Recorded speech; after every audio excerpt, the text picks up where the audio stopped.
We're live. We're live. We're live. We're not musical. We're just right into it. Boom. Welcome. Boom.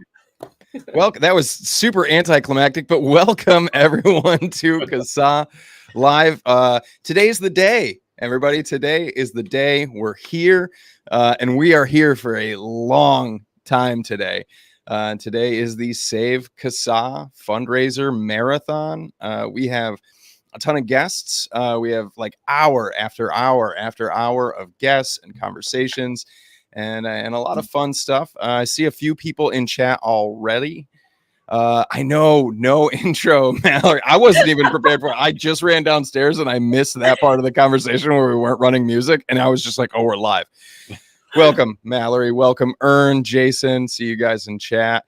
Pat. Oh, Pat's over on the Twitch. Cool. This is being broadcast over on my personal Twitch channel as well, so that's cool. Thank you, and yoha to you, Pat.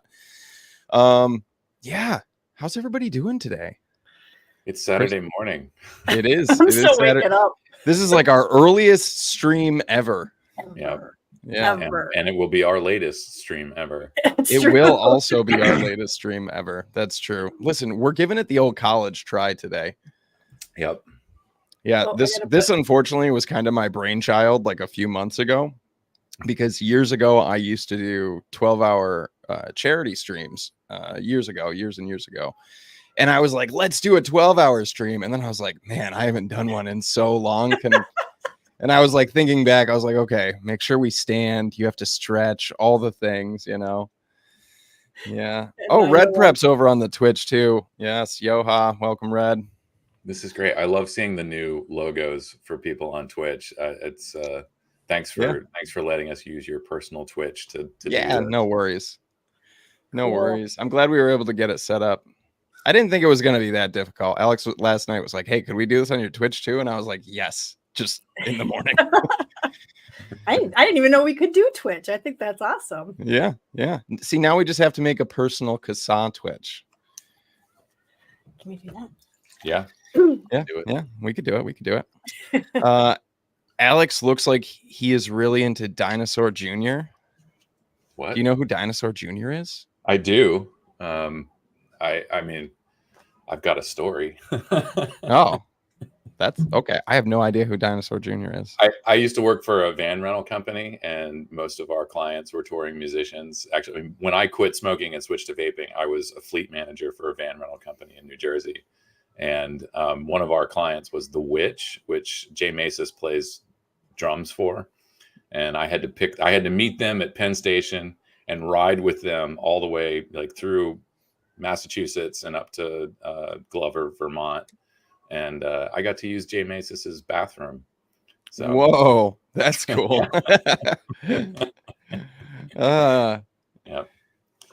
Matt is here as well. Yeah. With Weezer in September. Dinosaur Jr. with Weezer in September. Very Michelle, good. I was going to say, Michelle, I understand. I've only had this much coffee this morning, so I'm with you. I haven't made it through my protein shake yet, so mine's less cool than the big iced coffee that Kristen has. I'm just drinking. It's homemade. I had my coffee, so it's water time. I did have coffee, though. I had it earlier. So, Alex, why don't you do the first hour spiel of why we are here today? Let's get right into it, everybody. So, we've got a lot of familiar faces in chat already, and I don't know how familiar folks are. All the folks from Twitch, if you're familiar with CASAA, but if you've been following Logan, you probably know what's up. For those who don't know, and for anybody watching this on the replay, anybody brave enough to sit here for 12 hours and watch this, and who doesn't know what CASAA is, we are the Consumer Advocates for Smoke-Free Alternatives Association. And at some point in the day, we're going to get into kind of origins. Kristen is an excellent person to speak about the beginnings of CASAA because she was there. And so we'll talk about that a little bit. But in a nutshell, CASAA was formed back in 2009 to represent consumer voices in this debate around tobacco harm reduction. And it was something that, people realized, historically, this debate is between big business and public health. and the people who actually use the products are not really represented. And so that's why CASAA was formed, to elevate the voices and stories of people who have successfully switched away from smoking using any of these smoke-free products, whether it's vaping or snus or American smokeless tobacco, or now the nicotine pouches, which didn't really come on the scene until I think 2014 was when Zyn was first sold in the United States. 2014, 2015.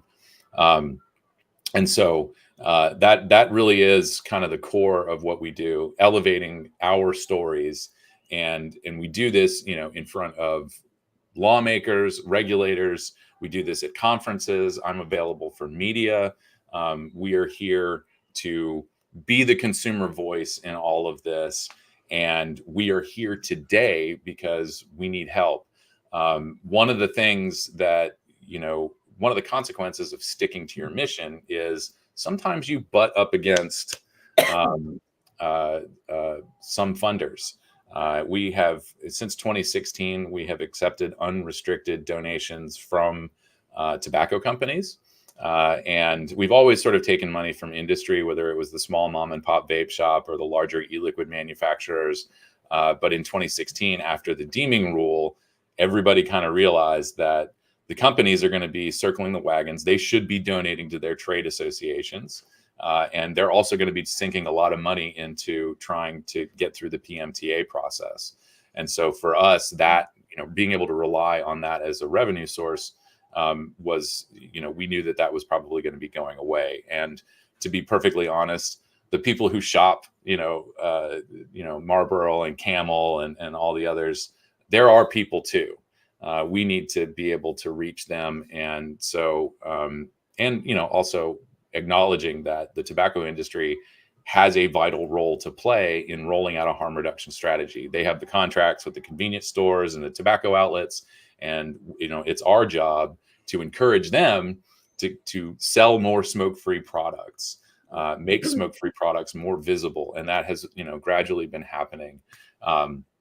And so, but, as we go through the policy debates, we're not always going to agree on everything. And so one of the things that has happened is, CASAA does not support what you've probably seen, the vapor directory bills that showed up. And I have like 23 to 26 states this year. We expect that to come back in full force next year. 2025 is the beginning of another sort of 2-year legislative session in most states.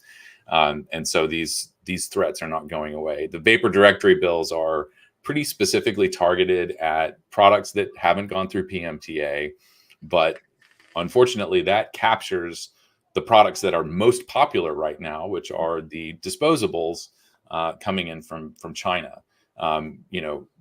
We're not, and nobody is happy about, a foreign manufacturer that isn't subject to any oversight flooding the market with these products. But two things about that. Number one, these products are not inherently dangerous. It doesn't matter where they're being made. It's really difficult to screw up a batch of e-liquid. I think you have to try pretty hard. So from a product perspective, the safety issue really isn't there. Unfortunately, as consumers, when you're shopping on an illicit market, there's no accountability. So there is that added risk. And the second thing is tons of people are using these products to quit smoking. And if we were to magically be able to wipe all of these things off the market, the companies that have been granted PMTA, the 23 products that FDA loves to talk about, it's actually only, 3 or 4 manufacturers, and 16 of them actually contain nicotine. There's no way that those companies are going to be able to ramp up production in order to meet the demand of people who have especially recently switched. And so, our big concern, we share this. FDA is aware of this as well. We don't want to see a mass removal of products because then we have mass amounts of people potentially going back to smoking.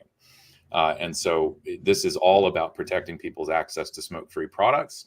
And, if we can just get the regulations fixed to make sense, then we can have American companies competitive with the illicit market. You're always going to be competing with the illicit market. So anyway, our opposition to those bills means that the tobacco companies promoting those bills can't really support us. It doesn't make sense. It's totally understandable. And this was something that we have always been concerned about, that there will come a time where we find ourselves on the opposite side of a policy and we'll need to oppose it, and that will jeopardize our funding. And so that's what happens. When you stick to your guns, sometimes you lose some of the support. And so we are, coming to our members today. We've put out, this has been going on all week. You've perhaps gotten a couple of emails asking for donations, and the thrust of this is all about small recurring monthly donations. And our goal is, if we can bring in $12,000 a month, we don't have to ask for money from industry. We don't have to worry about that conflict, and we can continue doing what we're doing at the level that we're at, which is, firing out calls to action, being a resource for the community, being a resource for people who are new to this. We do this live stream every other weekend. Of course, it is summer, so we may be taking the next couple of months off. A lot of things going on in the summer. I do things other than this. It's really good to have a Saturday for. So we are real people as well, and we'll maybe get into that more when we talk. Some of us are. Some of us are, yeah. Sometimes I'm just, I don't know. Yeah, sometimes I'm just like a mushy sack of potatoes on the couch. I'm not even human. So, we're grassroots AF, and we always have been. But we're genuine here, and like I said, this is all about elevating the stories of consumers, and just to kind of, I guess, since I've still got time before we bring Annie on here. When people ask about, so where's my donation going, and what are the results here? It's been a very long trip to get to where we are. When we started, there were not really a lot of conferences that we could go to. It was vape meets and stuff like that. But over time, as conferences like E-Cigarette Summit have fired up, GFN, CASAA has been invited to participate in these things. GFN is very, I think, consumer focused. So that it's sort of a given that we are able to participate in that one. But E-Cig Summit was very science and policy heavy. And, organizers have done a good job of trying to balance the programming so that they can bring in public health people who may be very skeptical or outright opposed to harm reduction. And so over the years, we've had to, prove ourselves that we are, legitimate voices of consumers, and that we belong on that program. And for the past 2 years, CASAA has been featured immediately following the first panel of the day, which is significant. And this is also true for a more industry-focused conference, GTNF. And so we have managed to, I don't want to say get the attention of the industry and science and policy people. I feel like we've managed to be around long enough and prove our legitimacy that we are now featured prominently in these conferences. We've got a long way to go when it comes to media. I occasionally get calls from some of the major media outlets.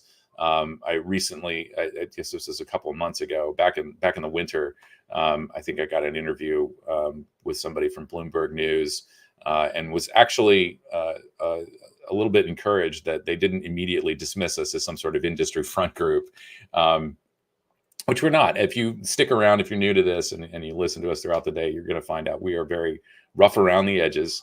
All of us came to this because we're very passionate about this issue. We all quit by switching from smoking to vaping, and really just want to make sure other people have the same opportunities that we did.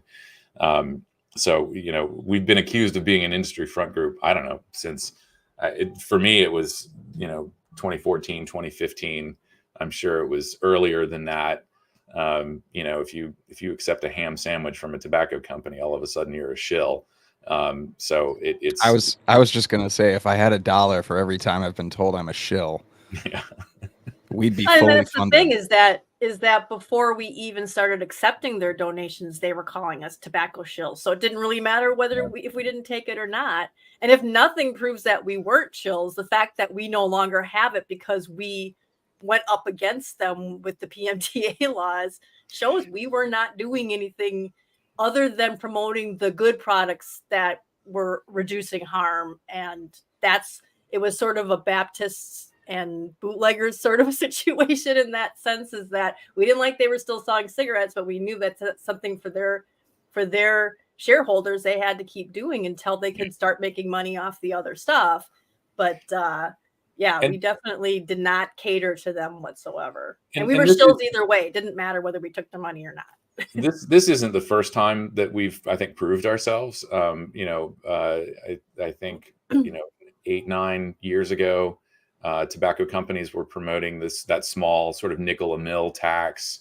We saw that in North Carolina, I think Louisiana. A lot of the southern states saw these taxes. I'm doing the heart thing too. Thanks for the super chat. that was just for the super chat. I feel like my hands don't make a very good heart. I don't know if it's my camera angle or just my crooked fingers, but thank you. Thank you, Seamus. Take super chats today. Thank you, guys. Yeah, thank you for the super chats. We stood up against those taxes as well, and that wasn't enough to keep them away from us, from donating to us. I think some of the effort there was to maybe take the wind out of the sails of the antis. Get a small tax in place, get the state invested, and then they'll be less likely to put stricter regulations on the products. But from our perspective, why should people pay extra for these products when just around the corner there's a flavor ban or an indoor use ban or heavy restrictions on vape shops? Why should consumers pay for efforts that are going to take these products away from them? And that that it's goes like paying extra tax for seatbelts, cars with seatbelts. Yeah, it's like it doesn't make sense. And we can't be absolutist about it. I mean, if the regulations do get to a point where everything is fair and a small tax is paying for things like compliance with minimum legal sales ages, inspections, you got to hire people. This stuff takes money. So that makes sense. But paying for heavy enforcement, that I'm sure, if we get some shop owners coming in here chatting throughout the day, I'm sure they've got their own horror stories about health departments or even the cops showing up. Back in 2014, 2015, I know there was a shop in New Jersey that was like raided by the local health department or the county health department. These guys showed up in like bulletproof vests. They didn't have guns, but like they dressed like they were a SWAT team. And all because some pictures were on the internet of people vaping indoors. That was New Jersey. So I just sort of lost my train of thought. Anyway, that's that all of that to say, this is not the first time that we've stood up against tobacco companies, and it is just one of those things. We are the people caught in the middle of all of this, and public health sort of claims that responsibility of representing consumers, but really, over the years, all we've heard from them is think of the children, and we are thinking of the children because we're thinking of the parents, and we believe that there needs to be more emphasis on helping adults switch away from smoking. And I'm not talking about holding people's hands and giving people free stuff. This was going just fine when people could just walk into a vape shop and talk with somebody who's nice behind the counter. There are certainly certain populations who need some extra support, and we've seen programs in the UK, the Stop Smoking Services, targeting people low on the socioeconomic status ladder, making sure, because these are groups of people who are still smoking. The upper classes, the educated, the more wealthier people, they all quit smoking years ago. But we still see groups who have been marginalized, people who have stressful jobs, think law enforcement, think restaurant workers, even people joke about going to the hospital and seeing nurses smoking. Sorry if you're going to hear those air horns. Okay, I've got crows deciding to gathering a murder outside my window. So Well, I don't hear them yet. That's But those are impressive. I've got a park across the street, and they have like lacrosse tournaments today. So really quick, like on the topic of restaurant workers, I was a kitchen manager for years, and I can't tell you, I mean, I smoked the whole entire time that I was a kitchen manager. And I can't tell you how critical those 5-minute smoke breaks are to a kitchen. But I also can't tell you how many people, 18, 19, 20-year-olds I saw start smoking while working in the kitchen. I can verify that. Yeah. Not only because it's such a stressful environment, but because for some odd reason, you have to smoke if you need 5 minutes to yourself away from a grill line.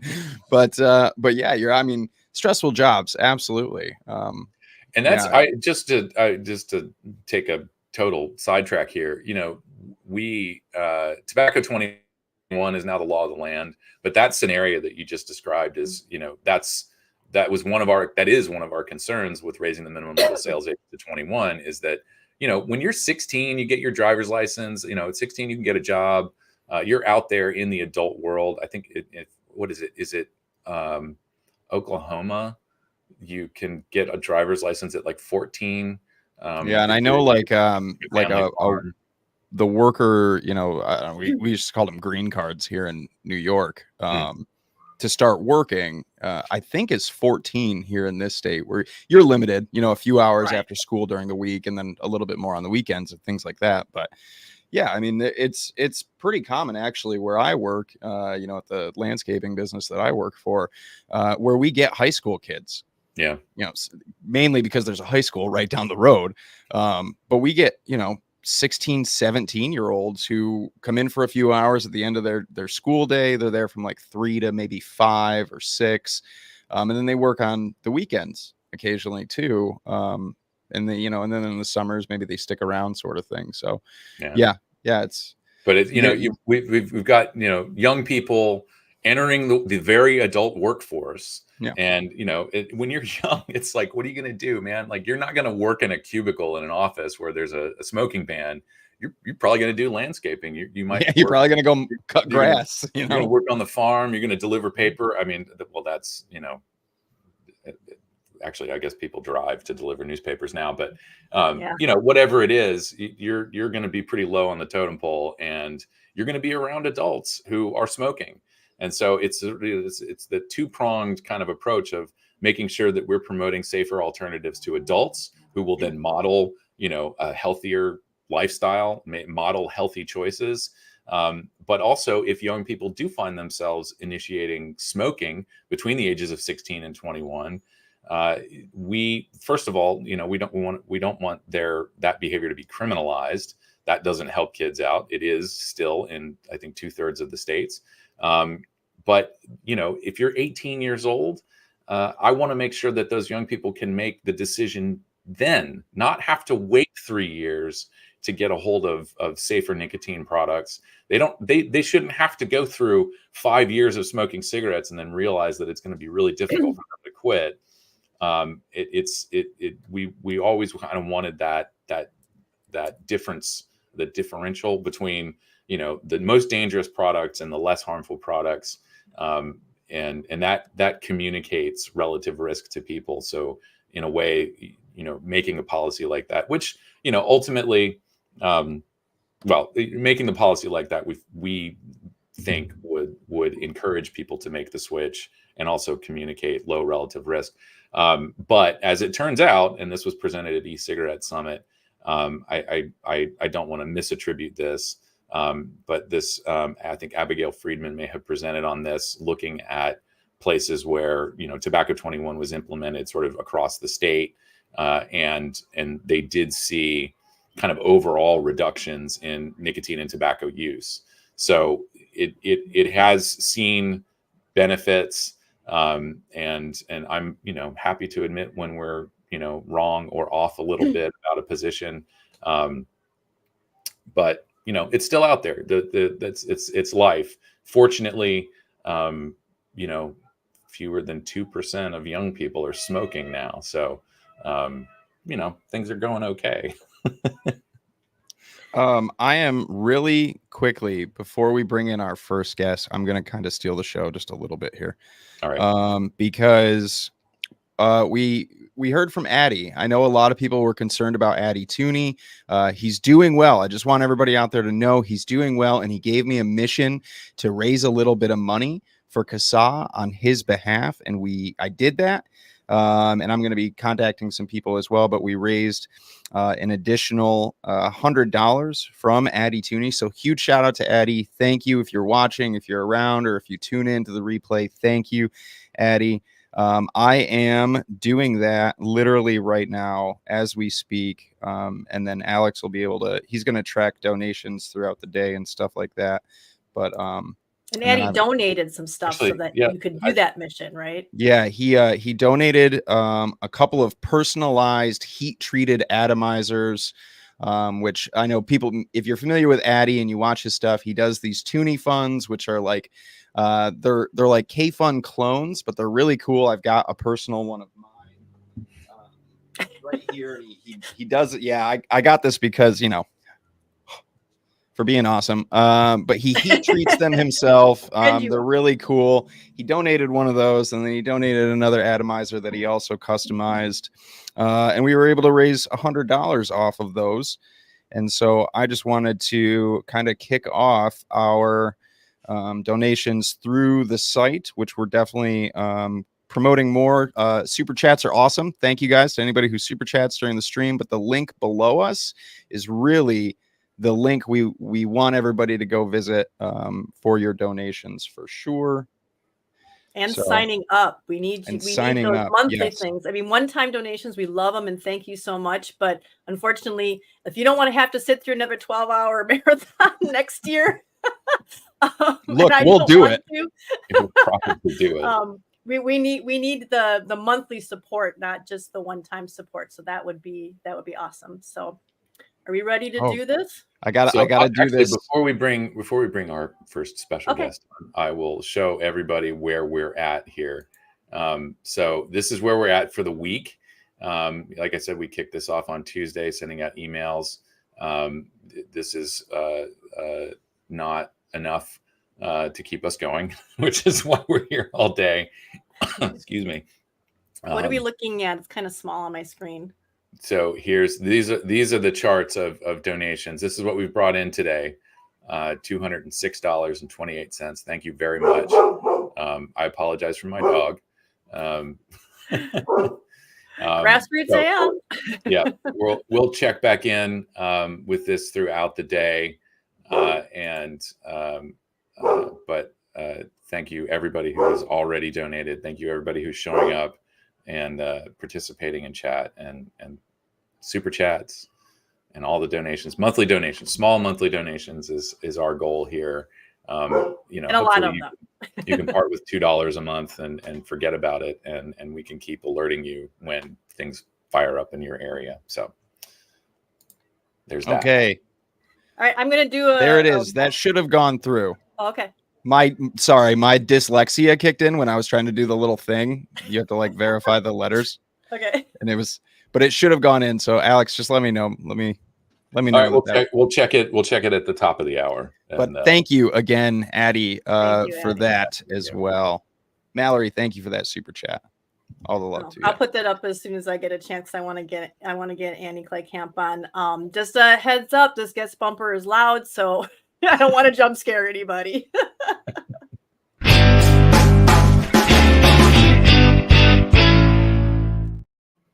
Yeah. There she is. Welcome, Annie. Hi. It's so good to see you all. Yes, welcome back. For folks who don't know, this is Annie Kleykamp. I'm sorry. My whole mouth just failed me there.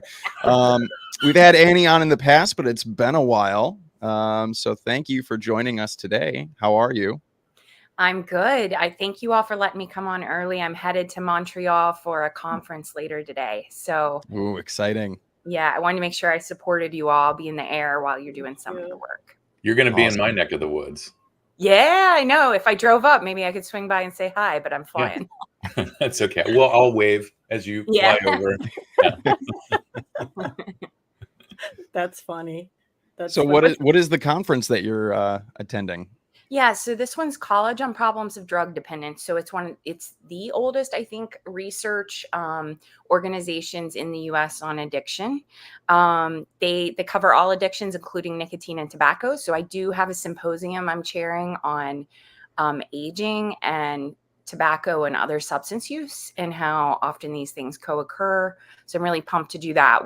I'm really trying to, as you all know, get more work focused on, upper middle age and older adults with tobacco and other substances. So this organization's been really supportive of that. So I'm excited to go. That's fantastic. I know in recent, in our previous conversations with you, we've always really focused on that line of research that you get into, because across the headlines, it's always youth. Everything is youth centric, which is important, and it's not to downplay that in any regard. But we often leave, our older population out of this conversation, Right. and that's really where you focus on.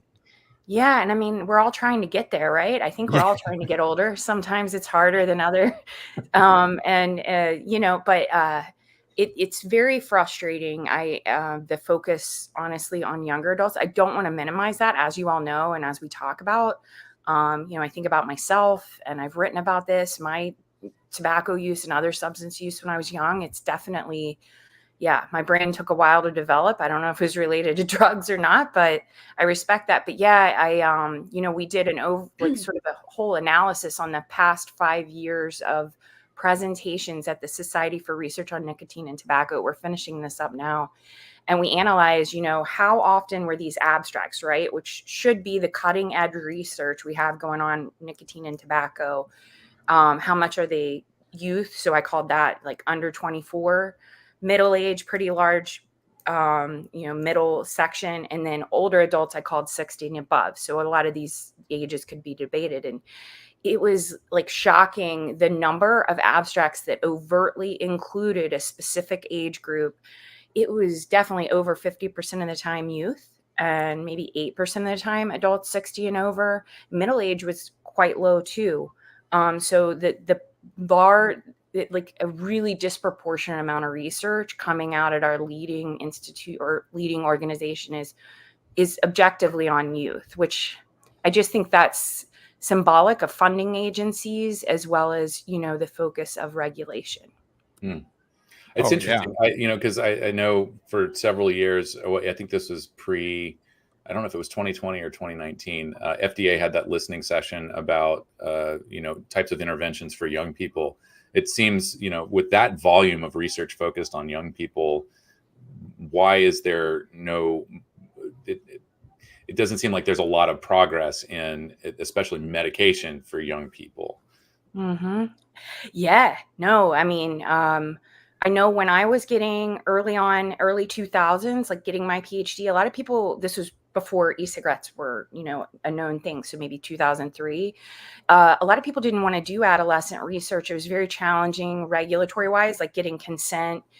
And, there was just such little success with interventions. And it's as a person that sort of grew up in that field and sort of deciding which populations was I interested in. I was interested in older even at that time, but a lot of people saying, yeah, I mean, youth work, that's going to take, a lot of effort, similar to, I think, working with older adults.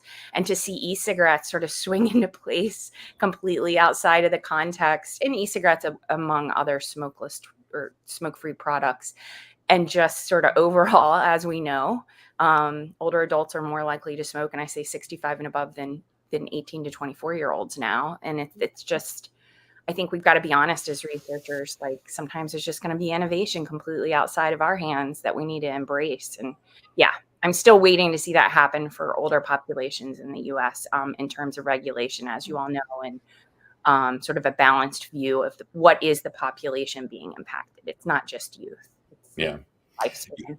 And I, a friend of mine actually told a story recently about a family member who had quit smoking, went back to smoking, and died because of smoking. And every time I hear a story like that, I think of if only we could have been there, to give them the information they needed when they were in that crisis of thinking about going back to smoking.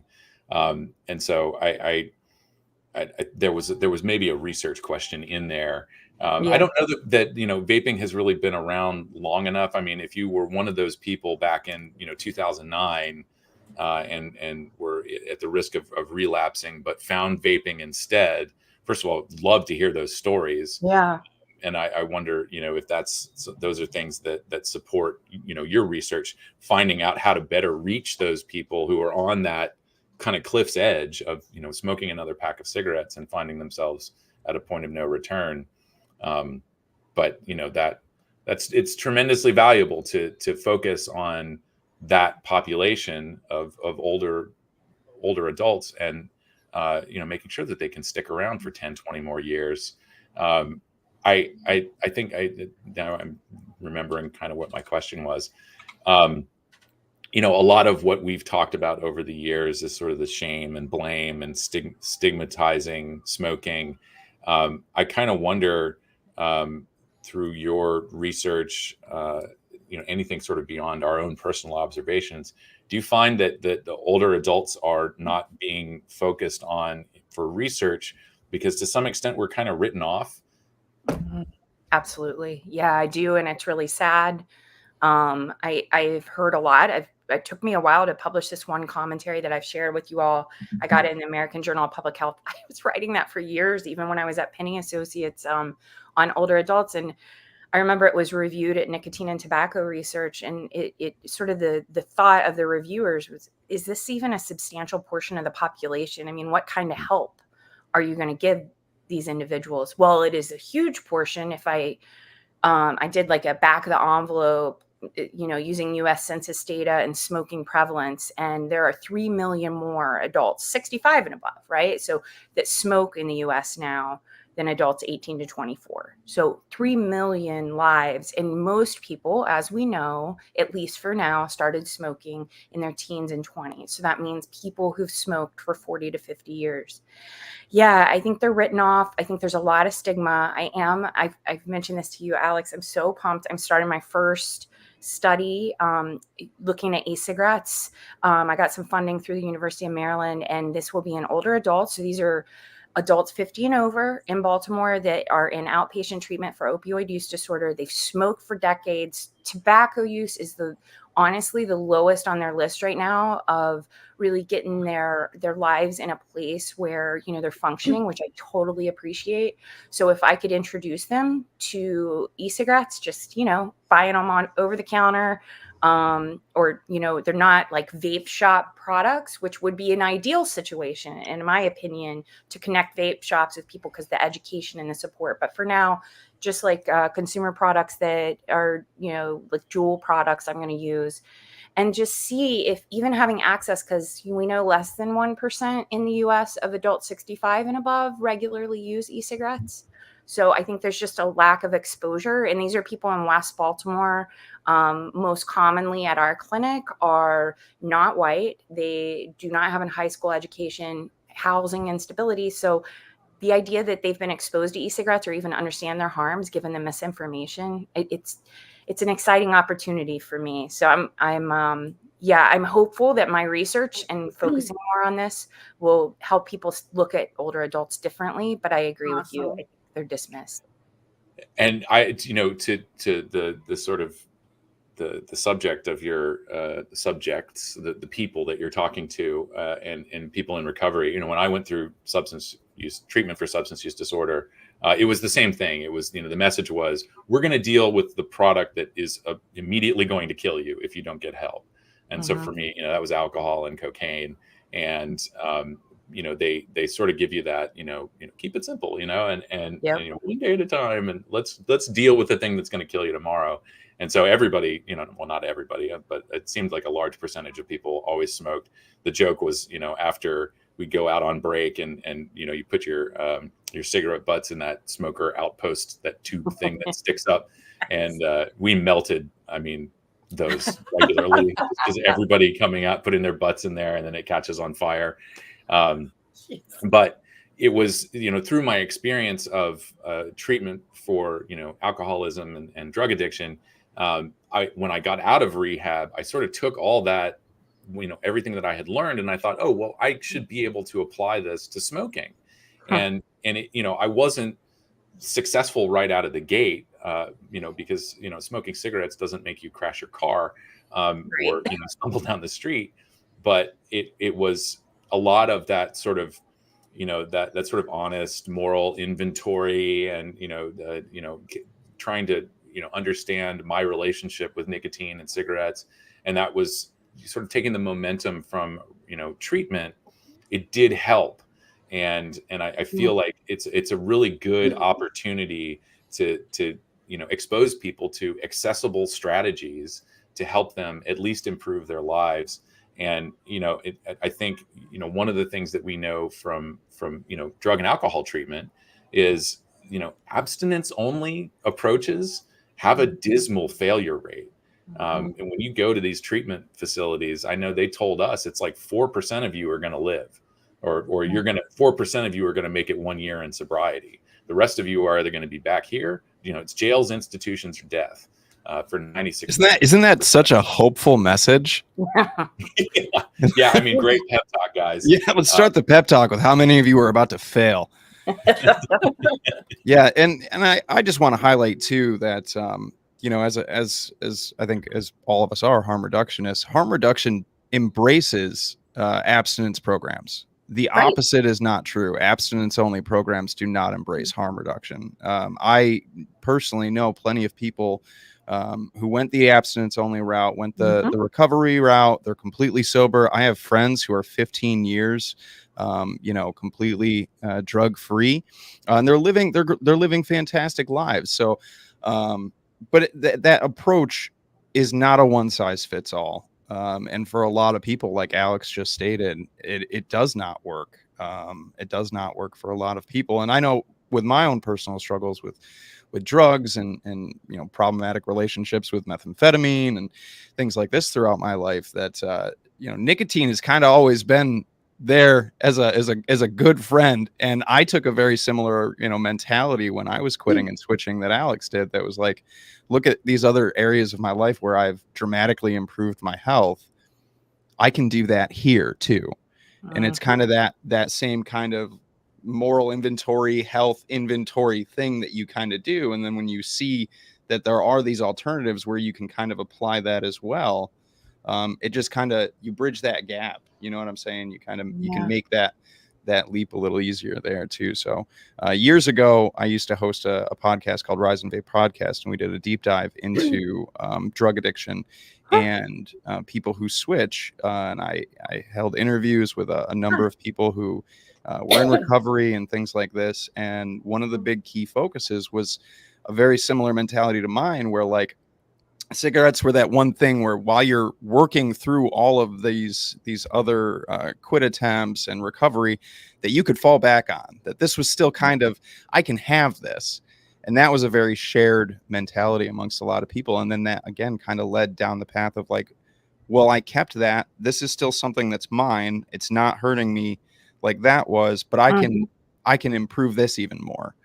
And it's kind of a trickle. I use trickle down, where I'm wearing a Reagan ruins everything shirt, but it is kind of it's a escalating domino effect kind of situation for a lot of people. Yeah. And I love the idea of sort of amplifying whatever self-efficacy or sense of your own domain of your life that maybe going through an addiction treatment program can give people. I hope it does. And I've heard it talking to people through CASAA. This is, a little, pitch to everyone to donate to you all, like the value you all give, not only in this like interpersonal setting, but the huge membership you have. And for someone like me, understanding views of people who have switched or interested in smoke-free products, it's critical because, Alex and I have been working on a paper I don't have that understanding. I have my own vices. It may not be nicotine, but I don't understand. Nicotine's a unique drug, right? It's different than cocaine, methamphetamine, alcohol, and, obviously, and then stopping it when you, in the context of smoking. I guess what I'm trying to say is like hearing those personal stories is so important to my research and should be to everyone's. I don't think it's enough. I don't think we talk to people who've switched, who haven't switched, who have thoughts or misconceptions. And I think CASAA is a huge access point, right, for all of these critical points of reference for researchers. I'm hoping to support CASAA and getting more of those connections. So CASAA is at the table when we have research decisions being made or policy decisions at the FDA level. So I guess I'm sort of derailing what you were saying, Logan, but I totally hear No, that. not at all. You're doing a Derail away. fantastic Love what job. you're saying. And I'm going to look up your Rise and Vape. I think there's also a lot of opportunities for researchers like me to work with CASAA in a very, we're at the table at the same level as researchers. You all have, honestly, I've been educated so much. Danielle and Alex would walk me through, like, all right, these are the disposables, these are the risks, the cost, the good. Yeah. And like that is, we've got to do that more. And we've got to intersect CASAA. I want to get CASAA more intersecting with academia and research in a very equal way that's not spending your all's time, but is really, I would love it in a way where you all could be part of grants. And, there's a way to support you all as we support other people in the field that are part of research enterprise. So anyway, you all, I'm sharing my master plan. We love a master plan. Love it. I mean, that was what I was hoping to be able to prod you to say those things. We both Danielle and I really like working with you, and I hope that we can get something published. But all of this comes down to, again, like we said at the top, this is about elevating consumer stories, and it's not just it's not just a static page on our website that collects testimonials. It's very valuable for researchers like you, and policymakers need to consider our experiences a lot more. And I think, I don't know, I have this list of questions for everybody that I want to ask, and so you've already kind of answered the one is, what is the significance of what we're doing here? But I think the path to getting that recognition, for lack of a better word, or being considered, adult consumers being considered in policymaking, getting there, I think, is a path through the science and research community. And so, over the years that you've been involved in this, I'm sort of asking folks, where do you have a sense of where we're at, and kind of maybe what the next few, or 2030 is a pretty convenient goal. It's a nice round number, but do you have a sense or feeling of where we're at, and where we're going, what kind of trajectory we're on, not where we'd like to be, but where things seem to be going right now? Yeah. And are you asking for like the field in general, or the intersection of CASAA with all that's going on with nicotine and tobacco? I think it's both. I mean, taking CASAA as an example of involving consumers in research, involving consumers more in policy making, and what you've seen among your colleagues and the institutions that you work with, those areas. Yeah. So I think it's an embarrassment, honestly, and you've heard me say this, how little consumer voices are integrated into the research process, are amplified at FDA meetings. I say that confidently because you have this other side of consumer or patient involvement that's just really expanded. So there's a headline out yesterday that patients, FDA CDER, which regulates medicine, is sort of being criticized. They haven't involved patients enough. When I say patients there, translate to consumers on the CTP side. And those concerns are being heard. And to be honest, CDER's done a lot of work, including with treatments for opioid use disorder, to bring people to the table who are currently using opioids, not in treatment, not being done with tobacco. I think that, we're trying to, Danielle, Alex, and I get that point across. It's not been received well. We were told in one of our reviews that, cancer doctors, I'm paraphrasing, don't need experience with cancer to treat you. Why do we need people with experience with nicotine, tobacco to make? And I couldn't disagree more.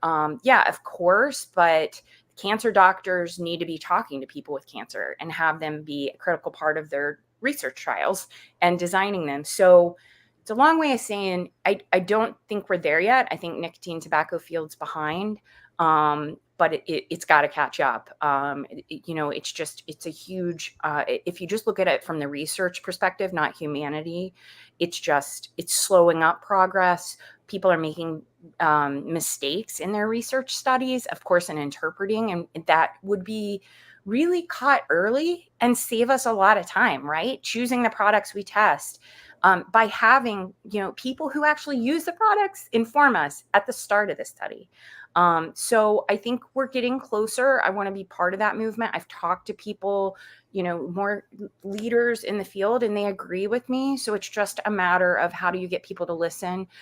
As you all know, there's a lot of paranoia about tobacco industry funding. And I really think that's one reason we are, not CASAA specifically, like anyone, like having voices. There's just such gatekeeping that even the voices of people directly impacted by these policies are being, I think, locked out. So that may not be a hopeful thing, but I don't see where else to move.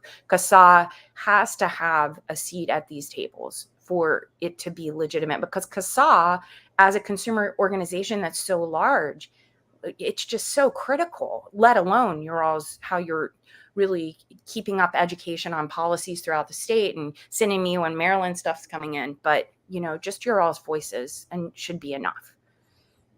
Thank you. Yeah. Thank you. Thank you. And it doesn't have to be hopeful. I mean, it's great to, we need a good view of this, on the ground situation. And this is how we move forward, identifying this stuff. So appreciate your unvarnished take on all of this. I know I had another question in there, and now it's completely escaped me. I had comments along the way. Of course, when we talk about tobacco company research, like it does have to be very high quality right now. This is research being used to get products through market authorization. So they can't fudge numbers. They can't get away with it anymore. We have a whole Tobacco Control Act about it. So it has gotten to the point where it is kind of ridiculous to have this sort of iron wall of excluding tobacco funded research. A paper came out yesterday. Kristen, you're muted. I just realized that. Yeah, the catch 22 of it is so crazy too, because like for funding, they say, well, you can't take tobacco industry funding or you're suspect, but we're not going to help get you any funding either. Exactly. So what do you do if you're trying to show that? And then by the same token, with what Alex just said about the, what were we talking about? Quality of research. Yeah, the quality of research. They say, well, you can't, these products need to have science behind them. The FDA needs to do all of this and stuff like that. And so the industry is putting forth that science and the FDA is going over it. But then they say, well, we can't trust that because it's coming from tobacco industry. It's like, yeah, but it's going through, they want it both ways. It's so frustrating. In regards to funding, though, if you can't take tobacco industry money and you're not going to get other outside funding, you could always hold a 12-hour fundraiser stream. Exactly. But yeah, I did want to just mention, Annie, really quick. My old podcast in regards to Rise and Vape and stuff. I know you mentioned you wanted to check it out. Yeah.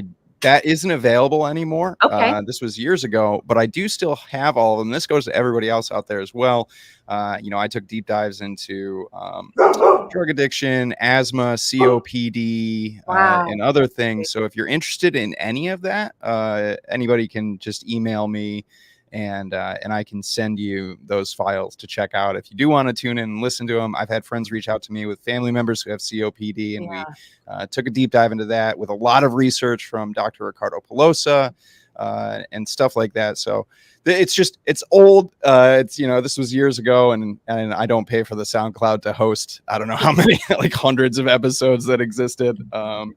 In interviews with these two incredible human beings here with me today as well. Those were, it was years ago. It was in a lifelong past, but I do still have them. Yeah. And that's the type of thing though, as a researcher that in CASAA too, all the data, like working collaboratively with you all, because that that could even form the basis of a grant. So it's not just me using your data or, you know, us. It's like using all this work you all have done to try to move on in. And if they're not going to let us in directly, like SRNT inviting you all to be a panel at the conference, then we'll make our way through other means and get funded. But yeah, that's great, Logan. I have all these ideas to reach out to you all once things slow down with your fundraising. Maybe there's a way we can get, Alex knows I get a lot of ideas and then I'm like, when do I have time to do these things? But it's important to me. So yeah, sounds great. Yeah, anybody out there, if you're interested in any of that, you can always email me at it's either loganxls@gmail or levans@CASAA. Either way works. Awesome. But yeah, it was a long time ago. Yeah, you have done a lot of work. Well, Annie, thank you so much for joining us today. I'm sorry we had to rearrange everything for you. It sounds like your flight kind of threw us off for a loop, but I'm so glad we were able to work out a time for you to come join us. Yes, thank you all. And I'm sorry about that. Yeah, I'll be cheering for you all day. I already made my donation. I was one of those early ones. Thank you. Thank you. So, Thank yeah. you. Yeah. And hey, Skip, I just saw your message. Okay. So it's great to see you all. Looking forward to hearing what Clive has to say, and I'll be in touch. Awesome. Right. Have a safe Thanks, flight. Annie. Yeah, safe flight. Bye. Annie Kleykamp, everybody. Annie Kleykamp. Fantastic. Always a pleasure. She's a bright ray of sunshine in all of this sometimes, often, pretty much all the time, bleak and gloomy atmosphere that we have ourselves in. We do have Clive sitting idly by, ready to go. But before we do that, I just want to say thank you to everybody donating right now. And also, I'm going to just toot my own horn here a little bit. I talked to all of my patrons and let my Twitch subscribers know that I took all of that funding from this last month and I added some of my own, and I just made a personal $200 donation on top of the fundraiser that we did for Addie. So that's in there. Hopefully you got that as well, Alex. And thank you to anybody who's donating on that page, the go to CASAA.org, that link you see below us. That is where we're able to track a lot of this right now. That's the best place to donate. And it's the best place and the only place right now where you're going to set up that awesome reoccurring donation, which is the bread and butter, if you will, of CASAA funding right now. So thank you, everybody. And I really want to go through really quick and just thank all of our super chats here that we've gotten earlier. Moose. Oh, go Logan. Awesome. Thanks, Michael. Seamus earlier, thank you for all you do. Let's get these guys some money. Thank you for the $5, Seamus. Much appreciated. Mallory Gates didn't say nothing, but we'll take your $5. Thanks, Mallory. Much appreciated. Let's see, what do we got here? Super sticker. Thank you, Skip. I don't see a sticker, but I don't know how that works. yeah, that's cool. That's awesome. Thank you for $50. She said right below that she'd like that going towards Addie's donation. The Addie fundraiser thing was just it was just something he wanted me to do. I don't think there's actually like a fundraiser for Addie or anything like that, but thank you for the $50, Skip. We'll put it to good use. G Defy 5. Thank you for the $10. Didn't say anything, but definitely thank you for that. Don't take away my personal electronic nicotine inhalation system. I believe that's an acronym. Thank you, Virgil, for the $10. Much appreciated. We got Ern here. Woot, let's go, CASAA. Thank you for everything you do for us sinners. Yeah, thank you, Ern, for the $10. What is life without sin, Ern? What is life without sin? So thank you, everybody, for the super chats. Definitely much appreciated. We're definitely going to take super chats all day. We're not going to dismiss a single penny. But definitely, folks, if you really want to set up a reoccurring donation, which is definitely what we're aiming for here, the long-term, funding that we can get, and that's what really keeps the lights on. That link below that you see scrolling across the screen, that's the golden ticket right there. Sign up for the. And it can be anything. A reoccurring donation of $2 means the world. So we don't necessarily need a reoccurring donation of $300 out of your pocket every month. But if our members all chipped in $2 a month, then we can hold a lot less 12-hour fundraiser streams. The goal is what, Alex? What do we need to get per month? It's about $11,000 to $12,000 a month will keep us funded. Yeah. Okay. So there you go. We need a lot of $2 donation. I mean, it's, when we look at the numbers, our membership numbers, it's 4% of our membership. Yeah. It really is a small, and this is, consistent across advocacy, whether you're talking about, the industry or consumers. It's usually a very few people who are doing most of the heavy lifting.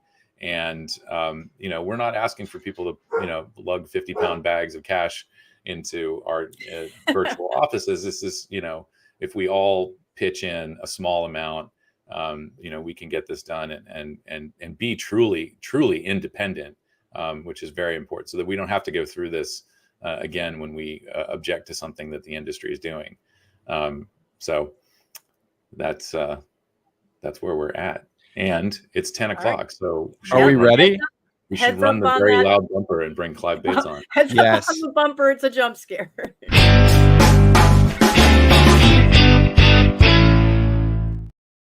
The man, the myth, the legend himself. Welcome, Clive. Okay. How are you today? I'm very good, thanks. I'm very good. I've just had a sort of harm reduction vaping total immersion since Tuesday at the GFN conference in Poland. So, of course, I'm feeling a little bit tired, but a little bit exhilarated by all the energy in the room. Maybe I don't know, about 300 people here or something. So yeah, feeling pretty good. Good. Welcome. Thank you for joining us today. Pleasure. Thank you. It is definitely we've got GFN going on, all these things. It's an exciting and busy time in the world of nicotine and safer nicotine. Yeah. And you've just been fully immersed in it, huh? Yeah, I mean, I come and go on the vaping issue, but it's very hard to leave it alone. It's no secret. I actually thought that by now it would all be over. Everybody would have seen sense. The potential to save, millions, maybe hundreds of millions of lives. That it was obvious that people were going to carry on using nicotine, whether we approve of it or not, just like they carry on using alcohol, whether we approve of it or not, or cannabis or caffeine. And that, oh my God, somebody has invented a far safer way of using it than smoking. That's it. Problem solved. Strangely, it hasn't played out like that. And I am unbelievably annoyed by the fact that a massive gift to public health in the form of innovation from, small companies, large companies, individual vapors has been seen as a problem and something to resist and fight off rather than something to embrace as an opportunity. And it's brought out the absolute worst in academics, in activists, in philanthropists, in regulators, in governments, in politicians. I mean, it's the most appalling display of policy and public health awfulness I have ever seen and could ever imagine. So that's my update on where we are at the moment. So I love a good Clive Bates rant. That's awesome. I was just going to ask you to tell us how you really feel about it. I'm so annoyed. I can't get over it. I would love to just go and do some work on energy or climate change or something, but it's so annoying and it must not stop. And this is why the CASAA fundraising is so important. You've got to put a bit of money behind the energy here just to keep people, able to move around the country, able to run an office, able to do that. Not talking about Bloomberg money where you get $400 million to do something really stupid. Nobody needs that sort of money, especially not the Bloomberg groups. You just need a bit of money to lubricate the business of effective advocacy. Everything else comes from the sort of personal energy and commitment and knowledge, intellectual capital of the people involved. The guys like you who are just hard at it round the clock. But it's not fair that you have to dip into your own pockets to actually be effective. So this was all about, is having money for lubrication to get stuff actually done, but not just gigantic programs where you buy the American Heart Association or you buy the WHO, and then everything goes your way. That's the other model of doing it. That's the model the other side uses. So that's why the fundraiser, I think, is so important today. If everyone could just get their checkbooks out, get into their pockets, put a bit of money into the system, you can get a tremendous amount from these guys. Well, I thank you. I don't want to like step in front of the momentum here, but I do want to acknowledge, we have folks joining us from Twitch. We have folks hopefully watching some of this on a replay. And so for people who don't know who Clive Bates is, first of all, we did not just ask some angry British guy to come on here and rail against Michael Bloomberg. But you do have a rather, what's that? You do have a rather impressive background, and so you do bring a lot of expertise to this. And so briefly, maybe tell people, where you're coming from and how you got involved in all of this. Okay. All right. Well, my brief sort of career background, I have a degree in engineering, a master's in environmental technology. I worked in the IT sector for IBM for many years, and then I left that, joined the campaigning world where I worked for Greenpeace, some energy and climate organizations in Eastern Europe. Then around 1997, I became the director of Action on Smoking and Health, which is the sort of UK equivalent of Campaign for Tobacco-Free Kids, but about 1,000th the size in terms of money anyway. And then I left that world. I then went to work as a civil servant. So I went to work in Tony Blair's strategy unit in the Prime Minister's office in number 10 Downing Street. Then I worked for a regulatory agency, and then for the UN in Sudan, and then ultimately I left the civil service and set up my own consulting arm in sort of like sustainability and public health. I try hard to avoid any sort of conflicts of interest with industry and so on, so I can speak independently. That's my background basically. Yeah, highly credible person. You always bring the fire. I absolutely love it. You mentioned Ash UK, and we were at e-cigarette summit. I know Deborah Arnott presented, and I don't want to like misconstrue her presentation or other people's views, but one of the things that was kind of on the agenda, I think, for however the legislative session works, was introducing this progressive age ban. I know New Zealand was looking at this as well. And we're seeing municipalities in Massachusetts right now are doing what they're calling nicotine-free generation rules, which get passed through the Board of Health, which is kind of opaque and very hard to engage with. But I was hoping, do you have a take on these progressive age bans and whether or not this is going to be a good or bad thing? Yeah, I mean, I call this. I mean, I'm very critical of this proposal. Partly because the public health people and the politicians have been sold on the idea that this is just the bee's knees. It's going to absolutely solve the smoking problem, and so on. And I've called it a misfire. I mean, basically, the measure as proposed in the UK, and I think it's some of the ones in the US, are that no one born after the 1st of January 2009 will ever be able to legally purchase cigarettes. So it's like a shifting age. Now that passes age 21 in sort of 2030, but it carries on all the way up, to 31 in 2040 and so on, and until nobody in the country is old enough to buy cigarettes. The problem with this is it's a total misfire. It absolutely misses the smoking problem. The smoking problem, which is still a massive public health problem, is in the UK, 6 million adults, in the US, 30 million adults who still smoke and who were born well before the 1st of January 2009. Okay, so they are not affected by this measure, but the measure, the smoke-free generation measure, as it's called, comes in and basically deals with a problem that has already been dealt with by vaping. Okay, so the kids now are mostly, if they smoke at all, that, well, most of the kids who would otherwise have been smokers take up vaping instead. Okay, I mean, whatever the FDA says, that's a huge benefit, of vaping to kids, and you're not allowed to say that in the States. Everybody, fills their potty if you say that kind of thing. But it is true.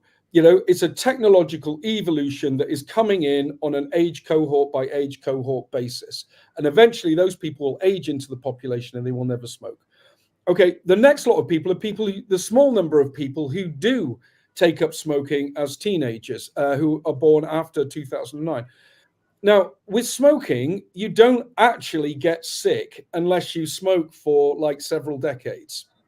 And more or less, the epidemiology shows that if you quit smoking by the time you're 40, you avoid all the life expectancy jeopardy associated with smoking. You're unlikely to get cancer, cardiovascular disease, respiratory illness, and go on and die from it. I'm not saying it's a good thing to do, or you completely, you can do that with impunity without any effects at all. But more or less, if you quit by the age of 40, then most of the problems. So most of the problems come from continuing to smoke through the age of 40, 50, 60, 70. And that's where you see the big mortality peril, is people who, would have died at 83, die at 73, or would have died at, 60, die at 50. So that's where it's all going on. Now, the chance of someone who takes up smoking as a teenager, like now, and then is still going to be smoking in 2049, I think is extremely unlikely. I mean, the idea that you would get to that point, and somebody hadn't provided you with a vape or a pouch or a heated tobacco product that you could use to stop smoking, given there's going to be a load of innovation anyway in vape products over the next 15, 20 years, it's just ridiculous. That problem is either solved now because people never start smoking, or if they do smoke, by the time they're old enough to get sick, they will have switched to something that's much, much safer, and they won't get sick as a result. So it's a total sideshow.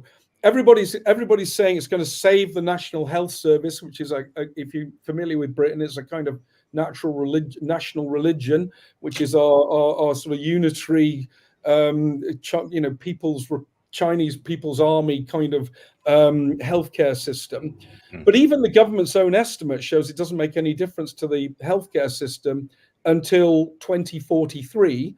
And then only then, if you make absolutely ridiculous assumptions about what would happen in the absence of that measure, which is everyone would carry on smoking at roughly the same rate as today, or in the presence of that measure, in which smoking would basically disappear in anyone who it's applied to. And of course, age restrictions have been around for years. And we've got age 18 at the moment. We have, I think it's about, I'm trying to remember the number now. It's like I think something like 12% of 16 to 17-year-olds are smoking. So that's and I don't know what the numbers are in the States where it's now 21, but it's definitely not zero. So the young people, the way to think of these things is that they are a frictional impediment. They basically slow down the uptake. They make it more difficult. They make it more awkward. And actually, probably they slightly incline people to vape instead of smoke. But it's a pointless measure. And yet it comes at you as if it's the big solution, the big idea. And the other part of the story in the UK, which I call the backfire, so there's a misfire and the backfire.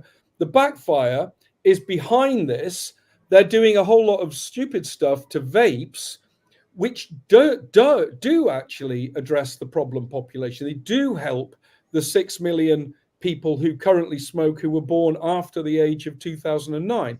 So not only are they doing something pointless and sort of weirdly authoritarian with smoking, they're doing something with vaping that compromises their ability to do something with the smoking that matters, which is the population of existing smokers. 6.3 million in the UK, 30 million in the US. Yeah, I don't know the numbers either, specifically for like 16 to 21 in the United States, but generally, we've heard this several times. Smoking prevalence among youth is now down below 2%. It's tiny. It's That's high incredibly school. low. That's high school. Yeah. It's Yeah, even lower if you put in middle school. And to be honest, if there are people who are really determined to smoke, when they have all the alternatives and the alternatives are good enough, they will find a way. And perhaps we shouldn't stop them. Perhaps if they have all the alternatives and they really want to smoke, I don't know whether they want to smoke a cigar after dinner, or they just they just like the sensation when they're out fishing or something. God knows. How much do you want to stop people doing things when they have complete knowledge of how harmful it is, and they have a range of alternatives that work for pretty well everybody who smokes? Now, it may not be the case now, but it'll definitely be the case by 2040.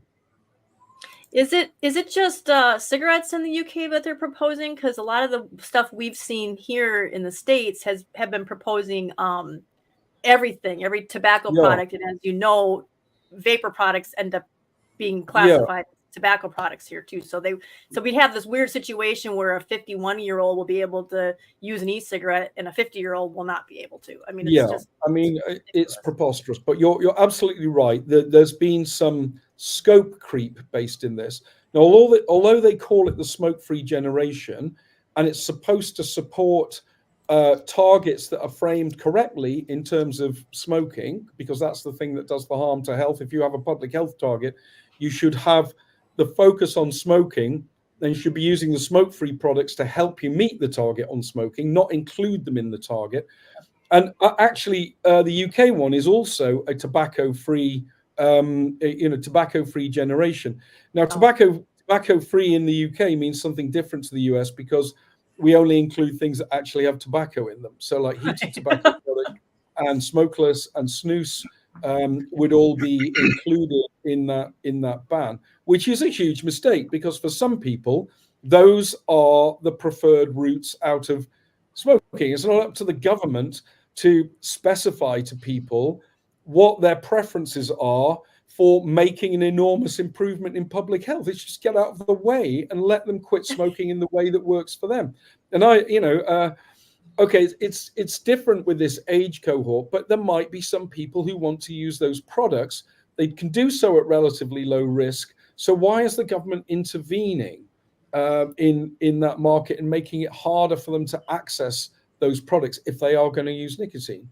And obviously, it would be terrible if you have these things applying to all nicotine products on the naive belief that you're heading towards a nicotine-free society, because I think people have got to wrap their heads around this very, very important insight, which is that the demand for nicotine is very robust and very resilient.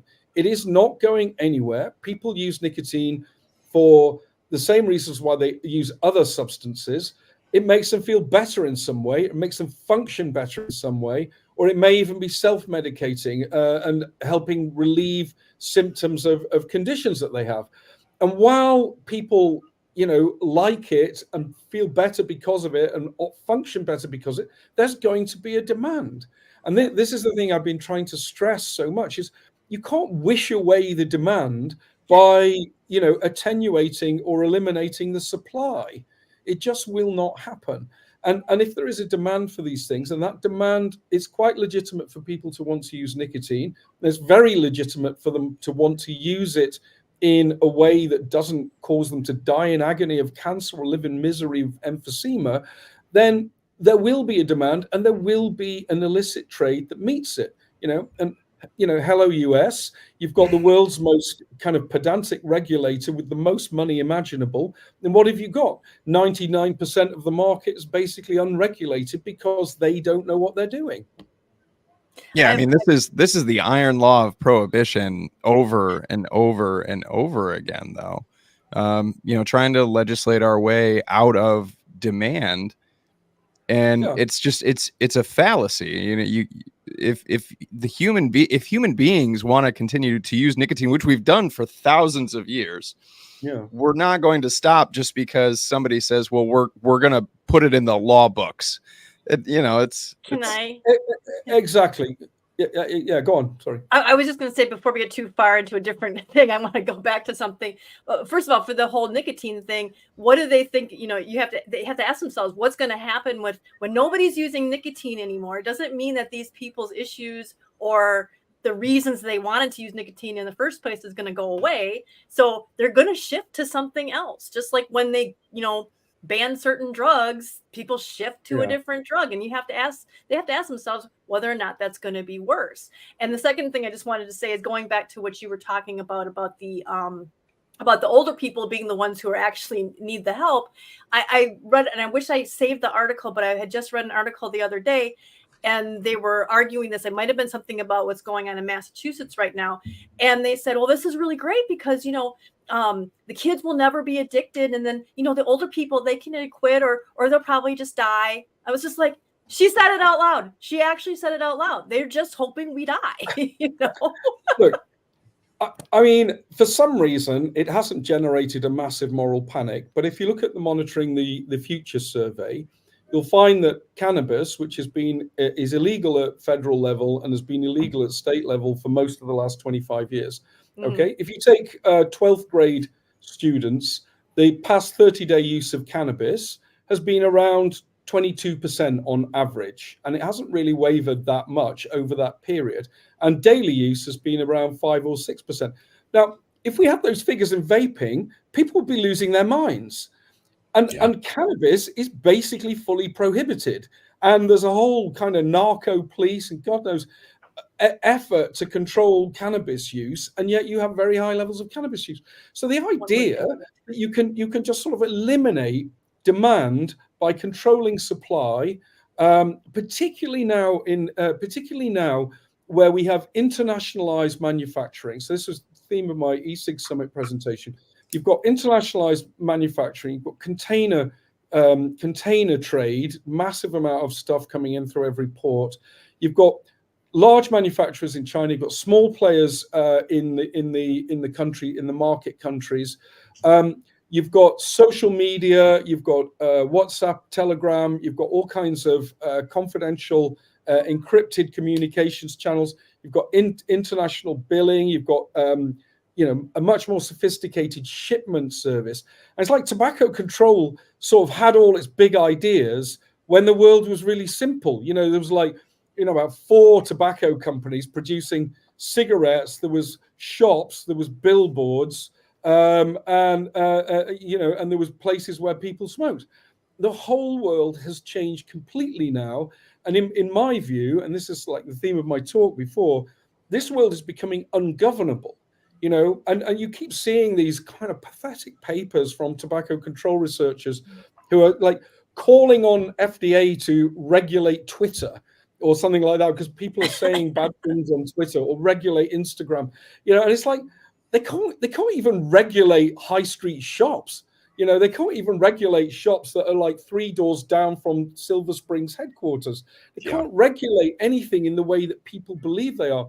They're not an omnipotent, omniscient, all-seeing, all-powerful kind of force that is controlling what happens here. They have their limits, and their limits have been massively exceeded.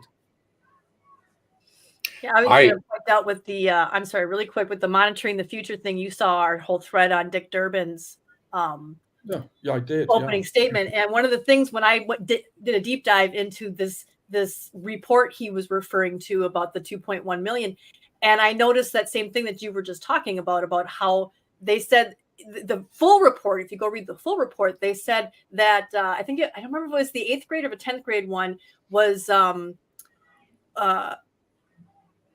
only outdone or something to that effect. It came in 3rd to cannabis and alcohol. 3rd. And he ignored that. And then of course what you just said about the 12th grade, it came in 2nd to cannabis. So but he doesn't mention that part. Instead they had to jerry rig that silly 2.1 million of kids who said that they had first tried it in that short period that talk about cherry picking. That was just classic. And you know, I mean, the comparison with alcohol is very, very instructive.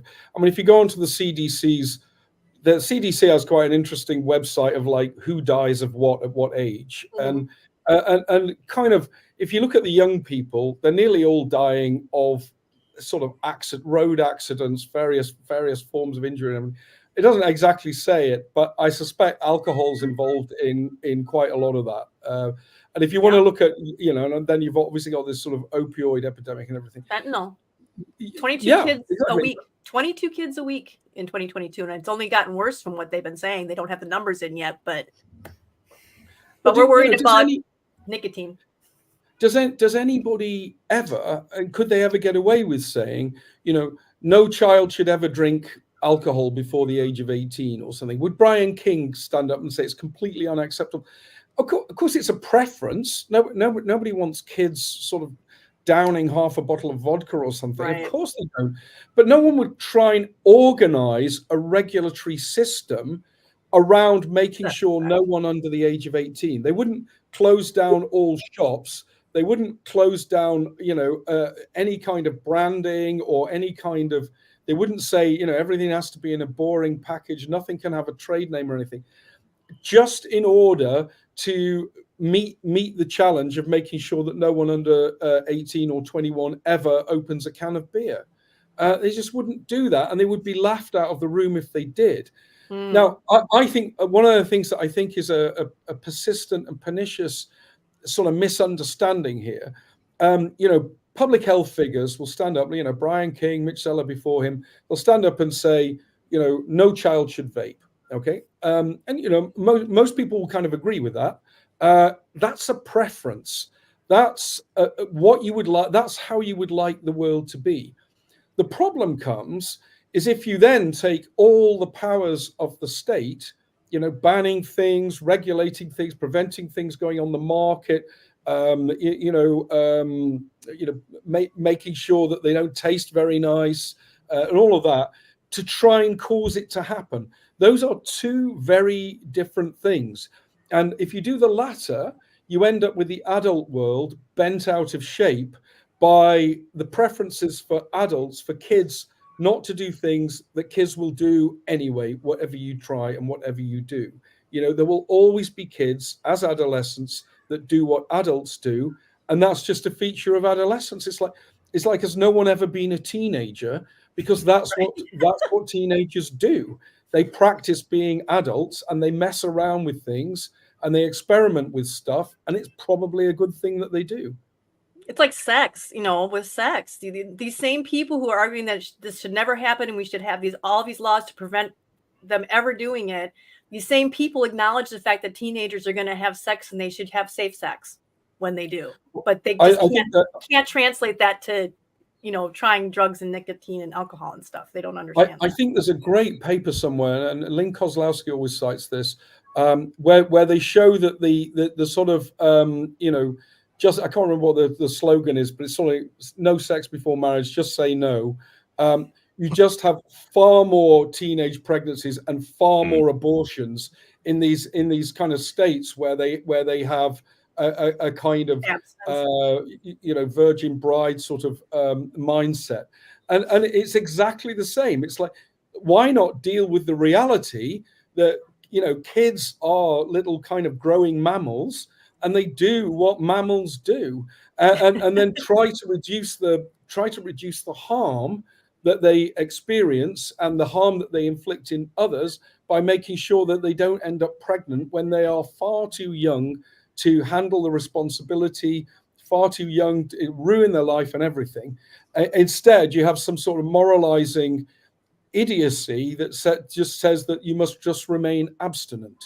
And that's the only virtuous and godly thing to do. It's incredibly damaging. I know that I wore my Reagan ruins everything shirt, you know, for Ronald, but, you know, Nancy too. I mean, you know, just say no. I think the shirt applies there as well. I don't know that anybody's done any research on this, but I feel like this may have been a comment at a conference somewhere. But, you know, if we just look at again, vaping and regulation in the United States, Well, when between 2016, when FDA finalized the deeming rule, until 2019, vaping among young people skyrocketed. And since 2020, this was something that came up in the Senate Judiciary Committee hearing. I can't remember who brought it up, but they said something like the number of flavored products available in the United States between 2020 and 2023 ballooned by like 1,500%. And I think Tony Abood did a pretty good job of pushing back on that and saying, well, at the same time, vaping among young people has dropped like 60%. So, there is, again, we'll wait for the research to say anything definitive about it. But, it seems that the more accessible these products have become, and they are more accessible on the illicit market, vaping among young people has dropped incredibly. Look, I mean, one of the most facile is sort of examples of reasoning in the whole of tobacco control is that, we observe that young people are more likely to use non-tobacco flavored vapes. Okay, therefore, so that logic goes, if you ban non-tobacco flavored vapes, young people will stop vaping. And it's just like, I'm sorry, where do you think the demand for nicotine really comes from? Okay, do you think that is the switch that switch people on and off from vaping or not vaping, or use of nicotine or not use? And I remember there's a great study by Wellman et al. Where they examine the literature on risk factors for smoking uptake. So this is why people begin to smoke, and they found 92 independent risk factors here in 56 studies, and they're all a mixture of like psychosocial things to do with like mental health, your parents, your school performance, and your whether you've got good prospects or you've got substance use. There are all these like really much deeper factors that are driving nicotine use, and then you sort of attribute it all to Instagram posts or flavors or something, and you think you can deal with this phenomenon in society just by banning the thing that is the closest surface manifestation of this demand. It's so unbelievably simplistic. And of course, you can stop people using flavored products. The question is, what do they do instead? Do they smoke more? Do they access illicit flavors that they don't buy lawfully? Do they mix their own? Do they switch to another form of substance use? Do they switch to another form of risk behavior? Or do they become abstinent, and take up the piano and do more homework? Which of these things is the ultimate outcome? And the idea that these sort of people who have these sort of theories about flavors and Instagram adverts and everything, sort of blundering around with regulation in this landscape of drivers of nicotine use that are much deeper, much more profound. You understand even that people like using nicotine. Shock. Many people watching now, I guess, will go, do they really not know that I like nicotine? I just actually like it. It makes me better, makes me function better. Nobody really understands that. They just think you're sort of like hopeless addicts hooked, and you're just grateful for, if you can possibly get off it. And I think that's the problem. They don't really have a feel for the big question, which is why people use nicotine. And it's not the reasons that they think.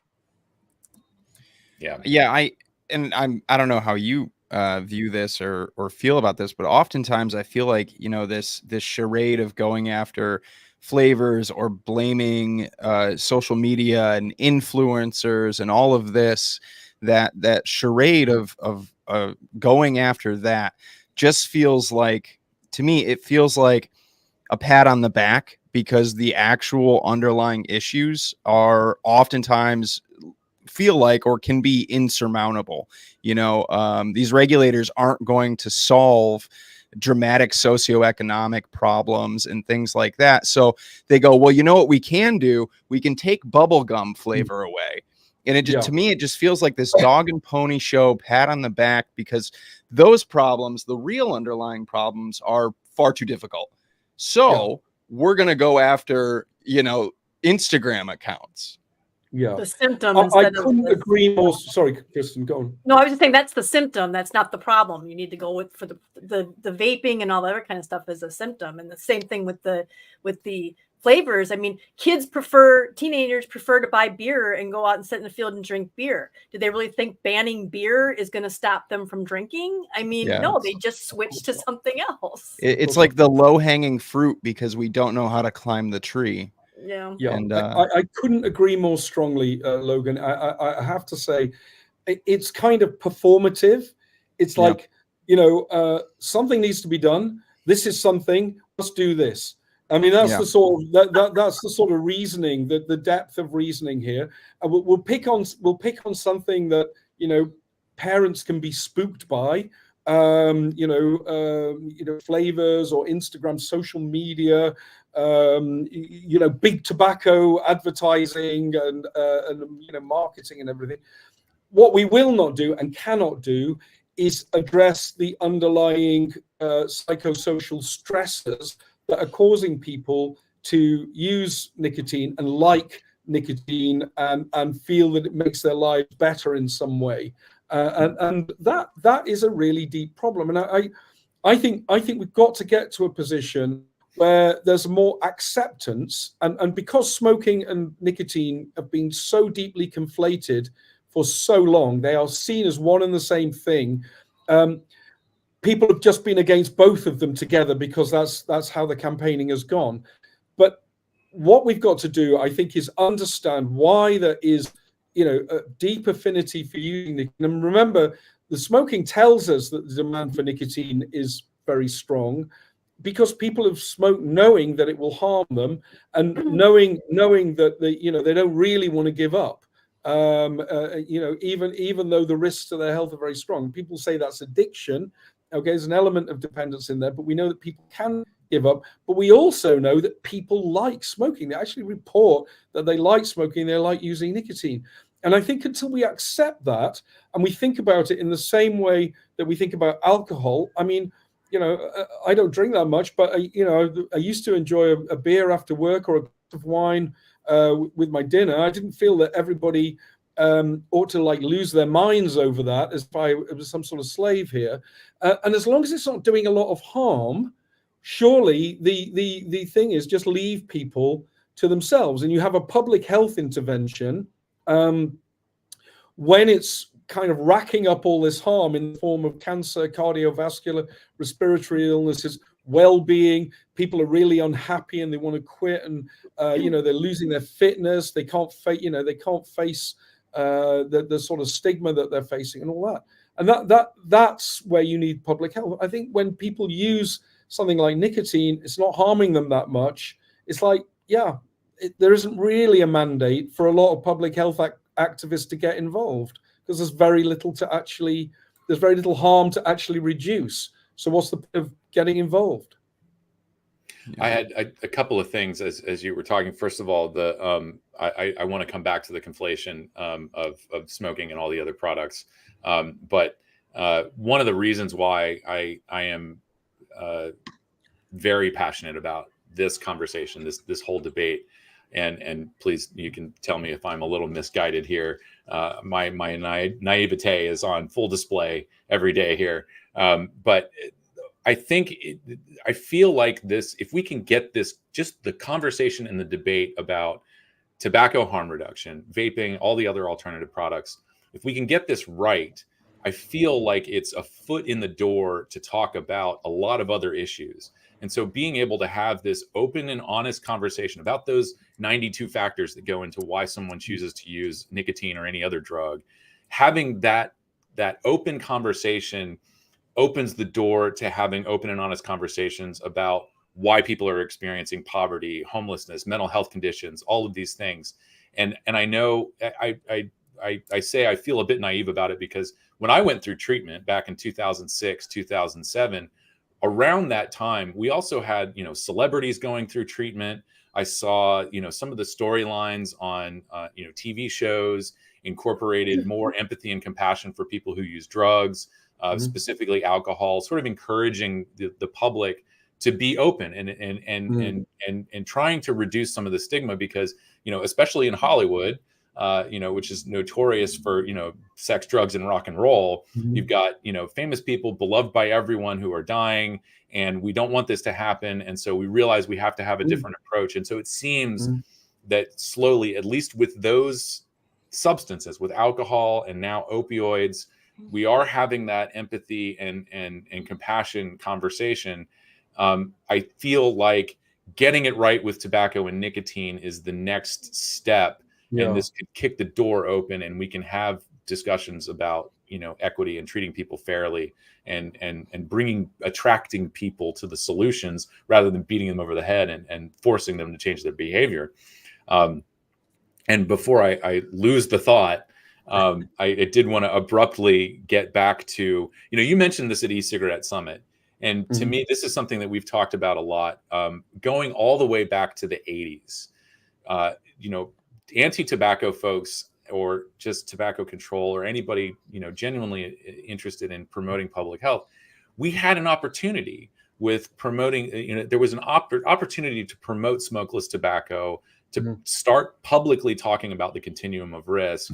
And I don't want to kind of ascribe, motivations and conversations to people, but it seems to me that they knew back then. Of course, the advent of nicotine gum is in mid 80s as well. And this is part of what I was trying to say in rewriting the people's perception of all the tobacco CEOs answering the question about, is nicotine addictive? And of course, the only honest answer is it depends on the dose and the delivery device. We knew all of this in the 80s, and yet they still said, all tobacco is just as harmful as cigarettes. So now we have the advent of nicotine pouches, which are not leaf tobacco products. They should be avoiding all of that stigma and misinformation about that people have sort of adopted with smokeless tobacco. I'm concerned that once again the forces in tobacco control are going to continue this conflation. First of all, do you see that happening in other parts of the world? And what are they saying about tobacco-free nicotine pouches that? Okay, look, I mean, one of the things that we should be absolutely despair about is that, around the late 80s, early 90s, it was clear, and there were people, like Brad Rodu, for example, pushing very high quality epidemiological analysis showing that lifelong smokeless users, bar a particular subset of people using weird oral snuff, nasal snuff or something, were not really suffering any more mortality penalty at all compared to people who'd never used tobacco or nicotine ever. Okay. I remember this, I don't remember it, but I've seen it subsequently. Brad published this paper in Nature in 1994, summarizing exactly that argument. It's a short letter. It's absolutely brilliant, seminal piece of harm reduction research in one of the most prominent journals in the world. Okay. And they went to a tobacco control researcher, Michael Fury in Wisconsin, for his reaction. And it was like, I don't really think that we should solve the problem of tobacco with other tobacco products. I don't think that's acceptable. It was this smokeless tobacco may not be completely safe kind of thing. And essentially that playbook absolutely continued from then onwards. Now, that's 30 years in which there has been a campaign against switching from from cigarettes to smokeless tobacco. Okay. And, if you look at the risk perceptions, there's still, I think only about 11% of Americans believe that smoking smokeless tobacco is safer than smoking. So there's been total confusion about it, and it's persisted for 30 years. And it's 30 years of lost opportunity in which a substantial number of the 400,000 people who die every year could have actually avoided dying. 30 years, 3 decades is a long time in this game. And actual tobacco control public health people intervened to stop that happening quite actively. And I don't want to just blame that guy, because they were all at it. Brad, who brought that knowledge out into the fore, was ostracized, demonized, excluded from funding, and basically cast out into the cold for sort of 2 or 3 decades as a result of bringing that good news. Now, tell the truth. That then was replicated in the European Union with the ban on snus, which was implemented in 1992 after a moral panic in the UK in the late 80s, reaffirmed in 2001, reaffirmed again in 2014, defended in a legal action in 2017. Almost there's a new tobacco products directive. So these opportunities, and we know beyond any reasonable doubt from Sweden, it's been massively beneficial. I mean, the smoking prevalence in Sweden is about 6% now. That's the level of a goal that many countries have set to reach for, like, smoke-free. And there's epidemiology showing that the populations that use snus, which is mainly Swedish men, have much lower levels of smoking-related diseases, cancer, cardiovascular, and so on. The evidence is absolutely overwhelming, but no one's acting on it. And it's because that once they've got these things in place, they're going to stick. Now, to your second question, Alex, what's the prospect for pouches? I'm afraid to report that I think in the European Union, because some countries have already banned them, they might go for a ban in the whole of the EU. And because of the way the officials think about this, they'll see it as like a very elegant thing just to slightly extend the definition of oral tobacco, which is the way snus is described in EU legislation. Tobacco that is to be sucked rather than chewed. So whether it's banned or not depends on what you do with it once you put it in your mouth. It's totally insane. They will then use that, amend it very, very slightly, and be very pleased that they have brought pouches into the same regulatory framework using the same kind of ridiculous arguments, and they will have eliminated another form of novel nicotine product, because ultimately they think they're aiming for a nicotine-free society. And that I'm afraid I would put quite a high probability on that. Don't worry, people, of course, as I was saying earlier, a ban doesn't actually stop people getting these products anymore. It just means who supplies them, and the products they're supplied with is completely different. They are supplied illicitly. They will be products from Russia that have 400 milligrams of nicotine in them, enough to kill you if you're not careful. They will not be made in the greatest manufacturing plants ever, and we will have made everything worse when we could have made everything better. Yeah. I mean, to be fair, the reputable companies will still be making it and selling it in countries where they haven't banned it. So hopefully those will get filtered in too, and not just people like making shady looking pouches in their basement or something. Yeah, that's a risky business for the companies, because they will then be, you're then under pressure to control your supply chain. And if you, I don't know if you recall this, but around the turn of the millennium, there were RICO actions against the tobacco companies, and they were based on the idea that the companies were orchestrating the illicit trade in their products. Either to overcome taxation, so that there would be cheap cigarettes in markets, or to break through prohibitions or monopoly control of markets. Some developing countries would have a tobacco monopoly, and they would be the only people who could sell in the country. And they got in real hot water for that. And if they then feel that they're going to face racketeering action again, I think they'll be very reluctant to do that. So it really does open the market up to quite lawless actors when you have these bans now, and that's because I think these markets are ungovernable using the traditional tools of tobacco control, like prohibitions and restrictions, product modifications, all these the sort of warnings you can't buy, they just don't work in a situation where there is so much international trade, so much fluidity in communication, so many different channels for buyer to reach seller to reach buyer, and where you've got much more internationalization of payments and delivery and so on. Those are the things that mean that however muscular FDA and the Therapeutic Goods Administration in Australia, whoever is doing it, however muscular they think they are, they will find it very difficult to cope with this type of commerce in the future. Yeah. We're coming up on the final minutes here, and as I said with Annie, I'm sort of asking everybody a sort of roundup, concluding type of question.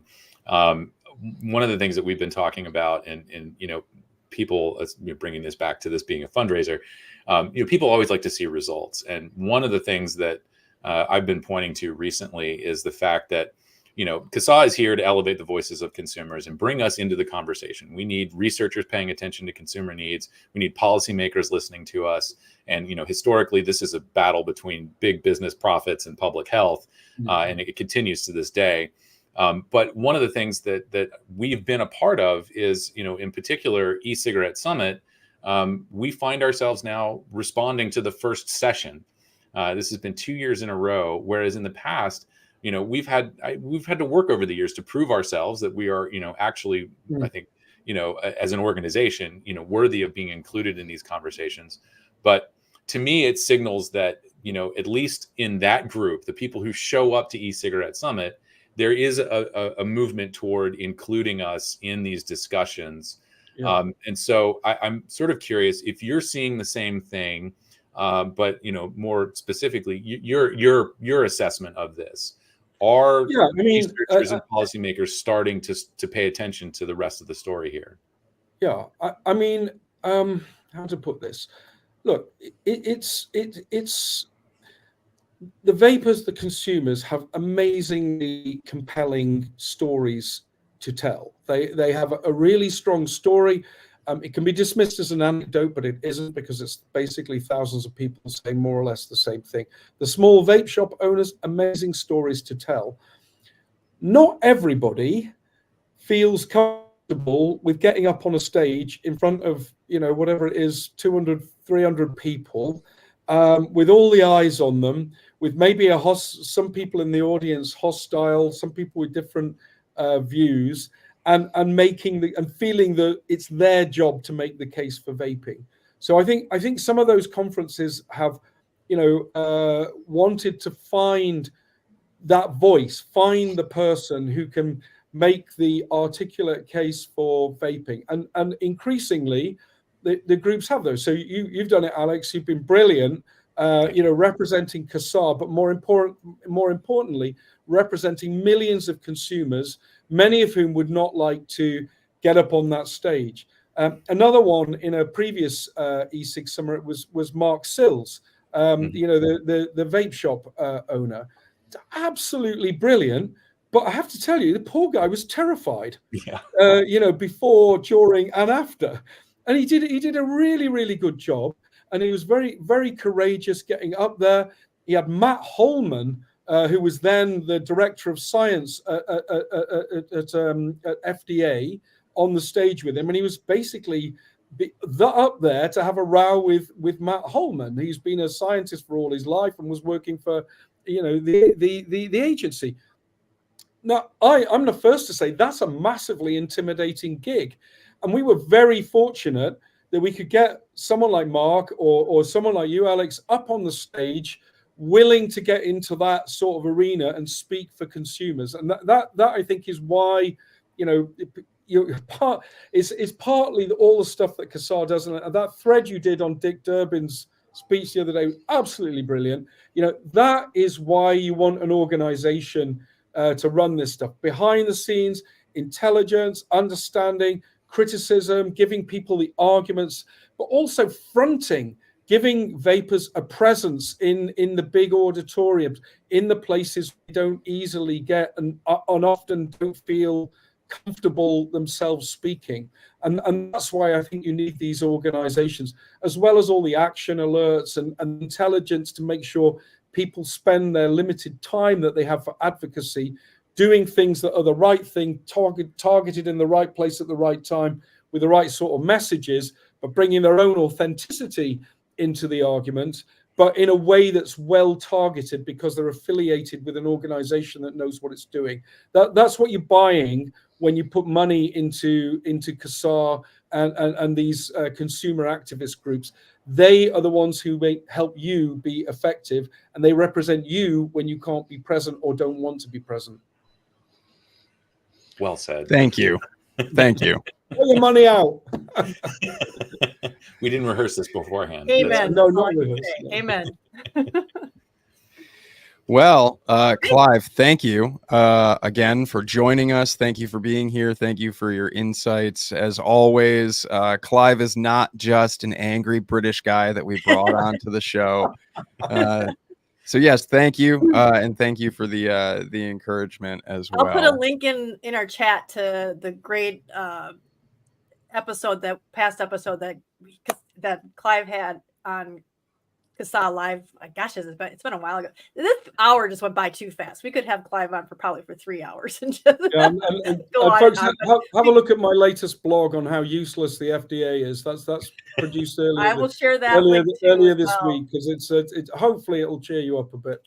All right. Thank you so much. Also Clive. with some constructive suggestions for how they could do things better. And I would love to hear from anyone who's more connected with the US scene on whether those ideas are good or bad or useless or impossible or whatever. So feedback to me directly, leave a comment on the website, get in touch somehow. That would be great. Awesome. Thanks for Awesome. spending All right. time with us today. All right, folks. Thanks. See you then. Enjoy Thank the you, rest Clive. of your weekend. Bye. Clive Bates, everybody. And yes, I am going to go through the super chats. And Tim, I do see you. We get everything. This is also being broadcast on my personal Twitch page. So thank you for people who are over on the Twitch right now. In between guests, we're going to read super chats. If you donated and you're posting over on the Twitch channel, just put it up in chat. I'm going to read it, I promise. We'll get to all of them in between guests. We do have another guest coming up in just a moment. And I know Kristen just ran really quick, ran away, scuttled away. We've got Steven. Thank you. Thankfully, in Louisiana, we stopped the full ban of CBD till next year. $20, very gracious of you. Thank you so much for that. NorCal Vapin, keep fighting the good fight, guys. You are saving lives. Remember, NorCal Vapin, we are saving lives because we're all CASAA, my friend. We're all CASAA. And Tim, I do have your message here. He said, Logan, I just donated $25 to CASAA on the website. I don't know if you get that notification or not. We don't get like a super chat notification if you're over on my Twitch channel, but if you post it here, I'm absolutely going to read it as if it was. And Alex, how are we doing today? We've got a lot of super chats. Thank you guys so much for all the super chats. That's great to see. I'm going to look at just the day here. So Logan, do we have a donation link through Twitch so we don't have to give YouTube? Yeah, right down. It's on the screen right down below me. CASAA.org/CASAA-needs-your-help- and you can no dash at the end, but the dash at the end can be you running over to CASAA's website and donating. That link right there. Man, that link right there. Hang on. I got it. I should be quicker. Alex is going to put it right in chat. I'm going to put it right in chat. And for those who were maybe didn't see it, I did put a link to Clive's blog, The Counterfactual. Always a good source of information and entertainment, I guess, if you're yeah, look at that. So just today, through that link specifically, we've already raised $816. Thank you guys so much for donating on the site. And then again, thank you for all the super chats. I don't know what our super chat total is at right now, but thank you for all of it. And so far, since we started this on Tuesday, we're at $2,000. So very helpful. Thank you all. I don't have a breakdown. Oh, wait, we have one-time versus recurring. Yeah, we need to know the recurring because the recurring ones are the ones we really need to get going. I don't know. So the recurring is did somebody answer yellow. this one already? Because sorry, I had to take a quick break. Yep. And we posted those links in chat. Yeah, That's so okay, if you- Aaron. That's okay. Your donation still counts, man. So here we go. We got one donation so far reoccurring Thank you. in this event. Very much appreciate 2%. 2% of the donations are recurring. So hopefully we can beef that number up.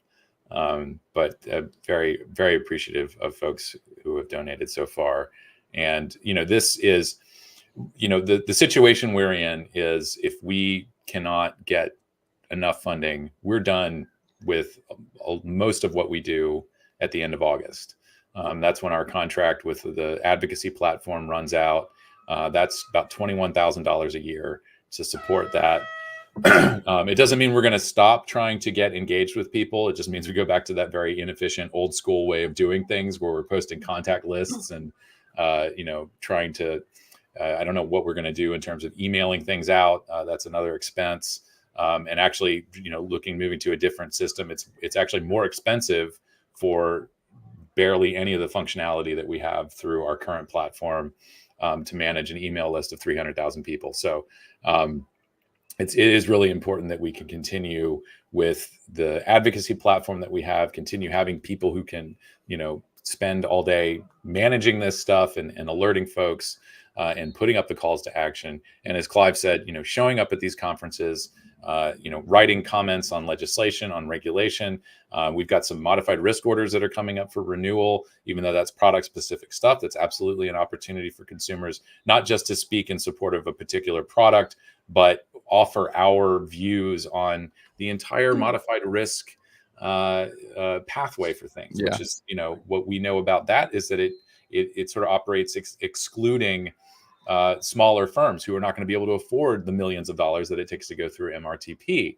And so that's a pathway we want to see become more accessible and to more, effectively communicate risk to consumers. So all of these are places that, we need funding in order to continue participating, continue providing services. And we really appreciate everybody who's already donated so far. Yeah. And one last time before we bring our next guest in, if you are able to, that reoccurring donation, like we said earlier, is kind of the bread and butter of what we're shooting for here. And like Alex said, our membership is 300,000. We're borderline a third of a million members with CASAA. If everybody donated $2, especially $2 a month, could you imagine what CASAA could accomplish? We could buy the World Health Organization. We could buy the World Health Organization. Yeah. So that's really what we're shooting for. Obviously, any of your one-time donations are obviously going to be put to work, and they're more than helpful.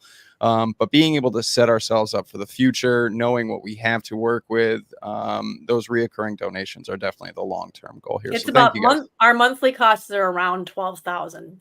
Yeah. So that's why we need, so we could burn through that really quick if just all the one-time donations, and then next month we'd still need another $12,000. So if we can get enough people to donate the $2 a month or the $5 a month or whatever that they can afford, then to at least hit that we're getting in 12,000 a month, then we're golden. And then anything we get after that. And Alex is too modest to say so, but one of the things that we'd lose is Alex, he'd have to go out and get a second job to be able to stay with this full time. So we don't want that to happen either, because we need Alex. So. And look, I've offered to take a pay cut, but since I'm a volunteer, Alex keeps telling me no. So I've tried, you guys. I've tried to save us money with me, but. All right. So we made Alli wait in the background too long. Let's bring her in again. Heads up for the jump scare bumper.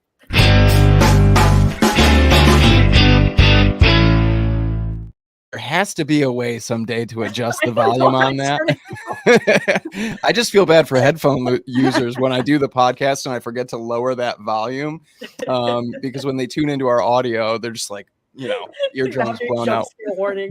Welcome, Alli. Good to see you. Hey, also, first of all, I'd like to apologize that I'm not Clive Bates. What are you guys setting me up for failure here? I come on after Clive. I'm like, hey, you picked the time. You picked the time. It's a refreshing change of pace. We go from angry British guy to calm and collected American woman. So I don't know. I've been pretty angry lately myself.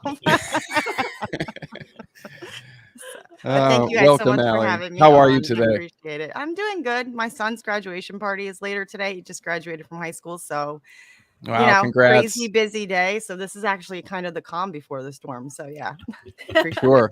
Well, hopefully this Don't look prepares old you for enough the to have a storm. high then. Yeah. school graduate. Yes, I am 44 years old. Wow. Even though I feel 20. So, I think it's all about your perspective and how you feel. And I do definitely not feel 44, but I mean, I do have a 17-year-old and that definitely puts me in check. So Yeah. That's Yeah. I have a kid going into high school next year. yeah. Yeah. Be careful because if you blink, it's going to be over. Oh, I before you know. it. I It was blinked so once and fast. they shot up like 4 Yep. feet, It I was don't know. so fast. Yeah. My it's crazy. oldest is 33 and my youngest is graduating high school next year. So I've got a front. It's You a do lot. have quite It's a the lot. spectrum there, yeah. That's a lot. Yeah, I work with a gentleman who has 11 kids. His Whoa. Okay. his Only have 4. oldest is in his 30s, upper 30s, and his youngest is about 6. Wow. Yeah. Wow. Yeah, That's tough. I and could the not youngest, I imagine guess, starting over. it's kind of a medical miracle sort of Yeah. situation. Yeah. But yeah, he's like, Yeah. I'm 60 something, man. I'm a Yeah, I know. 6-year-old. I'm one and done. So Yeah. Oh, there you go. Yeah, that's what my mom said. She was like, Yeah. "Oh God, this kid's enough." I was the one and done as well, and no children. So Yeah. sorry. Yeah. So I mean, my kid's pretty amazing. So I figured the next one would most likely be not so amazing. So I'm like, you don't get that lucky twice, I'm like, let me stop on my head. You just don't want to gamble. No. Well, welcome. Thank you for being Yeah, here. thank you guys for having me. Such an Yeah. important thing, and I'm really happy to be a part of it. You guys are amazing, and whatever we can do to support you guys is what we're gonna do. Tell people who don't know who you are, what you do, and how you got involved in all this. Okay. So What's your life story? I moved to South Carolina about 11 years ago, started working for a company that was a tanning salon and hair salon. They were actually selling vape kits out of like this little bin to like their clients that smoked because they quit smoking with vaping. They were like little ego kits that came with like your little 10 ml bottle of juice, disposable tank, and like a 650 battery. And I was smoking. I did use the like throwaway version, like Logix. I could get it like the supermarket when I lived in New York. And that was really just so I didn't have to go outside and smoke in the snow. So it wasn't really like sustaining me. It was kind of like a dual use situation. Mhm. Plus they were really expensive. So when they kind of put that vape in my hand, I was like, oh, this is different. And honestly, before I knew it, I just wasn't smoking anymore. Like the battery died on it. I was out at the bar, went outside to smoke a cigarette, tasted like I had licked an ashtray. So I was done. And smoking cigarettes had caused me a lot of health issues. I had a blood clot in my leg when I was 30. And that, can instantly kill you at any moment. So I was on blood thinners for 6 months, tried patches, prescription, gum. Nothing worked, went through a stressful situation in life, had to move my entire life in 3 weeks from New York to South Carolina. And you kind of forget about, the situation that you went through and you start smoking. By the way, cigarettes were way cheaper here. So let's get 2 packs at a time. So, I started smoking again because I was stressed and, I decided, well, this is just it. I'm just a smoker. This is it, and then, somebody put that vape in my hand and that was it. And then they turned those hair and tanning salons into vape shops. There was 2 of them and now there's 16. Wow. So when I, started working for them, I was working in the stores for the first 4 years, managing one of their busiest stores. Every person that walked in there was quitting smoking. It was in the beginning, it was kind of before it was like a hobby, cloud chasing kind of, situation. It was all adults. They were all trying to quit smoking. It was kind of looked at like I was doing a great thing for, and now not you were doing a great yes, thing. but that's how it was viewed by other people. Now, unfortunately, that's not the same situation. I now work for MePod. I left my job and I work for MePod now, which is an amazing company to work for. They do a lot of advocacy work and I've been able to kind of do a lot of what I'm very passionate about. But I think having those experiences with those customers, And then seeing the idea that, you know, this could be taken away from them. That's all I could think about was, what are they going to do? Because even though I don't work there, I haven't worked in the stores in 6 years, these people still message me on Facebook. My vape's not working. Or, you know, I've heard things about vaping. Like, I think I might go back to smoking cigarettes. And unfortunately, that's literally happened more times than I would like to admit because of everything that we're seeing. Which I totally understand. You know, when I was a smoker, I was making any excuse to keep smoking. So if somebody had told me vaping is just as dangerous, I would have said, whatever, I'll just keep smoking because it's just as bad for me. So why would I even try? So I feel very fortunate that I had the opportunity that I did. And I want to try to correct the information for as many people as I can so they can have that same opportunity. And so I do now donate my time like Logan. I'm the vice president of AVM, president of South Carolina Vapor Association. I have a fellowship with World Vapors Alliance. I just try to do as much as I can because I really feel like it's important. Myself. And I also feel like a lot of people have kind of moved away from the advocacy space. So I feel like it's even more important now than it was then, because it's like, if we are not doing it, who's going to do it? What's Sure. AVM? The American Vapor Manufacturers. We know that, but we want to make sure. Yeah, that I interviewed Ryan King. Yeah. Now, Alli and I are good friends, Yeah. and I've interviewed Alli multiple times in the past. We've had Alli on CASAA. So I'm probably going to ask you a bunch of questions here that you've already answered for me, and I Yeah. already know the answers too. My first podcast ever was Rise and Vape. I was like so nervous when you invited me to do you that. did great, though. You did like, do I have great. to be on camera? I don't want anyone to see me. Like, I was so nervous. That was honestly one of the selling points for so many of my guests when I was like, no, it's audio only. They're like, oh, thank God. God, it was a really good, it's like my first baby step and, you know, into doing, and now I do them all the time. So it's kind of like, here I am again, but it was definitely, you were, you know, a great person to be my first. So 'cause- thank you. is Rise and Vape a gateway to vaping advocacy? Apparently. It might be. is. It was It actually is. just a play on the words wake and bake when I first started it. But yeah, so I've definitely had quite a few conversations with Alli over the years, and we're good friends. So thank you for joining us. And you guys have 2 VPs in the house right now of org, so you guys are spoiled out there. You are a force though on social media, on Twitter, sharing articles and research and things like this. So on the topic of just being, you know, a consumer advocate, and like you said, we've seen so many people in this space you know, leave. How do you grapple with that sense of burnout, that exhaustion? Because, you know, this is a daunting space to be in, and I go through these periods of, you know, even I'll be really quiet on Twitter for a while. I'll share your stuff, I'll share other people's stuff, but I tend to kind of, because sometimes my opinions are a little bit strong and Julie gets mad at me, and I'll take kind of those personal breaks. How do you deal with that sense of burnout and the anger and all the emotions that come with it, all of that, just being, you know, a present advocate? Yeah, I drink a lot, so yeah, there's that. Just kidding. But I think I definitely think before I respond to a lot of people. I definitely am careful of where I spend my energy. I'm a spicy Latina. Okay. I used to get like, and it's very easy for me to go from 0 to 60, you know, and so I try to really be, thank you, Skip. You keep me calm. I read her messages and I'm like, just channel my inner Skip for this one. And sometimes I just won't, you know, respond to people because you kind of have to be careful of who you give your energy to. This last session for bills was a killer. I know you guys know that. It was extremely stressful. And so I think having the new job where I'm working from home, it gives me a lot more time to kind of basically, you know, prioritize what needs to be done. And I do take the weekends off most times from Twitter. I do try to, because nothing happens, you know, on the legislative front on the weekends. So I've allowed myself to kind of I'll check my Twitter and stuff, but it really does rate when my Apple Watch is like, your heart rate's elevated. I'm like, okay, it's time to put the phone down. But I also had a lot of issues from smoking and I could have died from it. So that is always in the forefront of my mind.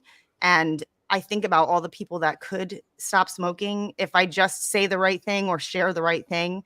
And so I'm never going to pull away from that, because to me, that's the most important part of all of this.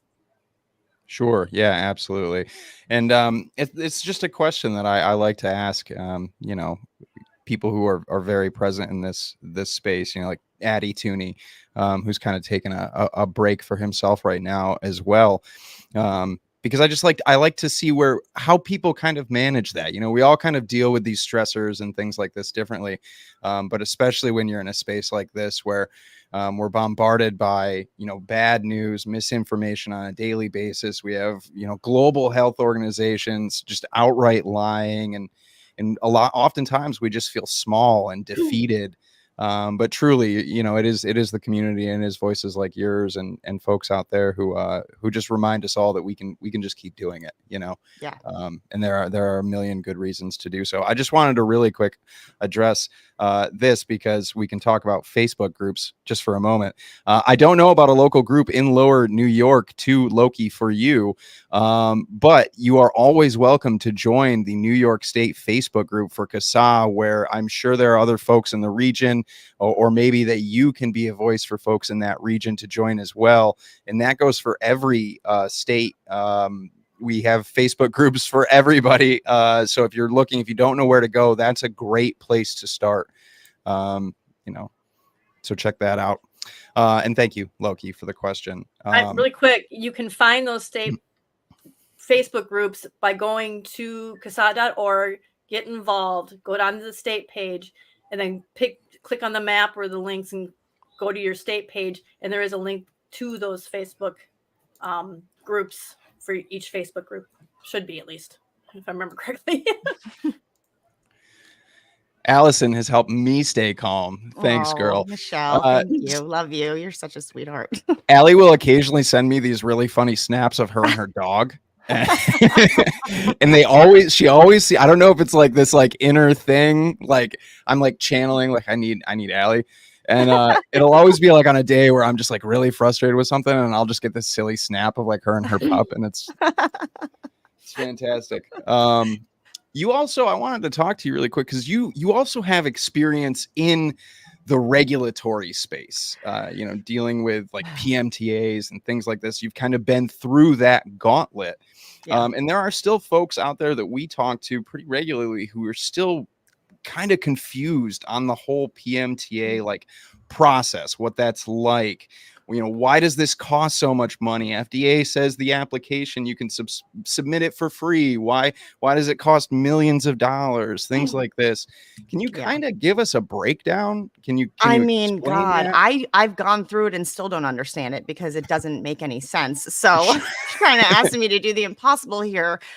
So yeah, it is free to upload your application. When I was working with the PMTA sharing group, which was how I originally met Shar Owens, who, still is submitting. She's the science part of AVM. So please don't look here for science, because I was just kind of faking my way through it. And she was I was sending her I just did this one flavor. Is this right before I continue kind of situation, Sure. Calling her at 2 a.m., freaking out because I was filing a PMTA for my, the company I used to work for. So it's not easy to do, but it's the science behind it that costs the money. So, we got some quotes from different, companies to do HPHC testing, longevity type testing, where you basically just send your liquids off, they sit on a shelf and they get tested again and again. That's the expensive part, and it really depends on what company you go with to have that stuff done. So that's where you run into it. It doesn't cost you anything to put everything up and, into the system, which is information that FDA already has, by the way, which is everything that's in your liquids. Because if you're registered with the FDA, then all your products have to be registered, as well as everything that's in those products. So they already are fully aware of everything that's in there. So that part is kind of a waste of time. We had conversations with the FDA before kind of the change of, office and, change of leadership there. They were in this position. Everyone had spoken to someone where you just file what you can and we'll work with you. So we filed what we could. We did, the easy stuff, all of the basic stuff, gathering the studies for, proof that, these things are helpful, putting all your information in, putting all your ingredients in, your basic breakdown of like your flavoring and stuff like that, where you get your nicotine, what your SOP is. So basically how you do things in your facility.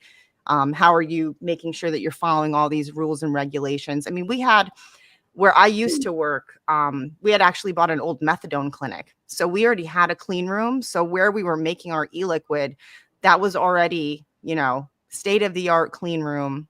Wow. Really smart on my ex-boss's part to kind of look at that kind of facility. So we kind of already had things set up for us. We had a bunch of inspections. The FDA, really seemed to like what we were doing because they came into our stores. We were kind of ahead of the game. We had an IT guy that had set up a situation where we can scan IDs, and we locked our employees out of the system if the ID was not valid. They couldn't even make a sale because we love our employees, but everybody makes bad judgment calls. Everybody can look at an ID and say that looks real, and it's not. They've gotten really good with fake IDs now. And so we kind of put fail safes. We thought we were definitely going to be one of the ones that was going to make it. We were going to be one of the ones that was like an example of how you're supposed to do things, really only serving adults. South Carolina hasn't even changed the law here yet to from 18, which really hurts us because, we're following the FDA, we're following federal law, we're selling to 21 and up only, but then you have all these little head shops that are popping up everywhere that are selling to 18 still because legally they can, and they're not registered with the FDA. So they're kind of flying under the radar. Sure. Right. So we submitted, not only did I submit PMTAs, but I mean, I took a screen grab of when I scanned my ID to make a sale, then when I scanned my son's ID to make a sale and what would pop up on the screen. I mean, we thought we got this. We have time to schedule the HPHC testing because we're going to work with the FDA. They're going to work with us because that's what they've been telling us the whole time. If you're still looking to file a PMTA, you can reach out to Shar or me, and I can get you in contact with her. She's amazing at doing all that stuff, but we almost feel like at this point we're set up to fail. If you're not a part of Big Tobacco, which I have no issue with Big Tobacco products, I think that if they help you quit smoking, it's all essential. It should all be available. What works for me might not work for you. So I think everything should be approved and on the market if it's filed a PMTA. We're all using the same stuff. So we kind of feel like we're set up to fail now. So it's like, why even try? Why even follow through with the testing and spend the money? It was so crazy too, because I filed our traditional nicotine PMTA. It got accepted. Then it was in filing stage. And then it was like moving into the next stage. I got a call from somebody from FDA. They told me, well, we're going to move you to the next stage. You're going to have a call. And basically you have to get an approval of where you can have your testing done. Because that's one of the things. You have to have it done in, I think, an FDA lab. And we were trying to get approval to have it done somewhere else because of COVID. There were so many there was no way. They're like, we have a list like 2 years out to have this done. We're like, well, we need this done sooner than that. So we were trying to find other ways to do testing, bridge testing, so we could test one nicotine level and bridge it for that flavor instead of testing every single nicotine level, because that ups the cost as well. Never had that meeting, received an MDO immediately, a blanket MDO that everyone got the same MDO because we were comparing our MDOs. And they basically said the same thing, that they weren't appropriate for public health. There really was no more information as to why they were inappropriate for public health. We were just denied. I did actually, before I left that job, filed their synthetic PMTA, which is still an acceptance stage, but hasn't moved any further than that. So I think with the traditional nicotine, it moved a little bit faster, but I don't know if that's going to change because, the politicians speak and the FDA jumps and we start to see movement on things, and not usually in a positive way. Stupid politicians speak. Yes. And we have to listen to them and let our heart rate go up again. Your Apple Watch is going to start screaming at you. Spiking, just vibrating off my wrist. Hopefully not an abrupt shift of the topic, but since you did, mention, having as much as possible authorized through PMTA, and we know that well, first of all, South Carolina saw the PMTA registry bill like many other states. I just went to double check and make sure that it is dead. It died dead. Last month. Yes. I don't want to get into like strategy or whatever, but first of all, good work. Excellent job. South Carolina Thanks. Smoke Free, and whatever. Yeah, we have a great team of people. Yeah, when we were up there every week working Nice. with them, working with legislators. I have really good news. We have one of the members of the that would actually listen to us and actually hear what we were saying. It was like banging our head against the wall, having conversations, because nobody was listening or even acknowledging the adult side of the conversation. Like it was really frustrating. It was very hard for me to not snap, because I wanted to so badly so many times, because we went up there for 3 weeks, myself and a few of the other members of the South Carolina Vapor Association, and sat down, had meetings, because we had to hire a very expensive lobbyist, which of course, small businesses, a group of small businesses, we had to come up with funds pretty quickly. It cost our group $50,000 for this one bill. It was crazy. Yeah. Not even a drop in the bucket compared to what the big tobacco was spending in this state to get that passed. But so we were pretty lucky. But we had one guy, Matt Lieber. He was our champion. We were out putting up his signs because he's running for Senate all over the local area while we were working with him. He was actually the one that held his ground and really held that bill up for us. And he just got elected to Senate. So nice. We're very excited for him. So I think that we have now an ally on that Senate level, which is great. We need more of that, because it's pretty obvious from that Senate hearing the other day that's not the case. And I do truly believe one person can change the minds of many if they're educated. And so our goal is to educate Matt and in South Carolina, move forward and try to create our own legislation so we can beat big tobacco to the punch next session. Fantastic. Yeah. That right there is such a good example, though, of boots on the ground work being done and showing up and communicating and getting involved on that level. So thank you. And thank you to your Vapors Association down there for putting in that work, because that's incredible. Yeah. And also thank you to my job, MePod, because they let me have the days off and go up there as much as I needed to. And I don't get paid from South Carolina Vapor Association. So it was nice of them to support me in that effort, because it was a lot driving back up. It benefits them too. It benefits them does too. For sure. But still, yeah, definitely not my job. You're talking about that $50,000 for a lobbyist. I mean, there you go, people. That's why CASAA hasn't hired lobbyists. Could you imagine? That's one bill in one 50 state. Different states. 50 different states for stuff popping up. Yeah, that's not even like sort of the ongoing contracting that a lot of people do. Some of the other associations. I mean, I don't know, Florida Smoke Free's budget, but when we were all talking, this is like 8, 9, 10 years ago, trying to get all the state associations. I mean, this wasn't our effort, but Demetrius Agrafiotis and others who were trying to get the state groups going, and Safada. The idea was you need your lobbyists there year round, so that you've got somebody who's listening and it can give you that early warning before a bill gets introduced and get you, you're buying their relationships so that you can get, time with lawmakers and hopefully prevent this stuff from ever making it to the, introduction. So, that if $50,000 just to work on one bill, that's a drop in the bucket compared to what some of these the state associations need. And I mean, this is a fundraiser for CASAA, but if you're in South Carolina and you own a business, you need to get involved with South Carolina Vapors Association. The same goes for every other state. If you own a business, you're in a state, look for your state trade association and support them, because they need a lobbyist there year round.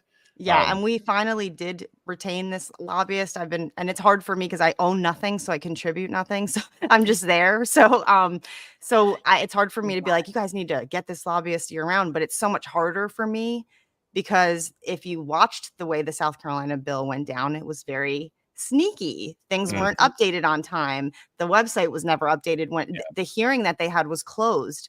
We couldn't even, try to get in there. So having a lobbyist from day one would have made that, and maybe we could have beat that bill a lot sooner if we had done that. But it's expensive to keep a lobbyist on retainer, and that's just to keep them on retainer. If an issue pops up, then that's more money. And these are all small business owners that have been beat down into the ground by the FDA. Yeah. Yeah. And In I did. Wisconsin. Oh, sorry.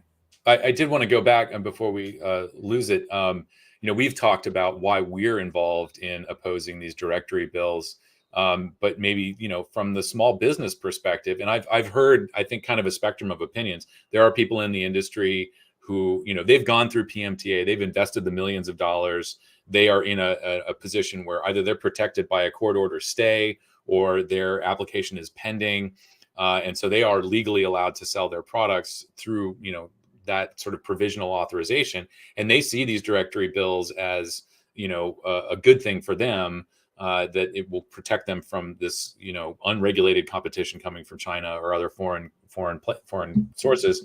But from a small business perspective, why is it that small vape shops in South Carolina are banding together and opposing these directory bills? Well, because they're business killers. First of all, I mean, I personally, for my job, have had to reach out to Louisiana to try to figure out how to apply for the Louisiana registry. If it's a foreign-owned company, there's no, FEIN number. So how do we get around that? Because that's a mandatory field. I will tell you, I've made about 7 phone calls. I've talked to the person who runs the directory, and I've even been actually transferred to the ATF lawyer. No one can give me a straight answer on that. So if I can't even file the paperwork, how can I even have a chance of getting on the registry? And what do I do in the interim? Because until I'm on that list, what do I just take all my products out of my store and put them in the storage unit and hope that you guys will get to my application? I mean, first of all. Second of all, we all know that, Altria and RJ Reynolds were championing these bills in every state. We know that they spent, I think, over $500,000 alone in South Carolina trying to push these bills through. They're doing it because these products are hurting their product sales, because the only stuff that they got approved, nobody's using. Okay. So not that it's not essential. If someone's using it, like I said, one person's using it, it's essential, but you're trying to kill your competition. We saw from their report, the Barclays report from Altria, that if they can get more people to stop using e-cigarettes, then they can get more people to keep smoking their cigarettes and their stocks will go back up. So I don't even really think it's about their vape products more than it's about making it so limited that if that's all that's available, people will hopefully go back to smoking cigarettes, which is disgusting. Yeah. I'll tell you, every time I came home from Columbia, I felt like I needed to shower because of the conversations I had. I just felt gross. It really kind of opens your eyes about what goes on in these offices and how much money they're being given behind the scenes, kind of to, and I actually spoke with one representative who's local who got a check from Big Tobacco. We actually did like a local radio show. And there was a quote from her that not only was she not cashing the check, but she was returning it because now she realizes what the check was for. So, but they didn't even know. A lot of people that were willing to even hear us out were shocked that this would take everything off the market and shut all these shops down, because that's not how it is presented. It's presented to keep out Chinese illicit vapes, right? But that's the next question. Since you're already getting there, so in Alabama and I believe Louisiana is the same. It's pretty much the same companies and same products in both states. In Alabama, I know that Altria, had presented this in committee hearings. It's over 1,500 products that are on the registry, and that sounds like a lot. But maybe you can talk about how that isn't. Is that enough to sustain a small business? Is that enough to attract people to smoke-free alternatives? Are we just being kind of hyperbolic? No, because everybody wants. I'm sorry. For me, I can't just pick anything up and use it. I'm very particular about my flavor. I'm very particular about what I'm using, the coil, the flavor that produces. So if what I want is not available, I potentially will go back to smoking. To me, that's unacceptable. Like, I mean, when we filed PMTA, we had to remove some of the flavors that were not selling as good as the other ones because it's such an expense. So you kind of pick and choose what you're going to file for. We had customers losing their mind over raspberry cupcake. And I'm like, that 3 people use that. But guess what? Those 3 That's people what are like, helps. what am I going to do? This is the only flavor I like. And that breaks my heart. Like, we shouldn't be in a situation where we have to pick and choose, because what you're doing is you're picking and choosing what customers could potentially go back to smoking cigarettes. Yeah, And it's solely I'm based pretty on sure preference. cigarettes are still deadly, right? I mean, they're still, we Right, know like what they do. the grand difference here between raspberry cupcake, blueberry lemonade, and coffee chocolate flavored e-liquid compared to cigarettes. The differences in the breakdown of those e-liquids and risk factors or whatever, all of it is so incredibly marginal when you put it up against the product that takes 8 million lives a year globally. Yep.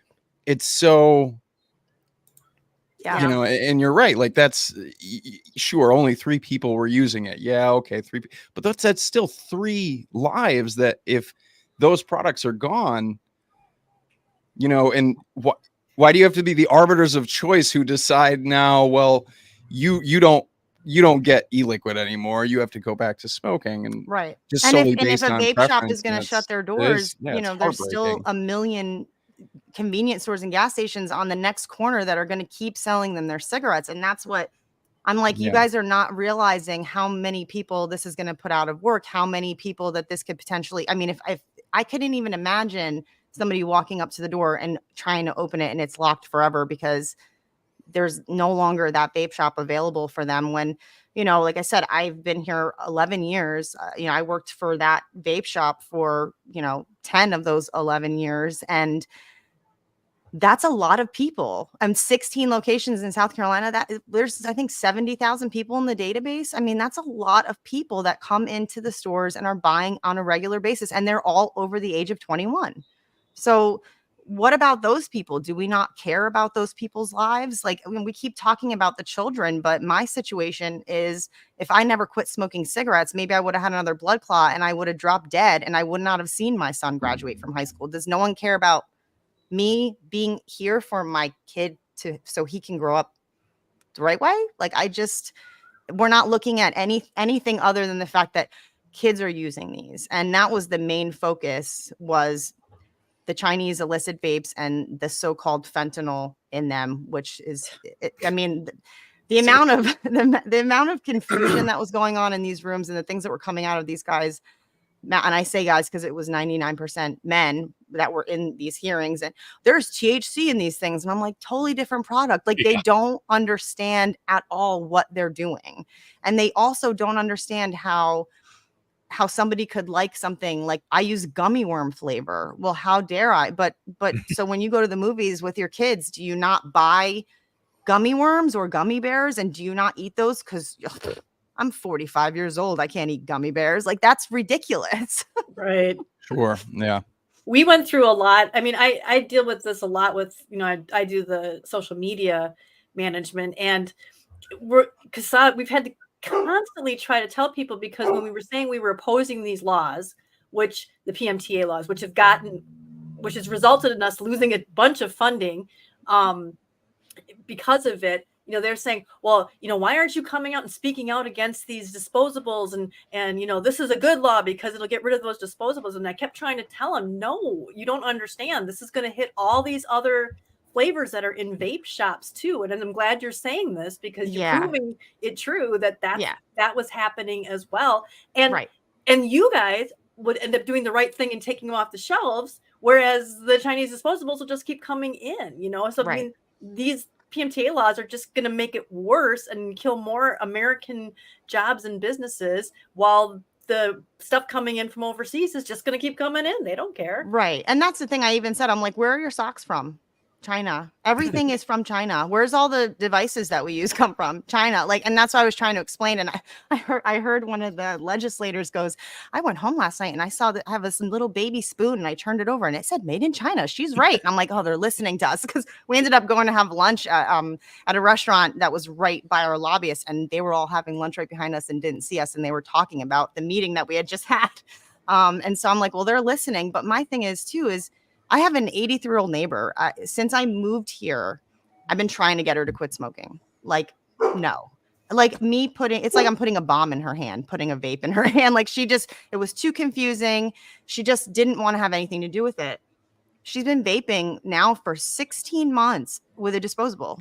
So I believe that everything has its place, because guess what's going to happen? I've tried so many times to get her to switch to a pod device since I got her on that disposable, just in case this law had gone through and I couldn't get those for her anymore. And she will not. She told me straight, I will go back to smoking cigarettes if I cannot get these disposables. I don't want to fill liquid. I don't want to change coils. I don't want to fill a pot. I don't want to have to do anything but charge it and throw it away. So all of these things have their place, because now I see her walking twice as much as she ever did with her dog.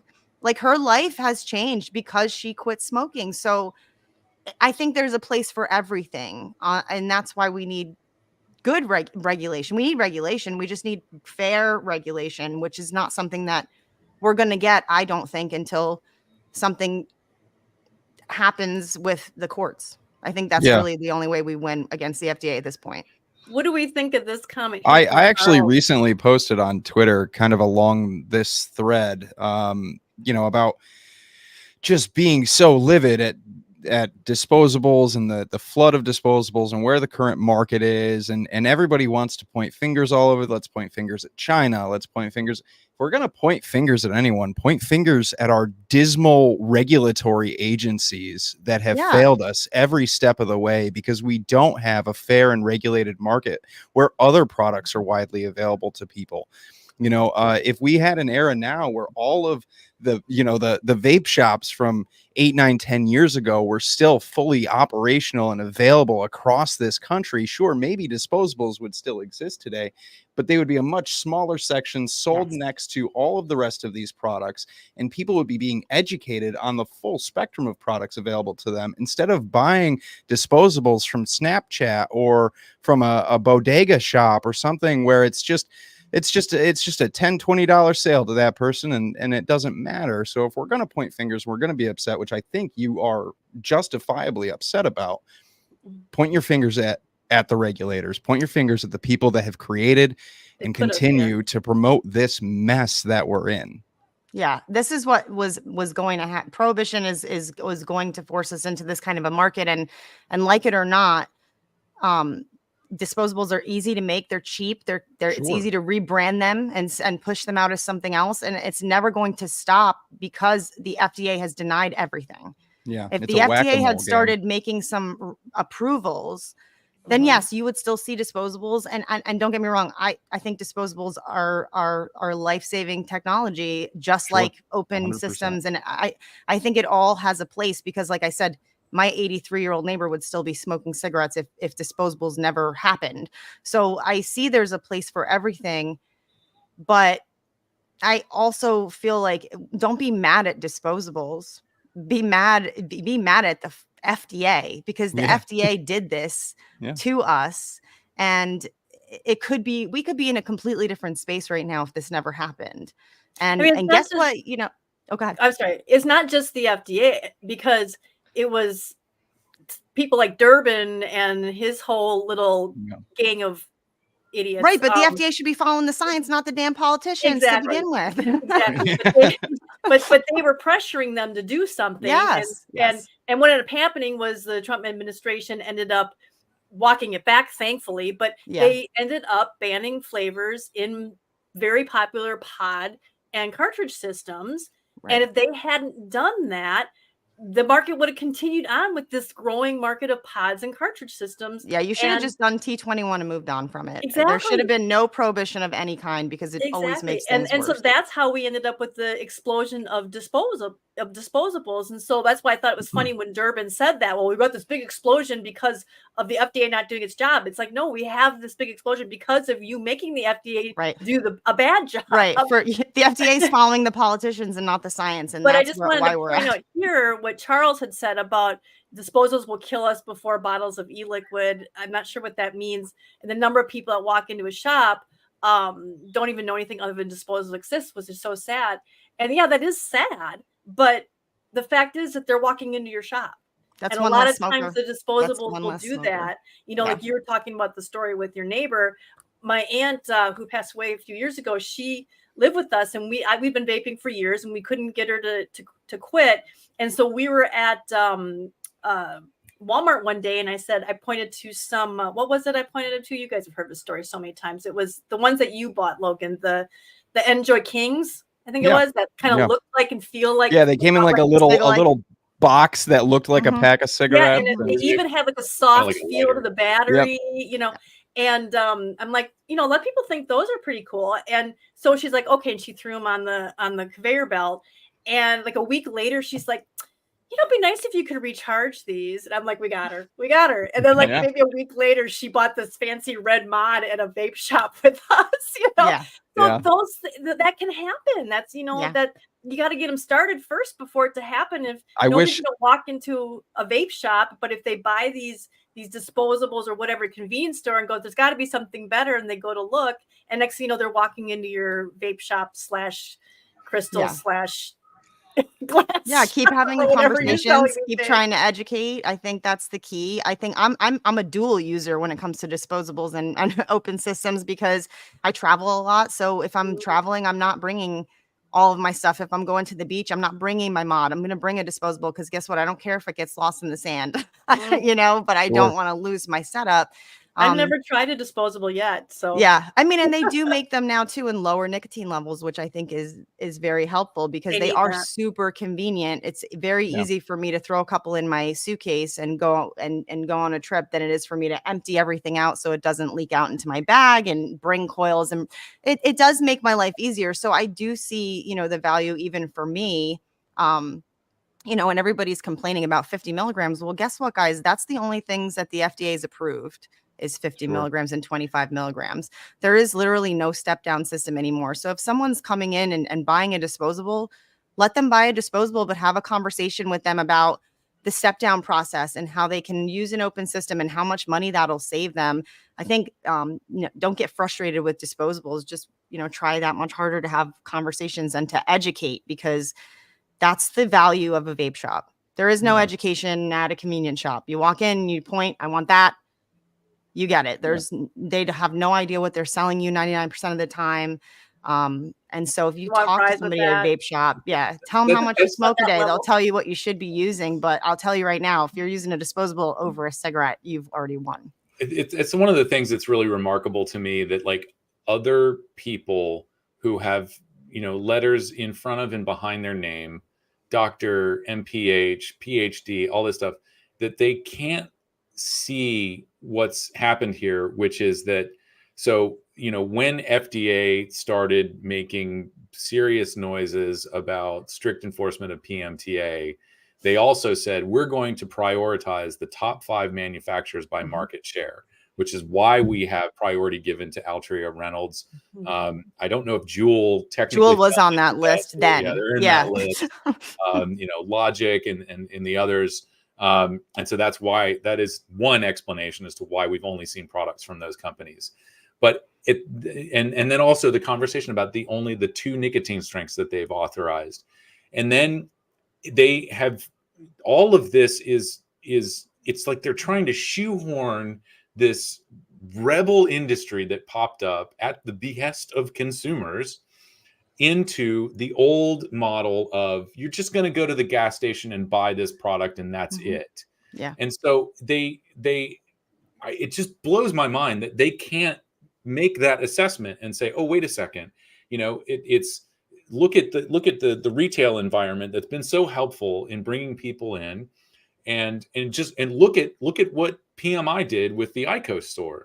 It takes 45 minutes to buy an IQOS. Yeah. If you're new to it, if you smoke and you go to an IQOS store, they say it should take about 45 minutes. And then there's follow-up afterwards. This is all like, it's trying to sort of, in a very clinical, sterile way, recreate what we were all doing in vape shops, years ago. So you've got, a major tobacco company at least acknowledging that process, that sales process, having that conversation, getting to know what somebody's needs are, that's vital to switching them away from combustion. And then all the sort of evidence, anecdotal or whatever it is, coming from vapors, that they just don't see that they are actually working against themselves in trying to reduce smoking prevalence. All the while approving all these new cigarettes. Like, what is happening?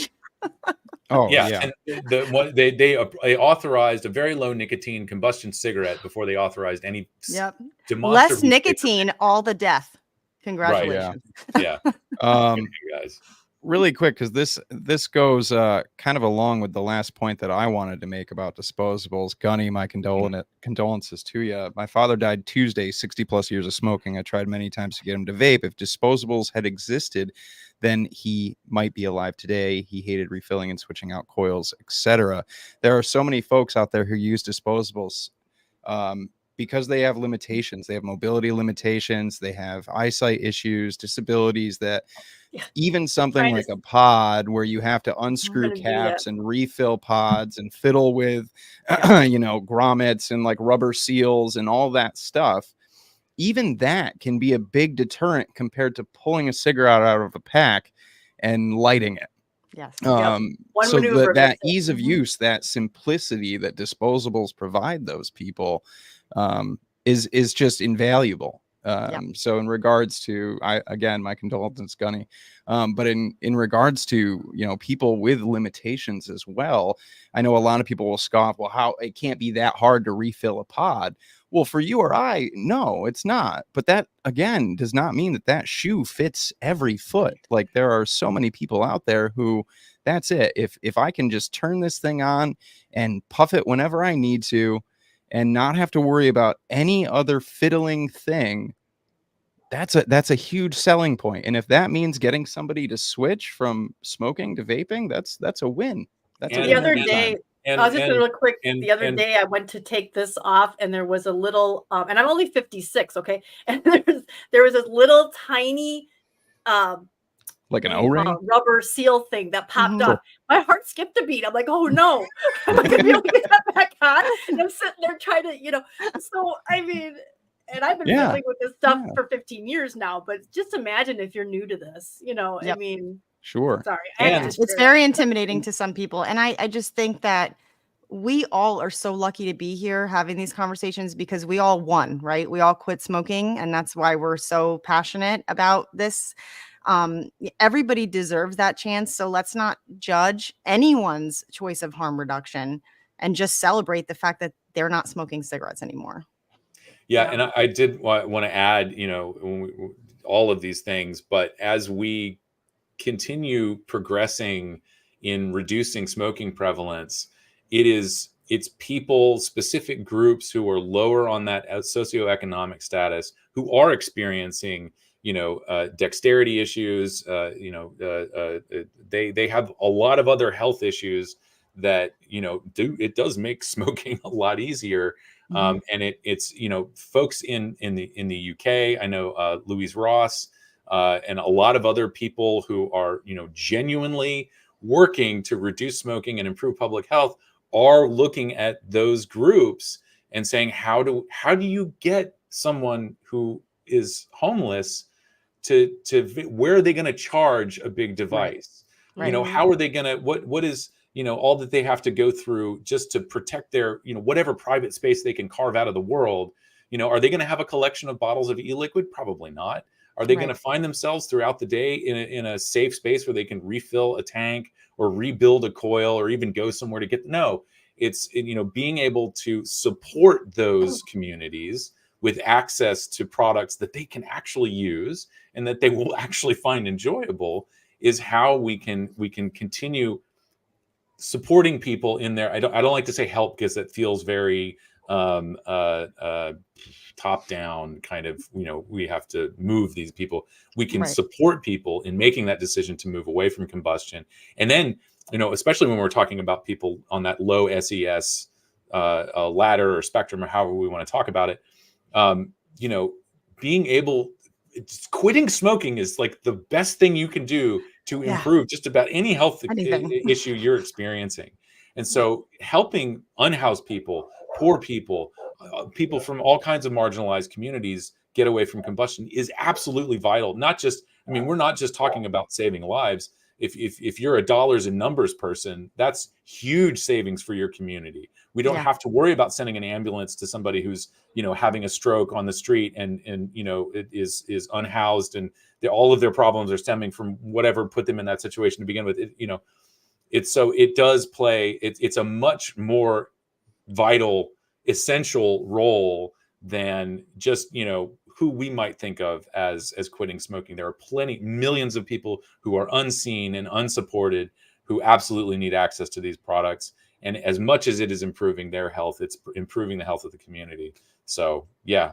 Can I just point out that the solution to the Chinese problem of the Chinese disposables isn't trying to raid stores that are carrying them for people who it's vital for. It isn't digging through ships and coming into port and all that. It's working with the U.S. industry and encouraging and developing our own disposable products that can be sold in our stores to these adults over 21. That maybe working on a recycling program, like focusing on things that are actually important, like instead of worrying if the FDA is going to raid you at any moment, but let us be innovative and let us then figure out a solution to the issue with the waste that these disposables create. Exactly. We need to do that too. I was going to say that as well. That is an issue, but it can only be solved if we are working with local manufacturers who can develop these things rather than banning everything or shadow banning, like what they did to you, and just trying to go after it. They're playing whack-a-mole instead of getting under the machine and fixing it. Right. I mean, it would be nice to know what's in your disposable and what's in your e-liquid. And the only way we get there is if there's a fairly regulated market with approvals here. And then this amazing industry can start being innovative again and start creating some amazing stuff. Because the only innovation I've seen is in disposables. And that's really sad. But I mean, eventually it seems to come in the form of how many LEDs. I was going to say, eventually it's going to have its own. That's the only innovation I've seen recently. Is how big of a screen and how many LEDs can we pump into this little device before it becomes a whole mod? So you're absolutely right. We have unfortunately come to the end of the hour here, and I'm asking everybody this. But first of all, Gunny raised a good question about the bill in South Carolina. I feel like I have my own answer, which is we expect to see all of this stuff come back at the same that much worse veracity. Worse. Whatever obstacles they went through to get killed, that they'll learn from that and they'll kind of tweak these bills and make them stronger, which is why I definitely suggest if you have a group locally to get involved and, try to start writing your own legislation, beat them to the punch, work with your local representatives. And by the time Big Tobacco shows up, they'll go, we already have this problem handled. We've been working with these guys for the last 8 months. I mean, that's our plan. And I know for me personally, I don't care if you're from South Carolina or not, I'm more than happy and willing to share all of the information and what we're trying to do here if you want to try to replicate it in your state. Yeah, there's something I'd like to ask Alli as far as, and I know because we've been asking people this as far as what they see what the value with CASAA is. And you kind of touched on it earlier when you talked about having to go and testify and how they just didn't want to hear it. And one of the reasons that we've always insisted that we should be separate from the industry organizations was because people just have this sort of natural inclination that, well, you're just making money off of it. So they need to hear our stories. Would you say that that's one of the things that we bring to it? One of the many things that you guys bring to it. I mean, I personally write a lot of blogs. I'm always using your calls to action. They are invaluable. Even I was speaking with Alex, we got like one email that we could email someone and get our voices heard to, the senators. And we put that on CASAA, thankfully. Thank you so much, Alex, for doing that. And we blew her email up. I'm sure she was really pissed at me and regretted giving me her email address. But, that kind of stuff is invaluable because when constituents that vote for these people and keep them in office are reaching out and beating down the door with these emails and phone calls, which you guys make it so easy. It's just auto-generate. You don't have to do any work if you don't want to. You can if you want to add your own sentiment in there, but if you just want to send it the way it is, it's beautifully written. It goes to those people that, are directly affiliated with your district or your county. honestly, we use it so much. I can't imagine it not being a resource, and how we would even begin to fill that gap. I don't make $1 million. I don't work for big tobacco. I've been accused of it, but I don't. Still waiting for that check. But I have a kid going to college, and I've made my donation. Okay, so if I can make my donation with a kid going to college, everybody can chip in something. Because you really don't know what you have till you don't have it anymore. And I would really hate for people to learn that lesson here. Thank you. Thank you. Thank you, Alli. Thank you, guys. Well, thank you so much for giving us part of your day, and congratulations on the kid getting that cap and gown. Thank you. That's awesome. That's Thank you awesome. so well, much, go guys. enjoy the rest Good luck. of your Enjoy the rest of your day. Thank you. Thanks, so Alli. much. Thanks. Bye. Take Bye, care. guys. All right. Well, that was Alli. Everybody, Alli Vapes, fantastic advocate, and super knowledgeable. She's been here for a long time, doing this for a long time. So huge shout out to Alli. We do have another guest coming up. He's a little bit more curmudgeon-y than Alli, but we love him. He can hear me right now. I see him smiling. Where are we at with the no super chats in the last hour, but that's that's okay. So I don't have anything to read off for folks. Alex, you want to share the chart and talk a little bit about where people should go to donate and all that? So while you guys do that, I'm going to take a quick. You take your break. We're going to need those occasionally throughout today. We're going to trade some places. I have to go deal with a dog who is going to start barking here if I don't take him outside and give him lunch. But we haven't really moved that much in the past hour. And we'll just put the link in the chat. That is for our donation form specific to this day. And we'll probably down there. Going across the bottom too. The way things are going, we're probably going to keep this going into next week. But we could really, as Alli laid it out, and I would add to that. For folks who work for companies who are rebroadcasting our content, I think it's great that we have added about 20,000 people to our membership list this year, and a lot of that has to do with companies spreading our resources. But it's similar. In the sent out to people earlier this week. We acknowledge that, we're dealing with people who, parting with $2 to $5 a month, that is a lot for some people. And so we have been very shy about fundraising from the community, especially since there are companies making millions of dollars off of these products. There is a bit of I think, a justifiable expectation that some of that goes back to supporting their customers. There have been a lot of hurdles along the way. I'm not here to shame and get angry about all of this stuff. We understood in 2016 that companies were going to be facing a pinch, and that was why we started actively soliciting donations from the major tobacco companies, because they are well heeled, obviously, as we've been discussing. But our members are their customers too, and we want to make sure that all of the consumer voices are represented in these policy discussions. And so, I understand that money has to be prioritized, especially if you're a business, you want to get, products across the finish line here for authorizations. But if you don't have places to sell them, if you don't have people to buy them, then what good is a PMTA authorization? And so, we do need consumer voices included in this debate. And so I think it is incumbent upon businesses who are making money hand over fist in this market to support their consumers and support the consumer voice. I think it's maybe a little bit hard for some people to swallow. Those are unrestricted donations. We're not here to accept your talking points and regurgitate them. There's a lot of overlap, obviously, but we do have a distinct voice in all of this, and we're not always going to agree.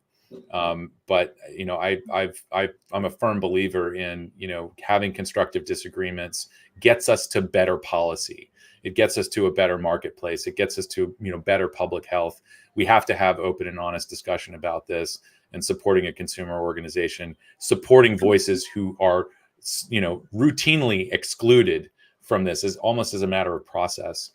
We have to fight back against that practice, and we need your support in order to do it. So and remember too that, you know, maybe we may butt heads with one company because they want to see disposables banned, but the thing is that when something else comes around and wants to see them banned, we're going to support them. CASAA's here for the consumers, and we want them to have as many options and as many choices as possible. We're not going to throw anybody under the bus. So yeah, don't donate to us and think we're going to start throwing your competitors under the bus, but we won't throw you under the bus, because eventually they will come for you.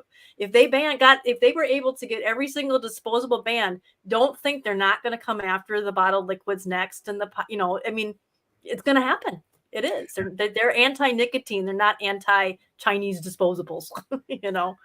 And on a lighter note, if somebody can make a raspberry cupcake flavored nicotine pouch, I will buy that hand over fist. That's great. All right, we're bringing on Jim McDonald now, and heads up for the crazy bumper. Alex, you want me to take you out when we do this? It'll be yes, take me out, and I'll be back in 30 minutes. All right, we'll see you in a bit.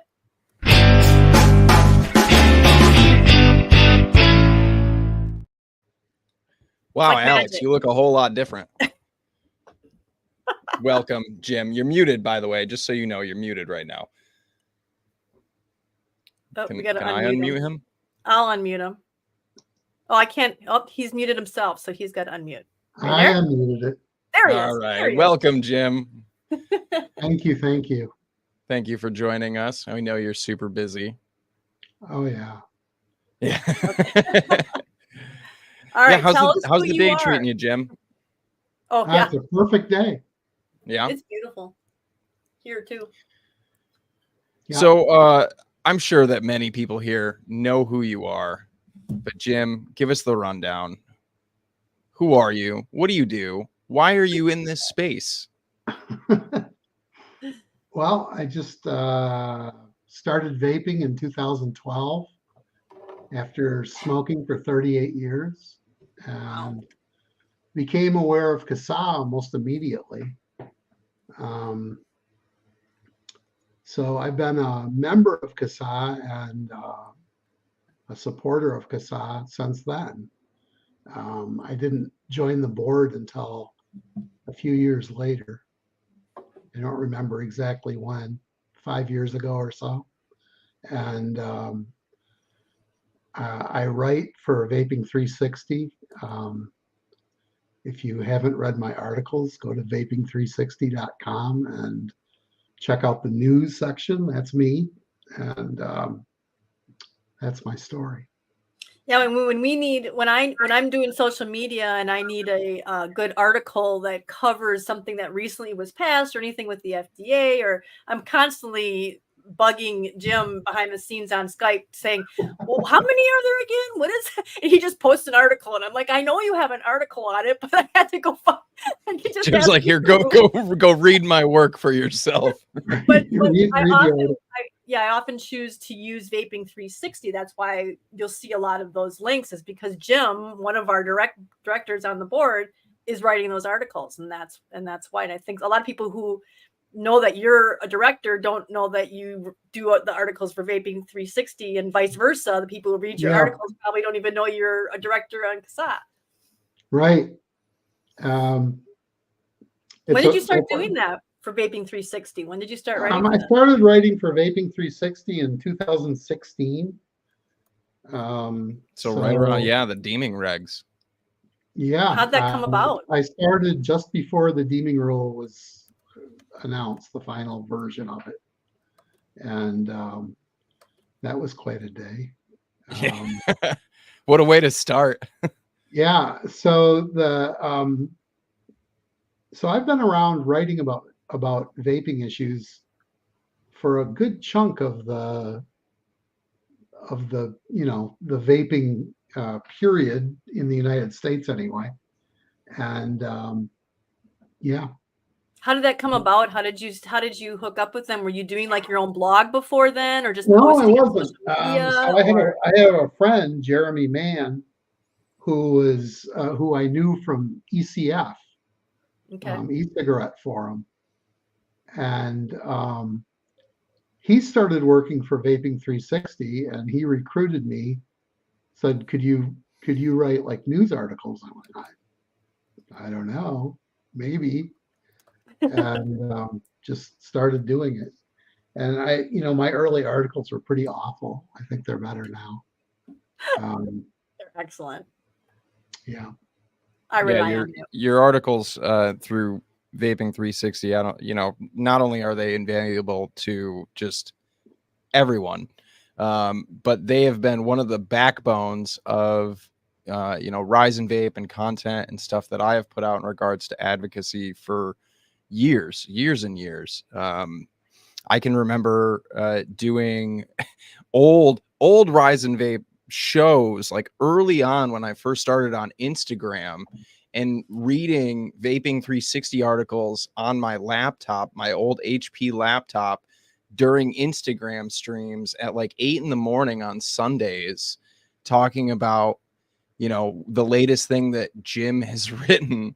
And then it wasn't until years later that I actually got to interview you and meet you. And now I get to hear you complain during board meetings. But I just want to thank you personally for all of that insight, because there are things out there that I wouldn't know, like what's going on vaping wise in, I don't know, Hong Kong, if it wasn't for an article that you had put out about it. And so Jim doesn't just necessarily write about the vaping issues here, which he does a lot of. Jim covers stuff that's happening around the world, which may seem less important to a lot of folks here just because of everything that we're going through, but it does help provide much needed perspective for many of us. It's one big fight. So people everywhere in the world are basically going through the same issues we are. And in some places, of course, it's much worse. But and as soon as one country gets a bad idea, it gets picked up. That same bad idea gets picked up everywhere else. It seems like what we're seeing with the generational bans and flavor bans. Well, tobacco control is international, and the same groups that cause all the trouble here, specifically the Campaign for Tobacco-Free Kids, is a powerful international force in tobacco control. Sure. Yeah. And if there's one thing that the U.S. leads in exports, it's misinformation and bad policy, specifically with drugs or anything remotely related to drugs. But yeah, I had a question for you in regards to your writing and the era that we're in now compared to, say, where we were, let's say pre 2019 lung injury situation. The amount of articles that you're putting out, or the workload overall, what is that like now compared to say what it was like 5-6 years ago? For me, when things felt, for you personally, when things to me kind of felt quite a bit calmer, maybe, or maybe I'm just looking back through, rose-colored glasses here. 2018 and 19 was definitely the most hectic time for me. We had, the Juul panic was in full flower, and then came Valley, and those two things together were really, it was really an exciting time. Whoa. Phone call. And then at the same time, at the end of 2019, we had President Trump proposing a flavor ban. So, I mean, all those things were hitting at one time. And that was when all the states started passing flavor bans. And that was the most hectic time. Now is relatively calm compared to that. Compared to then, now is a lot calmer for you? Now it's calmer, but that doesn't mean that stuff isn't still happening. Sure. And the people who want to kill vaping are innovative and well-heeled. They have a lot of money. And they're going to keep working at it. The tobacco companies, which stopped giving us money because we oppose their policies. They're the ones who are introducing those PMTA registry bills, because they're good with selling cigarettes. If their vapes aren't going to sell, they'll sell cigarettes. They don't care.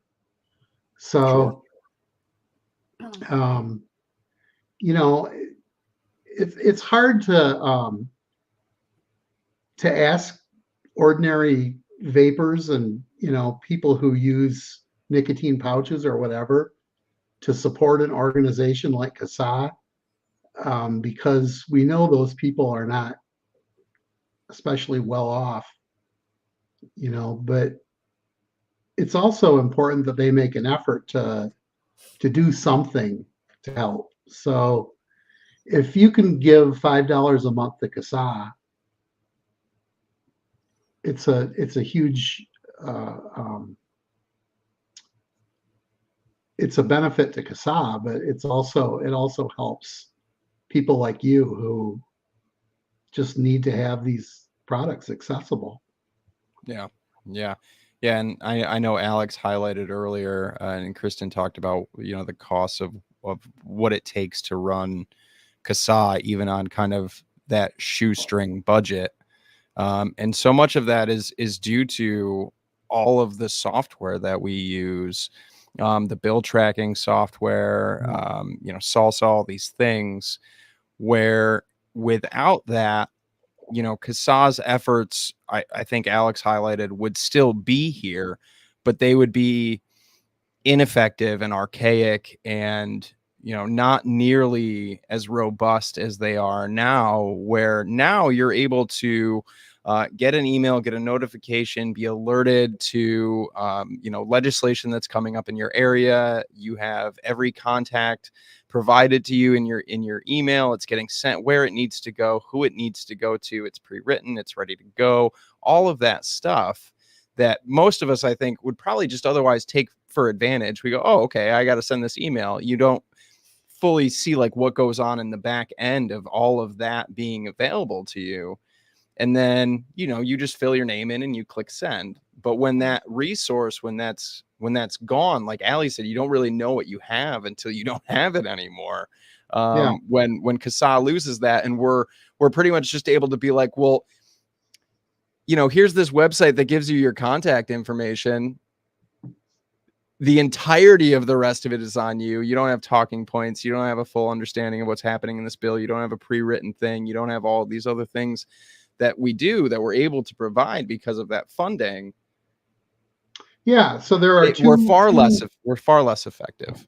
Two major expenses that we have that if we had to do without, we wouldn't be even close to the same thing. Right. That's the bill tracking software and the program that allows us, I guess it's three things. So Salsa and the bill tracking software, and then paying Alex to work for CASAA full time. He does a tremendous amount of work. Just incredible. You know, he writes all those calls to action. He does all the research on those bills. And I think as a CEO, he's underpaid. He's not not getting a CEO salary like you would imagine that, you know, the American Lung Association CEO and stuff is. So yeah, no. So I think if you look at the actual, for example, the PMTA registry bills that were introduced in I think almost 30 states this year. Yeah, it's like right around 30. Yeah. Some of them passed, to be sure, but most of them didn't. Most of them got stopped. I think we had six or seven that did pass. Well, that sounds right. But I was looking at my list earlier, and there were wow, now it won't scroll for some reason. A lot of people, while you're looking for that, a lot of people also don't realize that and I didn't even realize this until we had to do it a few years ago, is that we have to pay to be able to be a nonprofit. It's the weirdest thing that, to register in all these different states. And it's actually going to cost us a ton of money to not be registered anymore. I mean, it's just the complexity of it all. And because of these little call to actions that we do, these grassroots things without an actual paid lobbyist, it makes us a lobbyist. And so we can't be a C3 organization. We have to be a C4. And that just makes it all. That's why we can't join all these things where they say, oh, donate to your favorite cause. We can't be on those because those are always C3 lists. And so we have to pay all these different states to be able to collect donations online on PayPal. And that costs us money too, which is crazy. Look, it's expensive to not make a profit. Okay. Right? So, exactly. So even if we got rid of all that, we Alex didn't work for us anymore, and we didn't use those applications. And all we did was what we did in the early years, which is basically use social media to point out these bills that were coming up. Even if we just did that, it would still cost us a couple $1,000s a month. Sure.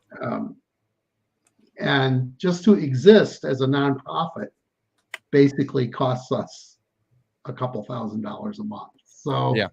I mean, back in the day, I was here back in the day before we had any of these programs, before we had Alex to do all that, and it was really a cluster.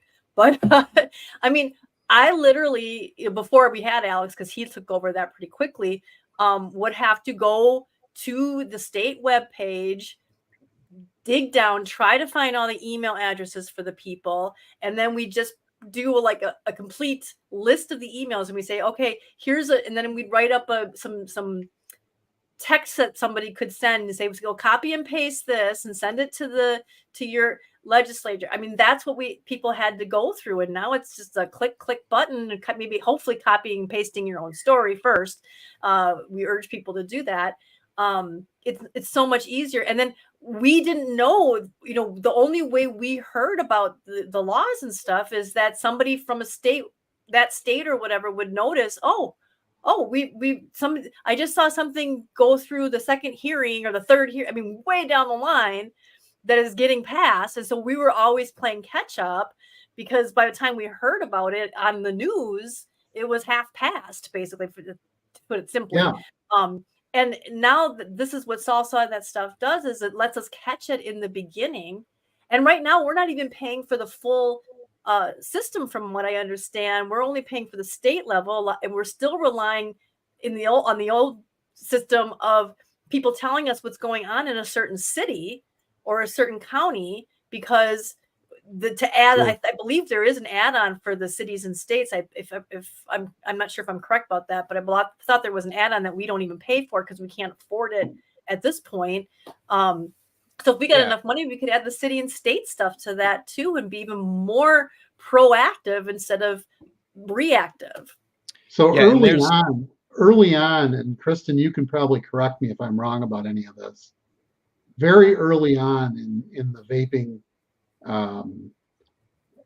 advocacy fight, NJOY paid for a lot of that stuff, the tracking of bills and so forth, and they had 2 full-time people working on the state level, Brian Foydick and I cannot think of the woman's name offhand.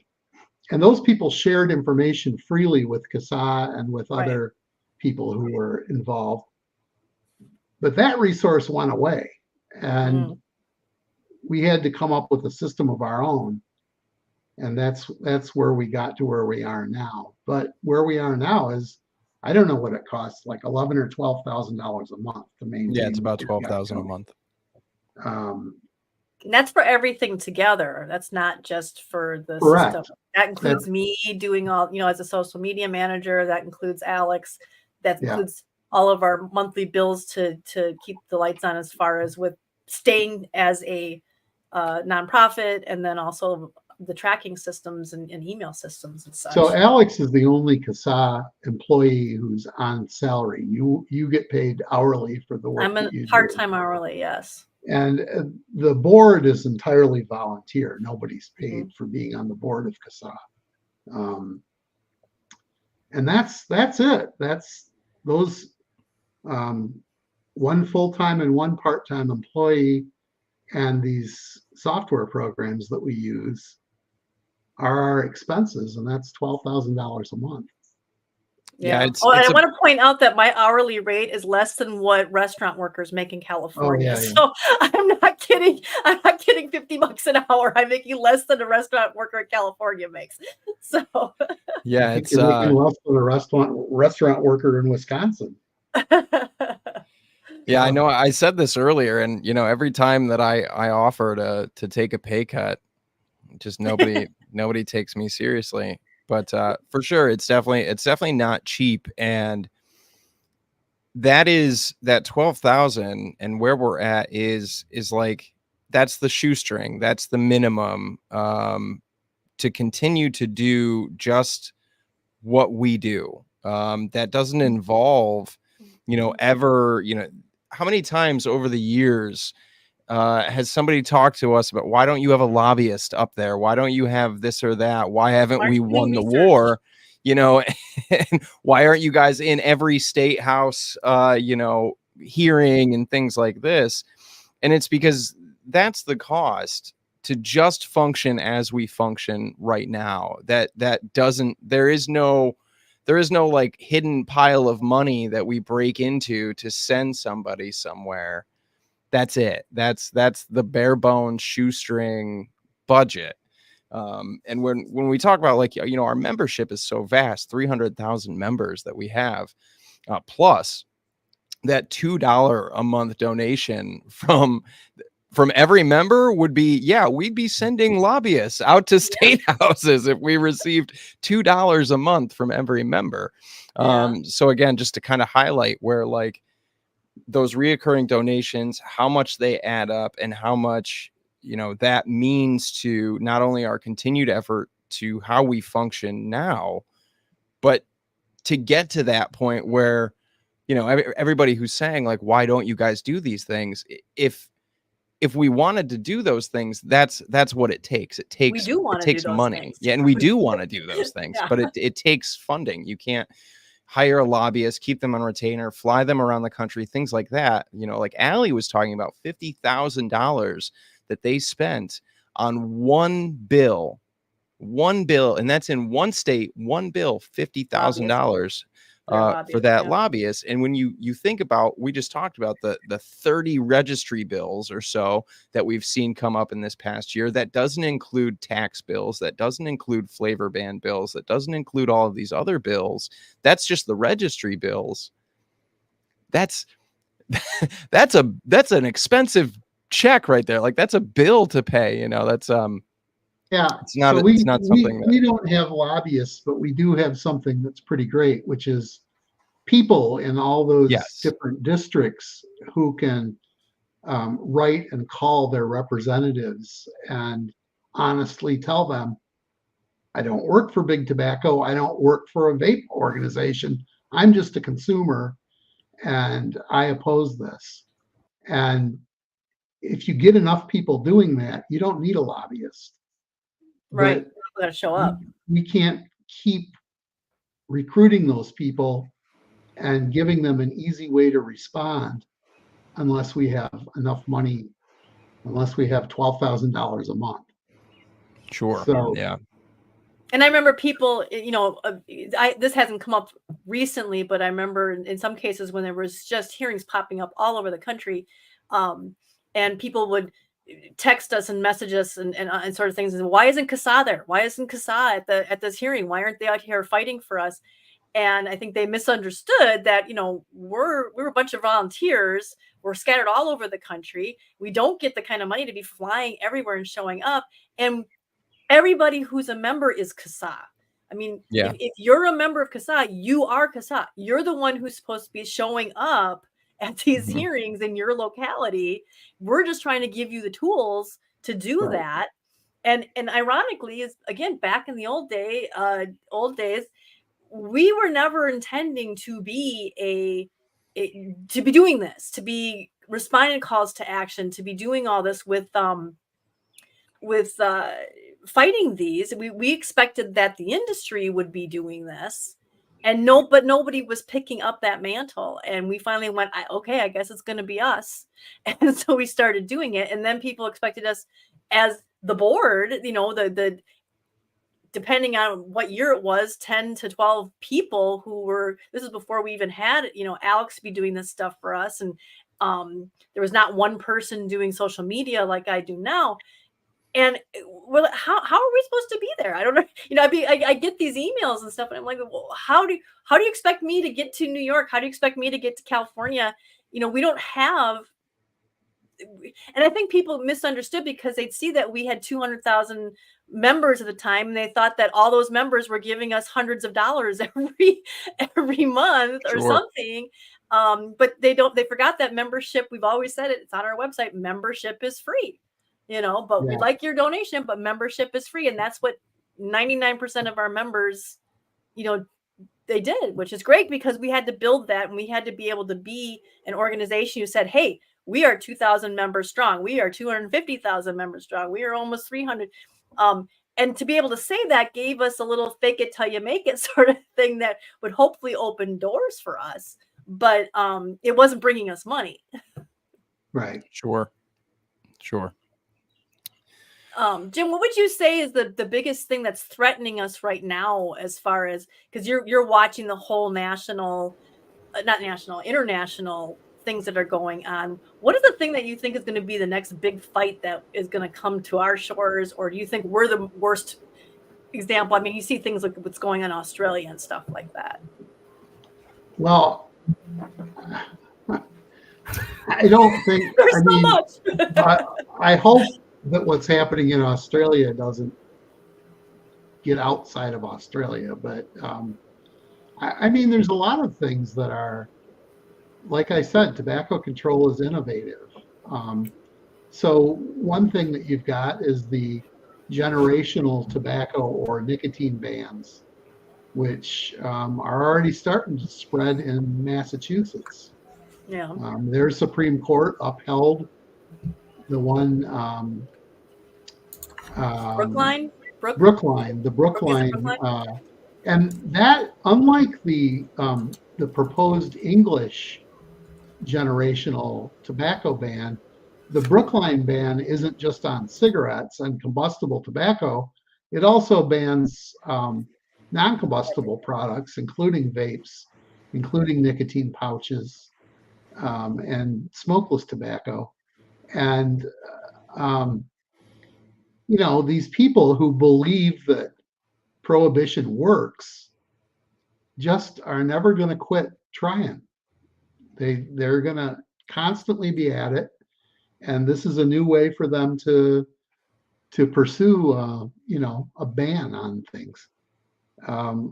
The other problem in the United States is the PMTA registries, and that's a huge problem. So what all these things do is just push these low risk nicotine products from the mess that we have now, thanks to the FDA, into a thoroughly black market system. And right. Once stuff is outright banned and it can only be sold on a black market, then you're going to have the problems that people are constantly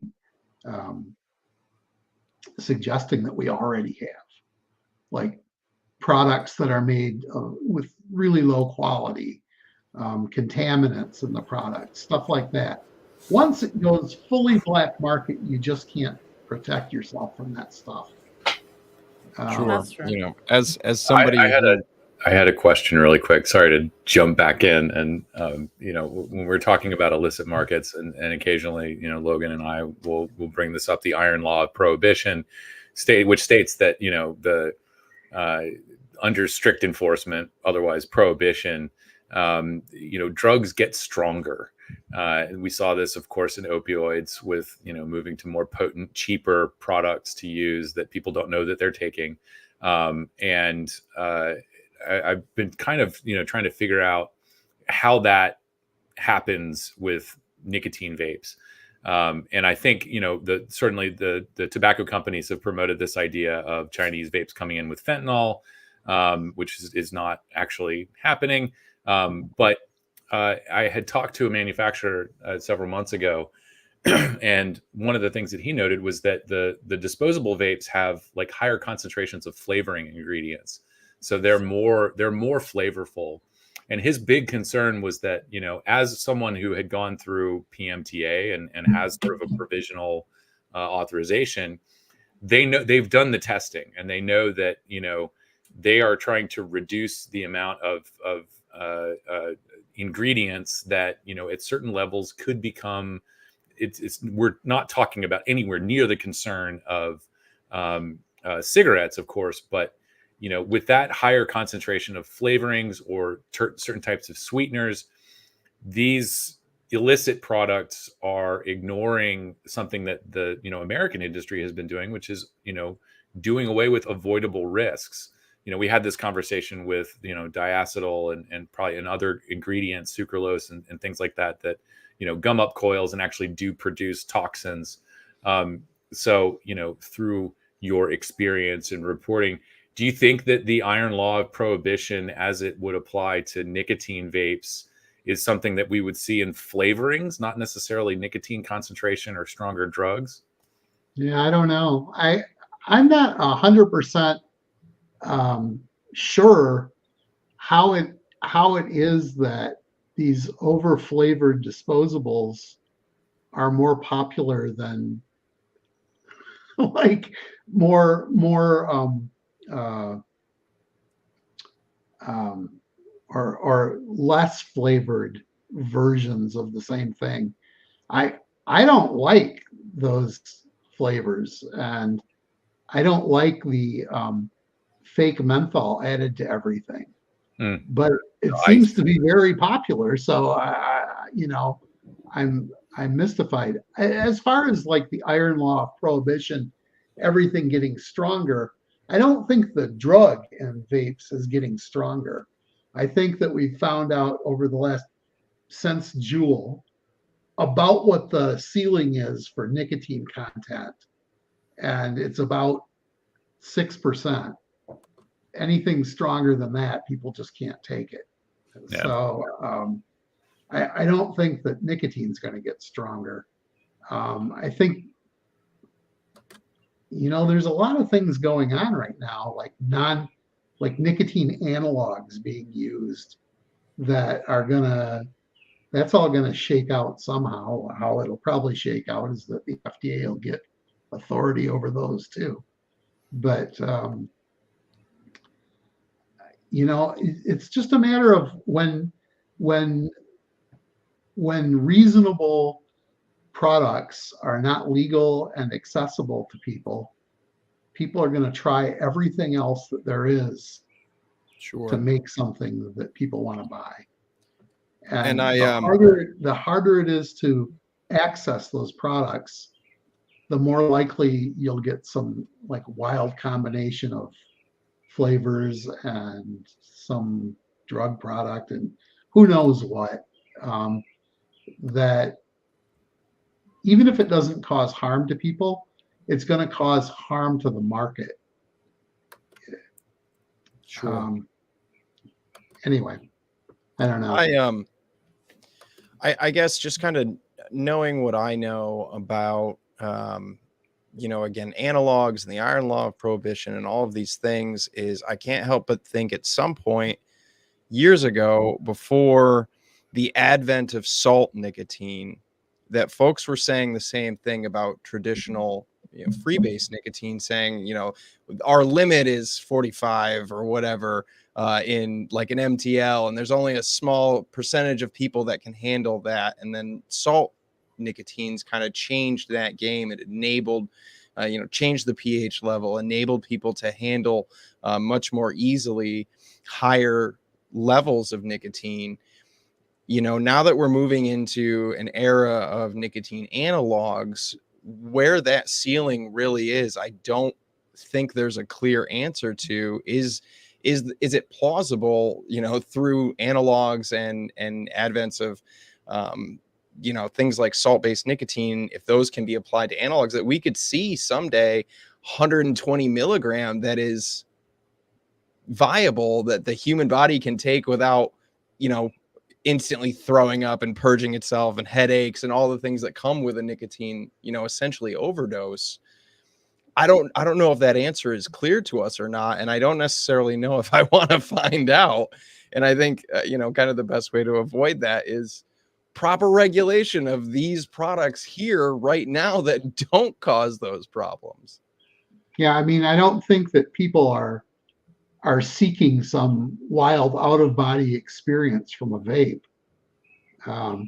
So the FDA should stop making that the goal of manufacturers, because if you just allowed every innovation of the gray market since Juul has been a response to the FDA trying to prevent products from being available.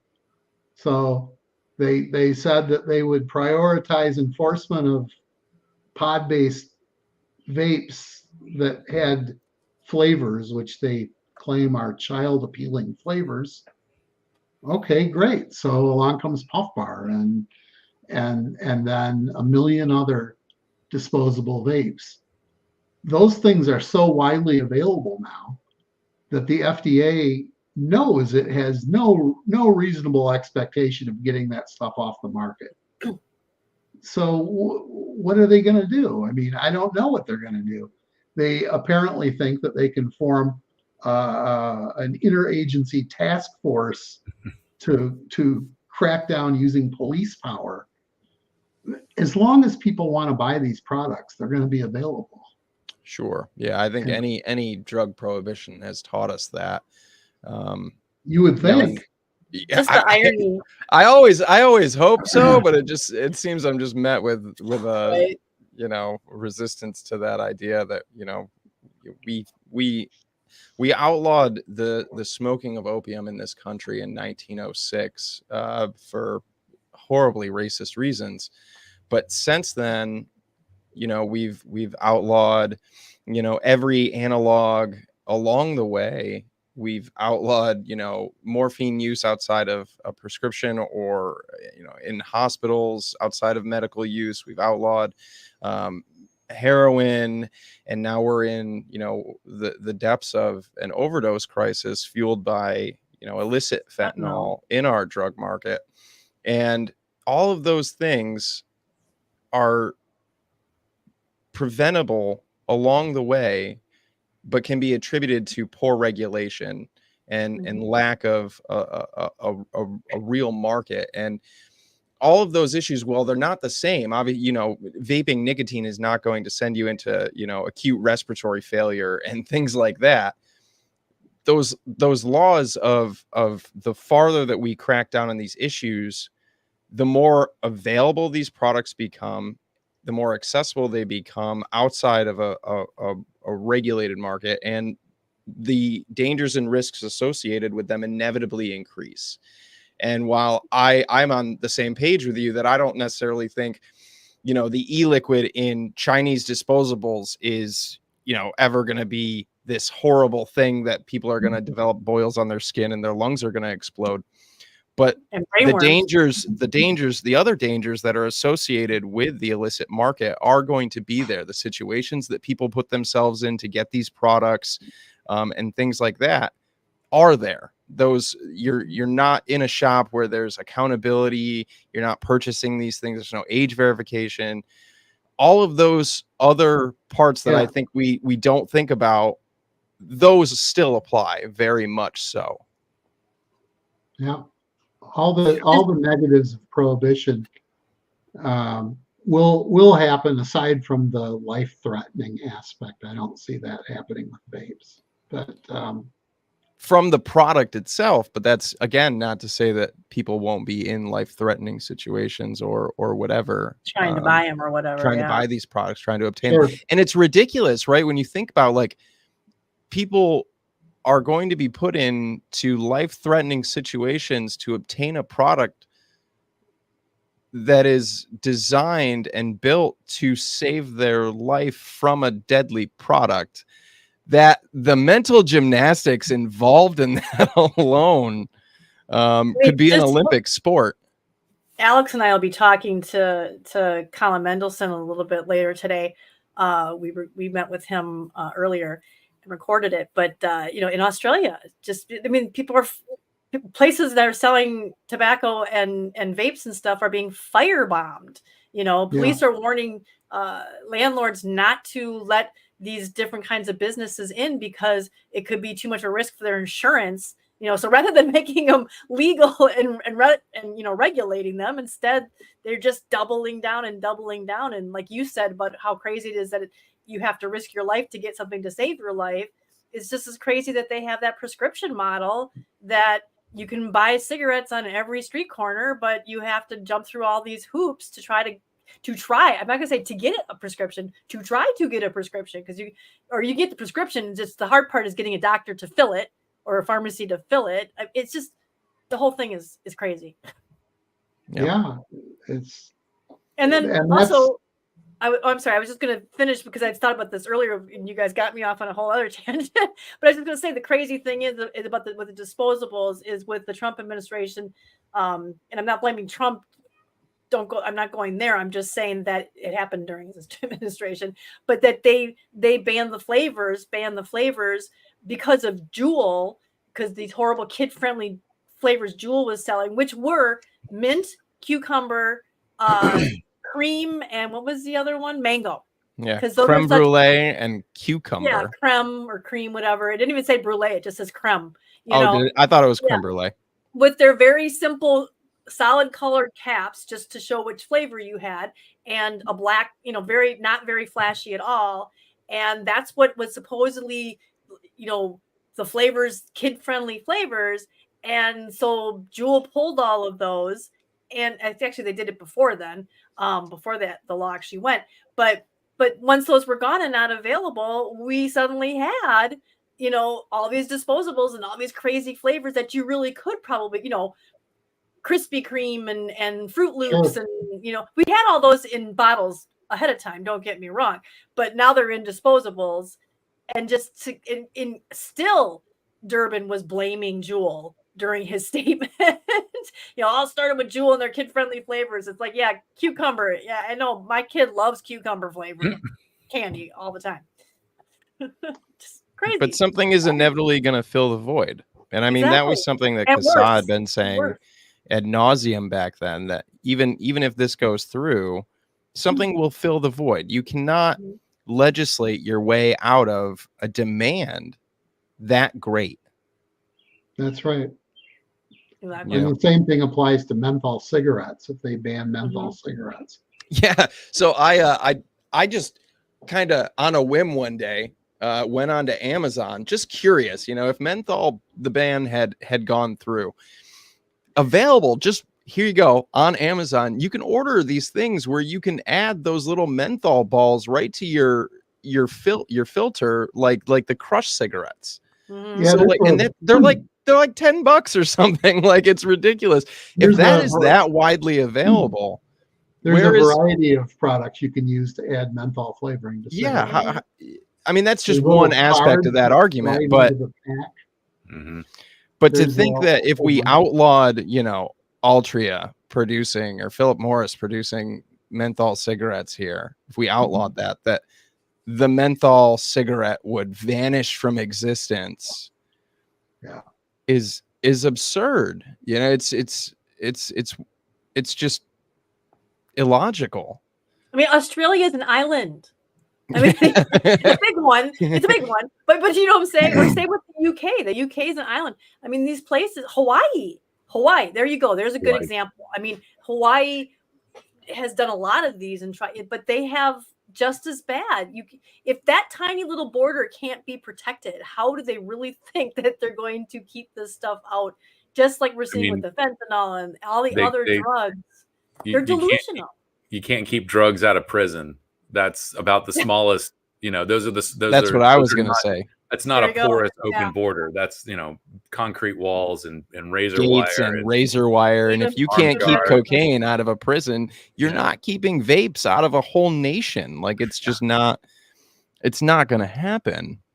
The other thing to add to this, since we are talking about the menthol ban, which is, this will come back. Brian King was at e-cigarette summit, doubling down on their commitment to ban menthol and flavored cigars.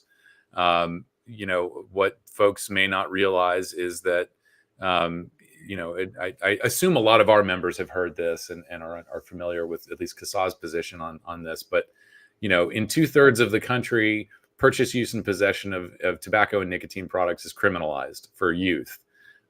In pretty much every state, there are tax laws about, paying tobacco taxes. And, we already have the data from Canada. Canada banned menthol.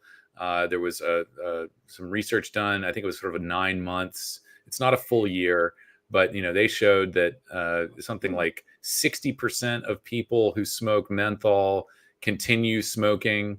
They'll switch to regular cigarettes. 20% actually made quit attempts or quit. Again, this is only 9 months, so we don't know where they are now. But then the remaining 20% bought menthol cigarettes through the illicit market. And in the United States, FDA has said that we're not going to go after individual consumers, but that's just the FDA. We all have state and local governments that have, some jurisdiction, whether it's the tax law or whether it's tobacco laws, and they can go after individual consumers for not paying the tax or for breaking some other law about, I don't know, buying in not a tobacco shop or whatever, or being, 18 years old and buying cigarettes. So there is absolutely a social justice component to this. And considering that menthol cigarettes are very common among Black folks, it's, that they don't need another target on their back. And it's not just Black people, it's any marginalized community. You're going to find people being over policed. And, if we don't have alternative solutions like vapor products available, a menthol vape, just come on, FDA, just do what you said you were going to do in 2017, work toward authorizing a menthol vapor product so that people have a place to go. And I guarantee you'll get more people switching from menthol cigarettes to menthol vaping under that type of scenario than you will in just banning menthol cigarettes. But 2 words, I'm going to say 2 words to that. Eric Gardner.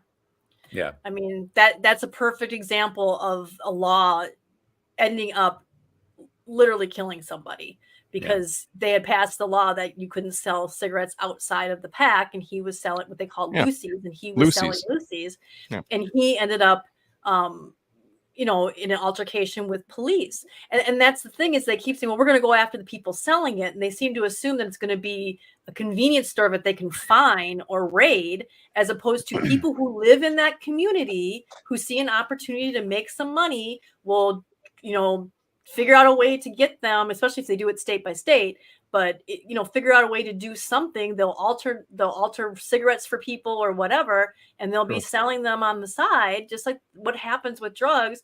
And it's going to bring more crime and things into that community, bring more police into that community. The people who are going to be arrested are going to be the community members.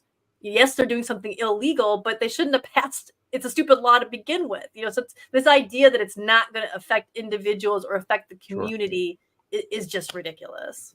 Laws like that are passed, really to create criminals. You take a law-abiding citizen who's doing protect something. Taxes. How about you spend our taxes better instead of trying to get more money out of us? But Alex and I both live in the state with the highest number of illicit cigarette sales in the country.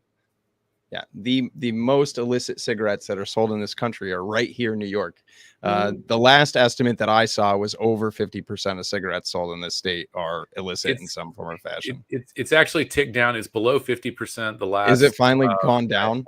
I want to say is it the Mackinac Center? Lindsay would know. We'll bring her on and ask her. I forget the group that does the study. You might know, Jim. I want to say it's the Mackinac Center, but I think that's right. They do this. It's every year, every couple of years, and I think recently it's down to like 46%. New York City, though, it's something like 50 and 60% of cigarettes sold in New York City are on the illicit market. For the entire state of New York, it's sort of the black and gray market. So gray market sources are, I think, includes like tribal smoke shops. Sure. which Yeah. sort of Reservations, cigarettes, and things like that.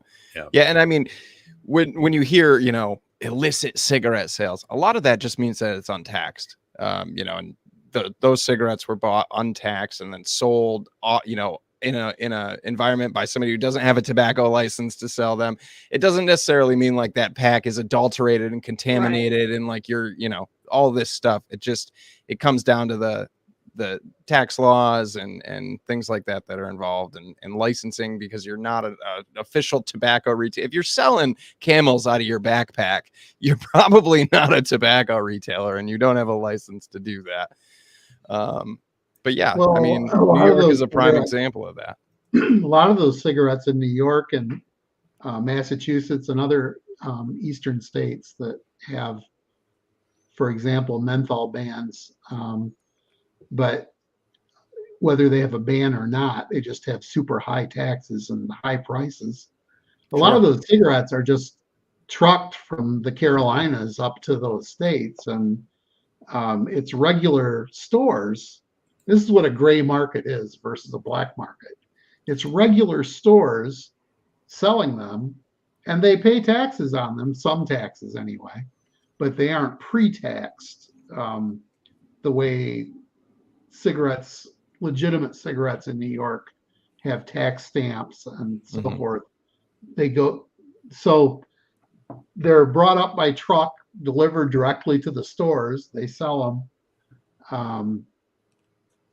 They're the same cigarettes you would buy in a store in North Carolina, but they never got sold in North Carolina. They went right to New York. Right. So, Yeah. um, Good old New York. Love it here. well, I actually do. I love New York. I just don't love our government. That's all. I love the state that I live in, though. New York's a beautiful place, and you can buy cigarettes out of backpacks, so that's cool. Well,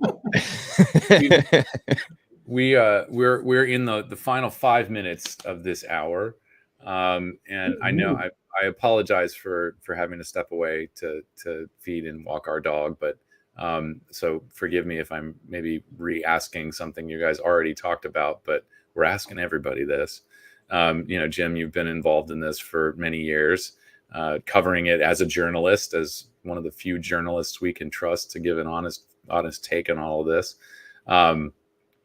I'm sort of curious of for everybody, in your experience covering this, do you have a feel for kind of, where we're at in progressing the cause, in changing minds, winning hearts and minds?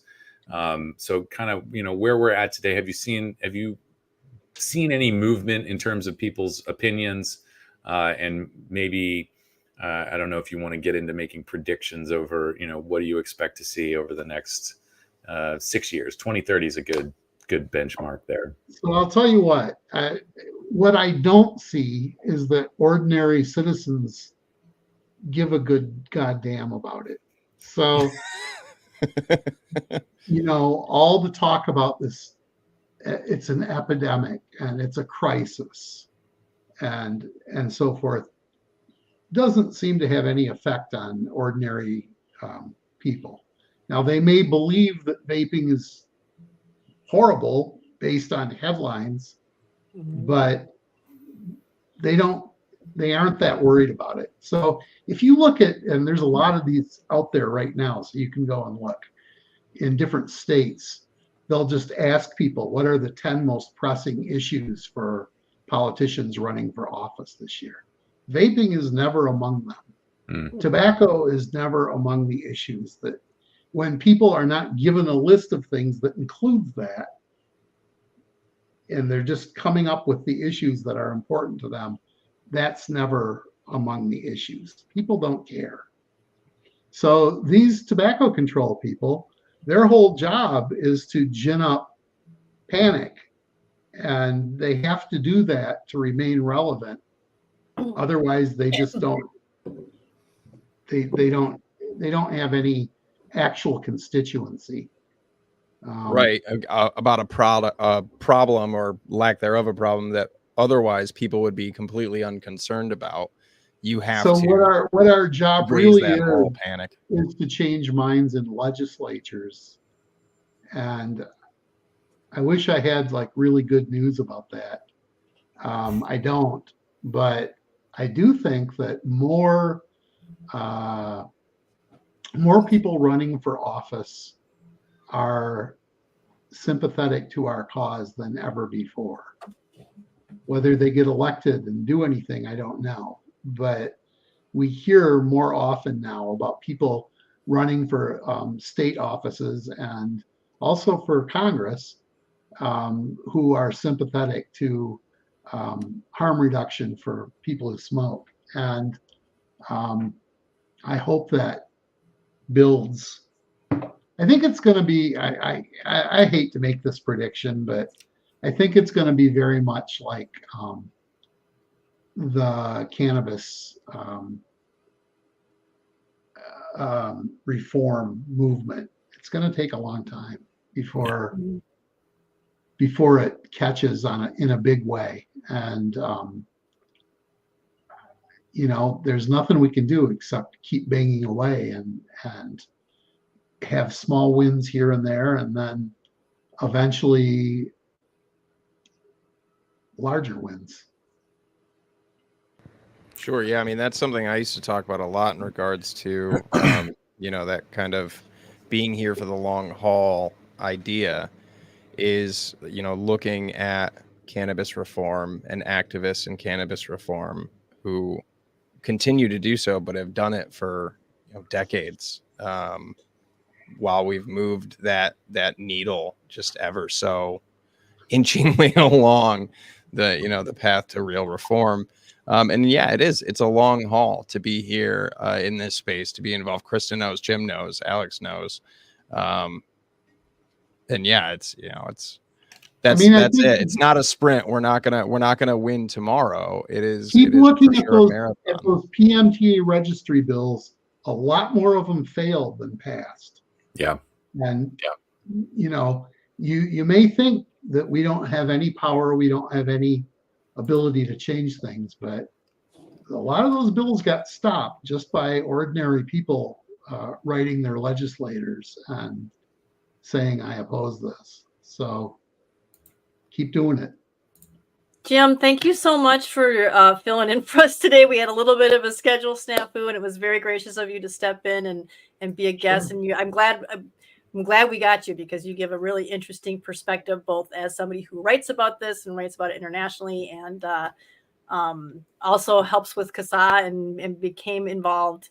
And we hope more people will do that as well. And we could even use more people on the board to help out too. So if we keep going forward, that would be so, because they get burned out too, you guys. I've seen it happen over the years. I mean, it's very draining, and they have their own jobs and stuff like that. Danielle works full time as our president, and Logan is out there in the heat with with the landscaping stuff. So yeah, again, Jim, thank you so much, and enjoy the rest of your weekend. Thanks so much for having me. Okay. Thanks, Jim. Bye. Jim McDonald, everybody. The man, the myth, the legend himself. We got Lindsey up in the queue, so let's do a real quick see where are we at and all that. We got nothing. I got no super chat reports. For folks interested, yes, we absolutely are accepting super chats on YouTube all day. If you want to, we absolutely will read your comments and stuff left on super chats here on YouTube. Super chats aren't available over on my Twitch channel, but you can do what I can't remember who did it earlier. Just kind of posted, hey, I donated to the site. He mentioned it over on Twitch, so we shared it here. And this is where we're at right now. This is just through today's stream. $935 in total donations. Thank you. We're almost to 1,000. That's incredible. What do we got? What's the breakdown here? Reoccurring donors and first-time donors. So a lot of first-time donors. There was a small percentage there. It seems to have disappeared for the recurring donation. So no new recurring donation. If you are able to, and you would to set up a reoccurring donation, we have 3. I'm sorry, I'm reading the pie wrong. There we go. 3 are recurring donations. So thank you. Yes, definitely the bread and the butter of what keeps the lights on are those reoccurring donations. So thank you to those setting up reoccurring donations. And your reoccurring donation doesn't have to be, a full Hulu subscription for like $80 a month. A reoccurring donation of just $2 every month helps more than you know. It's a very we can small, get enough people to do it. Small contribution. If we get enough people to do that, I'm telling you, we can send Alex to the Hill like every week. It'd be great. He's gonna love it. But yes, thank you to everybody. Everybody donating right now. Thank you. Much appreciated. All right. Well, with our our donation report, I don't know what to call it right now. Donation report, something like that, out of the way. I don't know where Alex just went, but I don't know who went either. He just I'm checked lifting out. my desk up. I have to. Oh, okay. He Sorry. wanted to avoid awkward camera angles while he did so. Thank you. Appreciated. Fishy in chat said, I know I set up a monthly donation. Fish, all the love to you. Fishy's a good buddy of mine. Thank you for setting that up. Much appreciated for sure. All right. I think we're ready to bring Lindsey in. She's been waiting in the background so patiently. I could see her there. She's like, finally, we got Jim out of here. We're done talking about money. Get me in here.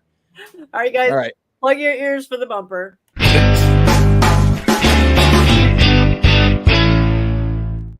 Lindsey Stroud, everyone. Thank you, Lindsey, for being here and joining us. No. First of all, no, thank you for having me on here. And also thank you for CASAA just being around. I mean, and you've been around forever and ever, it seems. But I'm over at GFN right now, and America is really big globally because it seems like we sneeze and they all get a cold or whatever. So we got to keep this going and everything, and making sure that it is the consumers that are still getting, the innovation and the tobacco harm reduction out there. Because, yes, it's been truly awesome to see how much people talk about the Americans. And I'm like, yeah, well, you can thank CASAA. You guys, with World Vape Day, I think we pinned it on you because you were the ones who did it the earliest, like 2011.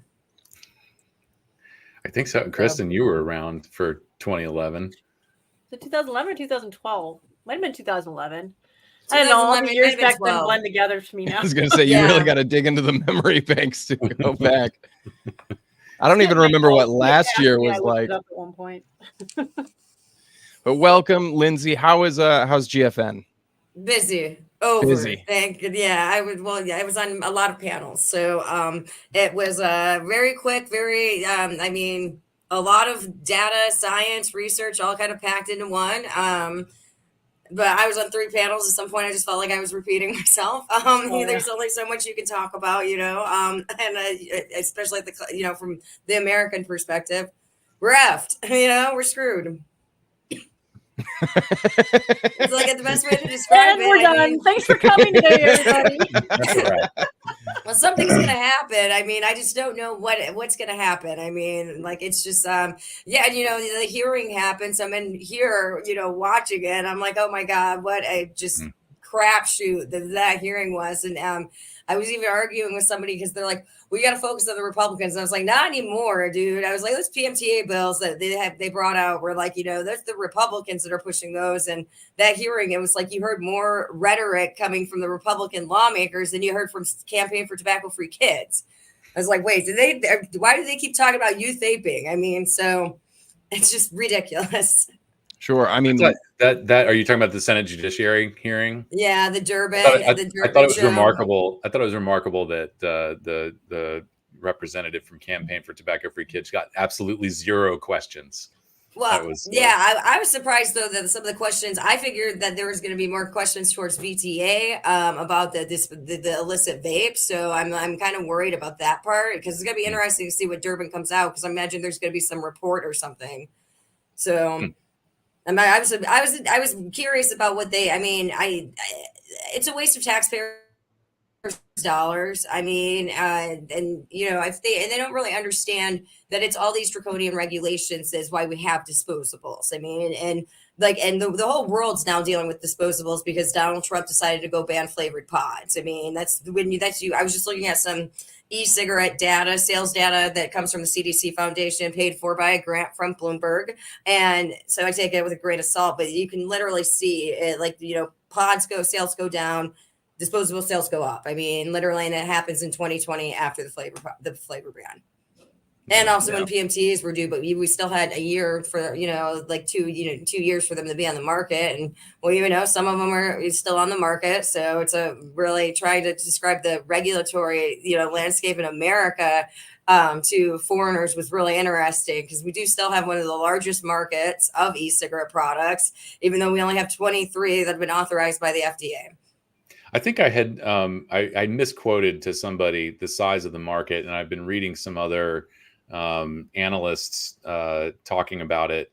I think I've seen in the United States, like total, legal and illicit market, we're at currently like it's 22 or 30 billion. Does that sound about right? I've been trying to figure out myself because there's so many numbers out there, and tracking the illicit, I'm not calling them. I hate that term illicit. Okay. It reminds me of Evali, and that's it. I even hate Evali. It reminds me of the 2019 lung injuries. Okay. So I kind of refuse to use that word. I call it the gray market. The gray market vapes is where I'm kind of calling those because it's not like somebody selling them to you on the street, not yet, but you can get them in stores and everything. So when I think illicit, I just hate that term, but it's really hard to, I don't know how you capture that. And I know a lot of the CDC data that you're looking at too on sales all comes from like those convenience stores that are in the somebody at eSig Summit, I think made it clear that FDA and I think even CDC, they're buying Nielsen data.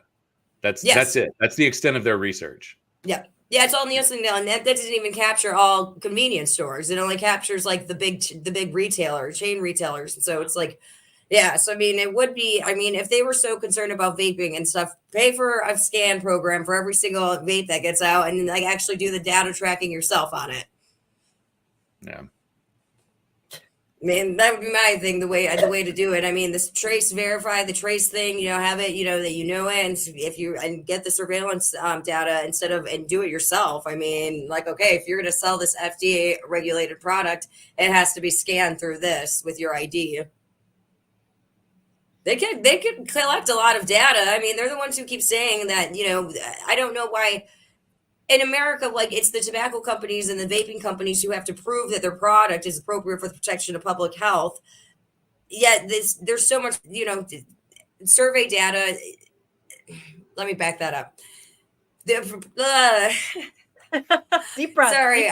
Deep breath. For the APPH one, but and one of the arguments that they keep using on the flavored vapes is the kids stuff. Well, the kids stuff is they're just using the National Youth Tobacco Survey for that data. So what data do you actually need for adults? Why do you need so much more data for adults quitting smoking when the NYTS data is enough for you to block it? And then also you've seen a decrease in youth, using it, and still trying to figure out from the FDA, what is the acceptable percentage of kids using e-cigarettes? Because 0 is unattainable. So, Brian's a scientist. He knows that you're never going to get to actual 0 people, smoking, 0 kids smoking or vaping.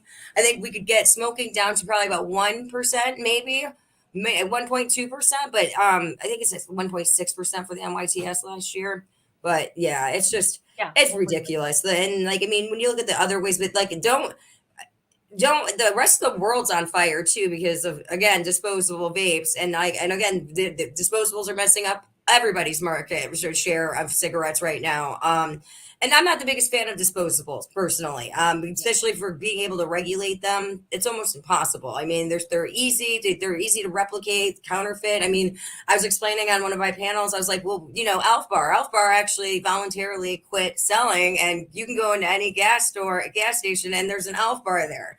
I tell people when they're vaping on an Alf Bar, I'm like, I wouldn't use that. Why? Because I have no idea where in the heck it came from. Okay, at all. So the irony is that the disposables are exactly what the FDA would want to be sold. Yes. They want something that's closed, that's consistent, that nobody can do anything with. I mean, obviously not the flavors. They don't want the flavors, but they want, that's what they want. That's why Yeah, the hardware itself. Yeah. Yeah, that's why they like the views and stuff. And, and yeah, they wouldn't want the nicotine. I don't know, because they've already authorized that. But Nobody knows what they want. That's what they want. They want that consistency, because it's just like with them, what they do with the cigarettes and with the tobacco, because they don't want variety. It's too much for them to handle.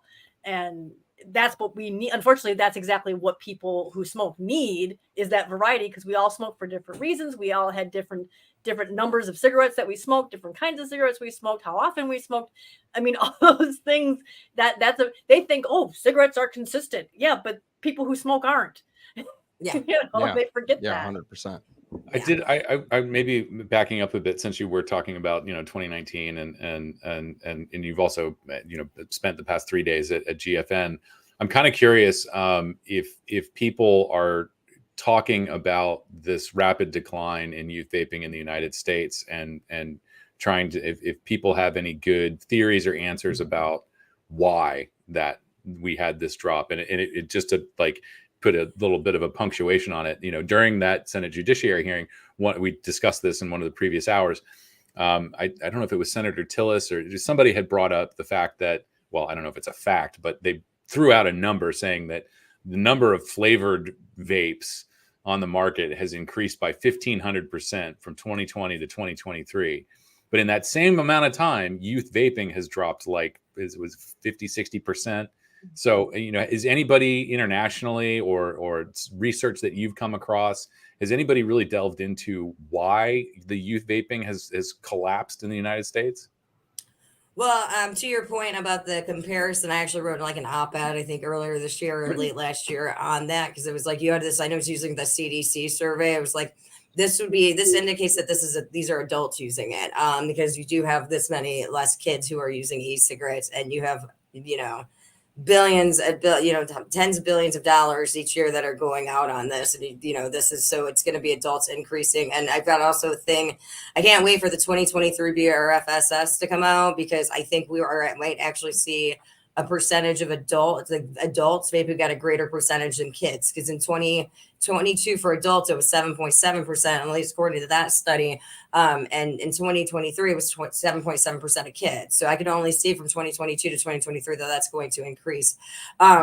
I was talking to several of the scientists about that, and mostly it's not even so much the decrease, it's more of the jump to begin with. Because if you're looking at that and give it 10 more years to go look at that, and you're going to see this, that's just going to be an anomaly on that. And then you have to wonder who's doing it too, because it's like, oh, FDA and CDC declare a youth vaping epidemic, and then youth vaping, peaks up on it, and then it goes back down. I mean, so. And then, they're the ones who are still decrying of the epidemic. And it's like, Durban, do you not know what epidemic it means? It was okay to use it to, describe the massive increase that you had from 2018 to 2019. But like after that, then, we should be calling it the opposite of epidemic, to see the even better, this larger decrease in it. So, and yeah, nobody really knows what it is. That's what I think, but most of the researchers I was talking to about that, it was, it's kind of a blip, but people, the T21, I don't think has that much influence on it. I just think it was a fad. And I think, I think again, back to the counterfeit vapes. We were talking about that in the prohibition panel, or maybe, I don't know, all of them started blurring into each other, but everyone kind of forgets. I was actually I stumbled upon a report from Senator Durbin from 2014, marketing to our children. So you mean to tell me this mofo has been spending 10 years of wasting taxpayers' dollars to be like, they're marketing to our children? It's just, and during that time, vaping has increased under his leadership, and it's now decreased. So, I mean, I don't know how to do that, but Eon Smoke was in that in that they were in like he had like 10 companies that they were looking at, and Eon Smoke was one of the companies. And I don't know why like Juul never really talked about the counterfeits or talked about like people were buying the Juul device itself and then buying Eon Smoke pods, and they were just completely like they had all the better flavors. They were a crappier product, but they had better flavors than Juul did. That issue too, I think with Juul, once again, going back to kids in the 2019 vaping, I think you did see a lot of, actors come out that were copying Juul or trying to steal some of Juul's market share. So again, it's just a weird thing. I don't think vaping's, I think that kids, you're seeing it. I saw it in the Canada nicotine like youth drug survey or something. I did a Canada analysis, guys. Okay, should be launched next week. All right, so I can tell you how many people are smoking in Manitoba and Saskatchewan. I can finally pronounce it, but the kids. The number of kids that you saw, like you were seeing an increase in kids who thought smoking was not harmful, had zero harm, and an increase they thought there was no harm, and then an increase in kids who thought that vaping was very harmful. So the messaging's getting out. So just wait. So there has recently been an increase among young people that smoking is not harmful. Yeah, let me go to it. I'm on my computer, but smoking's not harmful or vaping's not harmful. That smoking is not harmful, but and an increase in the kids who thought that vaping was harmful. Wow. Oh my Lord. Way to go. I stumbled upon it. Public health messaging is doing a crack up job here. Bang up job. Yeah, let me see if I got the numbers on here. And it was actually, kind of alarming. I don't know what Canada's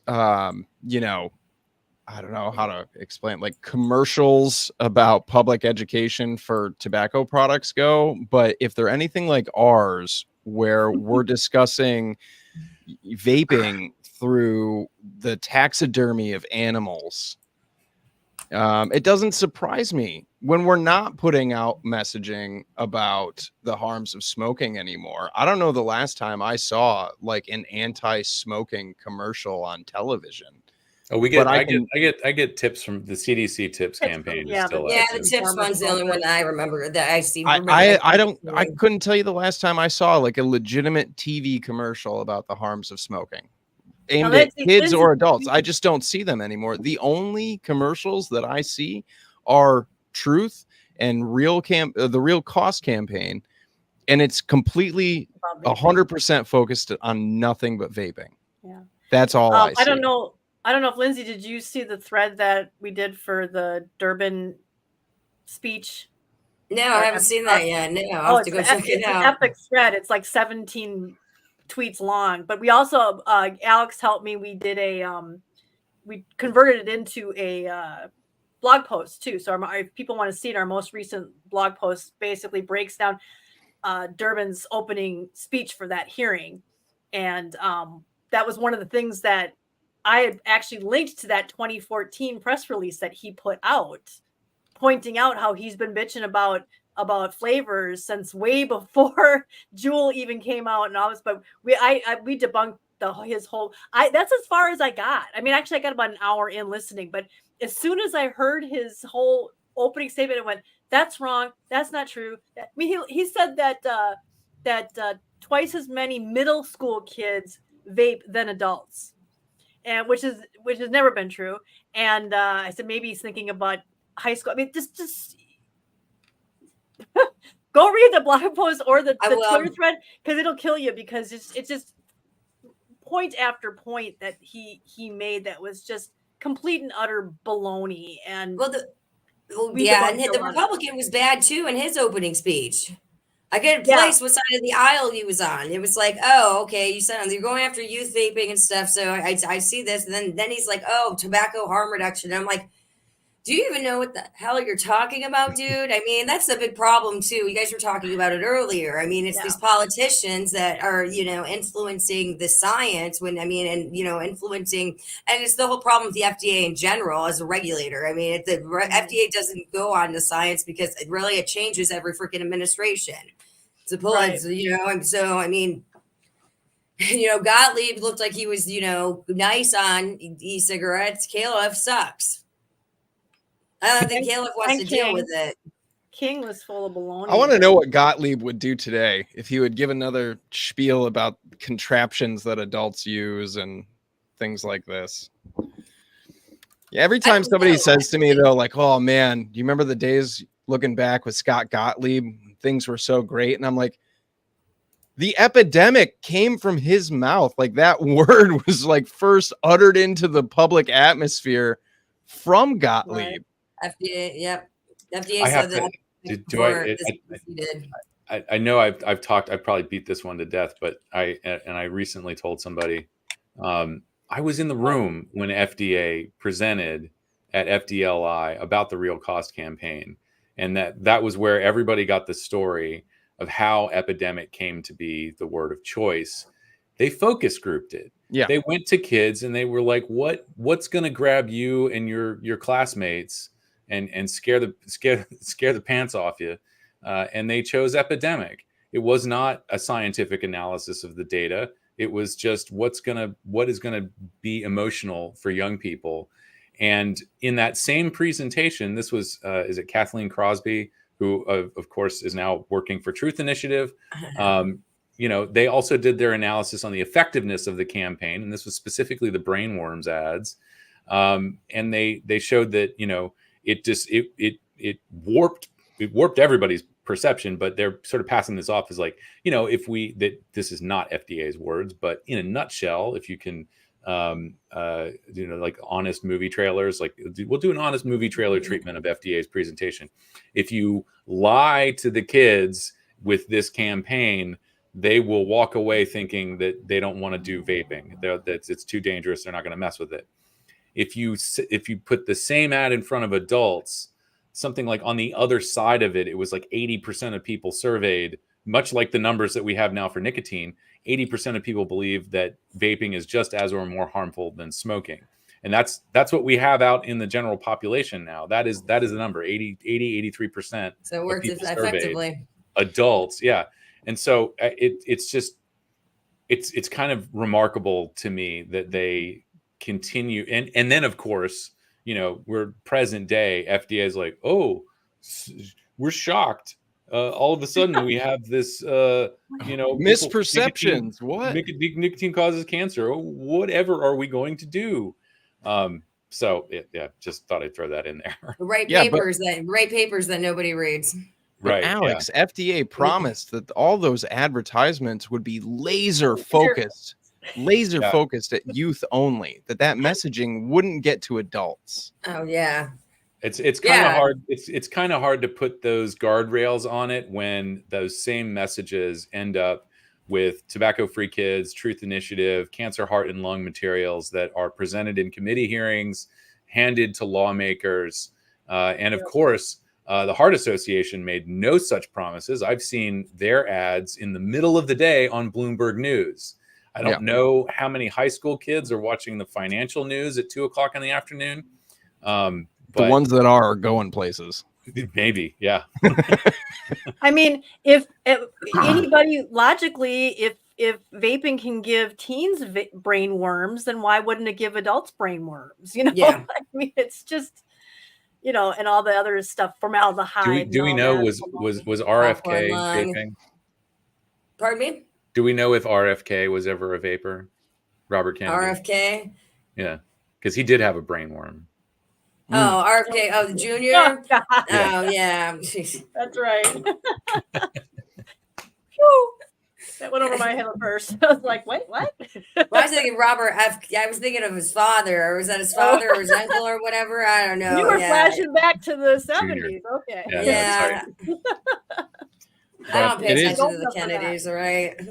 You have to just assume though that FDA knew that the real cost campaign and that all of that messaging was never going to be solely laser focused at kids.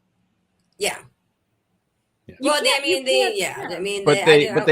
just kind of they just play like it's almost like playing dumb to it now. It's like a self-fulfilled prophecy kind of along that lines of like it's just so smarmy. They knew it all along, and now they go, oh, we need to try to correct these misperceptions around nicotine and all of these things that you helped create. Hell, Well, I they think- did create it. Yeah. The Tobacco Control Act really reads a lot like the Framework Convention on Tobacco Control Treaty. If you read through some of these, you know, there's some underlying principles that it's almost like the TCA. I mean, the way it was designed, and I was doing some research on it. Altria and Reynolds actually came out against the TCA. The only company that was actually promoting it in 2008 was PMI. Altria and Reynolds were like, it's going to have so many standards on it that this is going to be only one company is going to be able to actually do it. So I think they're all kind of kicking themselves in their foot right now because of it being applied to e-cigarette products. And there's like, the amount of, the amount of stuff to bring a new product to market through the PMTA pathway. It's a joke. I mean, it's insane.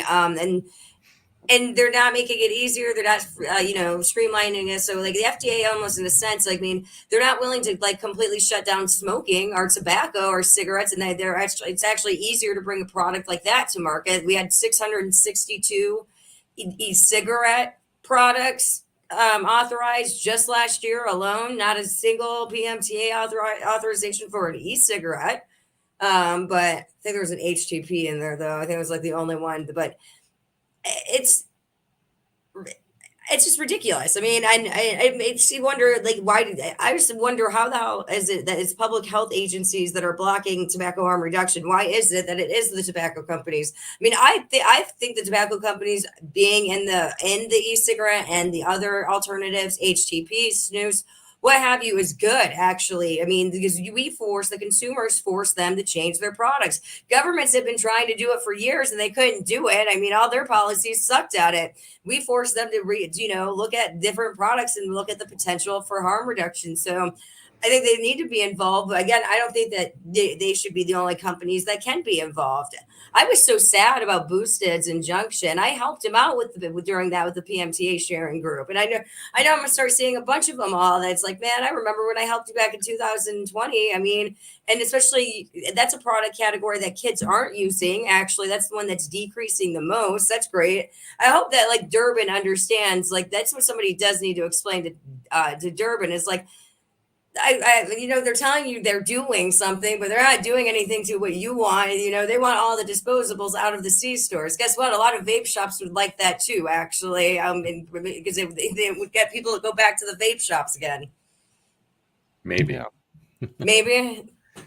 Yeah, I think so. Smoke shops. Well, the smoke shops are the ones you're seeing a lot. I'm in Florida, so like every vape shop now is almost like I don't see any pure only vape shops in Florida in a while, actually. Sure. So we've talked about that too, quite a bit actually, with vape shops kind of having to diversify and becoming, whether it's a tobacco, like leaf tobacco and vape shop, or like a vape shop, nicotine and cannabis shop, or what have you, just to keep some products on the shelf, viable and around for people, because staying like you said, a pure vape shop was just not an option anymore. It's either shut the doors or bring in other product. And if you are like a tobacco shop that's selling vapor products, good on you for keeping that around and keeping it where people are going to buy their tobacco.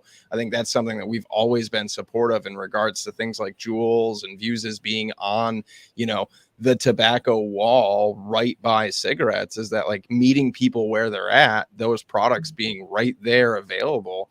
I mean, obviously most people would prefer that vapor products are sold to customers with an understanding by somebody educated who can help them and inform them and educate them. But at the bare minimum, they're right where people are buying their cigarettes. And that's a positive thing. That's a good thing. Yes. I'm for that too, because I'm not, no, sorry. If cigarettes are sold, THR products should be able to be sold. And that's the thing with those disposables. As much as I've got some issues personally with them, I cannot deny the amount of people who have quit smoking because they were right there and, made the transition. Instead of buying a pack of cigarettes, they tried that and they really liked the, flavor. Sure. Yeah, I and was- disposables I in was- some vape I- shops are what is D-Land, keeping the Florida. lights She's on. gonna have to tell me where that at. I'm in Okaloosa County. I might tell you know if the WHO is like watching this, I do not need to know. They don't need to know what city I'm actually in. I'll tell you where it is. It's north of Orlando. It's between it's about 45 minutes southwest of Daytona, Volusia Okay, County.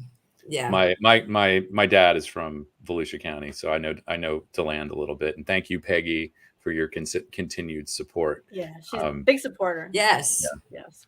But yeah, there's Yes, I know support there's CASAA people, and also I mean, you know, the manufacturers also need to start supporting. I was doing some numbers looking at the e-cigarettes. There is no reason we don't need a Michael Bloomberg. We just need the companies. I mean, CASAA should be 100% funded by consumers because consumers are giving money already to these companies. All right, I mean, so it's like give us some back, especially CASAA's done so much work this year to keep all those products, and then the PMTA bill was hard. I mean, and especially it took my boss a year and a half of yelling at him that it was like, we can't support this. And I was like, and I'm going to have to fight a couple of them and everything. I mean, because we made some people who might have been allies and probably are not, super allies anymore, but they love my 50 state analysis. So, but seriously, I have to have principles. Okay. I remember when the one time that T21, I was just like, no, I'm not turning around on T21. I'm not going to name names. I'm one of the organizations that did, and so you have to have principles. Nobody's going to take you seriously, or they're going to call you, big tobacco shill at this point when you literally are parroting their whole message. So we are here Thank you, today anyhow. holding a fundraiser stream because of sticking to our principles. yeah, Yeah, very much so. yeah. Yeah, you have to. I mean, that's, CASAA's mission doesn't change because of where we get funding or anything like that. Our mission is and will always be to provide consumers with information and access to safer nicotine products. We don't only support vapor products or open system products. We're not here to only support unflavored nicotine pouches. We're here to support all the tools in that toolbox and encourage and empower consumers to have access to those products and fight for those rights. And that mission doesn't change regardless of who gives us money. Yeah. Yeah. Yeah. Not to It's just a abruptly check, change this. people. Okay, it's just a check. It's unrestricted. That doesn't, goes to it goes into all the tools that they have. So the mailing, calls to actions, all the the bill tracking. I don't even have a bill tracker though, Alex. Well, somebody I think of my job does, but I still don't even use that. I mean, got TPA should definitely shell out for Legiscan or well, they have one. I just don't ever use it because I've got the one. I mean, you already know it if I don't know it. I get on the Legiscan. I've got it Greg years ago gave me this really cool search that you just put in the bar and it will give you all the bills that are going on. There's very rarely that it misses anything. Well, I will I say, just realized you're early this year. I know that you had collected a bunch of the stuff that had been introduced for the PMTA directory bills. That was very helpful. Thank you for sharing that. And then I know that we've just talked. You're not really using the tracking stuff, but speaking of the wide range of products available, nicotine pouches are obviously going to be the next big thing. I know some people are sort of expecting this to be, a Juul 2.0 in terms of the aggression that we might see from the states. So in your analysis and paying attention to all of this, first of all, I did have somebody at our local smoke shop, used to be a vape shop, say that they were already, he was already hearing about places banning them. I haven't heard of any bans so far. Canada just did they issued a recall or something, or there was products specifically. the Zyn was. I actually got stopped at the border. I can tell this story. My wife is from Montreal, so we live up here so that we could be closer to her family and her career. So I was driving her up to Montreal for the weekend, and we got a brand new border agent who was in training. And so it was taking forever, and because he has to check and make sure he's doing everything, compliant. He's got somebody over his shoulder. And so they ask, it's typical, are you bringing any tobacco products in? And I say, yeah, nicotine pouches. And he said, "Oh, what's the nicotine strength?" And I used the 6 in Zyn. And he was like, "Okay." He's like, I had to go inside the building and talk to another border agent. He said, because the Canadian law says you can't, anything over 4 milligrams, you have to have a prescription for. And I just looked at him. I mean, I hope he could feel the heat coming off my face, because I hadn't heard this, with regard to nicotine pouches specifically. Second of all, I'm an American. I'm not bringing this in to sell. I have like 2 tins on me. It's my own personal stuff. And it was just, it was kind of just mind blowing. And the whole time I'm just thinking, Health Canada has always kind of screwed this up. They don't ever really know what the regulations are. CBP doesn't know what's going on. There's this serious communication breakdown within the Canadian structure. So anyway, all of that to say, they're about to have it it's going to be that way coming soon. Where bringing vapor products into America. I imagine you're going to have to declare them coming into America with the way. I mean, just so they could get the I don't know. I'm afraid of what they're going to try to do so they can get the DEA involved with enforcement actions. But I'm a little confused. So in Canada, does their nicotine gum and lozenges only go up to 4 milligram over the counter, and then anything above that, because in America you can get it in 6, I believe, is the 6 or 8. I've never seen 6 in nicotine gum. 4 and 2 is all I've ever seen. 4 and 2 is all I see in the gum. You can get patches at higher milligram. Oh, maybe it's the patches I'm thinking of, but still, I think you're thinking of the patches. And I will say, for some reason, I had this impression of Nicorette in Canada, because I bought some when I was there way back in the day before vaping, and for some reason I felt like it was softer and it had more flavor to it. Like it had that flavor coating that you get on Nicorette, and the pieces were like actually square. The US brands, I think I put my sleeve away somewhere, but we have those sort of long, that look like chiclets, I think. But the Canadian version was a little bit more flavorful and enjoyable compared to the American version. I don't know if that's true. But anyway. Well, I was actually Americans here hate flavors, Alex. What was I thinking? Well, I was talking. I hate cigarettes in other countries. Yeah. I did not like. I was still smoking. Up until like 2022. But I remember, I did not like buying cigarettes in Poland. They just weren't strong enough. I was like, these are the cowboy killers that I'm used to. And then Dubai was even worse. But I read something about, and I got to do some more research on it. I guess the Gulf states, the Gulf countries, because I think Gulf states, a whole different thing next to me. But I guess they had nicotine limits back in the 80s. Okay. Huh. It's hard to find research on it from stuff, especially from the 80s and from the Middle East. Good luck on this, but it makes me wonder if it's still if they have that in place, because it would make an argument against the proposed rule in America to reduce to only have VL on cigarettes. Yeah, I don't know much about the UAE and other Gulf countries in terms of, I know I don't ever really want to travel there with nicotine on me. I feel like that's a problem. I don't know. Dubai was fine. Yeah. Yeah, and they just had the World Vape Show too. So I mean, that's right. Yeah, they still have pretty high smoking rates among men in that area too, though, I believe. Oh yeah, and there's major disparity between men and women smoking, but it makes sense. Yeah, I think next year, actually, I've never really looked at men or women at my 50 state analyses because there's not much of a discrepancy at all. That's why I was like, well, I think I might do that next year, depending on. And it's I don't know if I seem to think I caught a little bit of GFN Oh, online. I definitely saw your panel with Ethan Nadelman. That was a good panel. I totally want to give you a hard time by saying, could you please speak a little slower for our international audience? Yes. I thought was hilarious. But it was a great panel, and I'm glad you were there. But I think the challenge in Sweden anyway has been to convince women to adopt an oral nicotine product and switch away from combustion. So for years they had seen the switching rates among men were very good, but women were switching at lower rates. And so now with the advent of nicotine pouches, what you're talking about, doing that analysis between men and women, I think that'll be really useful to see that, since we have, non-tobacco nicotine products that don't stain your teeth and maybe don't sting as much as snus or something like that, to see women who smoke switching to those products, I think that'll be a really interesting data point. Yeah. Well, yeah, and they do track.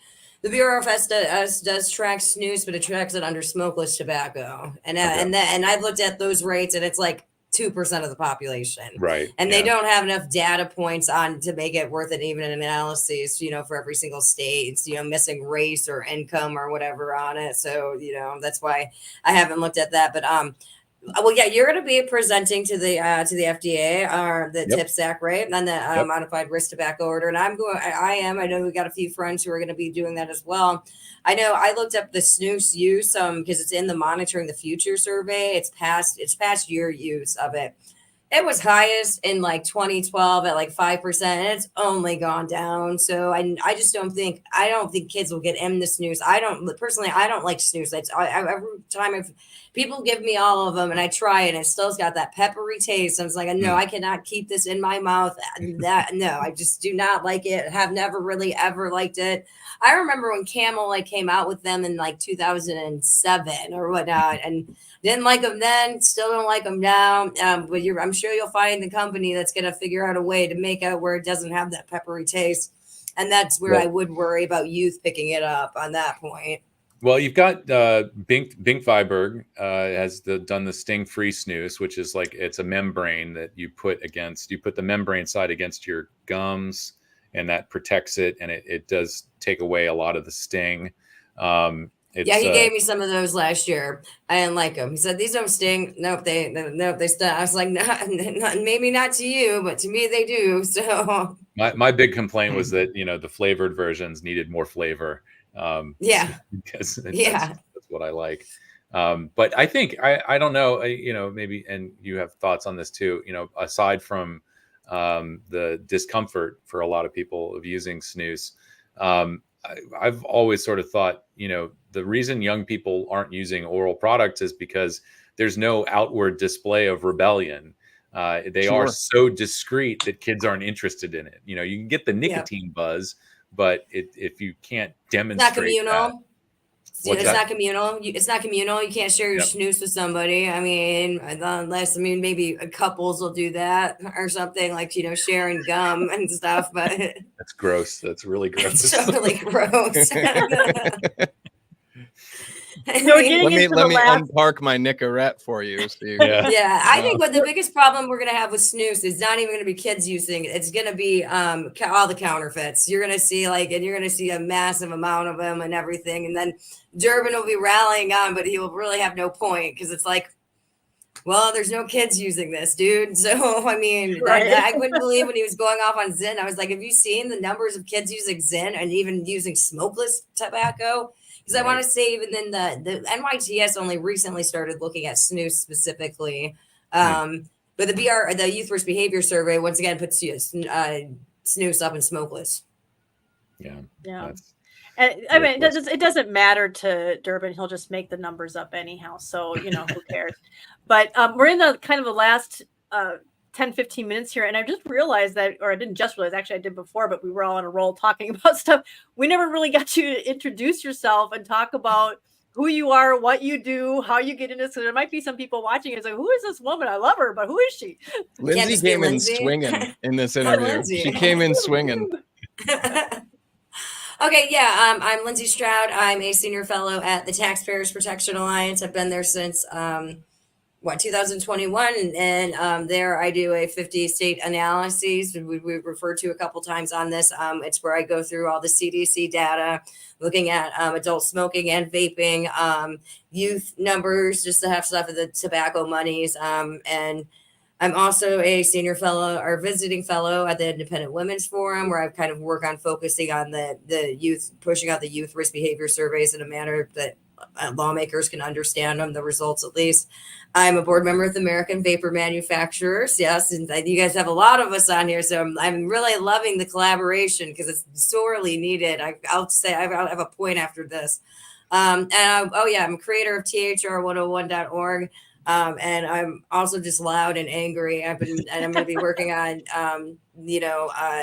calling out the WHO in the lead up to COP. I'm going to start writing an op-ed once a week, actually, on the WHO. You're being warned. My goal is to get my own page on tobaccotactics.org. Nice. So There you go. It's an aspiration for us now, right? yeah. She's got to start calling out the WHO. But I'd like to see more coordination between groups. I was thinking about it here because it's not, and America's always been bad. You guys know this, okay? I mean, I've seen it when I first got involved, and I was just like, okay, and then the world's even, they're it's bad there too. But it'd be like if Truth Initiative and Campaign for Tobacco-Free Kids didn't talk to each other, let alone not even coordinate with each other. I mean, we wouldn't even have to do advocacy or anything like this, we'd be, free. So, because you guys I know you guys coordinate with a lot of the people in the global world, and you've always coordinated with everybody. So, I will be loud about, we need more coordination. I don't care anymore.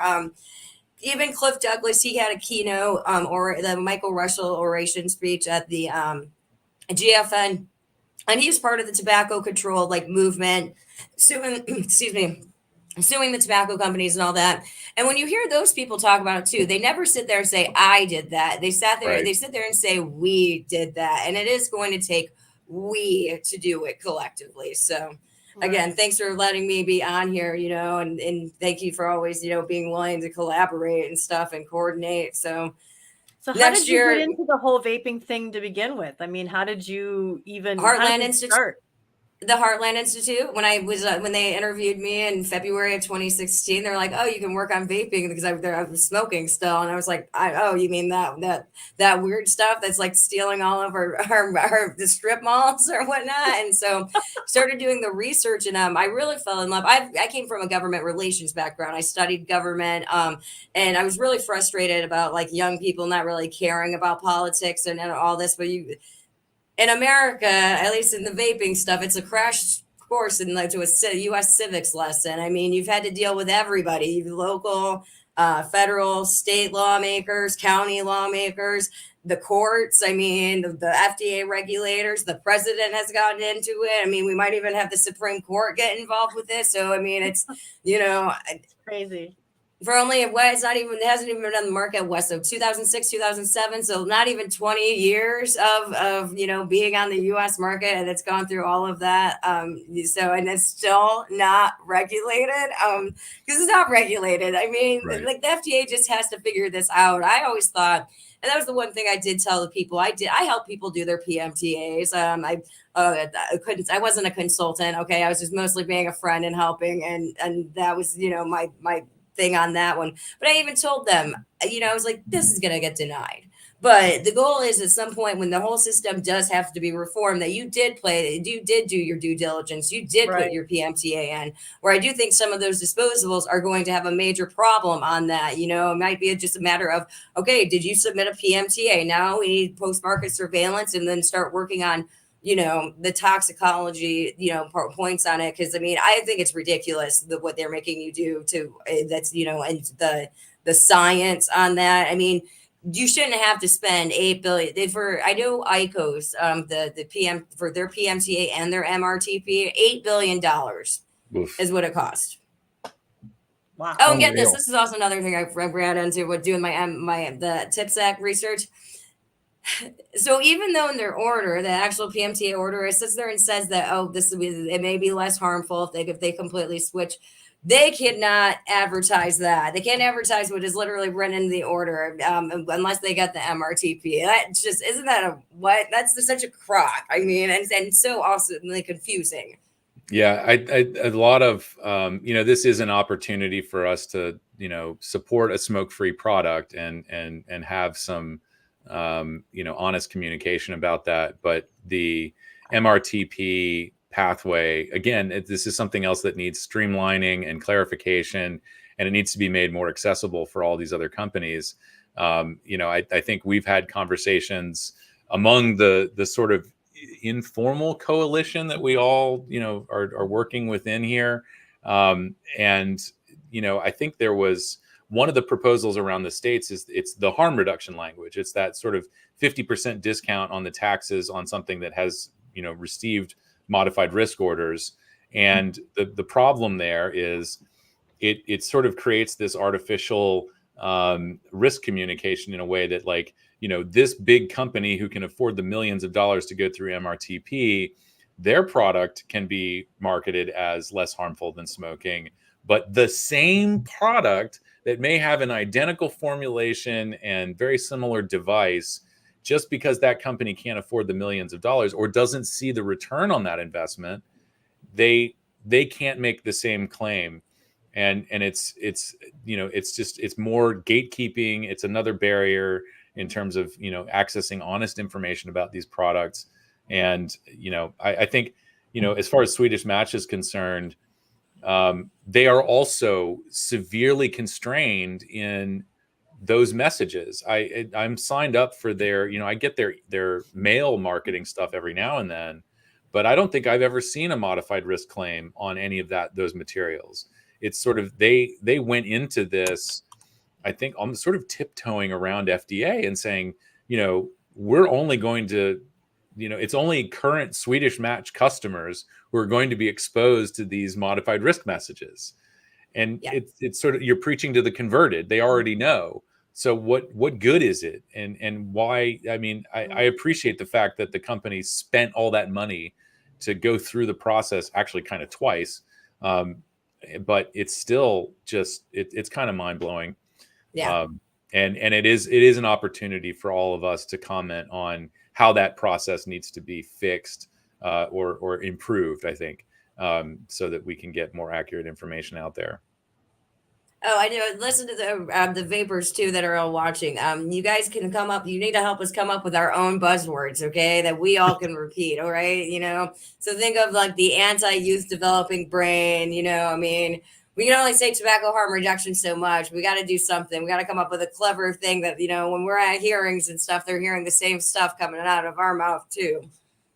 Yeah, that's all it is. I hate watching those people at the hearings. It's like, well, they just said that. They just said that. This is a waste of time. So really quickly, I know we're down to the last 5 minutes here, and we're trying to move things along and be respectful of your time too, Lindsey. But I'm asking everybody. I met you back in 2016. I think there was a bar after. I don't know if it was part of the Right to Vape campaign when we drove around the country. Could have been a billion lives. It might have been after a billion lives. I remember talking to you and thinking, like, I'm really glad we have somebody like you involved in all of this. I was so wet behind the ears back then. I was still hiding from you guys when I was smoking. Even though you were still smoking, it was great. You've got a mind for this stuff, and I really appreciate all your work. And so in the years that you've been, since 2016, you've been involved in this issue.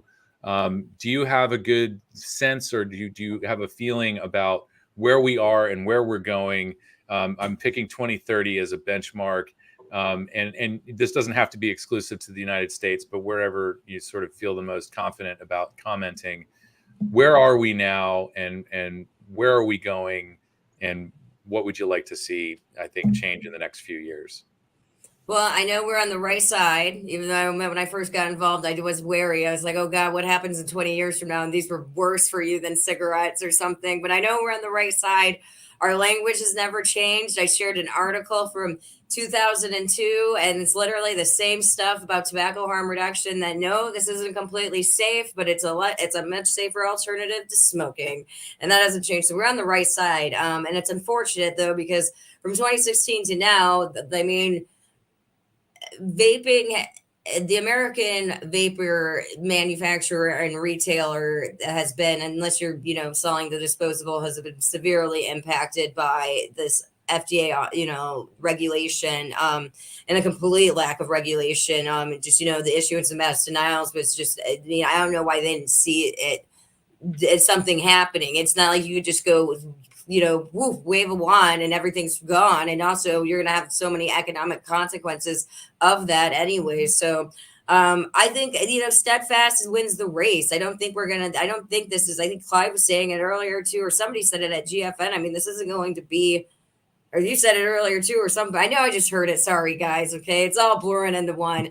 We're all but you saying know, the same thing. It's great. yeah, I mean, well, the HIV epidemic, and that took 20 years to start addressing that, and to actually get to, you know, from like complete disdain and, you know, treating people like crap to actually caring about them. And I think the message still needs to, I think that, you know, we need to get back to the 1.3 billion people who smoke. I know that the World Health Organization does not care about them. They've even said so as much this year at the end of COP, because if one kid gets addicted, who cares about those 1.3 billion kid, you know, adults who are going to suffer the health consequences of smoking? So, being persistent and steadfast, and, you know, consumers, you have to, like, CASAA can only do so much as far as representing you. You still need to go out and get in front of your lawmakers. You need to be, I always, you know, refer to Andy Dufresne, the Shawshank Redemption. You need to be in their face. You need to be obnoxious. Okay. You know, they're like, please stop like writing us letters. You want them to be almost annoyed with you, but they're your lawmakers. So you can do this.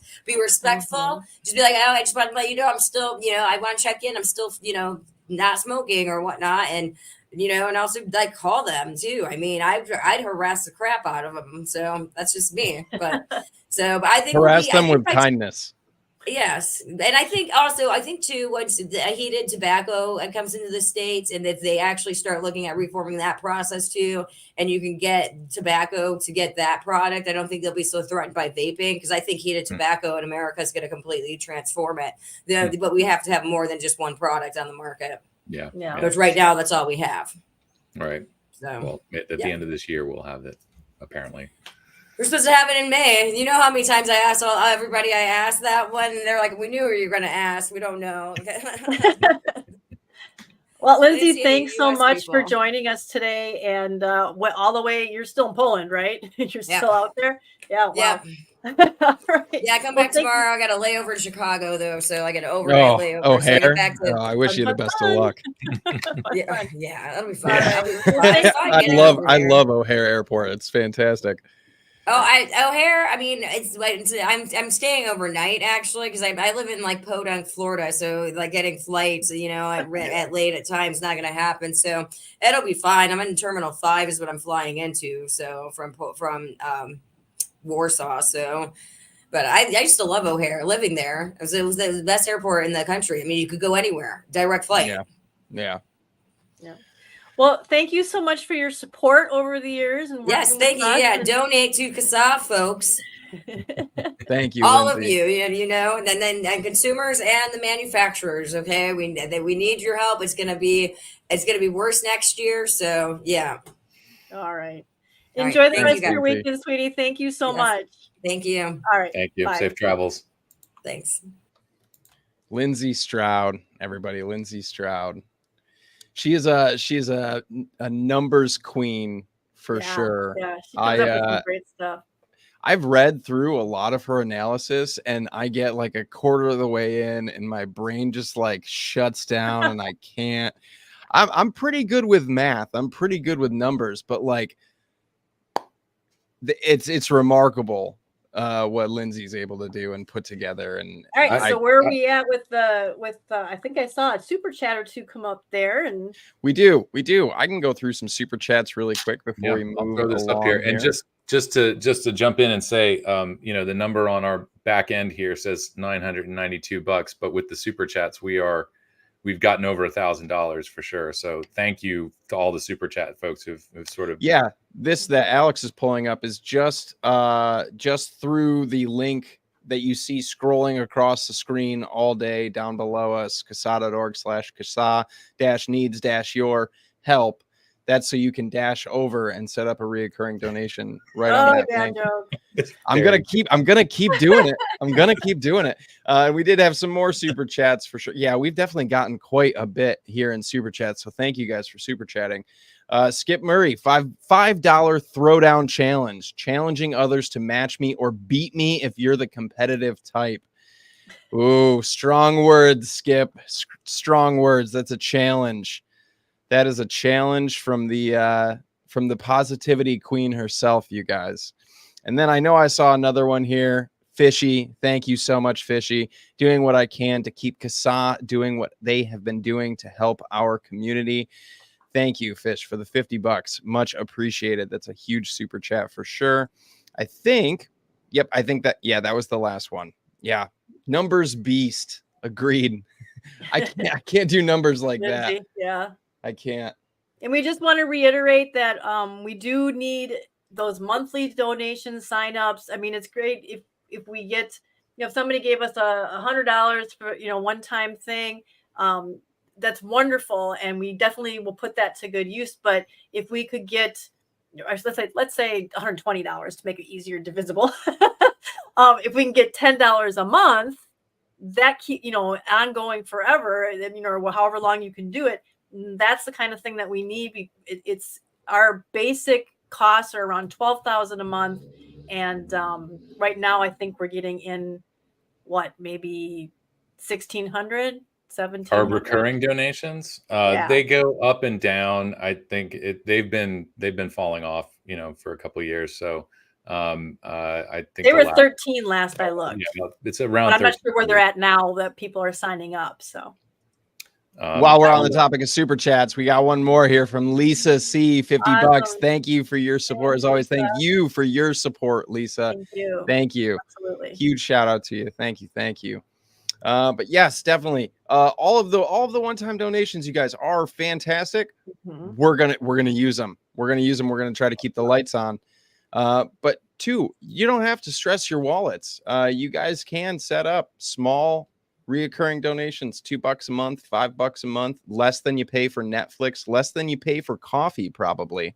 And it truly does wonders to keep the lights on and keep us doing what we do. Our next segment is a recorded segment, which gives the three of us a little bit of time to go eat some food, so we didn't just shovel food down into our gullets in front of all of you on stream, which I don't know if that's appealing or not. Probably not. I'm sure there's a Twitch channel for that. There's definitely a Twitch channel for that. It's not mine. If you're over on my Twitch channel right now, it's not what we do there. Fishy said I did a $5 monthly as well. That's awesome. Thank you so much, Fish. All the love to you. So we're gonna start that up. It's with Colin Mendelsohn. He's out of Australia. You've probably seen some past streams that we've done with him. And we're going to start that. We'll be checking in. Obviously, probably quick, go run, get something to eat and come bring it in here. I'll be watching the chat. And if there's any questions or comments, we'll pop them up. So and speaking of which, I need to pull it up. I wasn't sure if it was going to start right away. So I didn't want to pull it up until I knew. All right. Yeah, this is a super inside joke. There's a shirt available over on my merch store that's kind of a play on another website, and it's a super deep inside joke. Thank you, Richard, for that.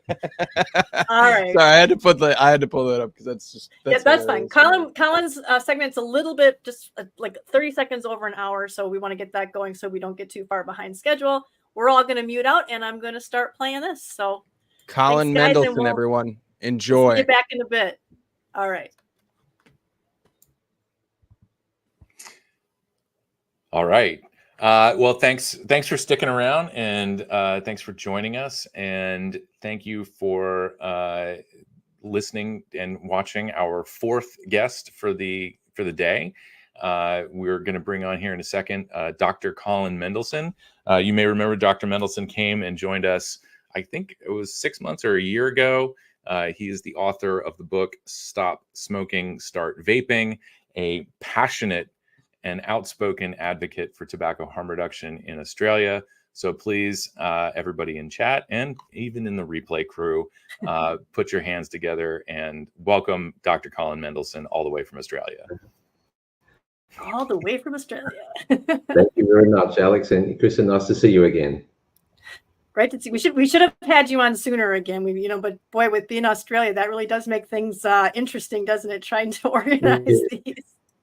The time zones are always tricky, but no, it's nice to be back. Thank you for asking me. So as I mentioned, of course, the last time we had you on, we were talking about your book and things going on in Australia, and I did want to, this is a great opportunity to follow up. How is your book doing, and what kind of feedback have you received from folks? Yeah, look, I think The book really fills a need. One of the biggest problems we've got with tobacco harm reduction is misinformation. And the book basically tries to set out the evidence. I mean, it should be so obvious, really. The evidence is very clear, I think, that this is a life-saving technology and we should be making it widely available. But the misinformation and misperceptions are just mind-blowing. And the book sets out the evidence, it's fully referenced, but as well as that, it gives people a practical guide, if you're a smoker, on how to make the switch to vaping. And I think for both those purposes, it does fill a need. So I think the book has been very useful for some people, and hopefully it will be for more. I'm sort of curious. I assume because you pay attention to all of this stuff, probably heard about sort of the recent dust up. I think, was it Medscape or MedPage? They had done a program. It was actually it was an unrestricted grant from Philip Morris, and Dr. Sally Sattel and Brad Radu had put together this program that was directed at doctors. And from their reporting on it, it sounds like it was tremendously successful. Doctors were very appreciative of the information, and so that sort of first of all, I'd love to hear your take on that whole situation, but also kind of dividing any feedback you've gotten about your work from between professionals and consumers, and perhaps I think we all know what the anti-tobacco folks think of all of this, but yeah, sorry to throw a lot at you there, but no, look, I followed that Medscape issue. I didn't see the actual educational package, but the feedback about it was excellent. And it's something that we desperately need. I mean, doctors are so misinformed about vaping. When they read the media, they get misinformation from their associations in Australia and in the US. And here was a package by two independent experts to educate them, to simply educate them about vaping, and it was working very well. But because it had tobacco company funding, it was canned, and there was a huge uproar. I really think we've gone too far with the tobacco companies. Yes, they've behaved appallingly in the past, but what we're talking about here is tobacco harm reduction, which has a huge potential for public health and to save lives. I think we've got to recognise that tobacco companies are transforming. I mean, it's slower than we'd like, but they're heading in the right direction, making healthier products. And we're not endorsing their smoking products. But I think we've got to, at some point, acknowledge that what they're doing can improve public health, and we should support it. And it's kind of there are people in tobacco control whose main objective seems to be to destroy tobacco companies and to punish them. And I think that's just childish at this stage. I think we've got to take a broader, more mature view now, because look, they have money, which, if it's untied, can be used for very valuable purposes.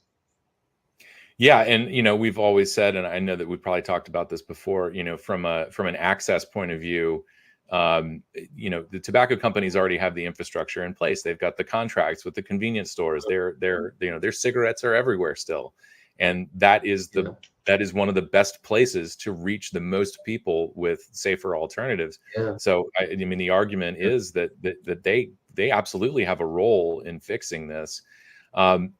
Speaking of, how tobacco companies are transforming, I know, in the United States, we have the Tobacco Control Act that, basically forces the companies to be transparent. The saying is, don't ever write anything in an email to a tobacco company unless you're comfortable with it ending up in front of a judge or splashed across the media.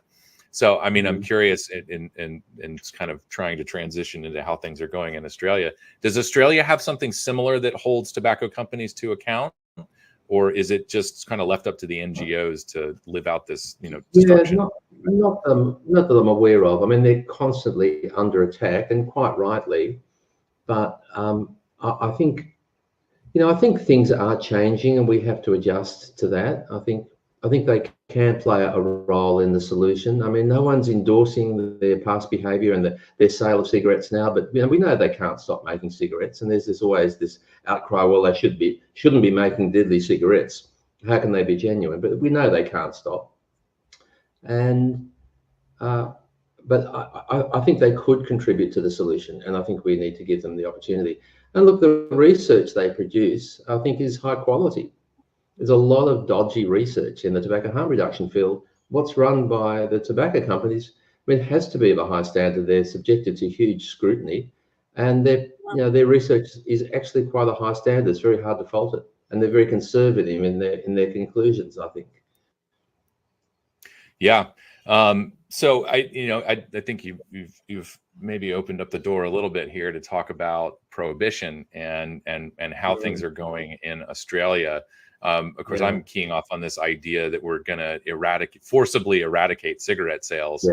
And I think, at least from our perspective, from my perspective personally, I would rather have a company that is regulated and accountable manufacturing deadly cigarettes than somebody's fly-by-night operation out of some nondescript warehouse in the middle of the woods. And we know that will happen. But Australia has a different problem with this prescription-only model. We had the benefit. I had the benefit. I hope you got to watch some of the e-cigarette summit in DC. Yes, I saw your presentation. It was excellent. Yes.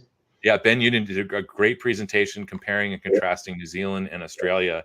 And I think, most of our members and guests, watching today, probably already know what's going on, but maybe you could give us a little bit more color about how things have been going since the last time we talked to you. Yeah, look, Australia's regulation of vaping has been a resounding failure. It was originally established this way to protect young people from vaping and to make vapes legally available to adult smokers with medical support. But it's failed miserably in both areas. And we have one of the highest youth vaping rates in the world. And over 90% of adults don't use the legal market. They use the black market.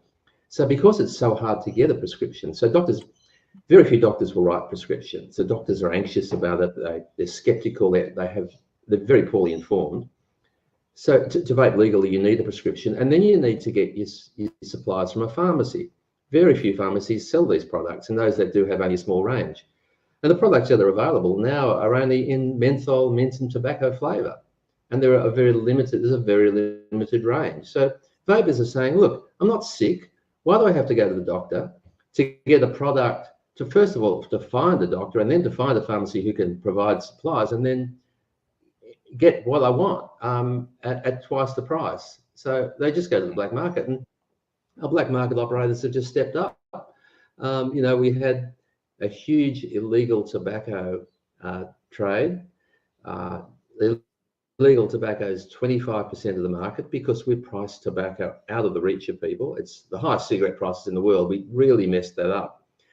So we've got this thriving illicit tobacco industry run by organised crime. And they've stepped up and said, well, we'll just add vapes to our offering. Vapes are a very low risk, high profit industry. You can buy a vape for $2 or $3 in China, ship it to Australia, sell it for $30, $40. It's big money. As one of the criminologists said at a hearing recently, you only need to get a couple of containers full. Even if 8 are picked up, you still end up making a profit. So it's just been a red flag to the organised crime groups. And with organised crime, what we're seeing a huge turf war that's developed, which is so typical of these drug wars. I mean, the organised crime groups don't go to the judge and say, well, he took this from me and he's moved into my area. They just shoot each other. And we've had fire bombings in the last 18 months. There's been at least 80 shops set on fire. So they recruit young kids to hijack cars and bash them in, bang them into these tobacco and vape shops and set them on fire. There've been homicides, there've been drive-by shootings, extortion, intimidation. It's typical drug war stuff. And this is now, the vapes are now the second biggest illicit drug market in Australia. Wow. The second biggest illicit drug market. On that, I saw an article the other day and it just blew my mind. They were talking about the fire bombings and all the things that are happening. And it was something with, I just couldn't believe it. This is the circular thinking to try to avoid doing the right thing. the police were warning landlords don't rent to places that sell vapes and stuff because you could get firebound and stuff. So rather than ending the drug war, they're trying to end the stores. I mean, it blew my mind. I couldn't believe it. Yeah. Well, the vape shops themselves, the legal vape shops have disappeared in Australia. Right. They aren't allowed to sell not only nicotine, they're not allowed to sell coils. They're not allowed to sell bottles for liquid. They're not allowed to sell flavoring. So they're gone. What are they called again? Dairy stores? What do you call them down there? No, that's in We New call them Zealand. They have convenience dairies. stores. No, we have convenience stores, but they can't legally. We have convenience stores, but they can't legally sell these products. They can only be sold by a pharmacy with a prescription.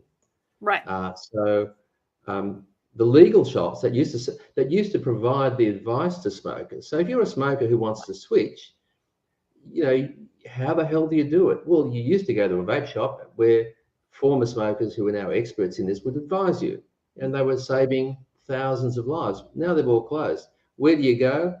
The pharmacists have no idea. The doctors have no idea. It's a big problem. So we're making it harder and harder. Instead of making it easier for adults, we're making it harder. And the black market sells freely to kids. Yep. Now, they don't respect the age of sale. And they sell much more attractive products than the government will allow the retail outlets. So basically, we have a prohibition model and a typical response. And, it's totally predictable, and it's only going to get worse. Yeah, as you were talking, I was thinking about, I guess it was 2 or 3 years ago, I think the Truth Initiative had put out something that it sounded like they were sort of shifting on their position as far as harm reduction goes. But what they were proposing was very close to a prescription only model where you could only buy these products in adult only stores, and people had to, sign a log book. At the end of the day, cigarettes were still more accessible than vapor products. And so I think the question that came to mind was, do you know of people in tobacco control who are seriously looking at the situation in Australia and maybe having second thoughts about implementing similar policies in their countries? Well, the people in Australia in tobacco control have just doubled down. They've said, look, okay, the first ban didn't work, and look, the second ban didn't, but the third ban will definitely work. We just need to ban harder and close more loopholes. They just don't get it. They just haven't learned from history. But there are other countries that are looking at our model. Yeah. Ireland and Scotland have talked about it, Canada. There are people in New Zealand that are saying, but they do this prescription model. That should work. No, it doesn't work. It's an absolute disaster. And unfortunately, they hear from our tobacco control people who are saying, this is going to work. This is world leading, and we're leading the way with this, and we'll get this right and it will work. No, it won't. It will not work. And the history of prohibition is very clear about that. We banned heroin in 1953 in Australia. The latest drug survey found that people who use drugs, over 90% say it's easy or very easy to get heroin. You cannot ban these products. If people want them, they will find a way. The banning just pushes it underground, and it makes it more dangerous. You get no tax. The products are not regulated. They're sold to kids. The legal industry gets destroyed. There's just so many predictable consequences. And I think Australia's model is a good model for what not to do, not for something to be copied.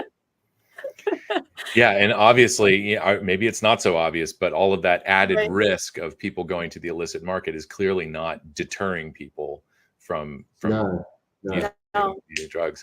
Did you have the same thing happen? I mean, because we keep trying to warn people. I mean, just a whole big bust happened in New York, and we actually just tweeted about that the other day, and we said, look, we warned you. We said this was going to happen, and you poo-pooed it and said, oh, no, you're just tobacco shills. You're just, you're exaggerating things. This is not going to happen. Did you have people do the same thing, in Australia too, that you can turn to and go, you said there wasn't going to be a black market. You said this wasn't going to happen, because that's what they're saying here. Oh, that would. We predicted this when they started cracking down on the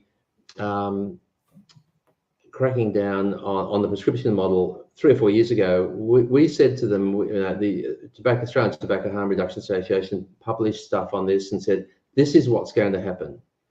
This is what is going to happen. We're going to get a thriving black market, increased sale to kids. The tobacco shops the vape shops will disappear, and the smoking rates will decline more slowly. And it's exactly what's happened. So it's no great surprise. It was entirely predicted. But there's so much hubris in our tobacco control community. They think they're world-leading experts because some of the things they have done have been very good. And for a while there, our smoking rates were declining quite rapidly, but then they slowed. And I think we've gone about as far as we can go with cessation. And really, we need to now look at tobacco harm reduction. I mean, that's the next phase. But they've decided, no, we don't quite like that approach. We like to do it our way, which is people have to quit. It's like, don't use drugs. We know how well that works. Yeah. And we've gone, I think, as far as we can go with cessation. We just know there are lots of people who just can't quit, who want to, and for whom switching to safer nicotine products is the solution. And we have to embrace that if we're going to progress this any further. So, when we were having some, writing back and forth, and obviously we've already talked about New Zealand, and we talked about the Ben Uden's presentation at e-cigarette summit. There's a stark contrast between declining, that slow managed decline in Australia versus a steep drop in New Zealand. You sort of referred to that as, New Zealand basically has what could be model policy for the rest of the world.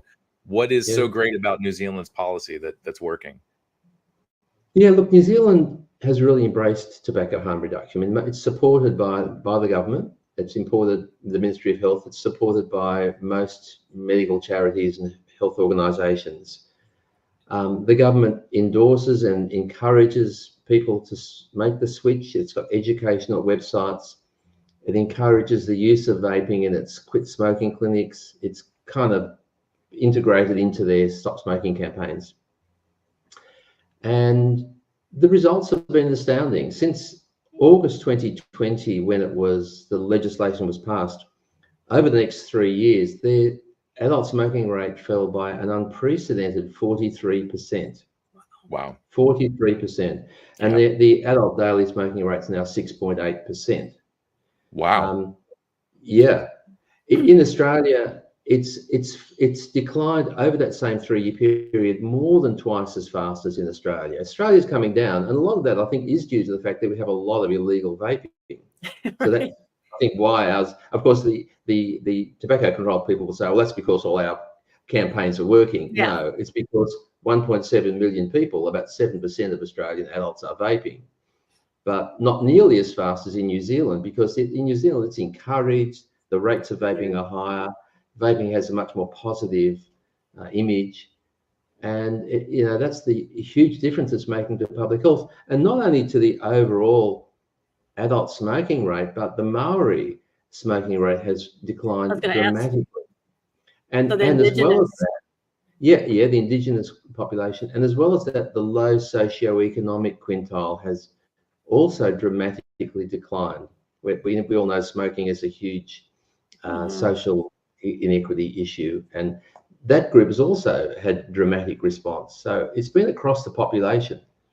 That's great, because we haven't had the same in minority groups, Indigenous groups here in the U.S. We haven't seen the same thing. It seems largely more of a middle class thing. The middle class still the ones who still smoke. And then because the richer you get, I guess, the less you smoke or something, or just there's less people who are that rich, so to smoke. Well, the smoking rate in the Indigenous groups are high everywhere in the world. In Australia, they're still around 40%. Right. And the rate of decline is slow. I mean, we throw huge amounts of money at it, but it's really only declining very slowly. I think in New Zealand it's in the low 20s now, and that's largely because of in recent years of vaping, and that's why I find it so frustrating, because we can see the Maori smoking rates declining so quickly, yet in Australia the Indigenous population are resistant to vaping. And a large part of that, I think, is because that's just the message they keep getting from the government, and their funding is very much linked to what they link to government funding grants. So they kind of close their eyes to vaping, but meanwhile, it's a huge public health problem for them, and we've seen that what they're doing in New Zealand works. Yeah, and I know, here, Juul, I think, got part of the Juul crucifixion involved them, I think, going into a reservation and directly targeting a community, and I heavily think smoking community. right. Yeah, well, right. I mean, where's the common sense in that? This is an obvious group that could benefit from a health point of view. Right. That's where the stigma of the tobacco companies is gets in the way of public health.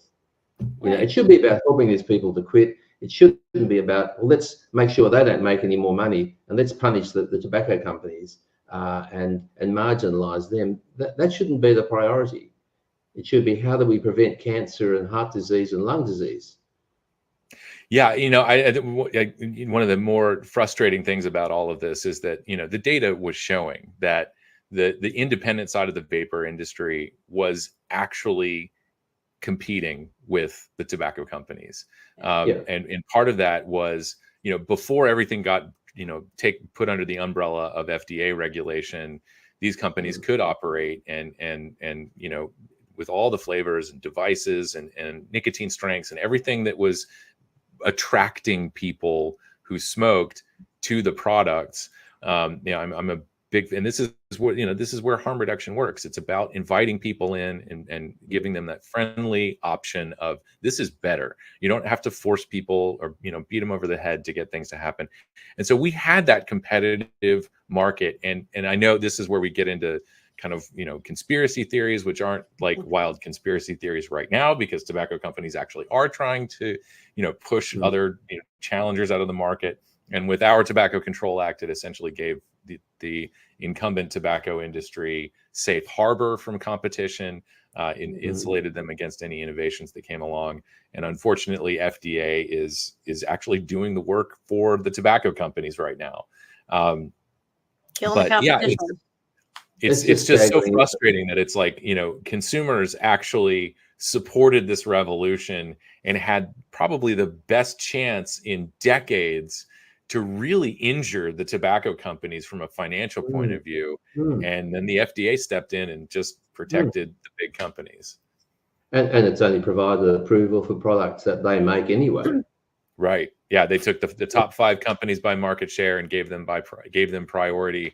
And anybody else who's still on the market is that they're only there because of a court-ordered stay against marketing denial orders.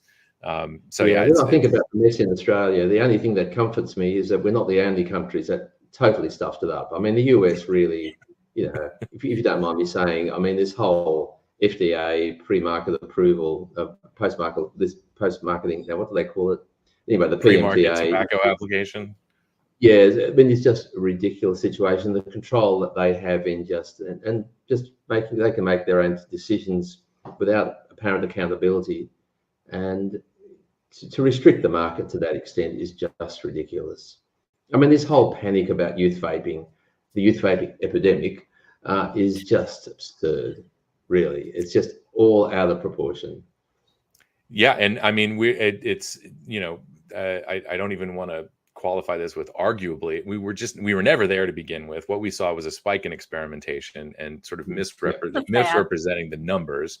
But now it's we're down around 10% for past 30-day use, which is that's kind of normal. I mean, that's lower than other drugs that we see kids using. Well, that's right. So, and under 2%.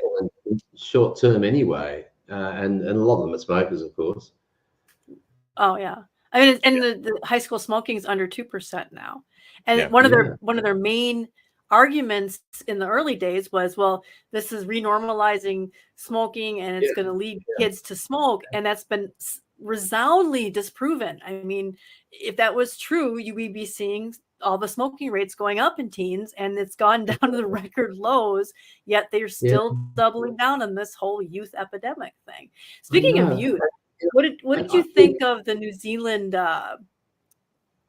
it's kind of on hold now because of the new government, but the whole thing that they were trying to do with the phasing out the generational ban by age. What did you think of that? And do you think it's going to rear its ugly head again? Because that's going around the world too. People, well, what a great idea.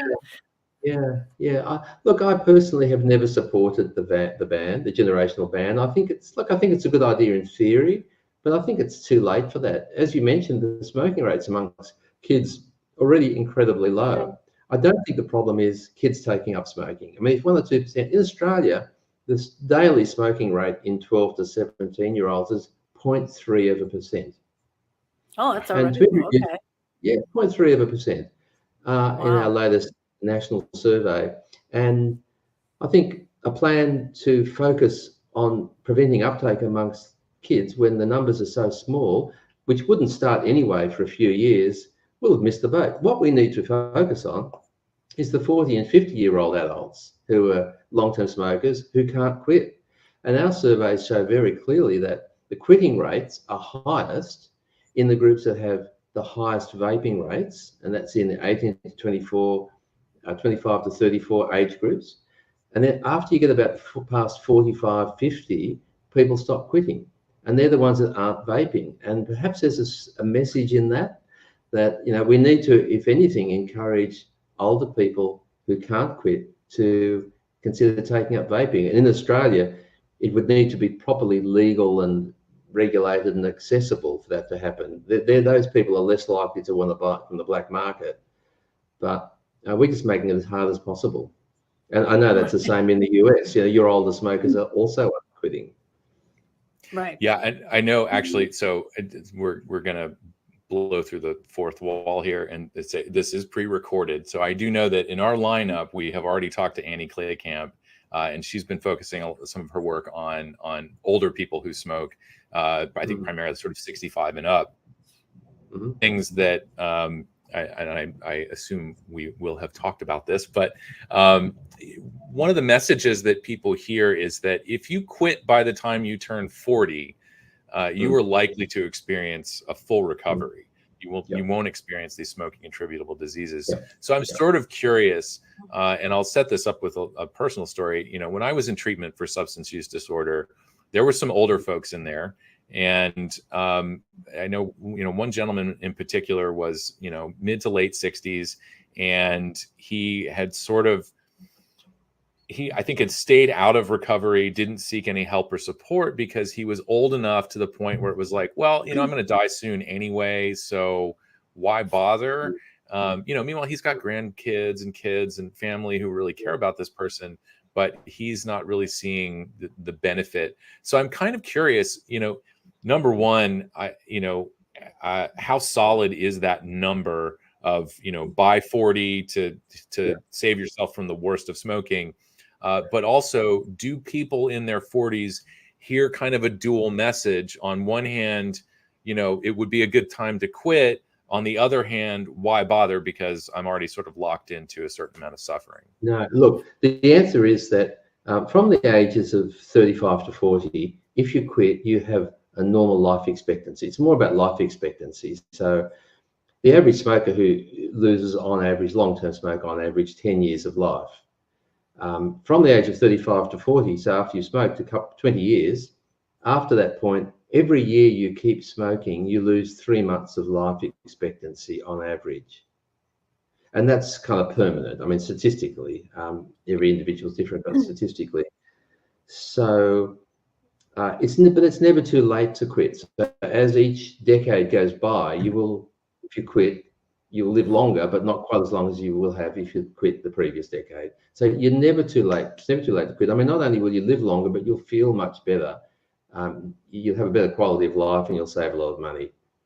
So I think they're pretty hard figures. There have been a number of very big studies that have been published that confirm that figure. They all keep coming back to that same kind of figure, 35 to 40. So the sooner people quit, the better. And that's why I don't support cold turkey quitting, because what happens there is this is the least effective method we've got. So what happens is people will try it each year, 20, 30 years. Eventually they might quit, And people say, oh, there you go, cold turkey worked. But what's happened in the meanwhile is they've done permanent damage. When they could have quit earlier, if they'd, say, vaped and used something which we know works, they could have saved themselves years of life. And that makes me... Oh, go ahead. I would just to add to that, Carl Phillips, used to be on our board, and I know that he was fond of letting people know that, especially when we talked about the risk associated with vaping, continuing to smoke for 30 more days will do more harm than picking up vaping, quitting smoking, and using vapor products for the rest of your life. Exactly. It's a clunky thing to get out there, but I thought that was always a really important point to make. Sorry, go ahead, Chris. I linked to that too. I was going to say that people who've smoked for 20 years and then stop live a normal life. So if you're a vapor and your risk of smoking is less than 5% of what it is as a smoker, I would have thought that there's a very good chance that you could smoke for many more decades before any significant vape for many more decades on your mortality occurs. You mean sorry? You could vape for many more decades, and you said smoke. Yes, you could vape for many more decades because the risk from vaping is so small, and even with smoking, you can have the improved life expectancy still by quitting by that age. Yeah, it's the same thing with the never smokers, that they like to use in studies, and they like to say, we just don't want these kids to ever start vaping because, it's not healthy or whatever. But they ignore the fact that there's going to be kids who start smoking, and exactly. Regardless. And if those kids start vaping instead of smoking, they'll have been never smokers, but they'd still be much better off than if they had started smoking. But they have this delusion that, well, this kid would never smoke, or they have this Pollyanna-ish sort of idea of what the world would be like if everybody didn't use nicotine. It's the nicotine's not going to go away. Even a few people smoking is a disaster. That's whereas a few people, a large number vaping is a relatively minor health issue. I mean, better they don't do either, but of course some are going to do one or the other. And the kids they've voted to vaping. I think that's a good thing. But you'd think it was the most horrible thing ever if you listen to these people. It's a nicotine addiction for the rest of their lives, and it's like, but they probably would have been smoking. The risk of addiction, it's such a big and emotional issue. These kids are going to be a new generation addicted to nicotine. Well, I looked at the Australian figures, and about 3 to 5% in our two major surveys of kids overall said they may have trouble quitting vaping. So the addiction level, if you base it on self-reports and what the kids say, 3% of kids vape daily. So it's kind of in that ballpark. There's only a small number who are at risk of nicotine dependence. And so what? Nicotine dependence is not harmful. It's not a disease. It's unpleasant for a week or two. You quit smoking or quit vaping and you go through some withdrawals. It's not like quitting smoking. It's not such a big deal. And even if these kids vape for 20 years, what harm is it doing? Okay, there's some compulsion to vape, and there are times when you can't, and that's inconvenient. But this is not a fatal condition. I think the whole nicotine addiction thing, we blow out of all proportion. Yeah, it's so funny because I see people saying that, and I'm saying, usually it's some upper income woman who's saying, and I just think, well, how many Starbucks did you have this morning, ma'am? Because it's like, that they've got their own little things, and they're just, but nicotine's so horrible. What I was going to say before, I was going to just mention, because we did talk about your book, and you were talking about all these statistics and health and such. And if you could just real quick, for those in the audience who don't know, what was your background before you got into all of this stuff? Yeah, so I've been in medical practice for 40 years. So I've been a clinician, seeing patients, an academic. I was an associate professor of public health at the University of New South Wales, and done quite a bit of research as well.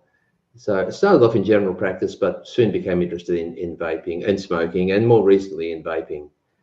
And my interest in vaping came about from seeing patients and hearing that, vaping was working for them. It was for people who tried to quit, and suddenly they were vaping and being successful. And clearly, it was offering more than just the NRT. It was giving them the hand to mouth and the sensations of smoking, the social aspects of smoking, without all the poisons. So, you know, and I went to the UK in 2014 and met with Clive Bates, Martin Dockrell, Peter Hayek, who were just wonderful and still are. And, you know, that just reinforced my beliefs, and I've followed the research very carefully ever since.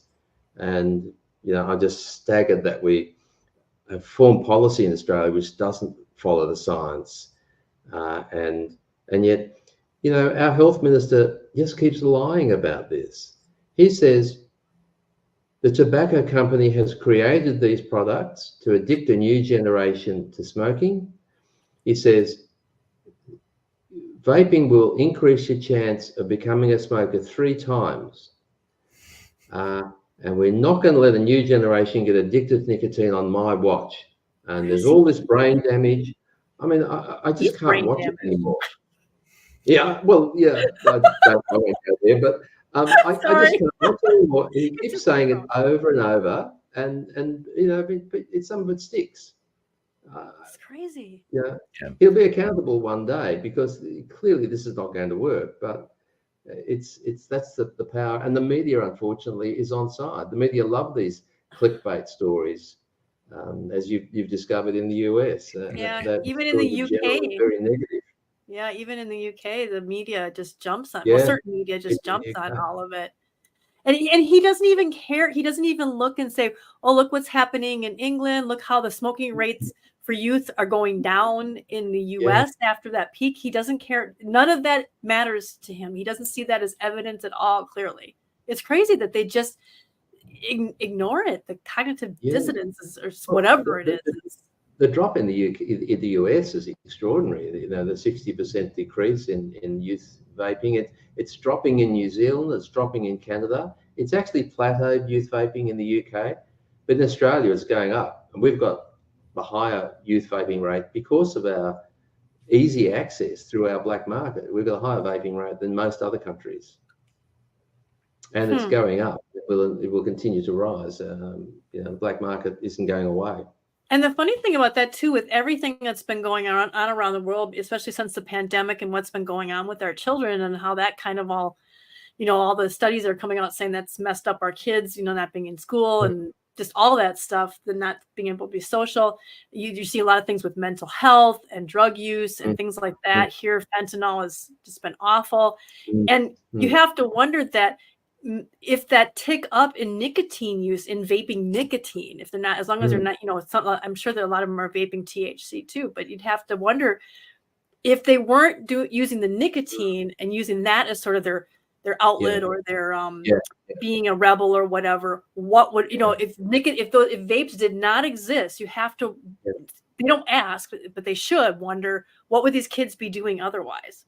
You know, would they just be at home and doing their homework and making their bed and, you know, drinking their milk, or would they be out there, you know, binge drinking and using other kinds of drugs and other stuff that is a lot worse than the vaping? They have to wonder if the uptick in vaping has other things, you know. Yeah, which leads me to something else I've been very interested in and I've written about, which is that we don't endorse kids vaping, but when you do a risk-benefit analysis of vaping by kids, the overall public health benefit is there. It's overall a net benefit. So when you weigh up the benefits to kids from vaping, so this is diverting them from smoking, and we know that the smoking rates are accelerating downwards. It's helping kids who do smoke to vape and stop smoking, and there are positive benefits. Kids are vaping for anxiety and for ADHD to help cognition and memory. So there are all these benefits of vaping, and when you weigh that up against the risks of vaping, and I've had a close look at the risks, there's really not a lot there. There's a lot of misinformation about popcorn lung and brain damage and asthma, lots of things, and seizures, pneumothorax, which are nothing to do with vaping nicotine. And when you weigh it up, I think overall, and not only that, you know, these are kids, if their parents vape, who aren't going to lose their parents. whose family budget will save a fortune. And that's actually, that's the thing that happens a lot, is that a lot of times it's the younger person who, because they say generational smoking, you know, the chances if your parents smoked that you would, but a lot of parents, I've seen a lot of stories where they said, my son or my daughter, they switched to vaping and that's how I got into it. So it trickles up in that kind of. Yeah, it goes the other way. Yeah. And the kids aren't getting the secondhand smoke as well. I mean, there's so many, and not getting the role modeling from their parents. There's so many advantages. So overall, I mean, we have all this panic about youth vaping, but I think overall, if you do a proper risk-benefit analysis, it's beneficial. I mean, it's a bit controversial to say that, but that's been my assessment. Yeah, no one wants to hear that. And I'm not encouraging kids to vape, but stepping back. But we're realists. We're not idealists. Yeah, we're realists, as Clive's article was about. Yes, exactly. That was a good article he just had too. Go ahead, Alex. Were you going to say something? Well, I first of all did want to point out again, referencing back to the e-cigarette summit. And I was sorry I had to turn away and thumb through my e-cigarette summit program to find the name. Dr. Amanda Graham she's the chief health officer from the Truth Initiative, and she gave a presentation about the Truth Initiative's app to help kids stop vaping. And I don't know if you were able to watch her presentation, but a lot of folks found that very interesting because the quit rates among youth were astonishing, honestly. And I think it was Professors Mermelstein and McNeil were on a panel following Dr. Graham's panel and made the point that we never would have seen quit rates like that when kids were primarily smoking. So the implication, if there is sort of an unspoken implication, which actually did come from a question from the audience, was that is it perhaps that vaping is less addictive than cigarettes, even with that ease of use and how kids can, progressing to habitual use happens actually very quickly because you can get away with using it very frequently. But even with that, it seems that young people it can't all be because of the power of this app. It's not, I don't know that it's that much more than, what we've seen in other strategies. But I just thought that was a really interesting point to bring up, especially when we talk about, having honest conversations with kids about what nicotine is, what it does, what the risk and benefit is. It seems that it's not nearly as dire as the campaigns would make it out to be. And look at the 60% decline in youth vaping in the US in 3 years. I mean, where's the addiction in all that? And look, there's no question that there have been numerous studies that have assessed dependence on smoking and vaping and found that there's a significant difference, and vaping is generally significantly less addictive or less dependence forming than smoking. And for lots of good reasons. We know why that is. It's because with e-cigarettes, the nicotine levels don't rise as quickly, which is a really key element of addiction.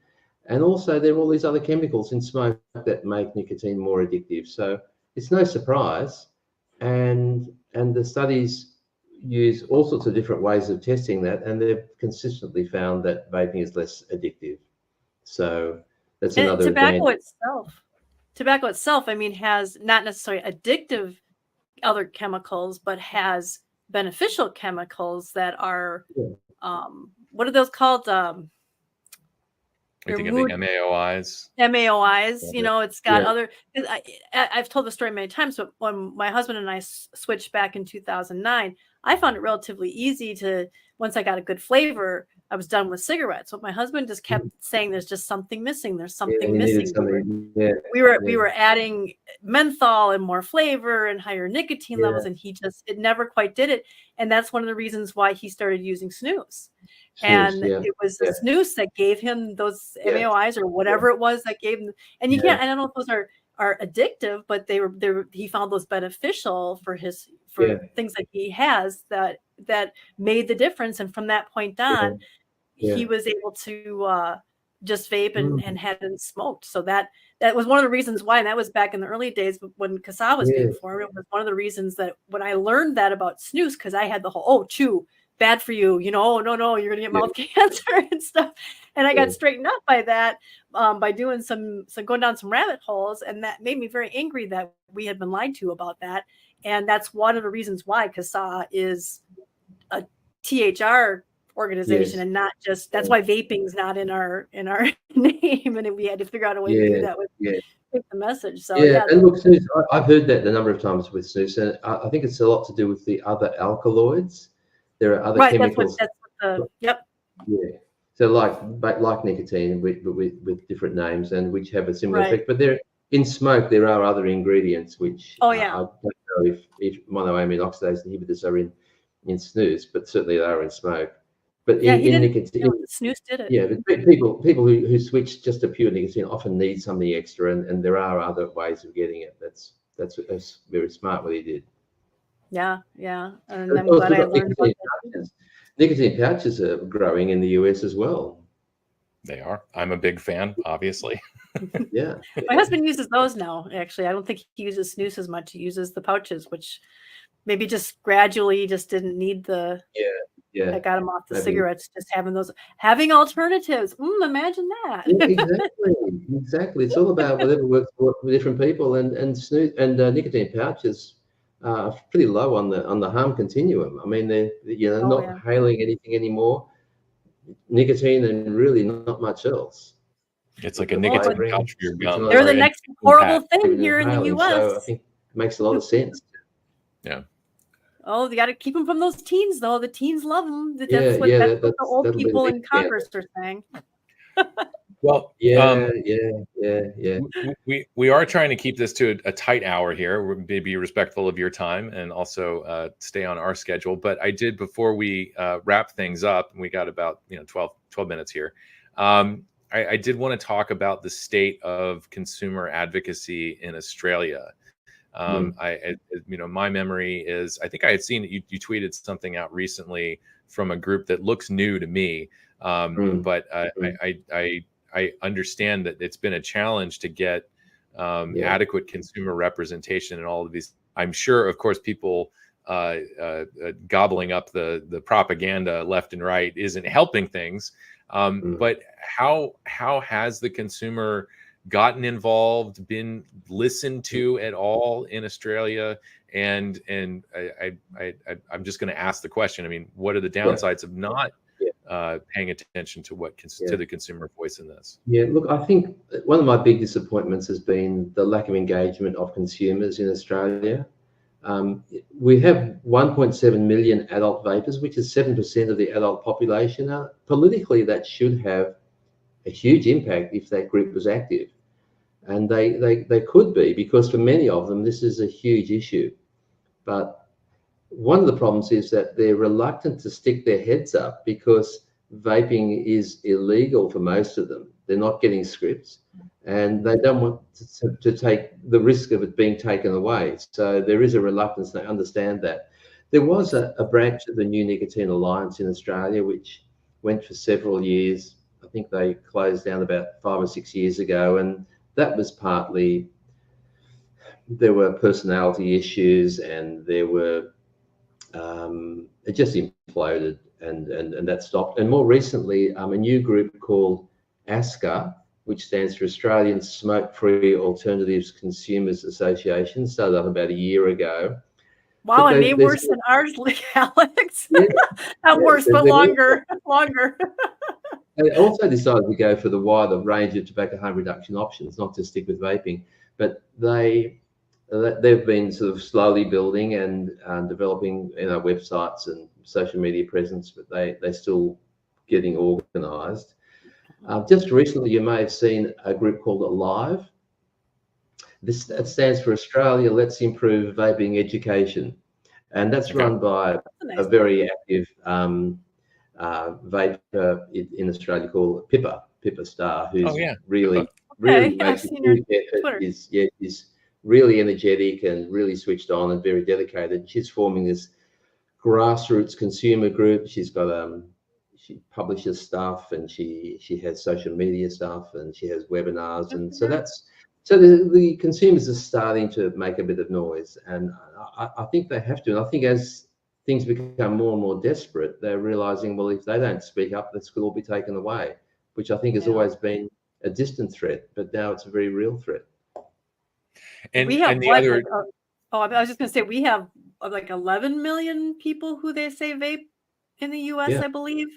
And like Yeah. our membership is under 300,000, and it's Yeah. just to get, you know, and then we probably have a few hundred that are the and that's big. I mean, that makes us probably the biggest consumer organization in the world at this point. But yeah, it takes a few people really engaged. super dedicated and Yeah. driven and slightly crazy people like us to keep doing it, and it's a lot of work, and it's like herding cats sometimes. And so I can see, and I think sometimes in the US, I don't know how it is in Australia, but in the US it used to be that you got charged more on your health insurance when you were using tobacco. Well, now they've added nicotine to that. So even if you completely quit smoking, you still get dinged. And it's just another one of those things that just takes away yet another incentive to switch. But it also could take away an incentive of, I don't want my insurance company to find out that I use this stuff. That's true. That's another who factor. knows what it is. So I understand. Yeah. But we really need to get that group speaking up more. But, you know, when they do speak up, they tend to be ignored. So we have Senate or government inquiries, and vapers put in their submissions, and we really get the impression they don't take any notice of them. They listen to the AMA and the Cancer Council and the Heart Foundation, and they say, oh, yes, all our leading health organisations say this. And, oh, yes, some consumers said this, but really these are the people that know what they're talking about. So not the people who are affected by it. Yeah, that was, I think one of the questions sort of embedded in that is it's all about sort of patient informed policy. I think I might be getting that wrong, but you know, here we see that there are groups that not specific to tobacco and nicotine. I mean, we're the closest thing to that. But in other areas, do you see a lot of you know, patient advocacy? I hate to say patient and sort of broadly apply that to drugs and nicotine, but is there generally that kind of maybe culture in the medicine and policy world that, you know, we do need to hear from the voices of people being affected by these policies, or is this issue that you're seeing ignoring consumers more widespread throughout other issues in Australia? Yeah, look, I think it's more widespread. I think it's always hard to engage people. People have busy lives, and people don't want to necessarily get involved in something like this. There are always that small group of people who have lots of energy and motivation and will work hard at it. But as you know, if you run an organisation, it's very hard to engage people that come in and actually do things and commit themselves to helping with an organisation. So I think it's a problem across all areas. But I think with vaping, because there's a stigma about it, and because there are legal issues, you know, if you haven't got a prescription, you're a criminal theoretically, and most people don't have a prescription, and you need one if you're going to speak out. You don't want to take that chance. But you know, vapers are discriminated against. They're just smokers who are still using, you know, blowing out disgusting smoke, and then they're seen in a negative light, and which frustrates them. Then they're finally given up smoking and done what everyone has asked them to do, and doing something healthy, which is not harming anybody else, but they're still discriminated against. So, and they're worse off than the people who smoke, because the people who smoke are doing so legally. Irony of that. Right. The irony of that. Yes, I know. And they can buy their products just at any outlet in Australia. Just 40,000 outlets sell tobacco, but you know, to get vapes legally, you have to jump through hoops, and it's just they just don't get it. Well, in the closing minutes, I know I don't like to end all doom and gloom. We do need to talk about where he is right now, though. This is airing. At the time of this recording, you are, I believe, probably at the time of when this airs, you are probably traveling back from Poland.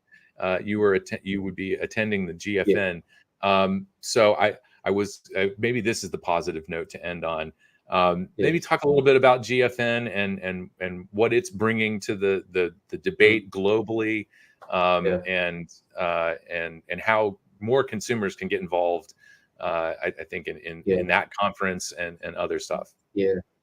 Look, it's a long way away in Poland, but it is on the 13th to the 15th of June, and I try and get there every year. And what I like about it is that it's a very inclusive and comprehensive program. So people from consumers are very welcome, researchers, academics, but also manufacturers, even tobacco company people are welcome. The idea is to bring everyone together to find solutions. It's not about stigmatizing the industry. It's not about just what we think. It's about how can we find an overall solution. So it's been running for many years. I think it's the earliest tobacco harm reduction conference, and it goes every year in Poland. Did we say what GFN stands for? I'm sorry. Did we say what GFN stands for? I think we've been calling it GFN. Global Forum for Nicotine. Global Forum for Nicotine. Yeah. So they have the usual papers presented. They have workshops. They have videos. I'm presenting a video on youth vaping. It's all about honouring Michael Russell, who was the famous British psychiatrist who made the famous observation that people smoke from nicotine die from smoke. Oh no! You did not just say that. Someone's gonna clip that. Yeah. All right. Wait. Take two. Maybe I'll edit this out. Take two. So, well, who is Michael? Say that again. Yeah. So it's all about honouring the memory of Michael Russell, who made the famous statement that people smoke for nicotine but die from the smoke, and the whole field of tobacco harm reduction is based on that. And this conference is all about honouring that memory and the resulting technology and life-saving technology that we've seen coming out of it. So that's amazing. That's great. Yeah. What are you looking most? The thing I like though, just Christian, sorry. The thing I like is that going to this conference is like going home. You know, you feel you can talk to people who get what you're talking about. They're not hostile. They're not misinformed. They understand. They're supportive. Whereas in Australia, you know, I might do a radio interview and they say, "But doctor, you're the only person in Australia who believes this." And I say, well, actually, there are a few others, but if you go overseas, you know, most of the professional organisations and governments actually do believe what I say. But so when I go to the GFN, it's kind of here I am at home with people who get what I'm talking about. So I feel it's a really nice place to be. That's cool. One of these years, I hope to be able to afford going there and both the time and money to travel. It is an excellent conference, and I recommend to view it remotely. It's just a free registration. It's a great resource once it's up. The time difference is hard to deal with. I'm not going to be up at 3:00 in the morning watching GFN, but it is on replay, and a lot of good stuff it comes out of there. So highly encourage our members. The best thing about these conferences to me, though, is being there in person, Alex, to do the networking, to meet the people you've been talking to and reading about, and kind of like the vape meets we used to go to back in the day. Same thing. We used to go to vape meets. We used to always go to all the vapors get together, and so CASAA used to go there. We'd hold Q&As and things like that, and meetings and stuff, and just meet and greets, just to again, same reason, meet all the people who were involved in this. Exactly. But Alex, you've got no excuse. I was at the Washington Summit overnight. It started about 10 o'clock here at night, and I was up till about 6 in the morning watching it. So you've got no excuse. You can definitely watch it online. Well, of course, today we're doing this day long. Today being when this is going to air is we're doing that day long stream that we're doing. So, but right now, as we're playing this in a week from now. It's almost like figuring out the time zones with you, Colin, for today. But yeah. So it starts. It's on what today, and which would be today, the 15th and the 16th. right? It Or is starts it on the yesterday? It goes from the 13th to the 15th, the GFN. Yeah. Oh, through the 15th. Okay, so today's the Yeah. last day. 13th to the 15th. 15th is the last day. Well, I may give myself the voluntary stay-at-home jet lag to catch up on some of the stuff at GFN. It is a really good conference, and I'm glad that you get to go every year and meet everybody. And we do need that. Everybody needs that support. It's good to find that collegial oasis in the seas of lies and Bloomberg funded propaganda. So I love that line. Did you hear that? Hey, collegiate oasis. Oh wow, that's fantastic. Yeah. All right. Well, we've reached past our hour, and we're going to have our next guest coming on soon. So, Colin, again, thank you so much for being so gracious and giving us your time today. We really appreciate it. Hope as this is airing, you're having a great time over at GFN and networking and all that. And we have to have you on again soon sometime. Yeah, that'd be great. And look, keep up the great work. I think CASAA is so important, and I hope everyone supports you, because if without the consumer support, it's just not going to happen. So keep up the good work. Appreciate that. Thank you so much. Okay. Thank you, and have a good trip. Bye. Whoop. Sorry.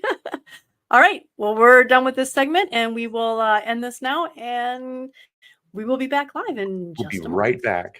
We will be right back. And we're back. Wow. Video magic, everybody. Video magic. Colin Mendelsohn. That was fantastic. You guys had a great interview with him. Colin is a wealth of knowledge and has done so much for advocacy and helping people quit smoking. I mean, not only in Australia, but just, around the world at this point. So yeah, that was fantastic. So currently, our next guest is not here yet. So Not sure I where he vote is. for like communal hacky sack, perhaps. Yeah, I don't know if he thought it was Central Time or what, but That's gonna be awkward if you thought it was Central Time. Well, I've got some breaking news. Okay. Oh yeah. We just broke $1,000 for today. Yes. So Fantastic. Congratulations. I did also, while we were off, because I didn't have a whole lot going on besides chicken wing pizza. I totaled up our current super chats right now, and we've raised $240 through super chats as well. Fantastic job. That's $1,200 just today. Fantastic job, everybody. So if we can just do 10 we're more, only halfway through this. That's true. We might get more people after they get off of work too, so we'll see what happens. I was wondering if we would see an uptick around our usual stream time. 3 or 4. Well, it would be like an hour and a half from now. Yeah. 4:30 is our usual stream time. So in light of that, in light of us not having our next guest up, there was discussion at one point. I don't know if this went anywhere because I'm awful and all I do is work and I just kind of peruse the Skype half the time. And I'm so sorry. But there was discussion of kind of having a segment about like CASAA through the years, history of CASAA. Is that something that we want to talk about now? I think that would be a kind of an opportunity. We can interview Kristen. She's here. Oh, geez. And we're going to talk to Greg Conley a little later. He was also along in the early days. I don't know. Was he part of the OG crew on ECF? He is fairly early in the game, not a part of the original board and forming of CASAA. He came on a little bit later after that, but he very quickly became a face of CASAA and a voice because he was not shy, unlike the rest of us who weren't really interested in getting out there. Greg is like, I'll say something. We'll talk to him about that later, I guess. But no, he came in a little bit later than the whole early time when it all formed. I guess I could talk about how that all started with it was, you know, and you often reference that blog post I did, and I usually start that out by talking about how my husband and I got involved with vaping, because I had said that I was just going to, I'd given up. I'd tried quitting. My husband had tried even Chantix, and he was awful on that. And I pretty much just resigned myself to that I was going to smoke until I died. And it was sort of I just didn't care anymore. I loved smoking. I did. I mean, I'd go out to the bar because it was a place I could go smoke, not because it was a place I could go drink back in the day, obviously. I share both of those sentiments with you. I loved smoking. I loved smoking. I loved every cigarette I ever smoked. It just didn't love me. And before I actually fully quit, you know, with I guess we'll say modern day e-cigarettes, because my first one was an Enjoy King in like 2011, and I dismissed it. But I was with you. I was very much in that sentiment of like, I've tried all the other things, nothing works for me. This is going to be the thing that kills me. And there was like you just kind of settle into that, and you like become okay with it, and it's awful, but you just kind of like, well, this is it. I'm going to smoke until I die. And that's the thing about, you know, when they talk about nicotine addiction and they talk about other addictions, that's why it's really kind of a weird thing as far as there's a nuance there as far as whether or not it really is an addiction, because, you know, and they define it differently. Addiction is defined differently depending on what specialty or profession is talking about it. And with nicotine, well, you know, with a lot of other drugs, there's this sort of more of an immediacy, like an urgency. Yeah, urgency. It's just sort of like, you know, you could be getting your and not, you know, just drugs. I say drugs, and I also include alcohol. You know, you could be on your 7th DUI and lost your license, and you could lose your job because you can't perform and function and show up, and there's all these things that can happen when you get into the depths of something like that. And with nicotine, you're dependent on it, but it's not really affecting your day-to-day life so much, other than waking up in the morning and just, you know, for a while until you get on with your day and have your first cigarette, ironically.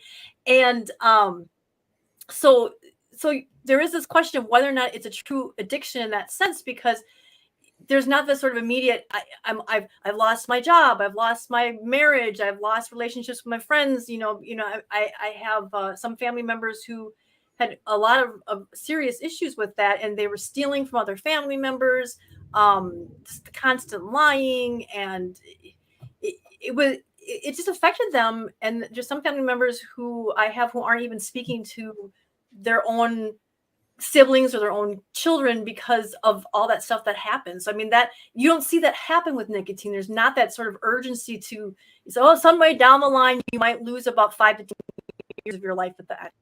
You know, it's just it's not that same thing where your life is falling apart. Now, once you get cancer and stuff like that, you know, if or not once, I mean, it's kind of, people automatically assume that everybody who smokes died of lung cancer, and I think it's like 50% of people who smoke actually get lung cancer. So a lot of people could think, hey, I might be the other 50%, you know. But so that's just gonna gamble on it. Yeah. So I mean, so sometimes you have to wonder whether or not really it qualifies as addiction in that sense, and especially now when you take away the thing that causes 99.9% of the risks, the health risks, you know, the particulates and the tar. I hate to call it tar, but that's what it's called. You know, the smoke itself and all the things that are in it. It's the smoke exposure that causes the harm. And so when you're going back to it just being nicotine, okay, you're dependent, but are you really addicted? I think that's really what frustrates me. All the kids, you know, addicting a new generation. It's like, yeah, but they're not smoking. Well, it doesn't matter. They're addicted. You know, and so this word addicted, you know, and they purposely use that word because it has that stigma along with it. Yeah. But is it really an addiction if it's not causing great harm and disruption to your life? I was going to, as you were talking, it kind of made me think, you know, and I think I've heard stories about this, that just like you laid out, there is no sort of immediate life-threatening or social consequences, family, personal, professional consequences from smoking. And so, in order to get people to sit up and pay attention, that's where the campaigns have come in and sort of exaggerated the risks. And this is where we get into, place bans for smoking, especially outdoor place bans. Banning smoking in a public park, you're not actually protecting people from exposure. I mean, maybe, and it's, oh God, why do I always forget? Audrey Silk is one of the people that sort of, she would always go to a park where there's a smoking ban, and she would do her own surveillance and look around and see how many cigarette butts are on the ground. So, even the outdoor place bans didn't really discourage people that much. But it didn't protect anybody. And so in order to get people to sign on and buy into, we need to ban smoking indoors. We need to ban smoking outside. Now going to banning smoking in cars, they've had to inflate the risks to get people to believe that it is immediately harmful. And there are these, you don't have to wait 50 years, to develop some sort of disease. I'm kind of in this. The Helena heart attack study. Wasn't that a Stan Lance one, the Helena heart attack one, where people were, the Helena miracle. Yeah, the miracle. Yeah. Sorry. Yeah. I'm kind of in this camp, I guess. Tinfoil hat me, maybe, I'll put it on. The outdoor ordinances and bans and open air bans are not in any way designed to protect people from immediate risks or illogical risks like secondhand smoke, things like this. It is to hide people who smoke. It is to push people who smoke further away from the view of the public. And that is all. It is just to further, we're just going to make these people invisible, and we're going to hide. You can't be here where everyone can see you doing this thing. That's really what it's about. That's just, maybe that's my tinfoil hat, but it just, there's no evidence other than we need to further hide these people from public view. You're not far off. I remember, I can't cite the program, but I remember hearing this one night when I was driving back I was doing work and driving back from the gas station or something, and listening to it was on NPR, and someone had been interviewed about the outdoor smoking bans, and the reality of the situation was it wasn't about protecting the public. It was about trying to pressure smokers to quit, but you can't do that. You can't, that's not going to get a lot of support. So if you instead make it sound like it is imminently threatening to anybody walking through a park where someone's smoking, then you've got the rest of the public buying in. And so it's sort of, it's not very palatable, because it is the government stepping in and protecting you from yourself. And that gets into all kinds of issues of liberty and so on, and personal choice. So and that's the case with the whole indoor smoking bans in general. But so circling back around to that. Sorry to derail things. Yeah, no, it's okay. I was part of that. We went to the Wisconsin State Fair and saw this booth that had these cigalikes, which were like a white battery, even with the little circles going around it, and then the tan part that popped on was the cart, and then at the end was a little red light that lit up like a cigarette ash. I mean, thinking about it now, it just seems so ridiculous, but at the time they seemed like, it looks like a cigarette. And we bought 2 boxes of those, or two kits, and I think they came with 2 batteries or 3 batteries, not a lot, and then I think six of the little cartridges that popped on. And I want to say they were like $50 each. And this was back in 2009. So that was spending a little bit of money on something, never tried. But it was really cool watching, walking through and seeing people puffing on this. It was like, what? And, it's water vapor.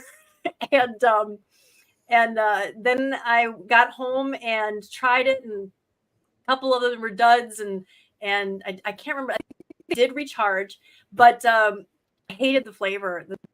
It was like a sickly sweet ashtray.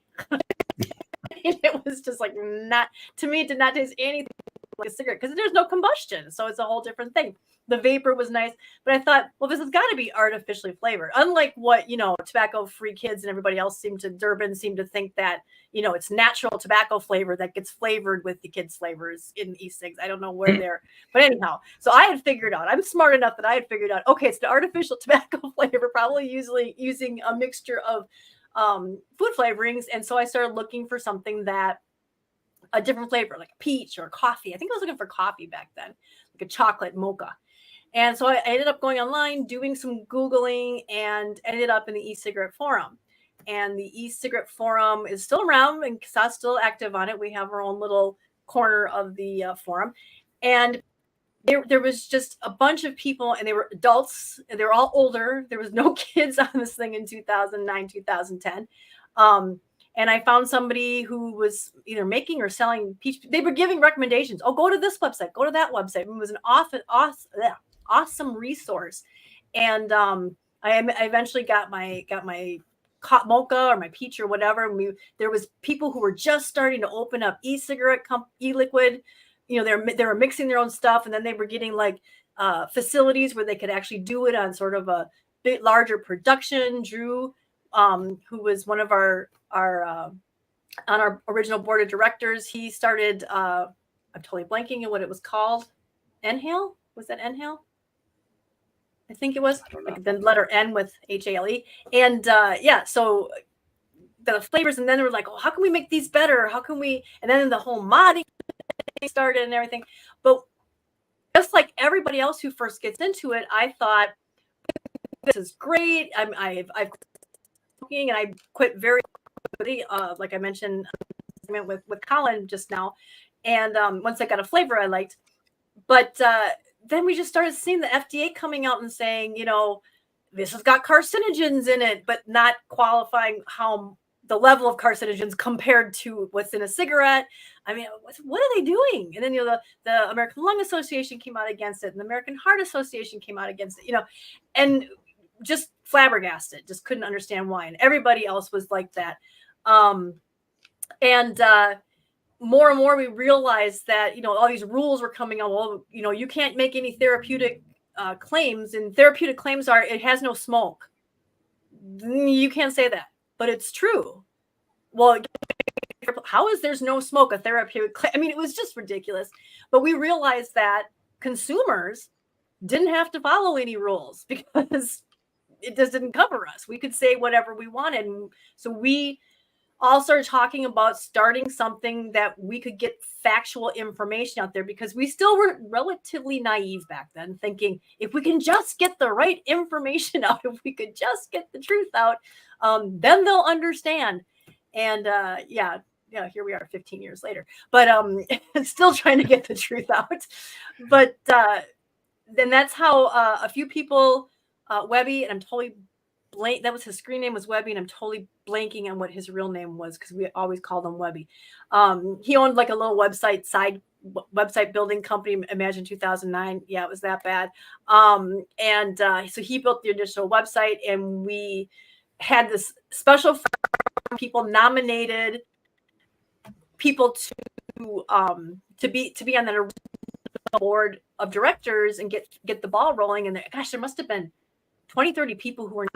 And somehow I was one of them. And I think it's just because I used to write some blog posts about it, and I do a lot of commenting on the commentary on basically what I do for CASAA now. I'd see stuff come out, and then I'd write a big commentary on it, on what was wrong about the article. And so I ended up getting nominated. I think there was 12 or 14 original people who were elected to the board. About, I think, 8 of them actually showed up to the first board meeting, and about 4 of them or 5 of them actually did any work to get everything going. So even, Elaine was one of the first board people. Yolanda, she was an attorney out of New York. Terry, she was a nurse. I can't remember where she was. Myself, of course, Julie, she was not on the board. She had no interest in at the point. She's like, no, keep me out of this, but I'll help you behind the scenes. And she pretty much should have just been on the board because she was doing so much work. But I think she wanted to be able to have the opportunity to walk away at any time, that she would, thinking she would probably do so quickly. But no, here we are again, 15 years later, and there's Julie still popping into the Skype every once in a while. But she's actually on the board now. But yeah, so that's how it was. It was everything about it was as grassroots as you could possibly get. Oh my God, that's Oh yeah. Did you go into the Wayback Machine? Oh yeah, I did. This is what year is this? So this is September 16th, 2010. Yeah. I think. Yeah, so that must be in the original ones. Yeah, and when Webby first did it, it was very basic. There was no information. There was no call to action section. There was no information sections on. I'm going Robo again. I'm seeing the messages. What the heck? Yeah, you've gone in and out a little Robotronic. Now, why it does that? I am plugged in. I have everything. I have no idea. And I've got everything shut down. I didn't mean to upset you, Kristen. I just wanted you to be aware. That sets me off. Yeah, I've got the cord. But yeah, and then it actually got worse after that because when he left CASAA, he pretty much abandoned the website. And so then I went on some like website builder. It might have been WordPress, but I don't think it was. I think, or it was Google. I don't know. And I put up the most basic thing you have ever seen.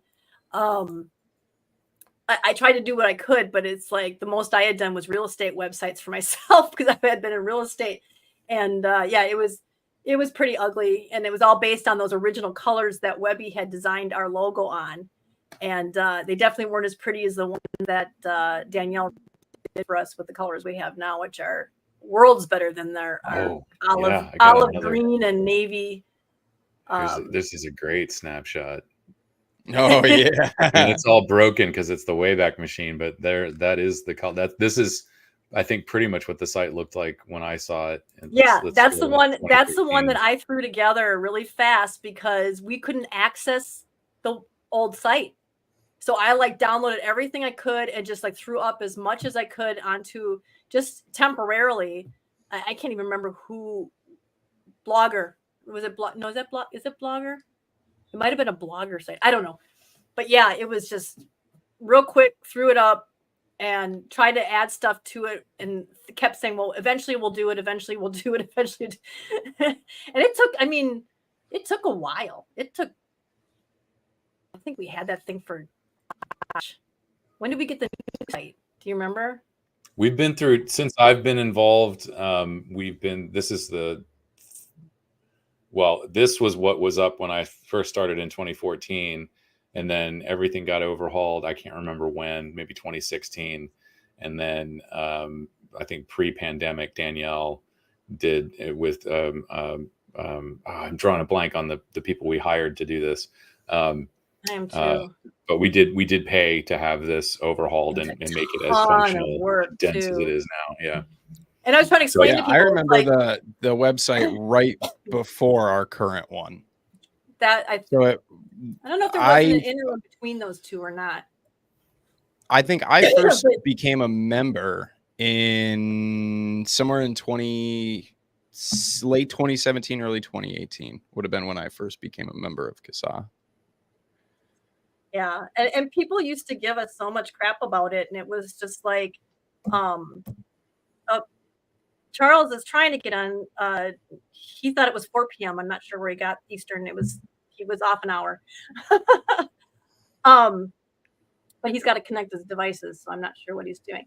But yeah, it was a really, really. I was not proud of it, but I did the best I could to make it look as nice as I could. But and people, but why didn't you make it better? And when it took all that money and all that time to make it look as good as it does now, I'm like, do you understand now why me as one little person who was working at the time could not make it look like that? Yeah, sure. We were lucky we even had a website for 5 years, because if I hadn't done that, we wouldn't have had anything. Because like I said, we got locked out of the got locked out of the website. So Ooh, I think what you have pulled up might be. Yeah, this is it. which one's So that? this is 2016. I would know by the header. Yeah. Yeah. So that was that. This was Oh, the yeah. first CASAA website that I ever saw. Was this? That was the third website. That was, and I can't remember if we all worked together on that one or if I set that one up too. I don't think I did. I think that was sort of a combination of website of people. I love trying the to worst. I love the use of the word condemned in that help. that breaking news. Condemned by. We need to start Like, using language like read this. condemned more. Yeah, there you go. I'm trying to see if, Condemned by CASAA. That's a like a threat. Like that's you've been condemned by CASAA. Yeah. yeah. What yeah, the advertisement for Facebook was not found. Yeah, look at that though. a crazy time when Webby kind of had to leave, and then I threw up. I think I want to say it was on like Blogger or something, because I think I don't even remember who I did it through. It might have been through GoDaddy, like one of the GoDaddy sites. Like GoDaddy had their own like template sites, and then the next one was the WordPress one, and I do not remember how that one got built. I'm sure I was probably helping or something, but I don't think I have to take the blame for that one in its entirety. But Well, I I was just so gotta happy. hand it to you though, because even that, I'm just gonna say worse version of the CASAA website is still far better than the website I was going to make for like Rise and Vape was gonna have a website. I bought the domain and then I sat on that domain for like 2 years and did nothing. It never became an actual website. So hats off to you. And without all those earlier iterations, we wouldn't have the incredible site that we have now. They were all building blocks to get to where we are now. So we did build off of all that. That's yeah, true. absolutely. But Everything has to start somewhere, and we'll beat this drum till the end of time. But CASAA's grassroots AF, you guys, and that those early iterations of that website are proof right there. That's proof, that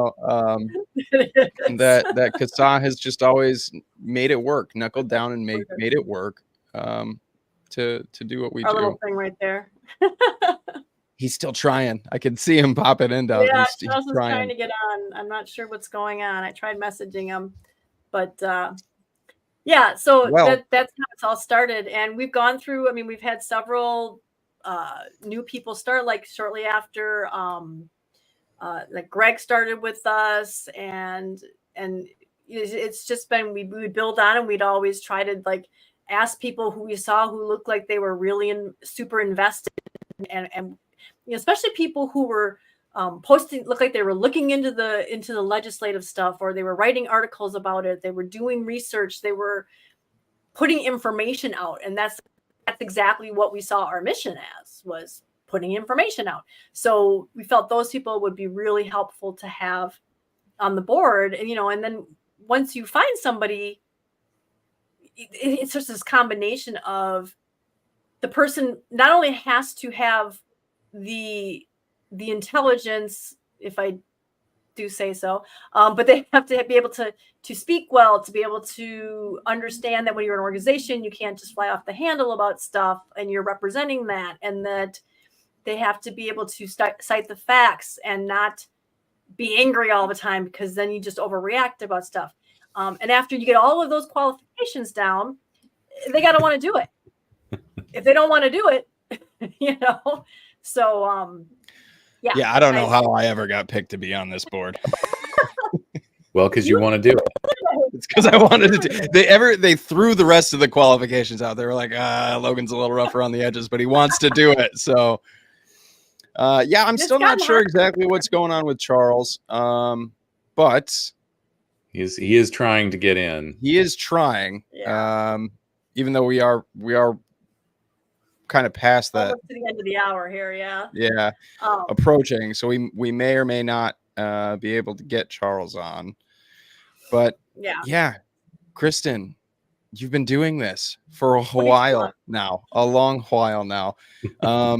And I mean, really, like early on, when this first started, CASAA first started, did you think like we would be here right now where we're at in 2024 with all of like the current ongoings of legislation and this massive disbelief that e-cigarettes are safer and like just this current climate that we're in? If you think back to how you felt about all of this in 2009, is this where you thought we would be, or was it like we're gonna make it over the rainbow bridge and the world is gonna be sunshining and beautiful and everyone will quit smoking with these products and the world will embrace this technology? And when I think of the rainbow bridge, I think of dead pets. So I don't know I ever thought of that. oh that god, way. I was thinking like Thor and like okay, that's fine. But yeah, I would say I had mixed feelings. I always felt that we were going to have to, like I've said many times before, fake it till we make it. And that's what we did. And I've always felt that we would hit a tipping point where there just would be so many people who had switched from smoking to vaping. This couldn't be denied anymore. And I felt that they would still be fighting us. I hoped that we would be obsolete. I think it would take, I think I figured it would take about 20 years, and which would take us to what would that be? 2029.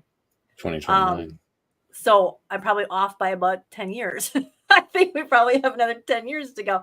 Because we have to, I did think the science would start to come out. I thought that more and more people would get to know people who had quit, and they just wouldn't be able to deny, yeah, this worked for my dad, this worked for my aunt, this worked for my grandma, this worked, and once there were politicians who had this happening and researchers like Cliff Douglas, I think it was his niece, that went back to smoking because she was convinced that vaping was worse than smoking by all the propaganda. Just to clarify, Cliff is a lawyer, but not a researcher. Nope. Cliff is Douglas? Yep, Cliff Douglas, lawyer. Oh, where did I get that he was a researcher? I don't know. Well, he was a tobacco control person, though. Right. He's been involved with tobacco programs. American Cancer Society was where he was at for many years. That's what I was thinking. I knew he was involved with tobacco control. So yeah, tobacco. Sorry about that. But he was in tobacco control, so he was firmly against it until he started seeing what was happening. And so I think I always thought that eventually we would get there. I didn't know exactly when. So I think I kind of think that we're at where I figured we'd be. I think I thought we'd be a little further. I didn't know if it would take the full, because you always, even back then, we were hearing people say, well, it took 30 years for people to get sick from smoking, and like, it might take 30 years before this plays out enough for them to like, they don't have it anymore. But I hoped it wouldn't. I hope that CASAA would be a lot more influential than we are at this point. But I mean, in the beginning, you got to realize we only had like 2,000 members and no income whatsoever. When I joined the board in 2014, there were 22,000 members. Right. Yeah, and but in the very beginning, over 300,000 now. Yeah, we're over 300 now. Okay, I knew we were getting close. So I think it was the addition of Alex's beard that brought everyone else in. So I thought every time I would see CASAA being mentioned in an article, every time I would see one of us get interviewed, every time I saw them as it kept going, it's like, okay, we're getting there. When Alex got, national TV, when Brett got national TV, whenever we would get that, even today, I still get a little thrill seeing us quoted, because I'll share it in our Skype chat and I'll be, look, we got a quote. Because it's that being taken seriously. It's that them looking to us as some kind of authority. I wanted CASAA, that is, to be the equivalent of the American Cancer Society for people who smoke, specifically that whatever, when something comes up with cancer, who do you go talk to? When something comes up with heart disease, who do you go talk to? You can think of these organizations right off the top of your head. And I'd hope that someday CASAA would be that, because I was thinking someday we wouldn't be needed to fight all these things, because we did not start out to fight these. We fight bad laws. We figured the industry would do that the same way it always has. And we thought we were going to be there to be the backup and have consumer stories and just get the truth and say the things that the industry couldn't say. And unfortunately, nobody picked that up. And we kind of found ourselves in doing all the calls to action and stuff. So we were never originally set up to do that kind of thing. We didn't think we'd need to do the kind of fundraising and stuff like that. We just kind of by default ended up being there. And so I think today I would have hoped by this point we would have been like the main resource that that reporters go to if something comes up about vaping, or these new pouch thingies. What are those? Let's go ask somebody from CASAA. That's where I was hoping we'd be at. And I think by maybe in another 10 years we might be there, because we're just getting to a point now where they just can't keep denying this stuff. The gateway thing, that's just done. They can't keep arguing it. They'll try, but nobody believes it. Where's all the kids smoking if it was a gateway? I mean, it's ridiculous. And just more and more, as fewer kids are doing this and we're getting the smoking rates to keep going down, it's going to be whack-a-mole with these laws, just like they keep going after the disposables.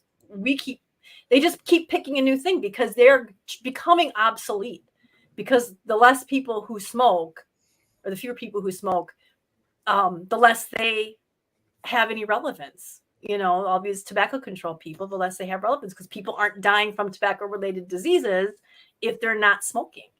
And so that's why they had to change everything to, we don't want kids, addicted, next generation addicted to nicotine sort of thing. It's all about the nicotine now, when for decades it was about smoking related diseases specifically. So yeah, did I answer your question? Yeah, you did. Okay. Yeah, I mean that's I think just kind of the best rundown really of where CASAA started, how it started, and where we're at now. Yeah. I don't know. When I first quit smoking, I didn't even get online to I was so naive to vaping in this community, in this world, and what CASAA was. I just went to the vape shop, and I don't remember exactly what it was. I had seen like an atomizer in a case, and was talking to one of the folks at the shop about it, and they were like, you should check out reviews sometime. And I was like, oh, people review these, and they were like, oh yeah, and they rattled off a bunch of names to me, and one of them was Nick Grim Green. And these were like, this is 2017. So Nick was still doing like these old, like 4-hour standalone vlog videos, but in all of them, he would have like an advocacy hour, and he would always talk about CASAA. And that was how I found CASAA. And I think a lot of people found CASAA through Nick. But yeah, I mean, that's how I stumbled onto this. And from then on, I remember watching a video of his, and somebody had posted a comment, and he used to put comments up on the screen, and they said, I really want to start a vape YouTube or something like that. Should I do it? And Nick, without like skipping a beat, was like, yes, we need more people talking about this. And I had years of video game content creation, and I was like kind of in a rut with what I wanted to do content wise. And I was like, well, I just quit smoking with all this, and I'm learning so much about it. I'll just do that. And then so I started talking about CASAA, and then somewhere along the road, I started yelling on Twitter, and then I met Kristen, and I met Danielle, and I met Alex, and that's how I found CASAA, and that's how I ended up here. But for me, it was just word of mouth, and it all started in a vape shop. And that's always going to be one of those things that sticks with me about the need for vape shops and the need for that interaction, because I feel like less and less people learn about not just about vapor products, but the community, the whole everything here, CASAA being a big part of that. is like, how many people out there are still completely naive to all of this, like I was? I mean, millions of people just go get their vape product and they go home and they don't smoke, and that's the end of the story. That's Right. it, which is great. I mean, we're here for that. Absolutely. That's our mission. But there's this whole world here that if somebody hadn't said, hey, you should watch a review online, Right. and here's this guy with neck tattoos telling me about CASAA, then I wouldn't be here, and that all started from spending time hanging out in a vape shop and getting to know other people who vape, just everyday folks who just quit smoking with pineapple mango and raspberry cupcake, stuff like that. It's that raspberry cupcake is going to be our new thing, I think. I know. Alex got me thinking about raspberry cupcake liquid now, and I'm just like, I demand it. I demand it. I demand it. I condemn the FDA for not giving me raspberry cupcake. I know. I have seen there are e-liquid, people who were or still are making e-liquid or moving into the pouch space. Give the people what they want. It is raspberry and it is cupcake. It is raspberry cupcake in a nicotine pouch. I'm sure on what is it? Is it ELR? What is it? The e-liquid recipes site? I can't remember exactly what the name of that site is. I'm sure there's got to be like 65 raspberry cupcake recipes on there. Well, we're pretty close here to the end of kind of the 3 o'clock block, if you will, here on the East Coast. Unfortunately, we all saw Charles trying to get in, and he had device connection issues in and out the whole time. And so unfortunately, we don't want to deny other people slots that they've already, got and whatnot. So, Charles, if you're watching or if you see this, you watch the replay, we're sorry, that we weren't able to get you in here. We do have Skip sitting in the background, ready to go. She looks like she's taking notes right now already too. Yeah, she's ready to go. But before we get Skip in here, try to get Charles on a future CASAA Live. Oh yes, yep. Yeah, I know how to say the name, and I still let's get him on a future show. Really quick though, before we get Skip in here, we did have some super chats and some other things in the last hour, so we'll run through these. Lindsey Stroud, everybody. Lindsey Stroud. I need you in the trenches with me next year while we counter the misinformation and disinformation that plagues state lawmakers when they're trying to fix the youth vaping epidemic. Much appreciation for all you do. Thank you for the super chat, Lindsey. Much appreciated. And thank you for joining us earlier. Peggy at C-Sig Source, $10 at E6. I don't know if I said that right. At E6 Source. Yeah. Because people who smoke should have an opportunity to choose. Absolutely. 100%. We're with you all the way. And then Sir Didymus, $10. Thank you so much. And Cindy Kinch here said, I don't know how the super chat works. Donate it on the website. We're going to call this a super chat anyway, Cindy. Thank you so much for your donation. Thanks for letting us know. Thank you, Cindy. And I think I got them all then. I think so. Yep. I'm just trying to see if there's any questions or anything that came up. We did see something. We saw something. I did see something from Richard Pruin. He runs the Safer Nicotine Wiki, and he said he'd love to come back on and explain how to use it. So we probably will talking about him. We're talking to Richard him on at one point, right? We did have him on at one point. Yeah. Yep. He and Skip, I think, came on together, if I remember correctly. And now we're talking about, what is this? Grim Green is my hero. Yes, he is for a lot of us. Mine too, Ern. Can't you buy pouches for dropping your own? Did you see this?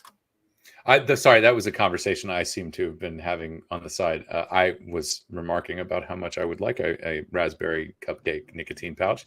And I will have to look into this, buying pouches that you could probably flavor with your own liquid. Apparently, there's a company in Canada doing that. which is just shocking that Canada is even allowing this to happen.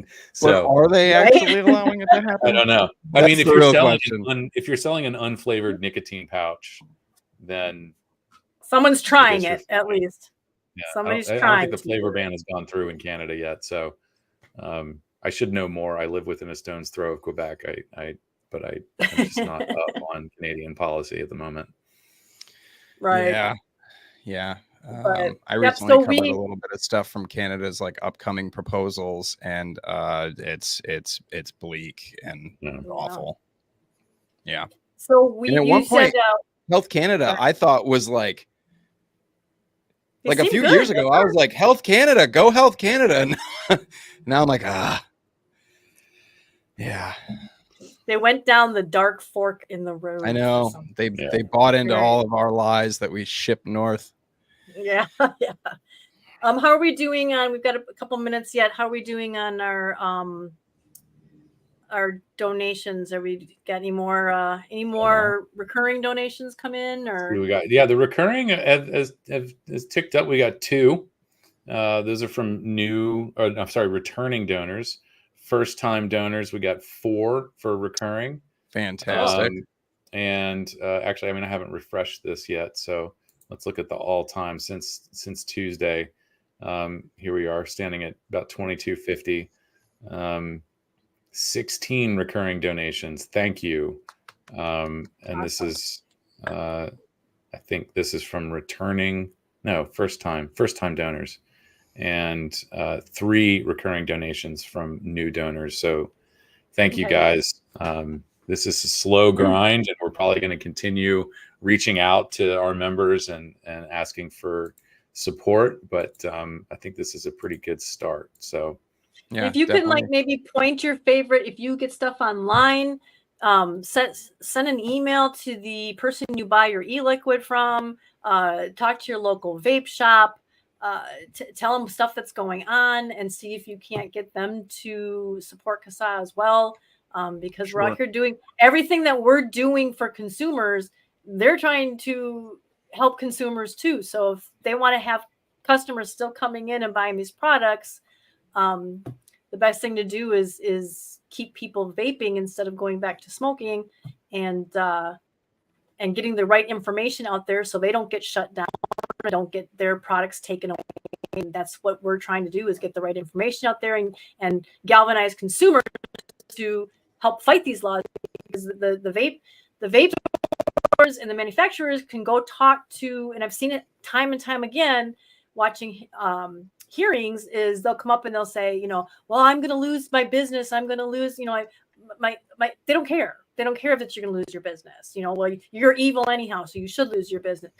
That's how they think of these things, because they have the Campaign for Tobacco-Free Kids and the Cancer Society and everything whispering back in their ear like a little devil on their shoulder. But if they hear it from, a 50-year-old grandma or a 8-year-old great grandma comes in and says, hey, I smoked for X amount of years and this helped me quit. I've never felt better. My doctor's giving me my lungs are clear. They can't say that you're being, they tried out the kids, the other side tries out the kids who are perfectly healthy and probably tried vaping once and is just repeating things of everybody in my high school vapes, when they exaggerate everything. I've had teenagers.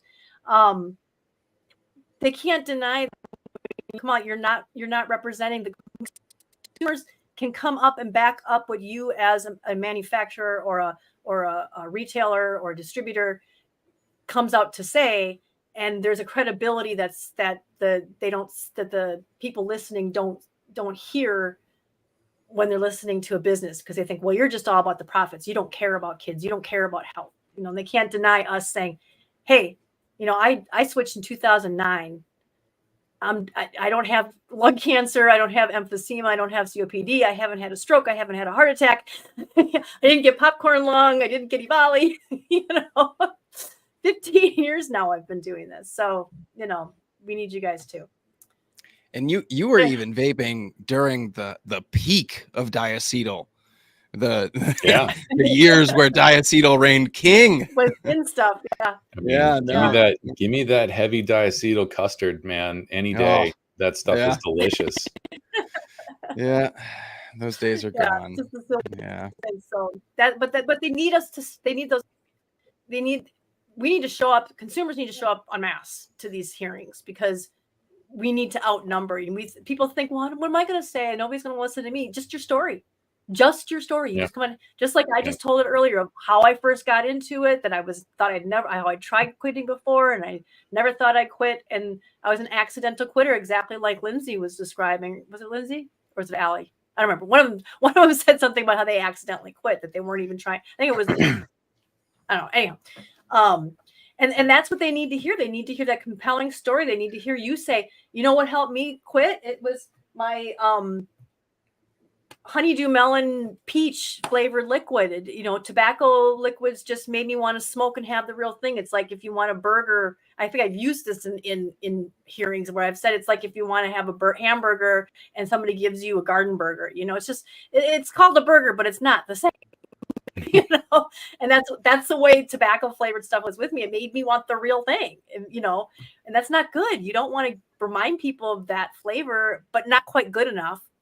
Why would you want to give stuff it's not quite as good as smoke? I mean, it just, some people really like it, but for me, it never worked. So I did want to kind of jump in and, when we talk about, encouraging people to go to hearings and speak, and we do try to sort of front load, all of that with the talking points that you may want to bring.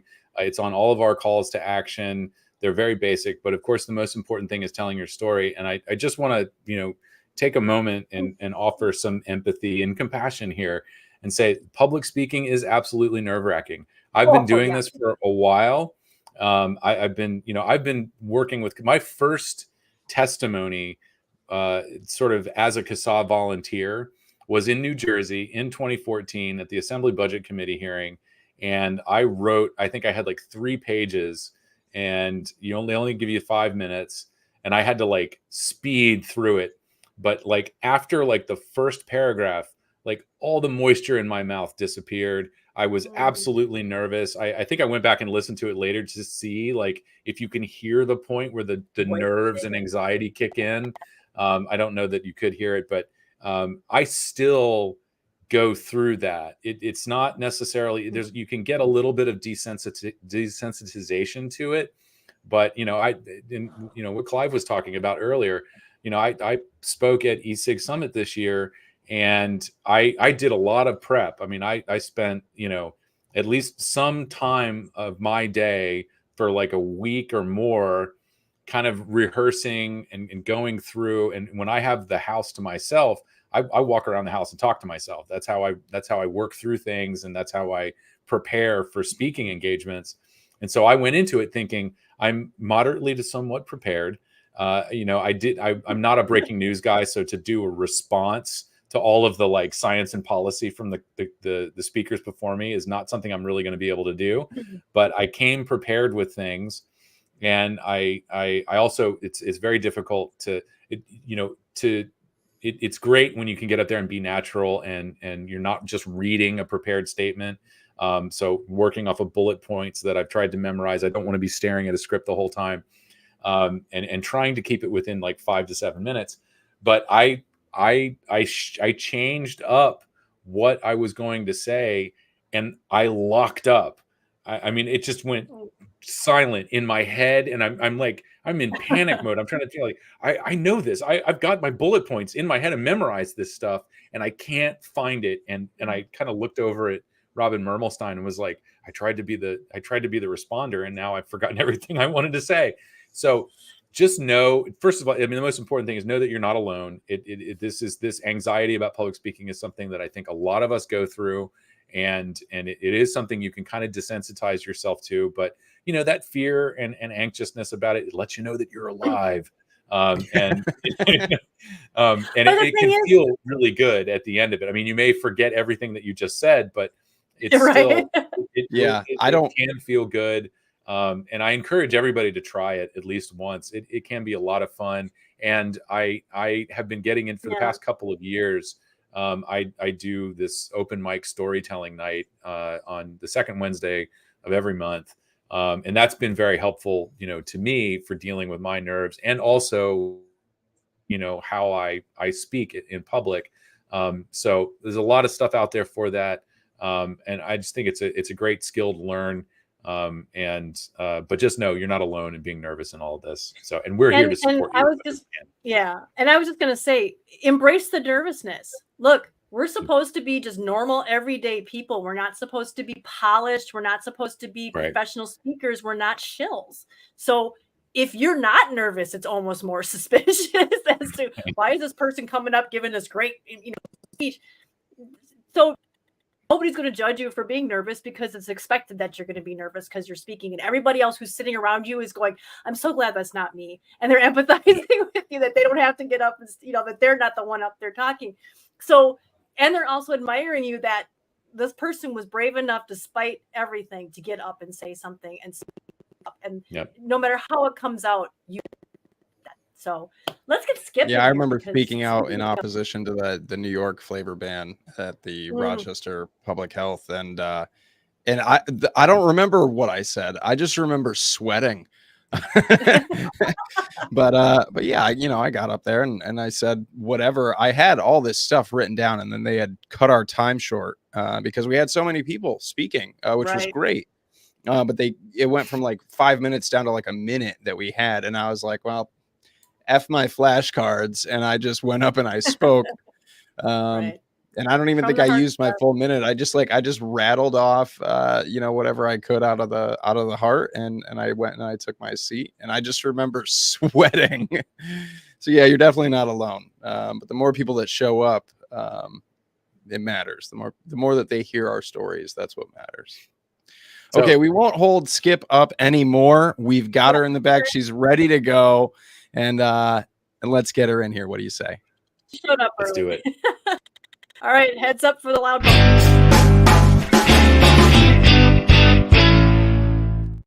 Skip Murray, everybody. Welcome, Skip. How Hello. Are you? Tired. How are you? Tired. Yeah, I would imagine I had, you are. 3 hours sleep in the last 38 hours. I work nights, and if I had half a brain, I would have taken a nap this morning, but I didn't want to miss any of your guests. So I'm going to make it through Joe Gitchell, and then I'm going home and going to bed. There you go. You can catch the rest on the replay. So yes. Yeah. It's just at that point, it's just like Matt and Greg, I've heard They'll those understand. two speak once or twice. Yeah. I would like to stay through the end, but I work again at 3 a.m. So yeah, you got to get some sleep. To adult sooner or later. Yeah. I could relate to what you were saying about public speaking. I think it's important people just speak from their heart. Really, that's the most important thing you can remember.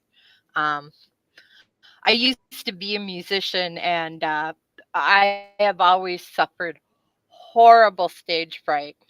And one summer, right after high school, the band I was in, we got a wild hair up our ass and loaded up the van, the old hippie vans of the old days, and went out to LA and thought we'd become rock stars in California. And I would get so nervous, I would actually get sick.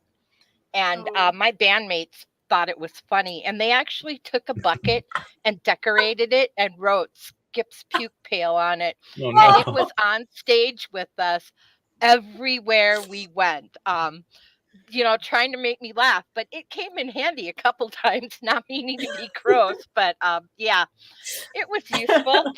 I hate public speaking with a passion, big time. I testified a couple times at city council meetings. I have to have a printed script because I just blank out. And I got roped into speaking at GTNF in 2022 on a panel with Alex, which was a really good experience. But I was so nervous that day. And Alex, bless your heart for sitting there babysitting me. And all of a sudden I notice his leg is just a bouncing to beat heck. And he looks at me, goes, "These things make me so nervous." And I went, "Oh, thank God it's not just me. I thought I was being a wuss."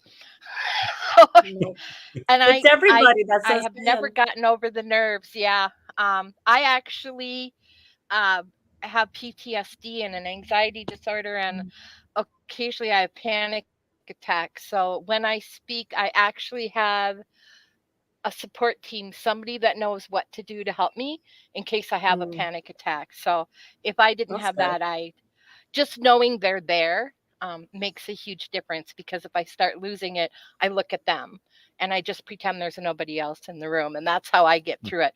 I was told to imagine people don't have any clothes on, but I'm really bashful, and that just makes me more.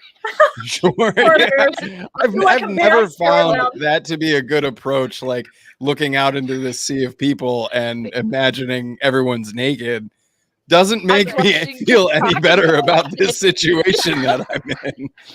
Doesn't work for me. No. Yeah, I think that's a great idea, though. I mean, really, truly, if you're planning on attending something, at a city council or something like that, where you plan on speaking, bringing somebody with you who isn't speaking, just there as a support for you to look at and imagine, like, it's just you and me right now. That's a really great strategy. That's a really great plan. To have that somebody there that you can just focus in on, zone in on, that you're comfortable with, to help you get through. And those 3 minutes might feel like an eternity, but at the end of the day, it's only 3, 4, 5 minutes or whatever. And something like that, can be a really big help. I think that's a fantastic strategy. It can be. And I used to be in restaurant management, and when I worked for Hardee's, we had to attend Toastmasters, which teaches you how to do public speaking, which I sucked at. But there were good points, like trying not to say too much, which is next to impossible to do when you're nervous. But like, look around the room, don't whatever. And I don't want to actually see the faces, but you can still move your head so the audience feels like you're making contact. But I'm finding that if you're talking about something you feel really strongly about, like I'll tell stories about my family or the customers from my old vape shop, you'll find somebody that's just really honing in on the emotional part, and you'll just make eye contact with them, and all of a sudden they're the only person in the room, and you're just kind of telling them your story, and that works really good too. Before we get too far into your segment here, would you introduce yourself and tell us how you started vaping and how you got into vaping advocacy, and then what you're doing now? Okay, my name is Skip Murray. I started smoking when I was 10. And unlike most people, when they start smoking, where it's kind of yucky and you just make yourself do it, from that very first puff, it was a love affair with cigarettes. I had stolen one of my grandpa's, I think it was a Lucky Strike, if I remember right, nothing with a filter, and went out behind the barn all by myself. There was no peer pressure or anything. I had a pretty rough childhood, and my grandpa was like the most amazing person on earth. And I smoked a cigarette because he smoked, and I wanted to be just like my grandpa. I just thought he was such a good person. And by the time I was in high school, I was already a 2-pack a day. I really liked smoking. And, when I got pregnant, in the mid 80s, I wanted to be a good mom. I tried to quit. For years, I tried it all. I tried the medications and the patches and the gum. I tried hypnosis. I have a horrible phobia of needles, and I even tried acupuncture. Ugh, and I won't try that again. And I just couldn't quit. And I finally just believed that, you can only fail so many times in life, and it's just not worth damaging your self-esteem to fail again. And I quit trying. I believed I couldn't quit smoking. And in 2014, my 29-year-old son had a heart attack, and we almost lost him. And he didn't start smoking till he was 18. So it didn't take very long for it to do damage to him. Most people say, 30, 40 years, not that one. And he started vaping, and 2 weeks later, he quit smoking. And he was so impressed with how easy it was. And he was unemployed at the time and a single dad. And he sold like his TV, his toolbox, his truck, everything he could part with, and raised $5,000. And on that small of a budget, opened a vape shop. And I Wow. started working nights at my group home job so I could help him at the vape shop during the day, because he, of course, still had to get a child to and from school and homework and those fun things. And I would just sneak out the back door and have a smoke. And then, you reek like a cigarette. And he was like, Mom, you can't smoke at my vape shop. And so he gave me a vape. And about 4 months later, I went, I don't know the last time I had a cigarette. And I accidentally quit smoking. So I really get into those accidental smokers, quitters stories. Oh, I said smokers. One demerit. So another e-liquid manufacturer here in Minnesota taught my son how to make liquids. Like I said, I used to be in the restaurant industry. I love to cook. And we worked with his customer flavors and started, making liquids back when you had the shelf full of bulk bottles and bottled it to order, and people could ask you to mix strawberry and watermelon. It was kind of like being a bartender in a way. And in 2018, I took over his shop. And the end of 2021, I went out of business after, EVALI and COVID and all those happy things. But when he opened the shop, he has learning disabilities. So like writing testimony and speaking and those things are hard for him. So I did it for him. So I've kind of always had one foot in consumer and one foot in industry. So I'm kind of like the oddball in the whole works. And I've just been involved in advocacy ever since. I worked 2 years with Taxpayers Protection Alliance. I was on a team with Lindsey and Martin. That was a good experience. And now I'm just off in my little corner blogging and doing newsletters, and I do a little bit of freelance writing, and I just kind of go wherever needed. I love spending time working on pages for the Safer Nicotine Wiki. I'm kind of a geek, so I like reading studies and I like collecting them. I started that hobby when the FDA deemed us a tobacco product. It was my bright idea to start the poor man's PMTA.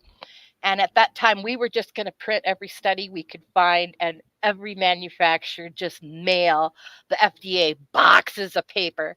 And Shar came along and went, no, we can really do PMTAs. And she took off with it and started the PMTA sharing group. And it's really hard to have been a part of that and know we didn't be able to help save businesses and keep products on the market for consumers.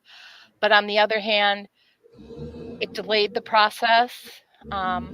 Some manufacturers are still in the works, so it's not like there's a ton of hope, but there's still a little bit of hope that maybe the whole industry won't be handed over to the big guys. I guess time will tell.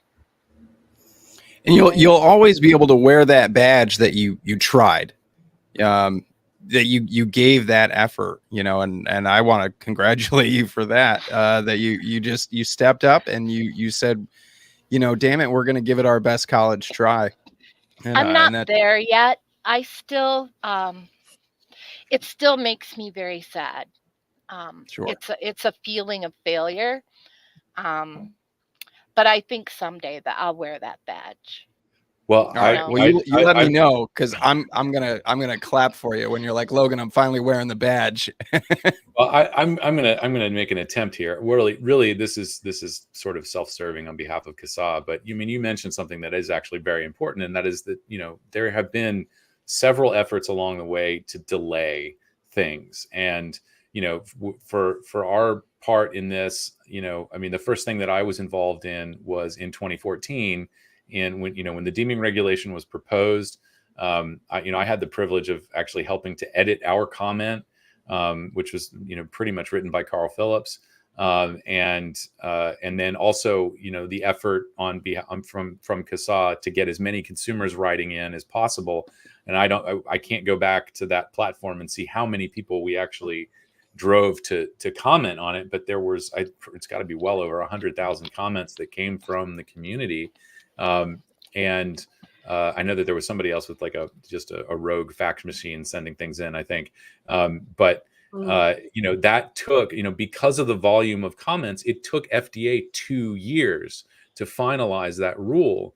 And so, we managed to push that back for 2 years. And the same thing happened again with the USPS regulation that came through banning nicotine through the mail. We drove, I think, almost 10,000 comments to that.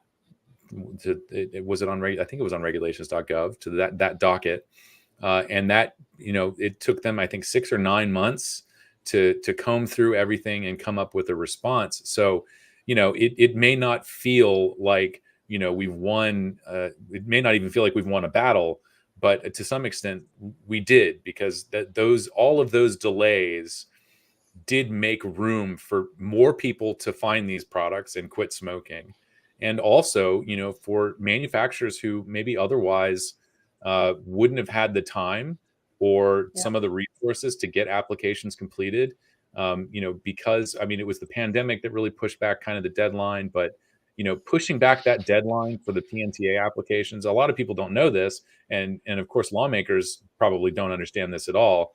When the regulations were finalized, manufacturers had 2 years to get their PMTAs finalized and in before FDA was going to start doing strict enforcement, and that's not long enough.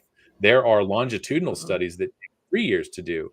I think Lindsey was talking about sort of those shelf life studies. Yes. Those things take time. And then, once the study is completed, then you've got to process all of that information. And so that takes time and it takes money. And the FDA out of the gate did not give the industry enough time to do what they were asking for, which people still don't understand what the FDA is asking for. But, all of that to say, thanks to your efforts, thanks to CASAA members pitching in, and thanks to anybody who's taken action in this space, we have managed to create space for things to happen, whether it's people quitting smoking or manufacturers getting products, at least some sort of provisional authorization. So that's true. And in the process, probably saved many thousands of lives, and you can't put a price on a life. Very true. Good point. That's something that there's been so many times that we've gotten up against certain bills or whatever, and we've lost. But just every single time that we pushed back things and kept things from happening right away, even if it caused a delay or whatever, thousands more people switched to vaping, and that's what we kept trying to do. Because, like I was speaking in the last segment, the more people who vape, the more people who switch from smoking, the more years we have go by that none of the stuff that they predicted would happen happened, the better chance we have. Even if and all we can hope is that eventually that we're just going to start reversing all these. Now we got all these studies coming out with the showing. We just had 2 that showed that flavor bans appear to lead to more smoking, especially in the 18 to 20 age. You don't know if you don't try. Right. Yep. It's yep. true. And my obsession, specialized focus, whatever you want to call it, with collecting studies was the basis for the literature review that several manufacturers turned in as part of their PMTA. Shar knew a scientist that took all my collection and was able to write it into a real professional looking review. So that was pretty cool. Yeah. Nice. Well done. Look at that. Look at you. That's more than I've ever done. Jeez. I can only imagine too that your collection of science is far more organized than mine, because I just bookmark stuff in my Google bookmarks. And anytime anybody's like, Logan, do you remember that study from way back when? And I'm like, hang on, give Scroll, me scroll, 45 scroll. minutes to sift through everything I've got. It was a massive Google Doc, divided into categories and then in order by year. Yeah. And then a separate one, all the studies in alphabetical order, because, well, that's just me. Yeah. See, you would get along great with my wife because she's so organized. Like it was like one year she was like, I was like, what do you want for your birthday? And she's like, a label maker. And I was like, that's, that's everything as a label. It's got a place, it's got a container, it's got a box, and she's meticulously organized, where I'm like, I'll put it in this bookmark folder with 783 other things and I'll find it when I need to, maybe.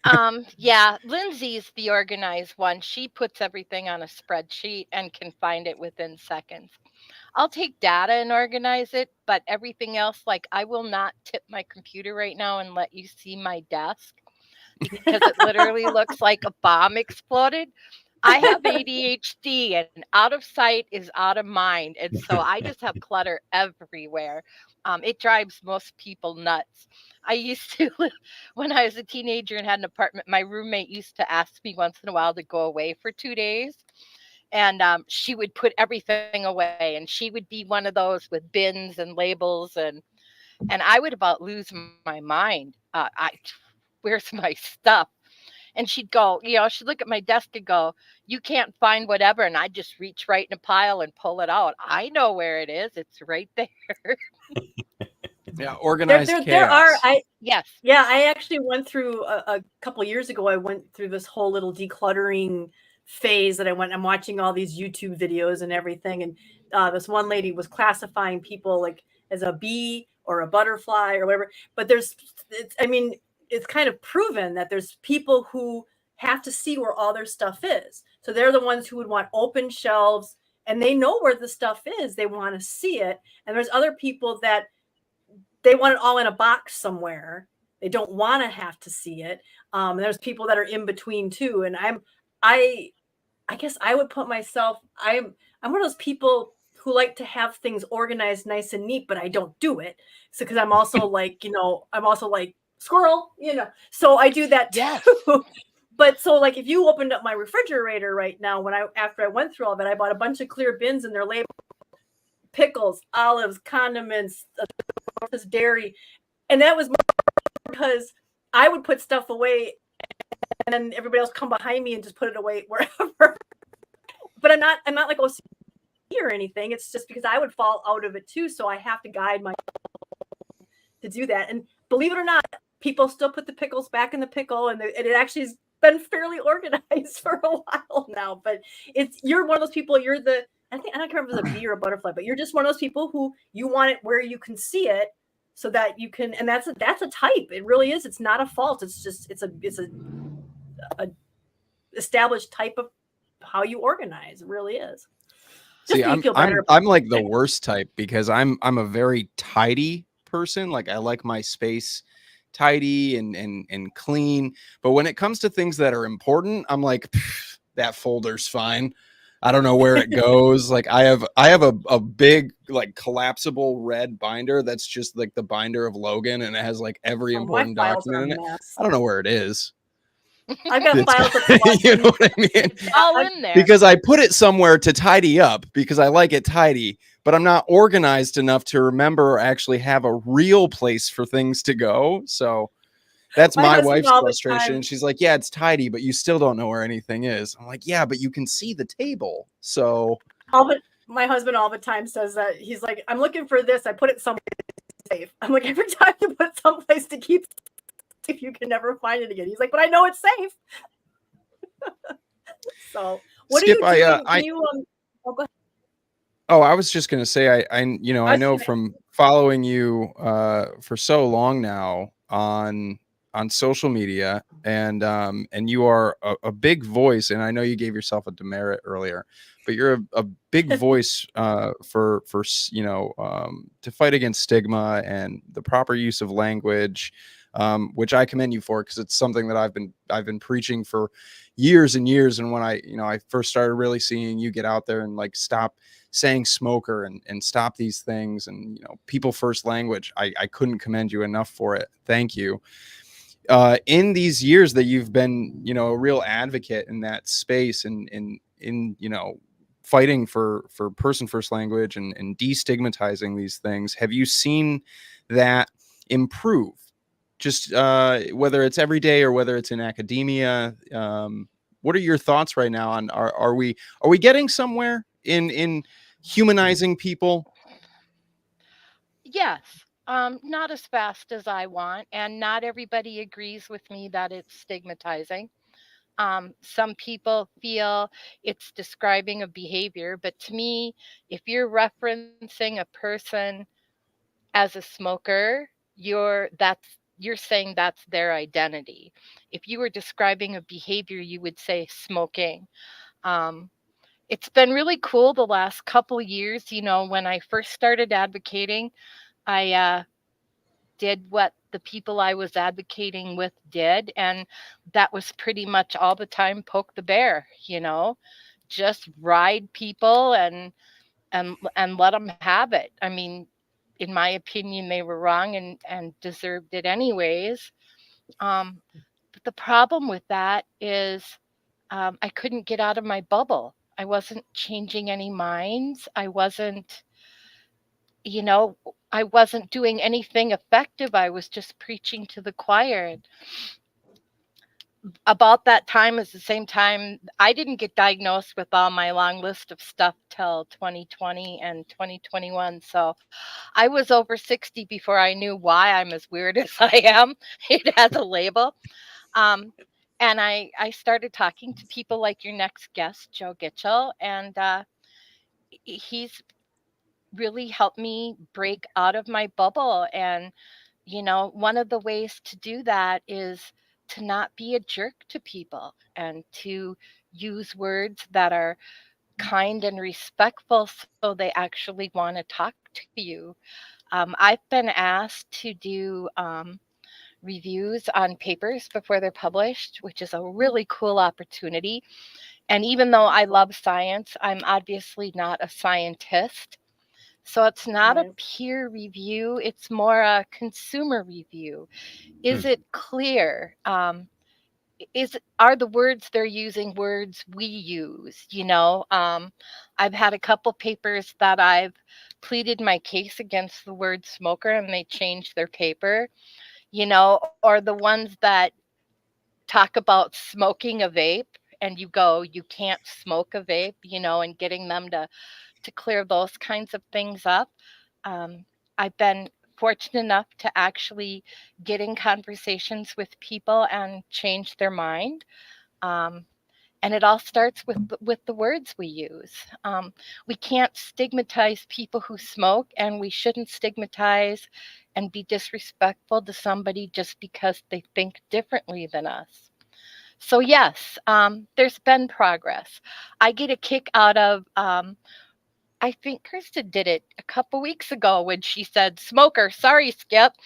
Lindsey will do that on a live stream. So, the awareness is there. It's really hard to use a different word because it just comes out of our mouths. It's the word we've heard our whole lives. It's just a normal word to us. And I didn't even think about it until getting to know people in the harm reduction world, which are actually people that changed my mind. So I know you can change minds when we talk in a respectful way, because I used to believe way more in things like we need more laws, we've got to stop these drug problems. I was very old school on that.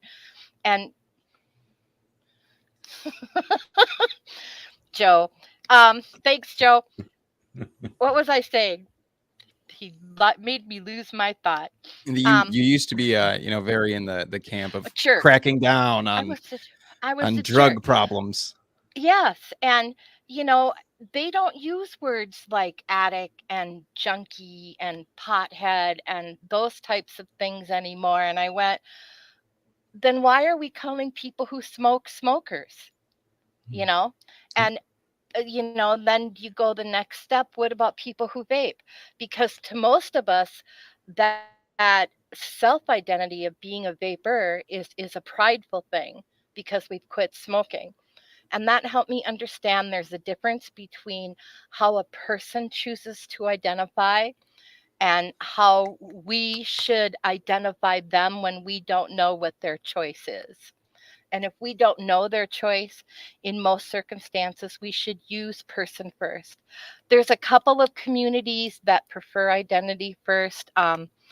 One of the things I got diagnosed with is autism. And I am now comfortable in saying I'm autistic because that's how the autistic community prefers to be identified, because it's a part of us. It's not something you can take away, fix, cure, whatever. But I used to prefer a person with autism because I'm more than autism. But it's just not worth fighting that fight to me. The deaf community prefers identity first. And that's I that's all about respect, and we're not going to change any minds until we can get respectful conversations going. And it's really hard because people that think different than us have been nasty to many of us. I mean, how many times have all of us been called a shill or an idiot or whatever, And so A it's hard. nicotine peddler to children. Yes. I hate that accusation that I'm out to addict the youth of America. But somebody has to be the grown up and take the first step. So I've become a firm believer in leading by example. Yeah, and I End of want to sermon. commend you for that. Yeah, I do. I just want to commend you for it. Because Thanks. I've really watched you. Step into that space and take the reins there, and that means a lot to me on a personal level because talking about person first language and respect and things like this is something that I've been big on for so long. And I would still have close friends of mine just throw out the word junkie or addict, and it's disheartening, but at the same time you just kind of have to, like you said, lead by example. They're words that I no longer use. But on the flip side of that, you made a really good point. It's something I also wanted to mention, that self-identity matters as well. And I don't identify as I identify as somebody who used to have a problematic relationship with meth. That's a long-winded way to identify. But I don't identify as an addict, but I know people who do identify as an addict, and there's a reason for that, and it assists them in their long-term recovery by identifying that way. And it's something that I'll respect.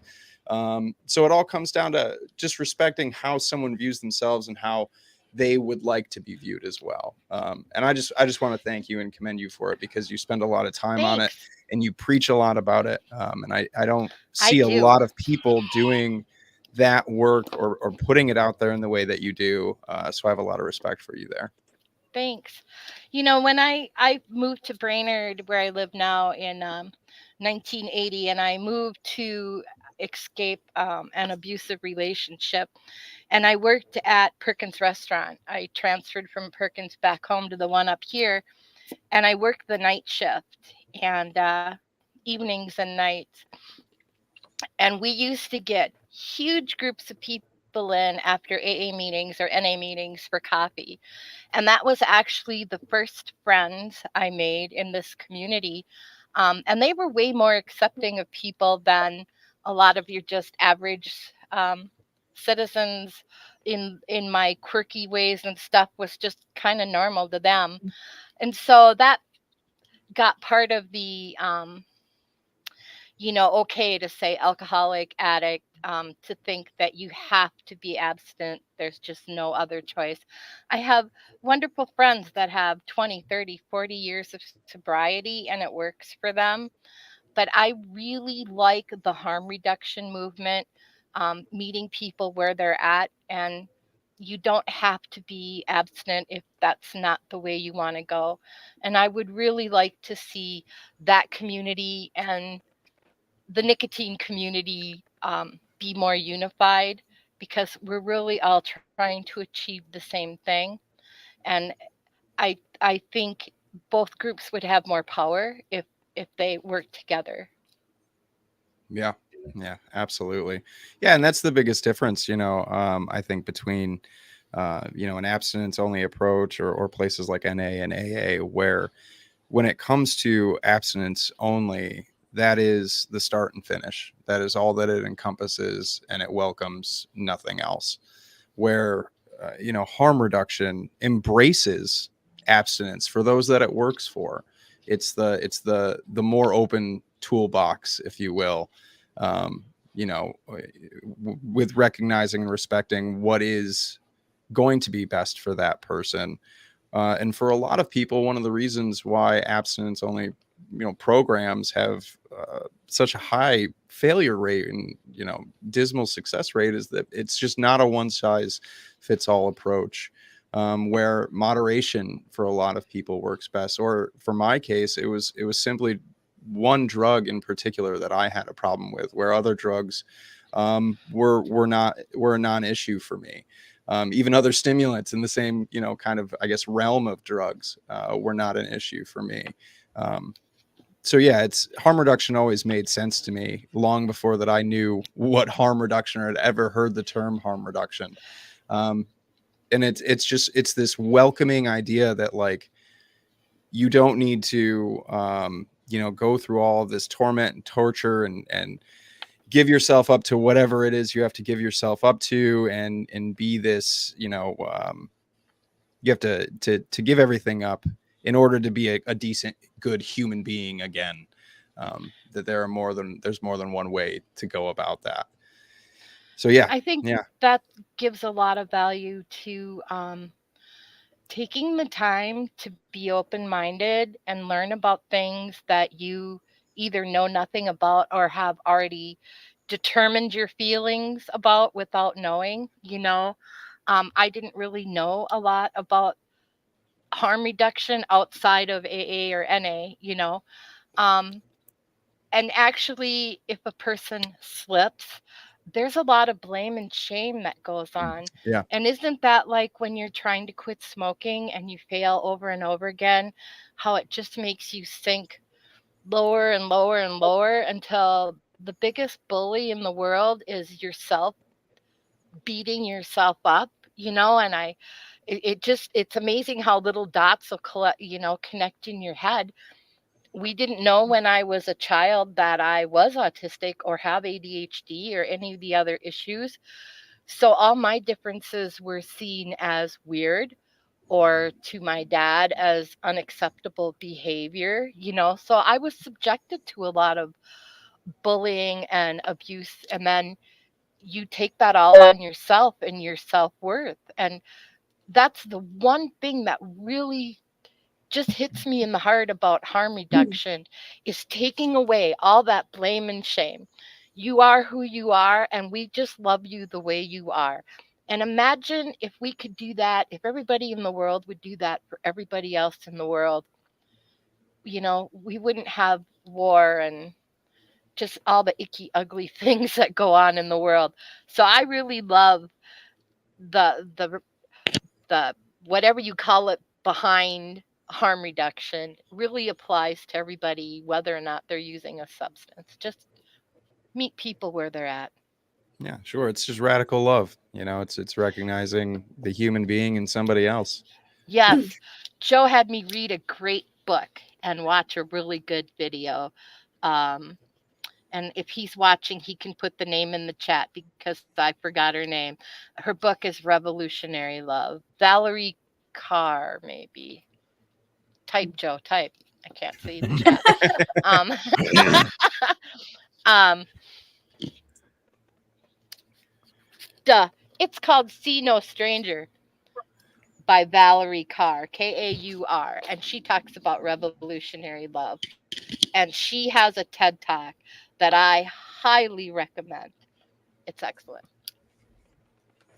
Yeah, I've had Joe What's it about? recommend some books to me as well. Hmm. He's a wealth of book knowledge. Yes.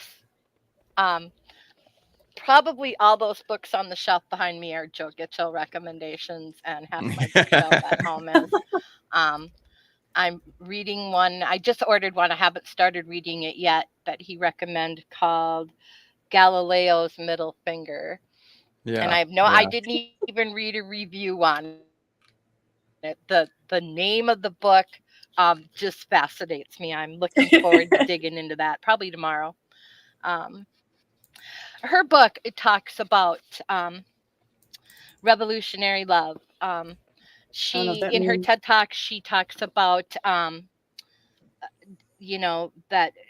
darkness, the icky things in the world, looking at them different, the darkness of the womb instead, and pushing towards the light.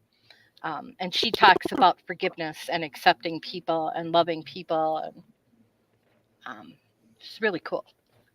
Yeah, fantastic. I just saw the cover of the book and was like, oh, that looks like Shepard Fairey. And then I see this video on the website that is a conversation between her and Shepard Fairey. So, oh, funny. He did the Obama poster, the Hope poster. Oh, Skip, that I was just gonna say that my daughter, my 17-year-old, my youngest, has autism and ADHD as well. So she faces a lot of those same challenges, and I guess you would say she's much like you, that to a lot of people she just comes off as odd because she's not. I mean, she's vocal. She'll look at you in the eye. She'll, she could pass, as they say in the autism world, in ways so that it confuses people when she starts talking in her high squeaky voice, or she just is obsessive about talking about this video game, or she speaks really quickly and doesn't really enunciate, and so it's hard to understand her, and so she comes off as like quirky and odd and different, and I think that is why. And then in the autism world, it's difficult because like half of them they have autism and the other half say I'm autistic, and so it's sort of an equal. That's what language is hard that way, because it's a very personal thing. And I kind of flip back and forth between she has autism and she's autistic, depending on what I'm talking to sometimes, because you don't know what to say is the right thing.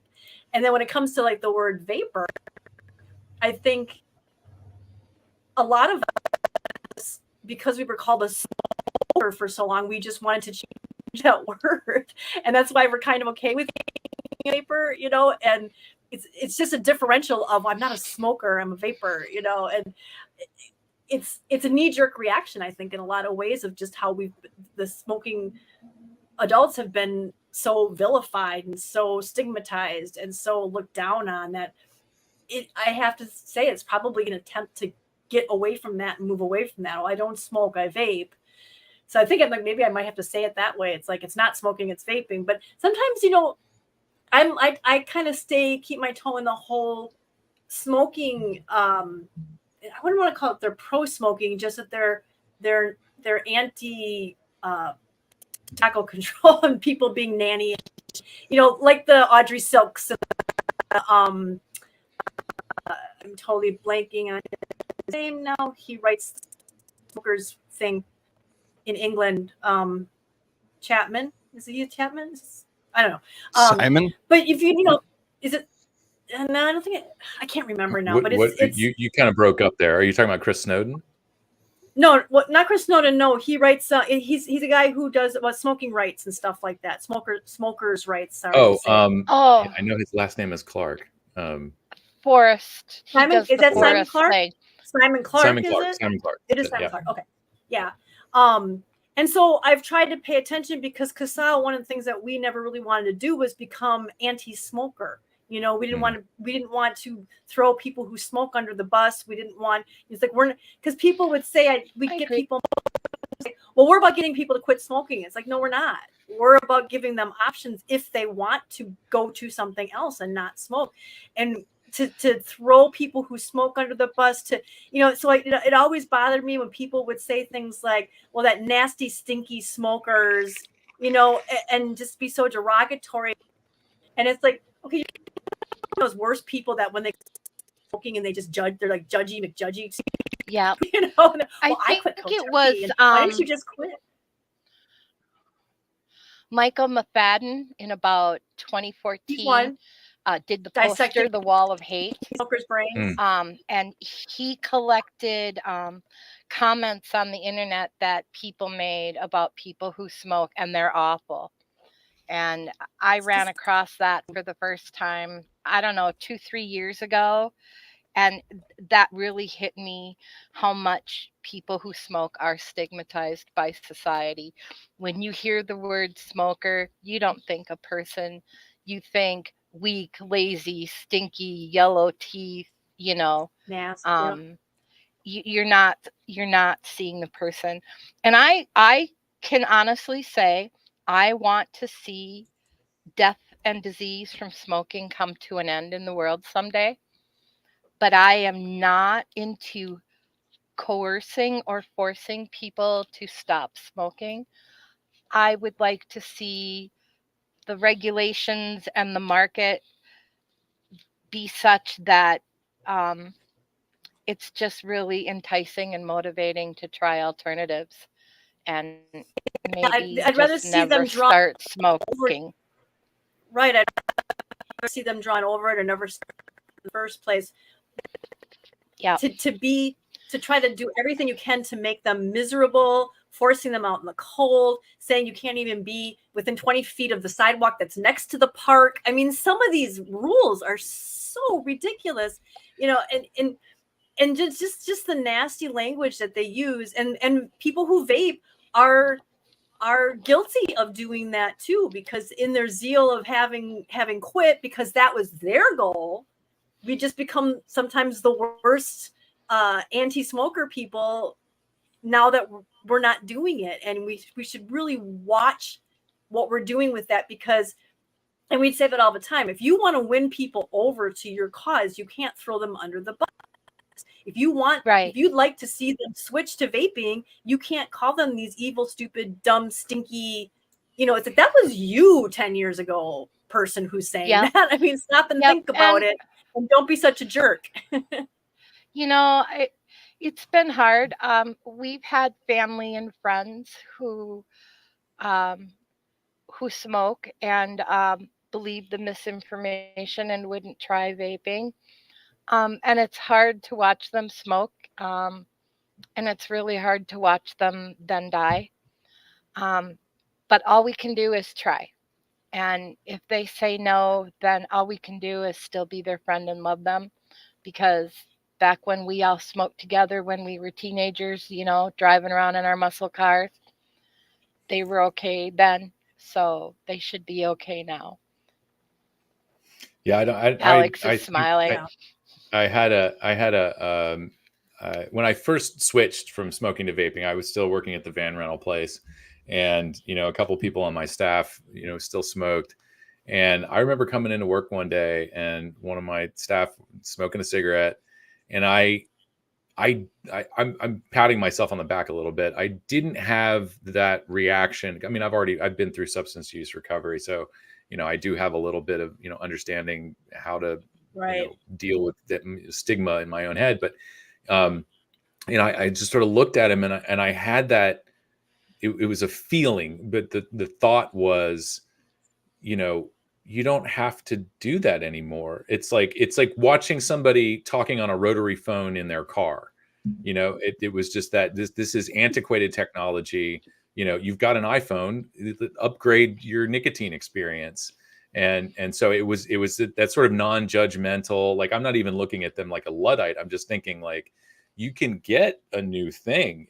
And I sort of felt bad for them that, you know, either they didn't trust it or didn't know about it. I mean, how could they not know about it? I'm walking around the office vaping. But, you know, it was still like, there was that sense of, it was a little bit of empathy and a little bit of, you know, it's kind of disappointment that, like, you know, that they didn't have the opportunity to know about this, or they weren't getting information from anybody other than me. But it's, I think putting it in that context of, like, oh wait, no, there's a better way. Like, you don't, You don't have to do that thing anymore. It takes it away from being a personal judgment and more of just a like, let me put you into a brand new car, you know. Yeah, I kind of I'm gonna steal that. I know the perfect person to use that on, as a matter of fact, because they're really into tech and gadgets, and haven't been interested in trying alternative sources of nicotine. I'm gonna steal that. Thank you. And Fantastic. now I think about it, I think I heard you mention that one time when you were talking. It's possible. Didn't sink in then. My And favorite sometimes- type of thievery is declared thievery. I love it. I'm gonna steal that. Steal Like, that. look, yeah, you know, if you're gonna steal it, just let me know. And I mean, like at the story I told earlier with my aunt, she was like 68, 70, somewhere around that age when she moved in with us. And, she had no interest. You know, when she moved here, I actually made her a little smoking porch outside, so she had a place to smoke outside. I did not judge her. I'm like, that's what you want to do. I mean, we would tease her occasionally before she moved in with us. You know what? I'm not going to sit there and keep pressuring her. More and more, it's like we're all still sitting inside. You'd have to get up and go outside. It's pretty cold in northern Wisconsin. Like I said, I would just like, oh, look at, you know, these Enjoy Kings. You know, I'll throw it out there, and that's when she put on the conveyor belt and bought it. So it's not, you know, you don't have to pressure the people. Let them get to it themselves, because a lot of times they will. But she kind of had to be immersed in it first before she lived with my mom 3 hours away from us. Now she's living in a household of people who are vaping. So it's like, but if you're a vapor and you're running around, I'm sorry to use the word vapor, I don't know what else to use. If you vape instead of smoke, and you are like wrinkling your nose at people who walk by with a cigarette, and repeating things that is misinformation, that if you're talking about third-hand smoke and how many people secondhand home smoke kills every day, and just all the misinformation that tobacco control has put out that has, you know, that people who smoke cost insurance, cost the state more in money and stuff, you know, well,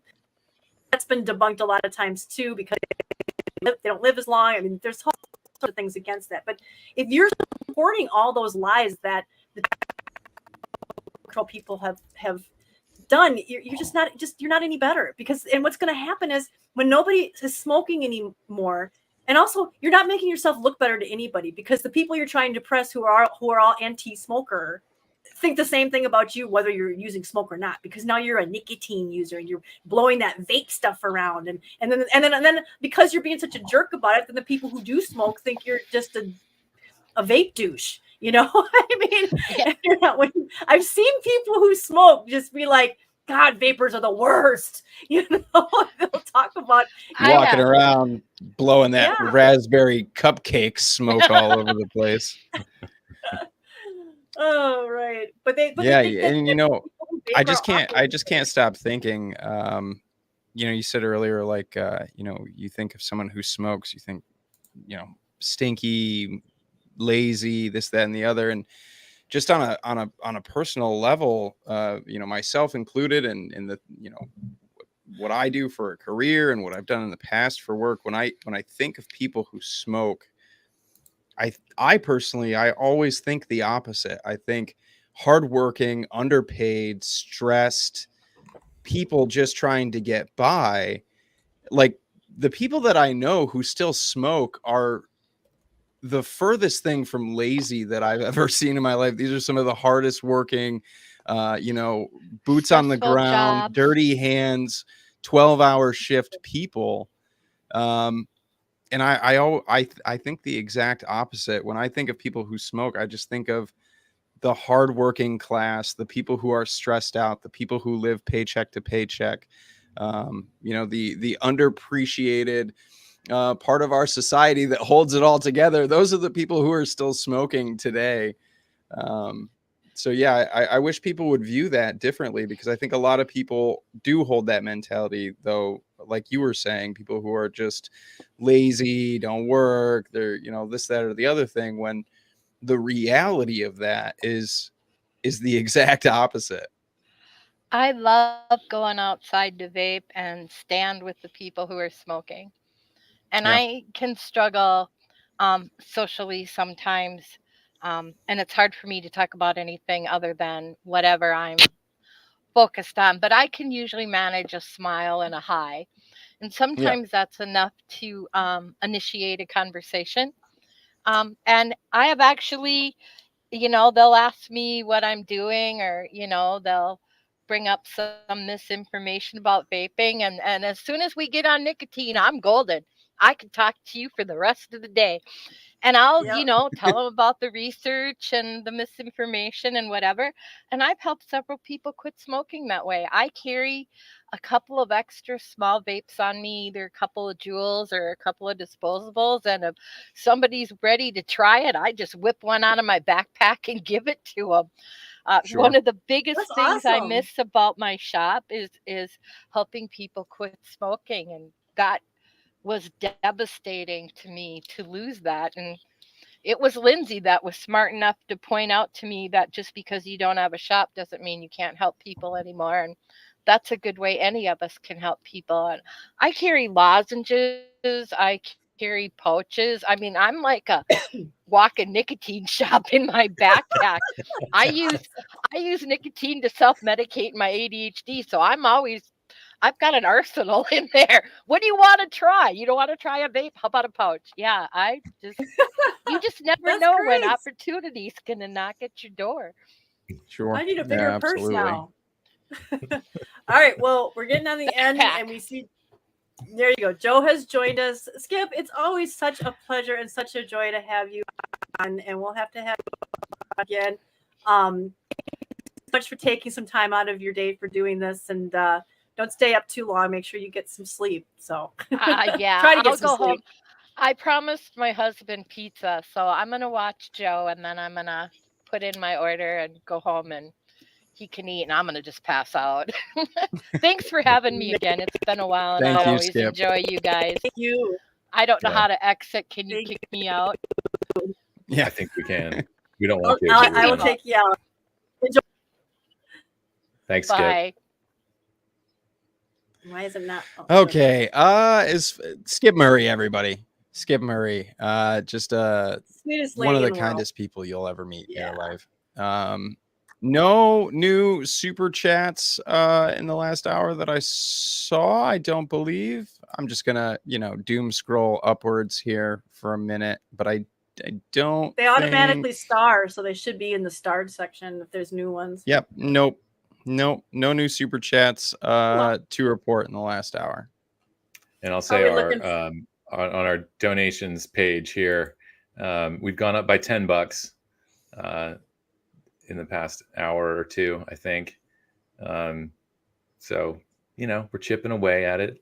We are chipping away at it. Thank you to everybody today who has donated, whether it's through the site or through super chats. Thank you. And again, I know we're just kind of pounding this hammer here.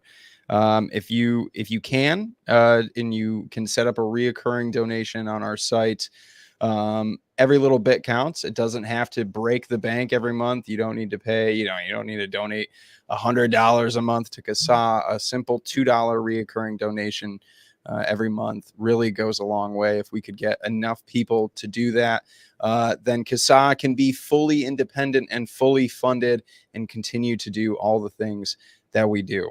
So all the things. Yeah. All right. Reoccurring donations. All right. Keep helping you. Yes.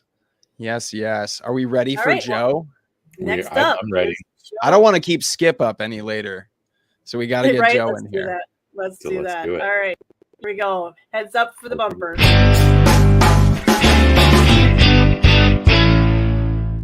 I'm really glad that I don't have to edit this 12-hour audio version, and I don't have to shrink the audio for 12 of these.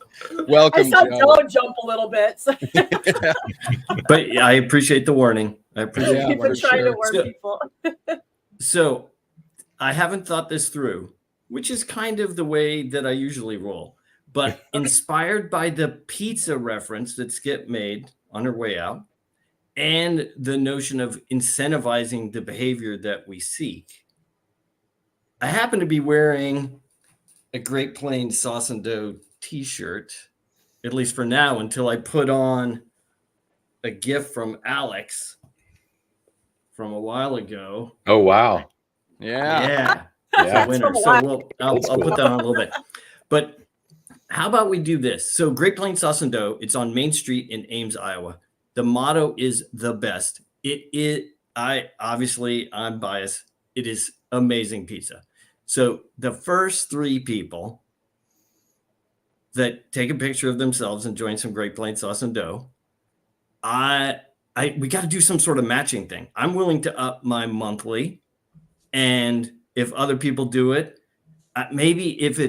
I'll treat them to, like, if people go to Great Plains Sauce and Dough, I will treat them to pizza as long as they make at least a $10 monthly recurring. First 3 people. You get a lovely lunch date with Joe. You get great pizza, and you get the satisfaction of donating to CASAA. Well, he's not offering himself up, just the pizza. Yeah, it's even better than that, Logan. They don't have to put up with me. The good part is they don't have to have a lunch date with Joe. I see. It's like, and you have to pay $30 to not have me join you for. But anyway, at least, what did I say? $10. You have to do at least $10 a month. So it's $10 a month and a picture of you in front of the Great Plains Sauce. You got to be eating at Great Plains Sauce and Dough. You got to be eating. I guess you can do a half day. Life, hold up the pizza kind of things. Yeah. And it's so good. Okay. It's so good. So now I've done that part, and we'll put it on the Twitter. So that's there. But come on, people. So this is like an official thing. It is. I want to know how much I have to donate to actually get a lunch date with you, though, Joe, because I want to put up with you and have pizza. Oh, that's nice, Logan. And ask Clive if I'm good, if my word is good when it comes to wages. I'm sure it is. Well, ask Clive. So we got to get the angry British guy back. Was he angry? No, it was like a comment that was made. I know he's British. Okay. I love this CASAA t-shirt. Is so cool. It's got a pocket. Yeah. It's nice and soft. So pockets. Cool. Oh, so cool. Okay, Joe, this is the first time we've had you on CASAA Live. So a lot of our viewers may not know who you are or what you do or why we even want to talk to you. So you didn't know why we know why we want to talk to you. But why don't you introduce yourself? Say how you got into this space. Things like that. So I'm Joe Gitchell. I work at Penny Associates, which is a small health consulting firm based in Bethesda, Maryland. And an important disclosure, we consult for Jewel Labs on tobacco harm minimization stuff. We've consulted for them since the fall of 2019. Before that, we worked for almost 5 years for RJ Reynolds on their non-combustible products. We worked about a year for Enjoy before that. And then for 20 years before that, so through the end of 2013, we consulted for GlaxoSmithKline on their stop smoking products. And that's kind of the origin. I graduated from college in 92. Long story, fell into this work, had no particular plan. My only formal training is as a bachelor's in history. And I can still remember I went to college thinking I was going to be an applied math major, and it took 1 semester of multivariable calculus to correct that misunderstanding. And I told my parents, well, a history major, and they were silent. I was like, oh, well, I won't be overqualified for any job. And they were like, oh my gosh. But, it's true. Never been overqualified for any job. And just kind of fell into this. My boss, John Pinney, got into the smoking stuff as he was the director of the Office on Smoking and Health from 1978 to 1981. And that was his kind of indoctrination into smoking policy. Great stories from there. He then went and ran a policy institute at the Kennedy School that looked at smoking policy and behavior, and held a lot of conferences where a lot of the things that we look at as kind of evidence-based approaches, tax, clean indoor air, those were kind of fostered and bolstered by his efforts there.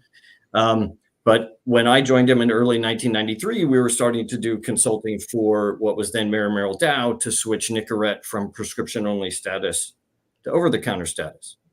And remember, my only formal training is history.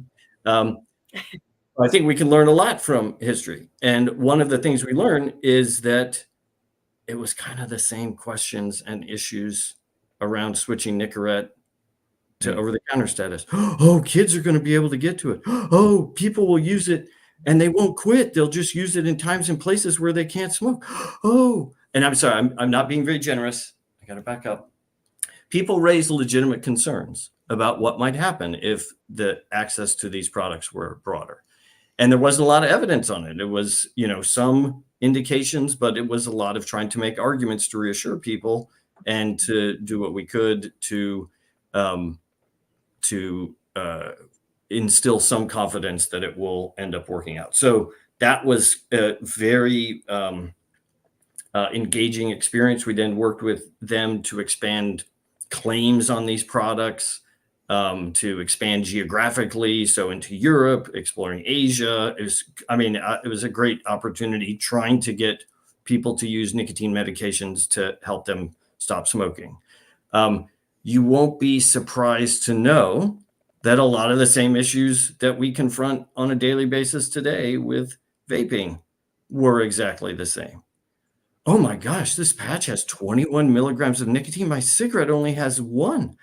Is this, what am I going to, how can I do this? Oh, well, I'm worried that the gum is just as addictive as a cigarette. So I'm only going to use it when I'm really desperate. Literally, so many people who spend $50 for a box of nicotine gum then put it behind glass and say, oh, I'm only going to use it if I'm really desperate. And unfortunately, because it delivers nicotine much more slowly than a cigarette, it's too late at that point. So I could go on and on and on and on, but the kind of good and bad news is that there aren't really new issues. It's just a different flavor. And though I would say perhaps, oh, sorry. Do you want me to just keep talking? Because I can't. Please, I have a question. Can I ask Okay. I have a I wanna question make sure too. to put that in. You want to go first, Alex, or? Yeah. I mean, since you're talking about your work with nicotine gum, I have a question. I think one of the it was actually a question that I raised at eSig Summit to Cliff Douglas and Mitch Zeller, and that was about the advice that I got from my dad when I tried to first stop smoking. This is back in 2008, and his advice was don't pay attention to what's written on the box. Just start your day with one piece of gum. So you start by displacing cigarettes, and as you go along, maybe next week you displace your first 2 cigarettes, and so on, and carry that on until you're going entire days without smoking. And it was 5 years later before FDA changed that guidance to manufacturers to allow them to give just that advice. And I remember on a list, I can share without attribution, but I posed the same question in that list, and the response was, there was a ton of research that went into getting to that point where FDA felt comfortable with that advice. So for you, I mean, were you still involved with that type of specifically with nicotine? I've already forgotten the dates that you rattled off, but okay. Leading up to 2013, were you part of that process and changing that guidance, and what was that like? I was still consulting for GSK through the end of 2013. Okay. And that was a big moment when FDA issued their notice of finding, saying that and I won't get into the boring details of the way drug regulation works, but essentially the FDA essentially provided an open door for the manufacturers to ask for these changes to the label.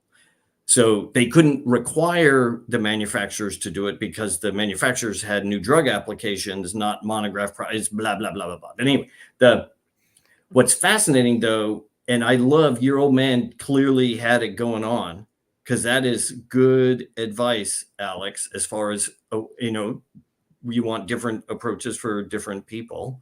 But what was changed was one of the things that was changed was the removal of the warning against dual use. because right. the original package warning said, do not use if you continue to smoke, chew tobacco, or use other nicotine-containing products. And they pulled that completely off. So that's good. You're now able to do that.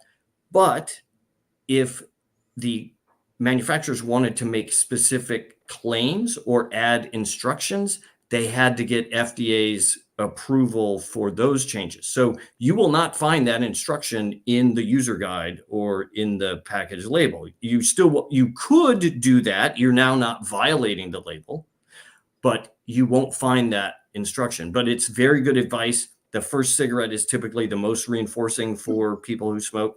And by messing that up, that's a really, and I think you had real success with nicotine gum, at least for a time.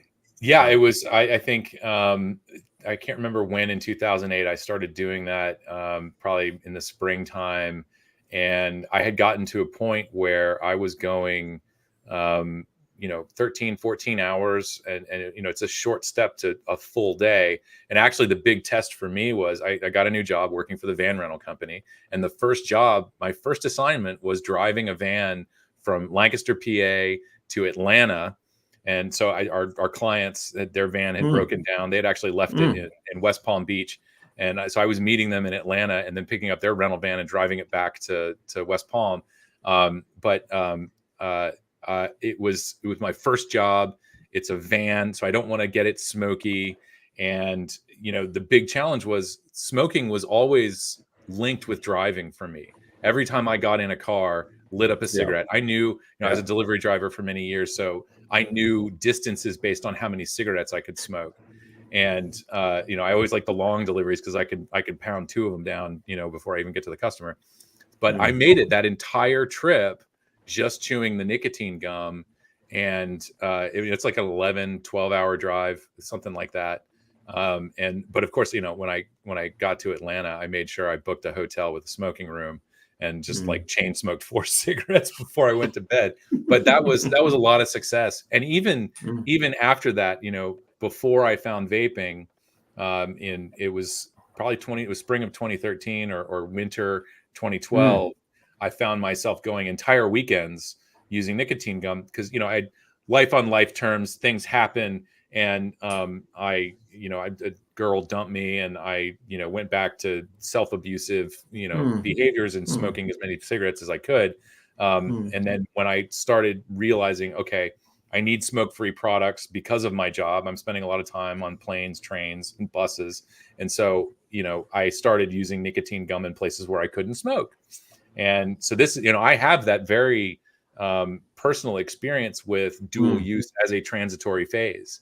And it took 3 years for me to get to a point where, I left work one night and thought, I don't want to smoke a cigarette. I think I want to chew the gum instead. And so that was the sort of start of kind of the breakthrough with the nicotine gum. And that was where I started noticing I'm going entire weekends without smoking cigarettes. It's only when I go back to work that I want to smoke. So yeah, I had a lot of success with nicotine gum, just not all of it. Yeah. So who wants to be bored by the origin story of nicotine gum? And again, if you guys have questions, go ahead. I do. I have a question.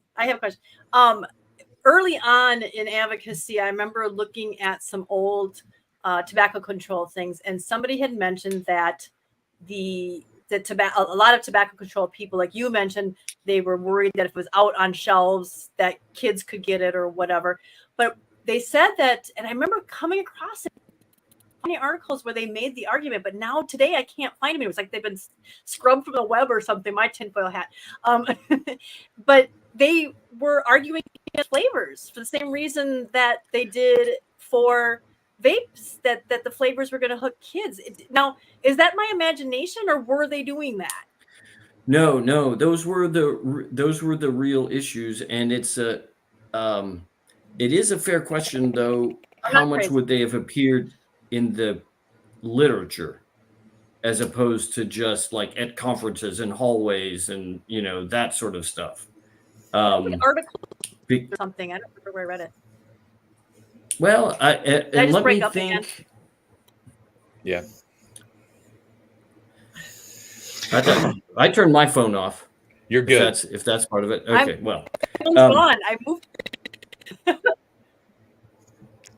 Yeah, it's just Kristen's connection is all. So no, you are remembering that, and the original nicotine gum, Nicorette, was that the flavor? Did you use original, Alex, or did you use one of the other flavors? I think I might have accidentally bought the original, but mint was available. Mint was the only flavor I used. Yeah. So, but no, it was launched as original flavor, which is the product that was originally formulated in like the early 1970s in Sweden. And at that point, the knowledge of nicotine outside of the cigarette companies was pretty limited. The first published study showing that intravenous nicotine reduces smoking behavior was published in like 1967. So I will give the story because I actually think it's really cool. These Swedish physiologists were studying the effects of barometric pressure, and the place to do that was a Swedish submarine. So they're taking blood pressure and heart rate and that sort of stuff. And this is in like the late 60s. And they notice that all the Swedish submariners have snus in their mouth. And at that point, it was only old ladies and lumberjacks that used snus in Sweden. And they just see, sailor after, and they're like, what is going on? And they're like, well, duh, they don't let us smoke down here. And the light bulb goes off with these guys. And they're like, oh, maybe there's an opportunity here. And one of them had a friend who was the head of R&D of a little Swedish pharmaceutical company. And they said, here's an idea. Let's take a poison, put it in a candy, and try to help people with a habit. How does that sound? And it is an amazing account that these guys figured out how to convince the board and that sort of stuff to invest the resource to develop this. So one thing is they made that gum nasty on purpose because they didn't want it to be appealing and readily accessible and easy to use and have the nicotine come right out. So the things that make it a challenge, to Skip's point about hating the gum, okay, fine. But it's kind of what started a lot of stuff. So, love, hate. But they were features that ended up being bugs out in the real world. And that was the formulation that was switched in 1996 to over-the-counter status.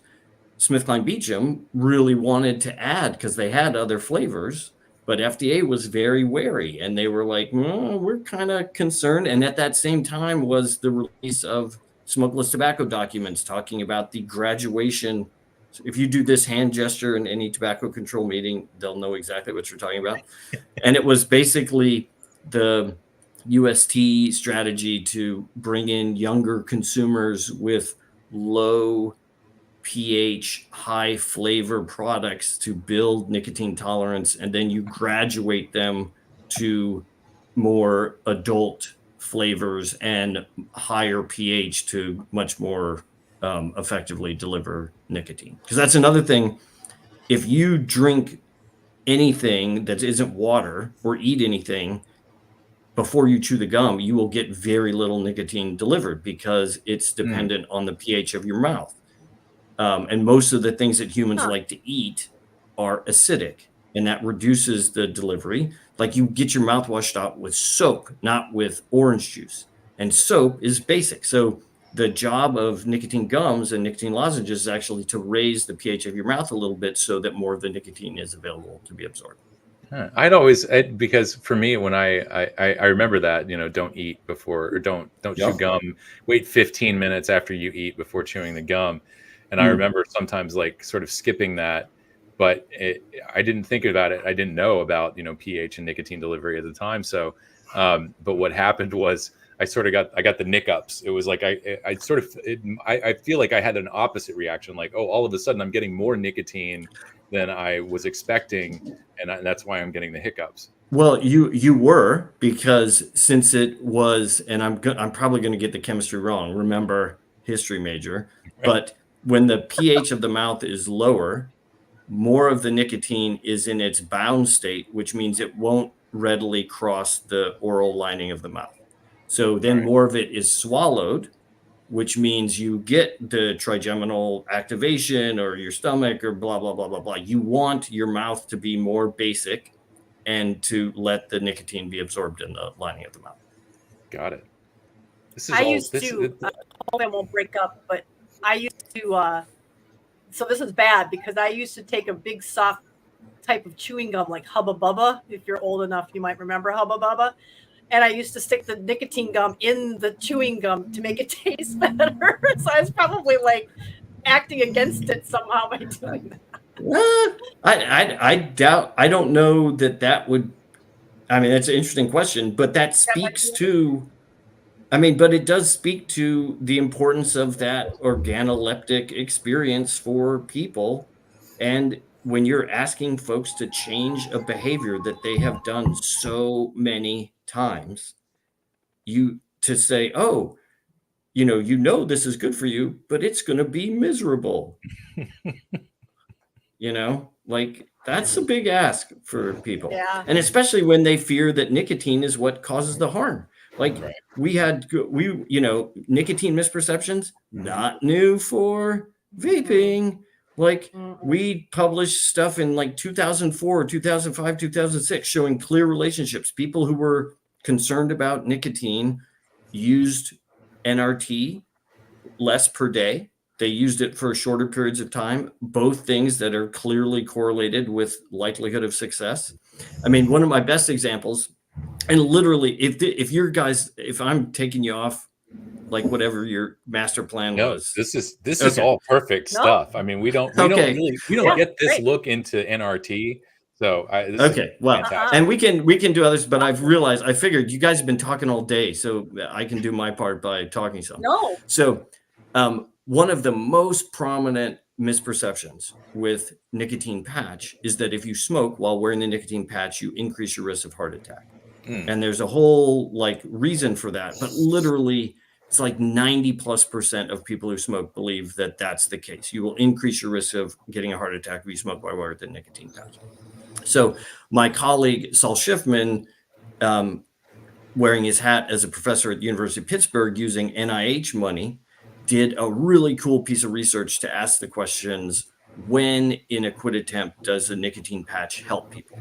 Because you can imagine it can help people make it 24 hours because you can't quit long term if you don't make it at least 24 hours. It can help people who make it 24 hours, then never slip. Because if you make it 24 hours and never slip, that's success. Or it could help people who make it 24 hours, but then they do slip. Do they recover abstinence or do they go back to smoking? And what he showed with a cool, method, science, whatever, that nicotine patch helped at all three of those milestones. The milestone where it had the biggest effect was the last one. And that's what drives me bananas. So those poor folks out there trying to quit smoking, desperate. And because they have this totally false belief that if they smoke while wearing the nicotine patch, it's going to hurt them, they are taking off the patch at the very moment when it's ready to work the hardest. Infuriating. And it is okay, NRT is not for everyone, but if we use it the right ways, if we reassure people about its safety, people can get a lot of benefit from it, but you have to put a lot of effort in. And that's why we need tools that can help people and meet them more where they are without asking so much of them.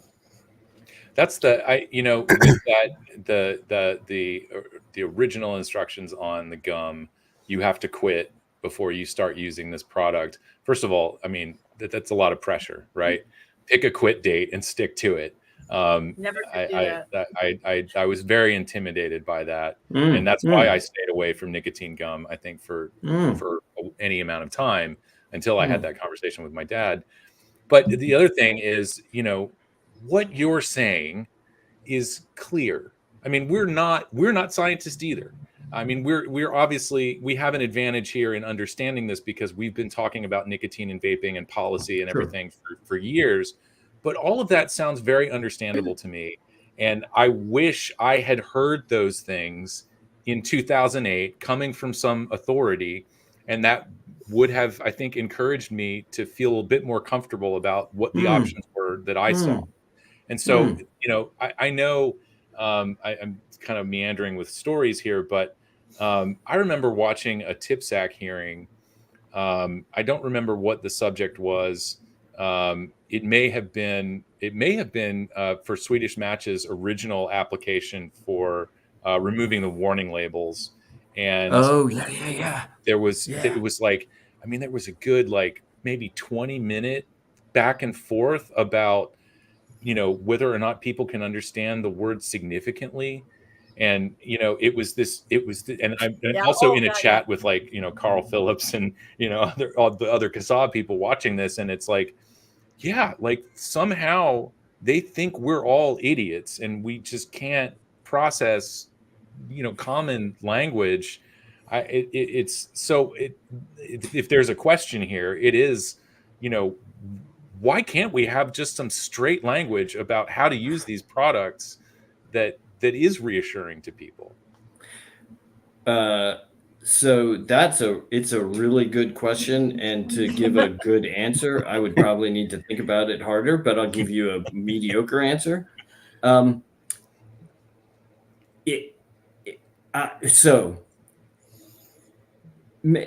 actually, and maybe there's a nugget here, right?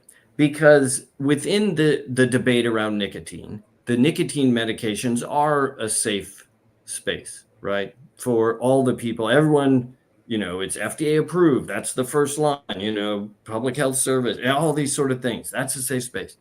So imagine if the Surgeon General were comfortable correcting misperceptions about nicotine patch and gum and lozenge. Doesn't need to get into the vaping sort of stuff. Doesn't need to get in disposables, this and, whatever. But just to say we have these tools, they've been available. I mean, Nicorette was approved over the counter in 1996. Like, we know a ton about these products. And there aren't going to be bad surprises. There might be good surprises, but there aren't going to be bad surprises.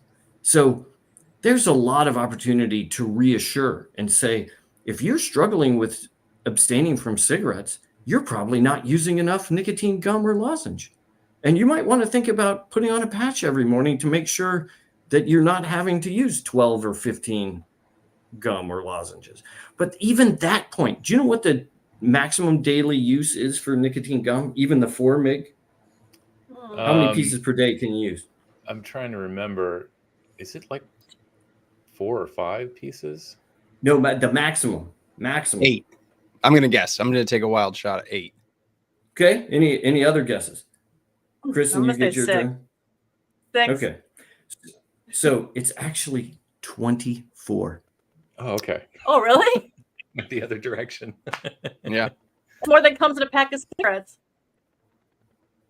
Wow. You could use 24 4 mg gum a day. And when they were like, ooh, how do we give people instructions since they sleep?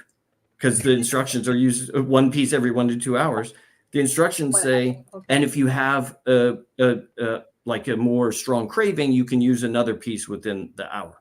But even just to tell people that, you can use 24 pieces a day before, like, what OTC medicine has that kind of a headroom of safety? It's nuts. So I mean, back to your actual point, I do think there could be a real opportunity that everyone could like support, because let's talk about nicotine in these medications and reassure people about the safety of these products and get more people who smoke to stop. And I'd like to think that may get the gears moving in terms of, well, are there other products where there are misperceptions that people hold that maybe we could use some of our standing and credibility to address? But I think that's an easier step to make than going all the way to talking about vaping. And if you look at the April, Nature Medicine from Dr. King and Drs. Toll and Smith, that was a start. And the FDA CTP website on relative risk is a start. But we could use more starts. This is an enormous problem. You know, we have more than half of the people who smoke believing vaping is as or more harmful than cigarettes. And it's only been getting worse, right? Yeah. And how is that? That's not going to fix itself. Right. So correcting those misperceptions through the products that people, I guess, do have a more comfortable sense of, the FDA approved products, gums, things, correcting those nicotine misperceptions through that lens, then kind of opens that door to say, hopefully, this is still the same nicotine. You know, this is the same molecule. Potentially, but I would say there's no downside to giving people corrective information to use FDA approved tools. Oh, yeah, sure, absolutely. No matter what. And I do think that the key threshold is that misperceptions held by people who smoke and the people who love them. Like, that's one thing. Oh, if we could just put, package inserts or onserts on cigarette packs, and then we can laser focus this information so it doesn't eke out into the broader world so people would know the truth. It's like, well, but those people have a lot of influence over the person who smokes. And do you want that person who smoked to get some helpful information? Oh, wow, I didn't know that I could wear a nicotine patch and use a nicotine gum or lozenge to help me in times or places where I'm really desperate to smoke. And then have their spouse basically say, what in God's name are you doing? Yeah. Like, I think, unfortunately, we kind of need to bring everybody along with this because we're social creatures that are influenced by everyone else. And I was mostly in an intense dialogue with Pachysandra for most of the day. So if my face looks red, it's because I was out in the sun. But I heard early on, Alex, you were making the point about the need for differential policies. Mm-hmm. And the idea of, you can vape here, you can't smoke, but you could vape here. Like, that sends a message without having to do jingles and, message testing, because, you can do that because it is different, and it's different enough that we can regulate it differently. Yeah. It's going to be a lot of things that are going to need to overcome. That's been, we've talked about this. I know Kristen's been doing this longer than I have. And, we've had a lot of people sort of push back on, our opposition to indoor vaping bans. And it's a lot of, I don't know what people's attitudes really are, sort of like, just let it go or whatever. Like, it's not that big of a deal. There's a bigger fight you should put in your effort into. But just as you said, those policies are a form of structural communication, and they're very effective at risk communication. No, and if I could also point out, that would be an example, and it's just one because there's more than one. But in terms of trying, Skip was talking about being a role model. So that would be an issue where I was wrong. I was very much of, it's hopeless. We have so little capital. We shouldn't try to fight these because it's hopeless. And the more I think about it, it is hopeless, and, maybe wouldn't have made a difference, but it is actually one of the most powerful ways to convey relative risk, and to just give up on it with sends a message. I mean, yeah. So that would be one where if it should, it took me too long to come around to believing that. But in the same breath, we were talking, I think, about that particular issue with the differential policies was Tobacco 21, and it's still up on our website. We're not going to sanitize things, but our position was, I guess, broadly, we don't really care what you do with cigarettes. I mean, we do. We don't want to see, a lot of coercion out there, but don't apply Tobacco 21 to the safer products. And, specifically because, when you're 16 years old going out and getting a job in a very adult world, you've got access to all of this stuff. And so we would rather young adults, young people have access to the safer alternatives, between the ages of 18 and 21. They are adults. So, let's get them away. Let's send that message that this is a safer product. You don't need to go down this path of smoking cigarettes for 5, 10, 20 years before you figure out you want to switch to something or give it up. Well, I'm really glad you brought that up, because I was not at a place where I could do that when I heard that. But and I don't know how to, like, your cool like appy thing. If I wanted to post something, where do I go, or can I give that to you guys and you could post it on the YouTube? Yeah, thing? you can drop a link in the private chat. Okay, so this was a commentary that Mike Pesco did in the journal Addiction a couple of years ago, that's basically kind of pressing on this point of, should we actually differentiate by risk for this minimum purchase age point? And so, you know, it's not just crazy Alex, like it's crazy Mike. I mean, even share this link. I'm sorry, what are we doing with this link? I got it. Am I I'm sharing posting it in the chat, or okay, sorry. I just didn't know what was did going it. on. Sorry, Joe. Thank you. No, that's okay. What we're doing. Yeah, no, I feel the same way. AF. Exactly. But I think even if we don't realize the policy environment that could so dramatically accelerate the transition of people who smoke to people who use nicotine in ways that don't involve a match or lighter, even just trying to engage and have that discussion, once you've built a little bit of, you know, trust and rapport and that sort of stuff, I have to believe it helps people grapple with stuff differently, as opposed to what feels like so much an overly simplistic and uncurious way of looking at nicotine products. And that's a big challenge, is, you know, what is a safe way to help people get sufficiently curious? Here's a pointer I'll throw out. Feel free to use it. If it doesn't work, blame me. But if I'm talking to people, and they want to talk about this, I will ask, why does tobacco produce nicotine? And some people will know. Most people don't, actually, because they've never thought about it.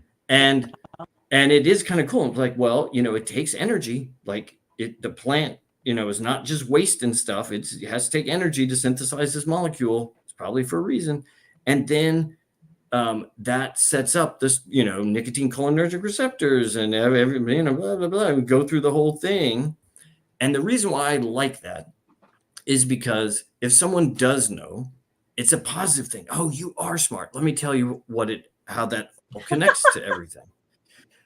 And if they don't know, it's like, I just asked the most basic question about this topic and you had no idea. So why don't you open up the ear holes and ask questions, but you might be able to learn something here. And, you know, if you get people thinking and curious and wondering, that's a much better place than the resisting, fighting, angry. So feel free, if it works for you, you know, it's the Gitchell method. If it doesn't, then, you know, still the Gitchell method, and didn't work. So no, I like it. I think the thing that kind of keeps, you know, running in my head is, and I've said it several times today, is that, you know, this is about attracting people to the solutions. And, you know,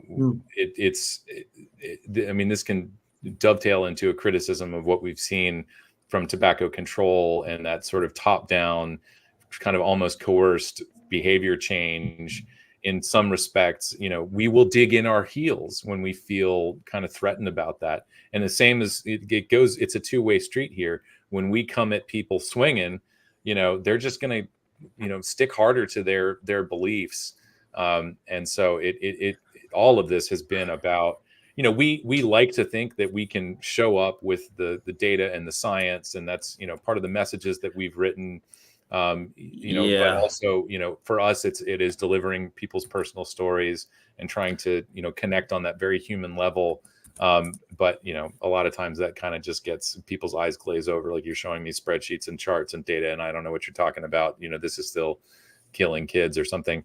But yeah, I mean, it is about making, inspiring curiosity, and when people, I think, feel that curiosity almost empowers us to ask the questions that we might otherwise feel stupid about. I'm genuinely interested in what this guy has to say. So and I can't resist. This is like, I'm on a mission. It's not just Great Plains Sauce and Dough, but it's also this book that I put into the chat called I Never Thought of It That Way. The author is a journalist named Monica Guzman, and it is so well done. And she has a TED Talk in her website if you want to just get a teaser of it. But one of the key sections in there, and it's basically about how do you bridge difference? How do you engage and talk to people who don't hold the same worldviews or don't hold the same sense? And one of her kind of setups to try to hold on to is 2 questions. 1, are you prepared to admit that you're wrong about something? Don't need to say exactly what, but just accept that there's something you believe fiercely that you're wrong about. And then, do you care more about the truth or your beliefs? And it's hard to hold those 2 things in, especially when you're in a advocacy type mode, because it feels like advocacy is delivering the payload of insight and evidence that makes the point. But if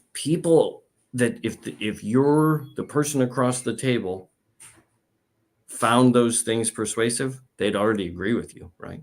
So one of my favorite blog posts is why facts don't change our minds. And one of the taglines is facts don't change our minds, friendships do. And that literally that's the only thing here, right? Because we need to make friends with the people who don't know that we're actually pretty fun to be around and okay. And that's there's so much research about polarization and how we hate people on the other side for beliefs that we believe they hold that they don't. But then since we hate them for those beliefs that they don't hold, but that we know they do, we never talk to them. So then we never find out that they don't hold those beliefs, and it just cycle. And another snippet, this great video of Jonathan Haidt, who's I fanboy over. He's an NYU social psychologist, really cool cat. His 2012 book, which I promote all the time, also it's still probably my favorite book, but I Never Thought of It That Way as a contender. But 2012 was The Righteous Mind, Why Good People Are Divided by Politics and Religion. And it's so well done. But there's a snippet of him, and he's in a lecture hall, and he says to the audience, that's what I'm talking about, Logan. Logan's heard me preach about that. Was it good? It's excellent. See? Thank you, Logan. Thank you. I did. And there's no pizza in the freezer for me. For Logan, that was just an honest. I'm still coming to have pizza with you, though. Okay, well, I would. That would be delightful. I would be awesome. But he's giving this talk, and he says to the audience, "I'm going to ask you a question. I want you to think about it a little bit, and then shout out your answers. How does it feel to be wrong?" And there's a little silence, and people are like, "Ashamed, stupid, pathetic, frustrated." And he's like, "Okay, yeah." But is that what it feels like to be wrong, or is that what it feels like to discover that you were wrong? Because the problem is being wrong feels exactly like being right up until the moment that you discover you're wrong. And the only way you become less wrong is to interact with the people who see the world a different way. And that's it. We evolved to function as argument winners, not as truth seekers. And the only way we reason and figure stuff out constructively is in an exchange with people who see the world differently that we like. It's really tough to do it with people that you don't like. Sometimes you're still stuck. But if you find people who see the world differently and they are, you kind of have some affection, or you think they're funny or whatever, it's that is a gift. Invest in that, because that's the way to become less wrong. And it's pain, it sucks. The thing about the indoor vaping, bands. Like, it's not great to be wrong, but then it's like, okay, now you can become less wrong. Like, that's the thing. Like, you can then do things better. So it's funny because okay, I thank don't you. That was feel quite a any, sermon. I don't feel any kind of shame. Hopefully I'm not lagging too much, but I don't feel any kind of shame in being wrong. Over the years, I've learned that being wrong is learning, and that I embrace that. And so I never feel embarrassed anymore when I'm wrong about something. I never fight something to the point where I have to be right, because I remember going through earlier in my youth of having to always be right and arguing sometimes, even to the point where I finally realized in my head, yeah, I'm kind of losing this, but I just still couldn't be wrong. And I think over the years I've learned, and I don't know what the switch was with that, but at some point I realized I'm learning stuff. And now I'm one of those that has to go down rabbit holes and learn truths. And that's why you get long threads from me on the CASAA website of all the stuff that I want to share now. And it can be a problem sometimes. And I think the thing was, the story so much about my husband's news and him saying, this thing, and oh no, oral cancer, and I found out I was wrong about that. And that actually made me angry. But after that, it made me want to seek truth. And so, I don't know, maybe that was a moment in my life. I was probably 39 years old at that point. I just had to say it took that long. But, don't think of being wrong as that's what I'm going to say. If anybody takes anything from this rambling, is that don't think that being wrong makes you dumb or silly, or that you should be embarrassed. Take it as a learning experience, and hey, I learned something today. And people don't believe me when I say that I'm willing to admit that I'm wrong, because so many people aren't, but I am, because it's like, hey, I learned something. That's cool. But even that, and that's awesome, Kristen. I would add to that. It's possible that people perform up to expectations, right? And if we expect others that we're in dialogue with to behave in that same way, and we grant them that generosity, and instead of, I will pound you into submission with all this stuff, like, people don't love that, but people can love becoming less wrong. And the challenge is, and I won't go into all this sort of stuff, but the challenge is that being smart and good with numbers and evidence is not a protection against being wrong. Right. Sure.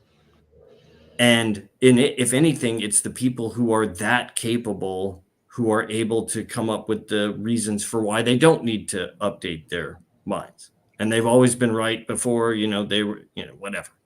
So the heart of this is how to find the people, the person that you feel fondly enough to be vulnerable and to be able to.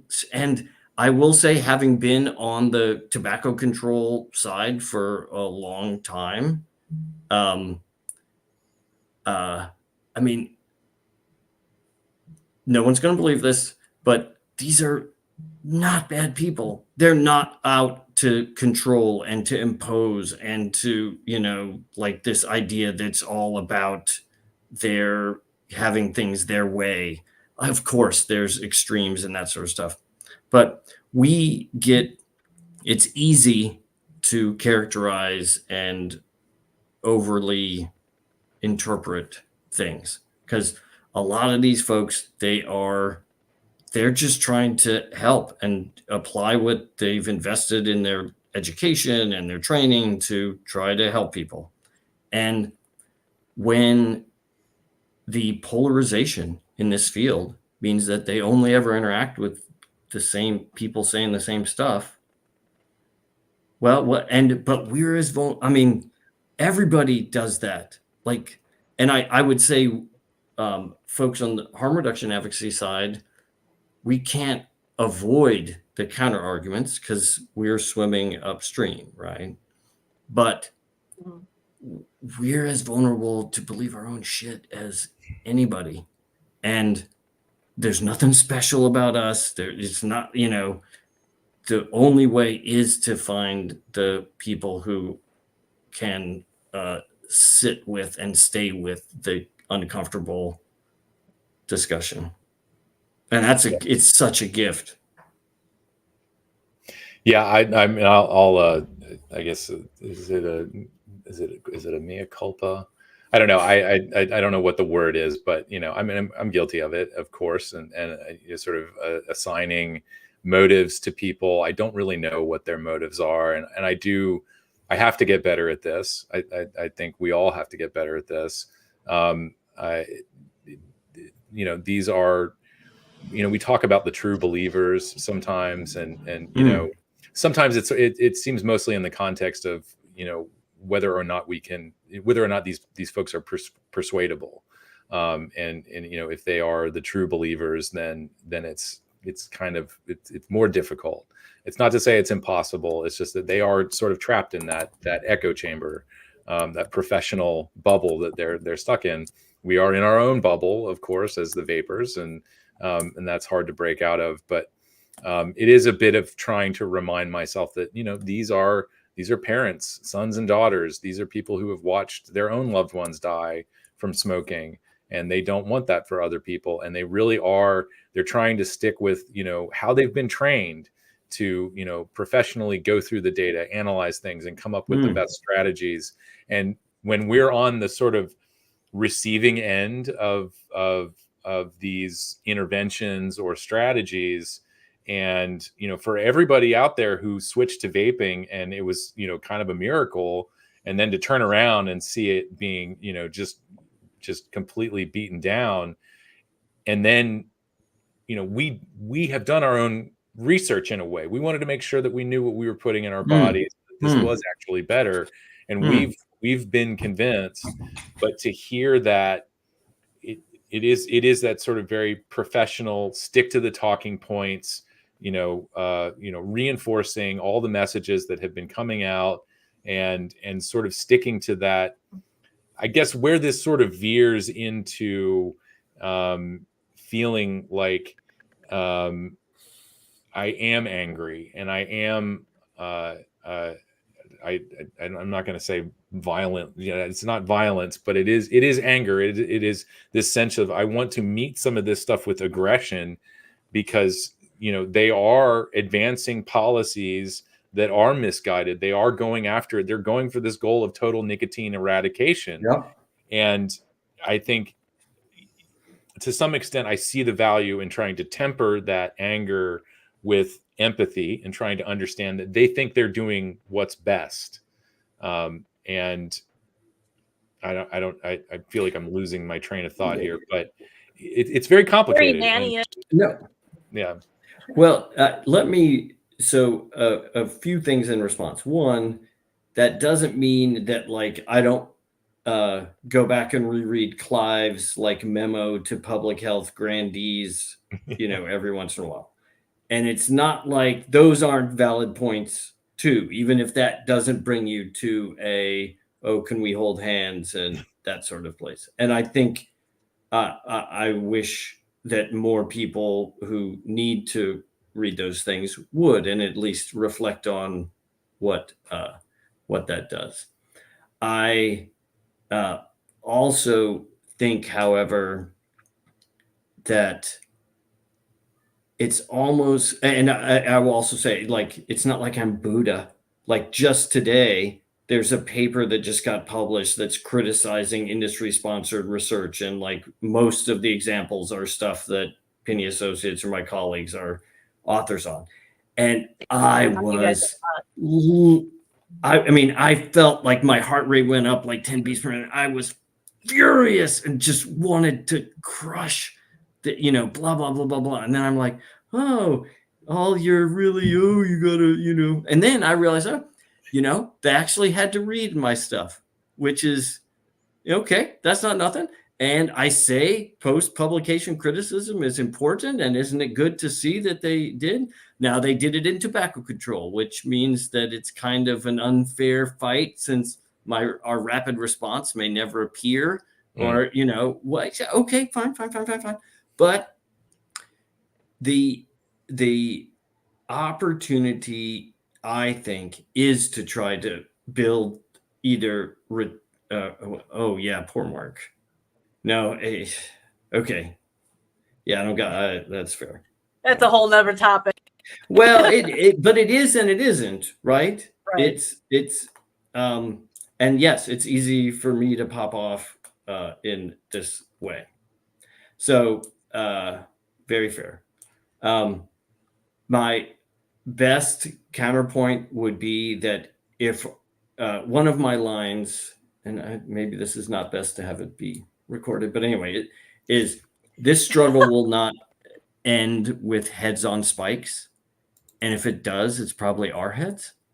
So I don't think we want it to end with heads on spikes. So that's incumbent upon us to bring the kind of engagement that is, okay, you know, let me make sure, like, I need to read that paper that fired me up so much, not to react and lose my mind about it. I need to read it to actually understand. So what are they saying? Like, oh, that's actually a good point. And I need to be as generous as I would wish they would be to me. Like, that's the way we can move forward. But yes, it would be nice if there were a little more symmetry on those intentions. Yeah. We just we got are rushed off. So. Sorry, so we are reaching the end of the hour, and before we go, I want to thank you immensely for joining us today, Joe. Oh yeah, it's always a great conversation. I love talking to you, and I think this is a wealth of really good information and advice. And thank you for taking us down the not so boring history of nicotine replacement therapy. I think that's great. And I've asked several people this throughout the day. You know, you've obviously been around this for long enough to maybe you've got a finger in the wind and you can, or a thermometer in the water to kind of see where we're at in terms of people's perceptions changing, the dialogue in academia and research. Is it changing, and where do you see things maybe by 2030 as far as this debate over tobacco harm reduction goes? Wow.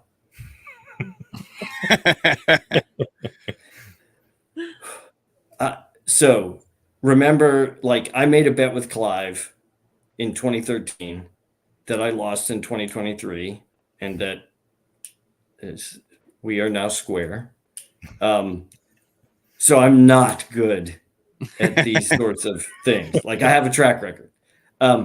Be that as it may, I am going to hold tight to that the evidence will continue to accumulate, and that will be helpful all around. It'll give us clearer ideas about what the problems are, because there will be.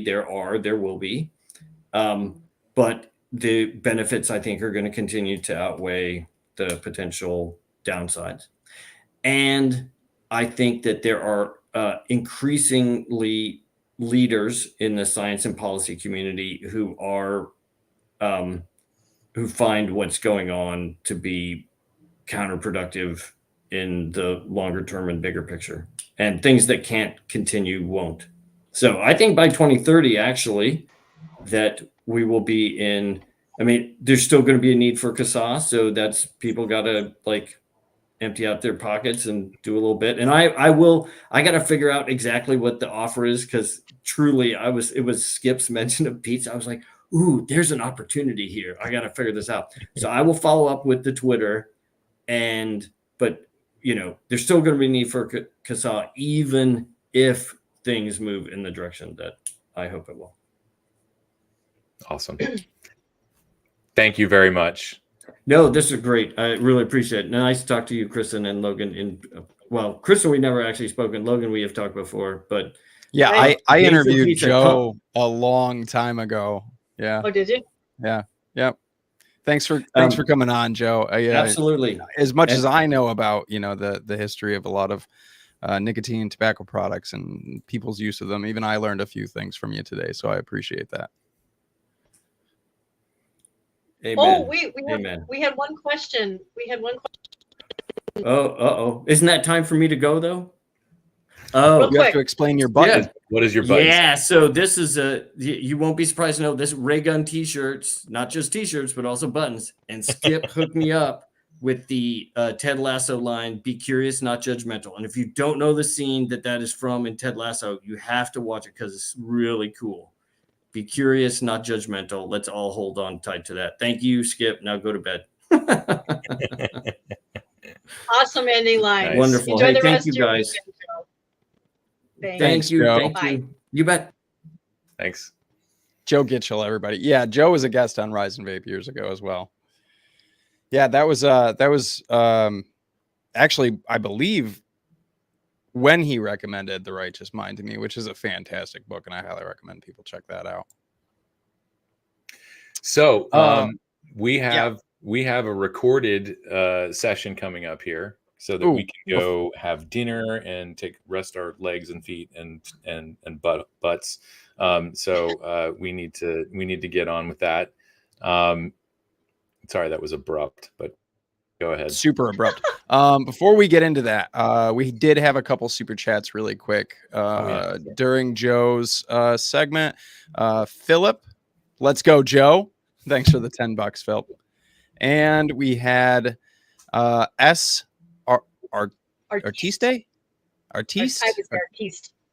Artiste. Okay. Thank you for doing what you guys do. I live in a state where I have to order online for fruit flavors, which is what I prefer. What do you guys enjoy? Oh, Alex, you don't vape anymore, but when you did, what was give us a flavor? Like, what was one of your favorite flavors? It was I think it was number 47. I am forgetting the name of the company now. She was out of Oklahoma, I think. And old heads might remember that. But it was kind of like a hazelnut. That was my all day vape for a long time. I did have a stint with mango that only lasted for like a bottle. I jumped around a lot. I do like the sort of, not the savory. I wasn't a big fruit guy. But I did have, I don't know. I jumped around all over the place. I never picked one and stuck with it. I really enjoyed, just moving around. The diversity of flavors, which is yeah. But I will say, great. even tobacco flavors, Doug Carter does DIY, and he sent me kind of a flight of different flavored tobacco e-liquids, and there was was it a plum tobacco that was really good, but it was still tobacco. And so I still got triggered from vaping it, even though it was flavored. But it was delicious. So, and now with the nicotine pouches, Zyn has a coffee that's pretty good. And I've seen with some of the e-liquid companies that are making things, there's some fruity flavors that I like. There's a peach pineapple that I like. And I can't remember the other one that I bought out at the smoke shop on Route 3. But I'm again with nicotine pouches. I like to kind of move around. Sure. Yeah. Variety is the spice of life. Yeah. Kristen, you're more of a one e-liquid kind of gal. Not these days, because they keep changing everything up. Every time I walk into the store, I'm never sure what's going to be there. But I tend to like things that are tangy, like not sour, but tangy, like peachy tang.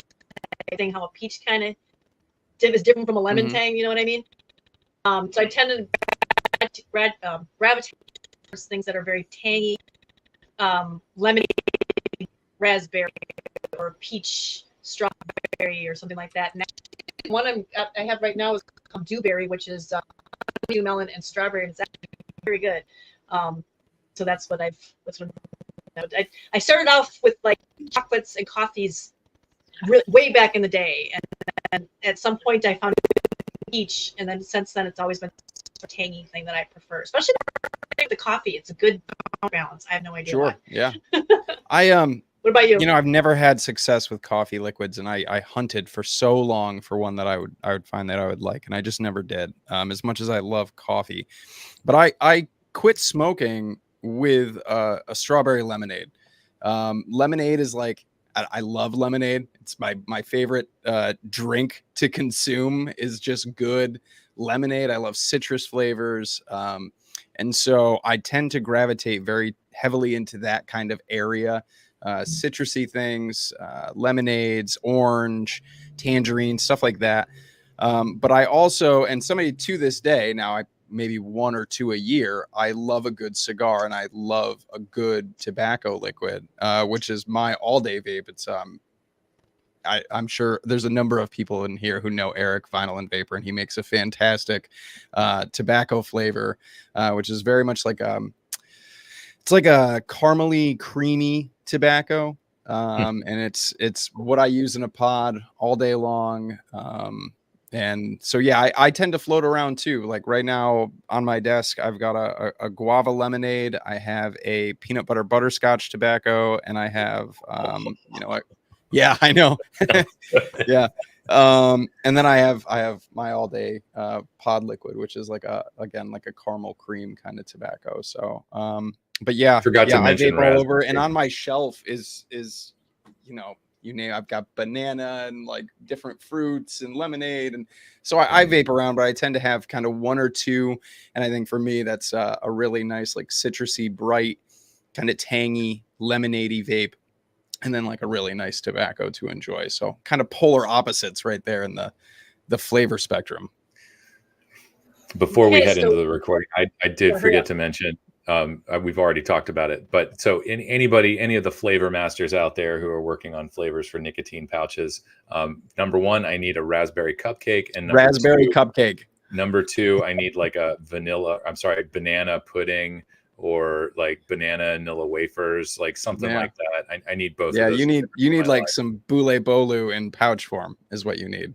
I know you have no idea what that means, but it sounds great. Yeah, it's fantastic.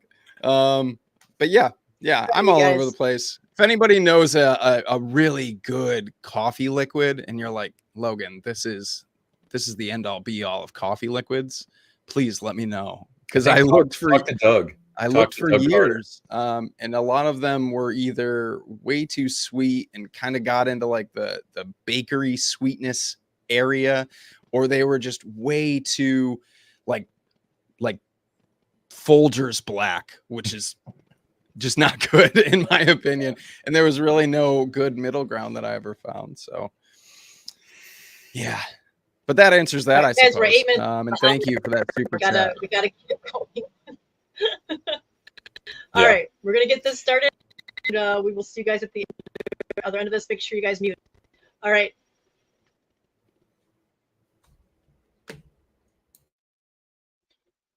Thanks for coming back, and thanks for joining us. If you're just tuning in, we've had several guests so far. This, as you may tell, is a recording, so I'm just going to go ahead and break that myth right out of the bat here. But we have our next guest with us now.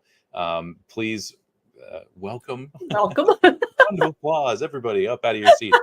It's a privilege to have one of our fellow board members, longtime vaping advocate, YouTube superstar, Matt Culley, joining us now. Hi, Matt. Hi, thanks for having me. And it's always nice, like, seeing your guys' faces. We talk in chats or like audio calls, but like rarely face to face. Yeah, it's good. It's unfortunately, CASAA is spread out all over the country, and have never really had a home office for all of us to sit down and talk. So it is good to see everybody once in a while. For sure. So speaking of all of us working together on CASAA, and I know that we've had you on the live stream in the past, but for folks who are new or folks who just love hearing the story, how did you get into vaping and then tobacco harm reduction? What happened for you to bring you into all this? So a lot of it was, I kind of fell into it. So I got oral cancer in 2012. and had to have surgery. It was fine, and it hasn't come back. But I still kept relapsing and smoking more even after that. And like Vanessa, my wife, finally one day brought me like a gas station vape, and it sucked quite a bit, but like it was enough to make me intrigued. And I kind of went down the rabbit hole, bought the blue kit next, and then started researching it online and joining the forums and watching the YouTube videos and stuff. And so then I about a year and a half after that, I think, is when I started making YouTube videos, and it was just for fun. And it was a right place, right time. I say I got lucky. Like, the channel started in the beginning of 2014, which was kind of the heyday of hobbyist vaping. And yeah, the rest is history. I've been making videos for 10 years and from February of this year. Wow. Jeez, getting old. What's your YouTube channel? Matt from SMM. Those that have been around a long time probably remember it started out as Suck My Mod, and then I got older and a little more mature and decided to tone it down a little bit. And you did reviews and such on different devices and e-liquids? Yep. And I still do them, not as many as there used to be. There's not as many products coming out, especially more advanced style products. So, back in the day, I was probably doing 20 videos a month, and now it's like 7 to 10 a month, something like that. Yeah, that's so, you're obviously following the trends. And I think, most of our folks probably have seen this as well, but it is kind of interesting how, I started vaping in 2013, and that was, my first kind of the first device I had that I thought was like, yeah, like I've really got a real vape, was a Vamo. Oh yeah. I had one of those too. Was it like a 2.0 or I forget which version it was. But I don't know. I mean, it's all based on consumer demand. So, what have you seen over the years in terms of what your viewers are most interested in terms of devices, and kind of the evolution to the point where we are, right now, where the market is flooded with the sort of disposable products? Yeah, I think there's definitely less hobbyist vapors compared to how it used to be, or maybe they still are, but it's a little more spread out. It depends on the area. So, for example, like Europe and the UK still are quite a bit into like refillable gear. Also, like disposables are getting banned in some of those countries. And so there's still like, I still do some mod videos, tank videos. But I would say, for the most part on my channel, like refillable pod systems probably are the most popular as far as what people want to see. But I also do some videos on disposables sometimes, and those can be popular too. It's also hard to gauge because YouTube's algorithm was a lot different back then compared to how it is now. And they've definitely suppressed vape content a lot more and age restrict it right away and stuff. So like sometimes it's kind of hard to gauge, how popular maybe that video would have been if, the algorithm was completely free like it once was.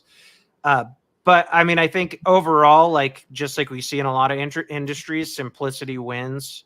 And so, people started liking smaller and smaller vapes, hence the pod systems. And then, obviously with a disposable, anyone that walks into a smoke shop that buys one of those would, knows how to use it right away. So I kind of always felt like simple stuff was going to get popular as we went on, but I didn't foresee the disposable craze happening as much as it did. But that was kind of, regulatory actions forced that into being.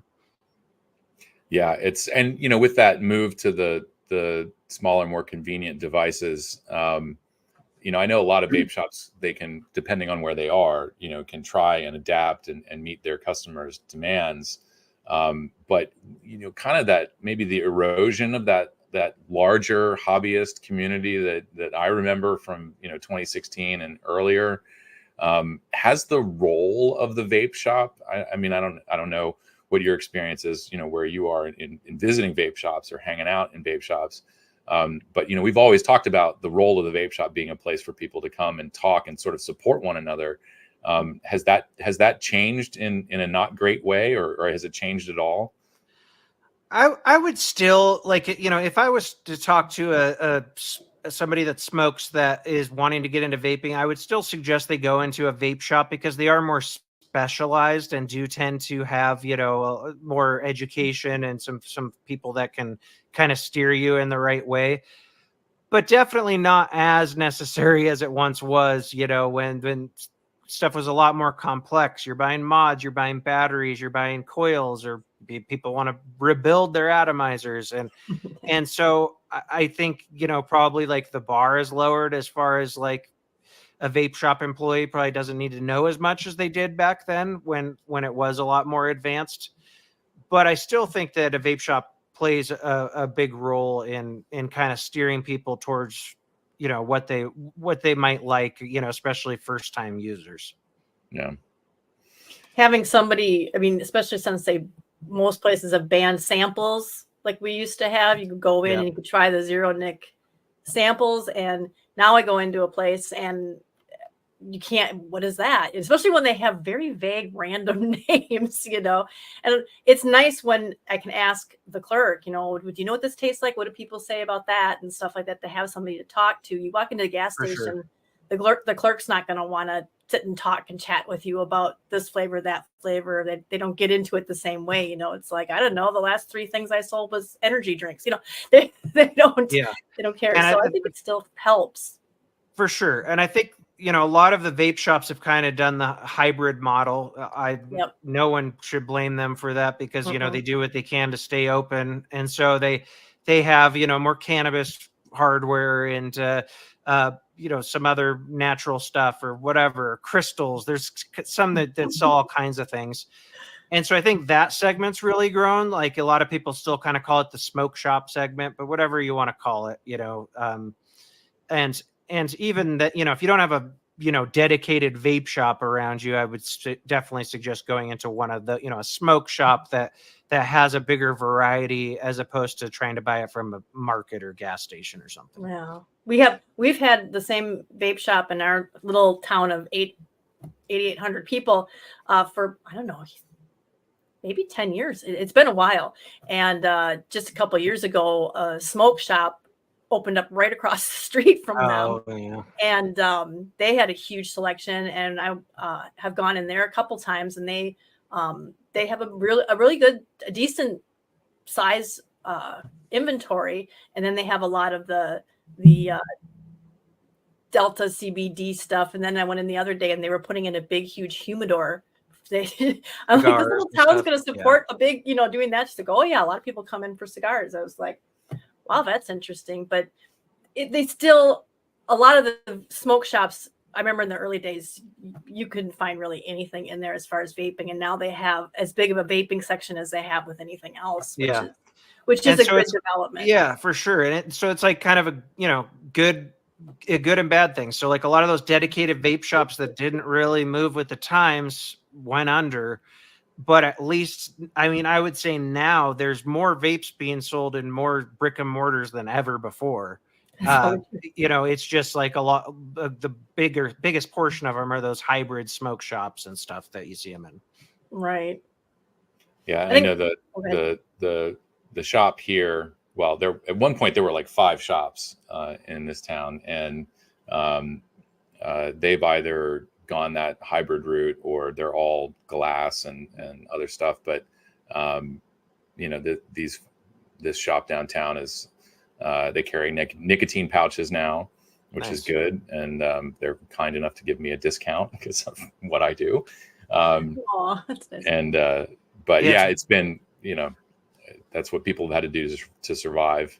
And it's wild where I live in Montana. Like, I don't think that this is legal in all states, but in Montana, we have recreational cannabis and the dispensaries are allowed to sell nicotine. So now you can go into a dispensary and it's usually like some Zen pouches of some kind, and they'll have like some disposable vapes. They don't have like a huge selection, but it's just that's another segment that I've seen pop up over the last few years where now there's even more access, and those are 21 and over age gated places, so I think it makes a lot of sense letting them also sell nicotine as well. Yeah, I'm sort of curious, how I mean, not to veer abruptly into kind of the policy, but this is what we do. Given your perspective, I guess, on the retail landscape, and just today we saw there was a release from FDA that they I'm going to mess this up. But, Boosted. Yeah, Boosted. Right? Yeah. Friends of CASAA from a long time ago. Great people, I think, really, good company that met, all of they built a community around these products, and it's really unfortunate to see businesses like that go under. But with all of these enforcement actions, and I think generally either the knowledge, awareness among retailers of what's going on, if any consequences they face, I think the question is sort of how successful can FDA and states be in keeping the sort of foreign disposable products off the market. And well, I guess that's probably a good place to start. Given what you've seen, how successful do you think they can actually be? I mean, it's definitely been a game of whack-a-mole for them, and they're usually way behind, so like they're going after vapes that maybe peaked in popularity a year and a half, 2 years ago, and there's already new stuff out that's not even on their radar yet. And so I think that's an issue, with their announcement that they're created a task force with different agencies. I mean, they could potentially have more success stopping some of those disposables at the border when they're imported. And I mean, I think they're going to continue kind of trying to make examples of certain people, but I mean, there's so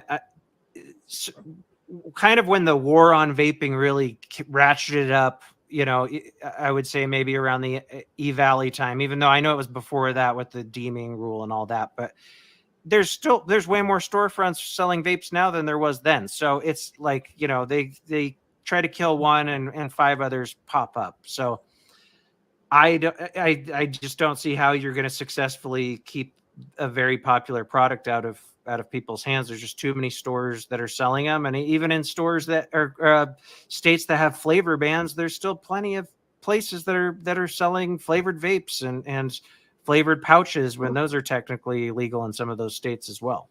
Yeah.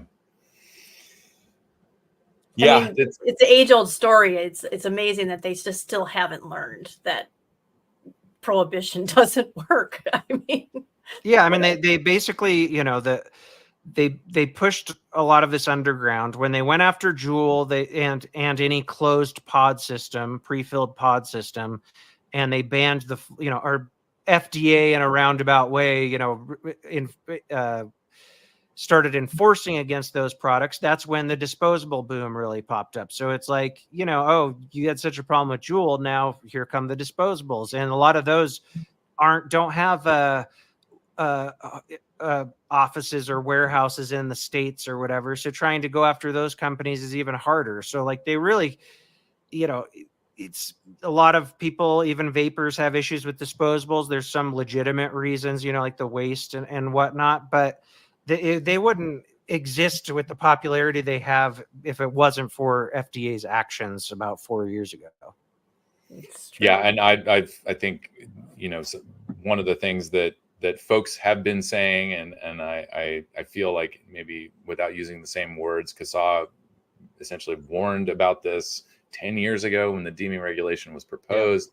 But the net effect of all of this has been that it's basically put American businesses at a disadvantage. They can't compete with the rapid innovation coming out of China, and of course, I mean, having a container seized by customs, that's kind of just the cost of doing business for folks like that. It's like, it's like the old, well, not the old, it's the way that drugs get into this country. Yeah. It's the way that or the cartels alcohol prohibition or whatever. You just have to figure there's a certain percentage of your stock that could potentially be seized, I think. spillage. And then the funny thing is that they went after like the jewel pod type devices and the cartridge devices, and then they switched to the disposals, and then they went after. Then they went after disposals, so they switched to the synthetic nicotine, and then they're going after the synthetic nicotine. And now I was just reading that there's some other kind of alt nicotine. There's like analogs or something. Yeah, some kind of nicotine analog that is supposed to have the same effects, and now they're going for that. Is why do they think they can win this? I just don't get it. And I mean, it's really, they just, when you push it underground, it's like there's obviously less regulation that takes place at some disposable maker that maybe wants to put Mickey Mouse on the disposable or something in China. I mean, how are you going to go after that? I think that they got too puffed up and kind of confident when they went after Juul, and the Juul's this big billion-dollar corporation and we can crack down on them, but it's a whole different ballgame when it's stuff that's being imported from out of country companies, and so it's not nearly as simple. So they have enforced or they've what's the word? They've prioritized enforcement for like certain brands like Elf Bar, but then Elf Bar just changed their name a couple times. Right. And so like they kind of just keep following that, or they've gone after some others. The few disposable companies that have basically been completely shut down were because they were American owned. And so, like Escobar comes to mind. And so, it's like I don't think that they realized what they were getting into, even though obviously all of the advocates were warning them and stuff. But black market's overstated. Like, yeah, right. I think people didn't realize, like, so many of these shop owners were just going to sell this stuff till they got a letter, or had people come in through their front door to come after them, and feds come in their front door, and obviously there's not enough resources to enforce that properly. Yeah, and unfortunately, we're seeing the push at the state level to get the states involved. So now state agencies will be doing enforcement. I think we've had probably about half a dozen of those bills were enacted or passed this year. So some of that stuff will be taking effect in 2025. But maybe shifting gears, we can look back on, the past several years. We've all been involved and we all know this stuff now. But when other than us reaching out to you and saying, hey, Matt, you want to join the board? And I know that you and I had probably, crossed paths on other vape shows in the past. And I know that you've always had some involvement with advocacy. What drew you into actually working on advocacy in this area? It wasn't much. It was like maybe like 6 months after I started my channel, because then I got more involved in the community and I realized like what was going on. And that was like when the FDA was supposedly working on the deeming regs or something, or they were starting to put out proposals. I forget, but like guys like Nick Graham Green and seeing some of the others get into advocacy definitely made me interested. And obviously I was pretty passionate about it because I felt like it was like the one thing that helped me quit smoking. And so, I tend to like get into certain issues, whether it be political or whatnot. And it definitely was something that fit for me. And I figured if I was going to be making any money or anything like that off of this industry, I had to play my part as well. That's an excellent attitude. Yes, I wish more had that attitude. Yeah. Unfortunately, it's like the advocates have always been a minority for as long as I've been doing it. Yeah. And it's amazing how many people were over the years just kept opening up shops, and then just being surprised. It's like, wait, what's going on? I don't understand. And over the years with CASAA, I mean, even to this day, we get messages and stuff of people of like, why is this happening? Why isn't anybody doing anything? It's like, where have you been for 15 years? Yeah. They didn't research at all before they even got into it. And I will say, I think that now it might be harder to learn about advocacy related stuff just because there's not as much of a community anymore. So you don't have like super active forums.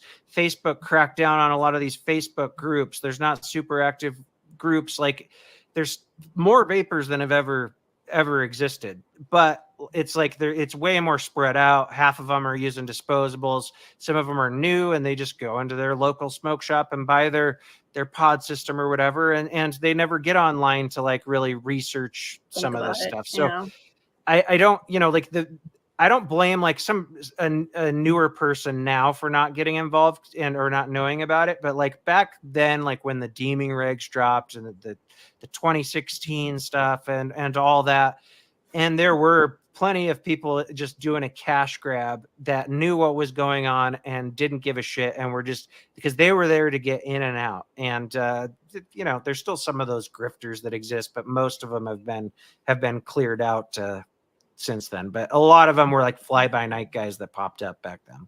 Yeah, and I wasn't saying that the everyday vapor should know what's going on, but certainly if I know if you're opening up a business that's going to be selling these products, or you think they do like some market research, especially if you're selling a regulated product, like do it a little bit of background on it and see how safe you are. Yeah. I mean, I can usually I haven't had one of these calls in a while, but I think probably as recently as 4 or 5 years ago, getting a call from somebody saying, I'm opening up a couple of vape shops and just want to know this and that. What do you know about my state? And I'm just like, look, man, I'm not going to tell you to not do it because from a public health perspective, you're on the front lines, but it's a tremendous amount of risk. And but I do my heart is warmed a little bit every time I see somebody opening up a vape shop. Yeah, I feel a little concerned for them, but they are doing good work. And I think another tough thing like with advocacy is like none of us knew what this was going to look like, and none of us knew how slow government was going to be. So like there were people back in 2016 that closed their vape shops thinking we're screwed. And then like 2017, 2018 were two of the biggest boom years for vape shops ever. And even now it's like, I don't know, like you could open your shop and potentially have some crackdown in a month, or you might make a bunch of money for years and years because government moves really slow and there's not enough enforcement people to go after everyone. So it's always tough when you get those questions. Yeah. And there seems to be an awful lot of discretion. I mean, kind of up and down the chain of enforcement. I mean, FDA is a little bit more transparent, in saying that, they're going to go after brands that they've determined are targeting young people, or they find that are popular with young people. I think that's the better metric, trying to say what is targeting kids is, that's a lot more complicated. It's a lot flashier on a t-shirt or a bumper sticker or in a press release, but the reality is what brands are young people using. And of course they'll just shift to the next thing that's available, regardless of the branding. But then on down that sort of chain of enforcement, we are to some extent, depending on where you are, you're talking about law enforcement. You're talking about, I mean, sometimes it's the public health department, but at least as far as law enforcement is concerned, there's a population that smokes at a disproportionately higher rate. Some of those folks have probably quit by going into the vape shop that they're now being asked to, shut down or serve a warrant or whatever. So it does get very complex, I think is the way to say it, which does lend to, delays. Hopefully the delay has sort of been the tactic all along here, in the interest of public health and hopefully getting, policies changed.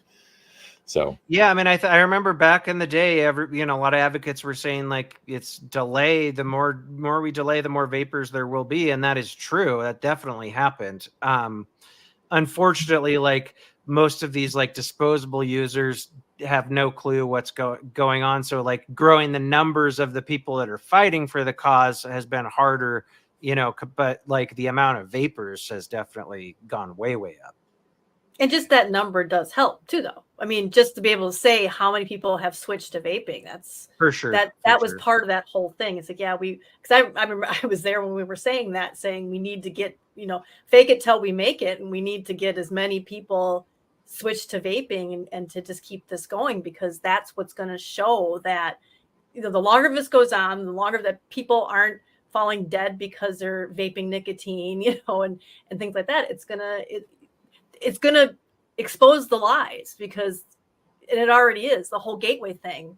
I mean, that's pretty much almost done now, because they look ridiculous every time they bring it up now. It's so easy to debunk. Yeah. And now, I mean, I think we're at a point where just about everyone knows somebody that quit smoking with vaping. I mean, anytime I ever talk to like some random person about it, they'll be like, oh, yeah, my uncle, or oh, my mom quit with vaping, or my brother, or whatever. Like just about everyone knows someone that did it. And politicians knowing somebody For or sure. being that They have somebody. people on their staff So that key. are vapors, for sure. Public health people. I mean, isn't that how we got Cliff Douglas? Yeah. So I mean, the more that happens, it's true. Yeah, I think I was kind of working on another thought / question. It's about reaching kind of the new folks coming in who are just buying the disposable products. We don't have that that sort of intimacy or kind of peer-to-peer support vibe that we had in the vape shops as much anymore. But I'm sort of curious. It must feel kind of empty for someone who's buying a disposable product in a flavor other than tobacco to hear messages like, oh, they're coming for your vapes, they're going to take it all away, when they know that they can just go to whatever store and buy it. But I'm sort of curious, any thoughts on what might motivate new converts to vaping to be involved and pay attention to what's going on with the policies?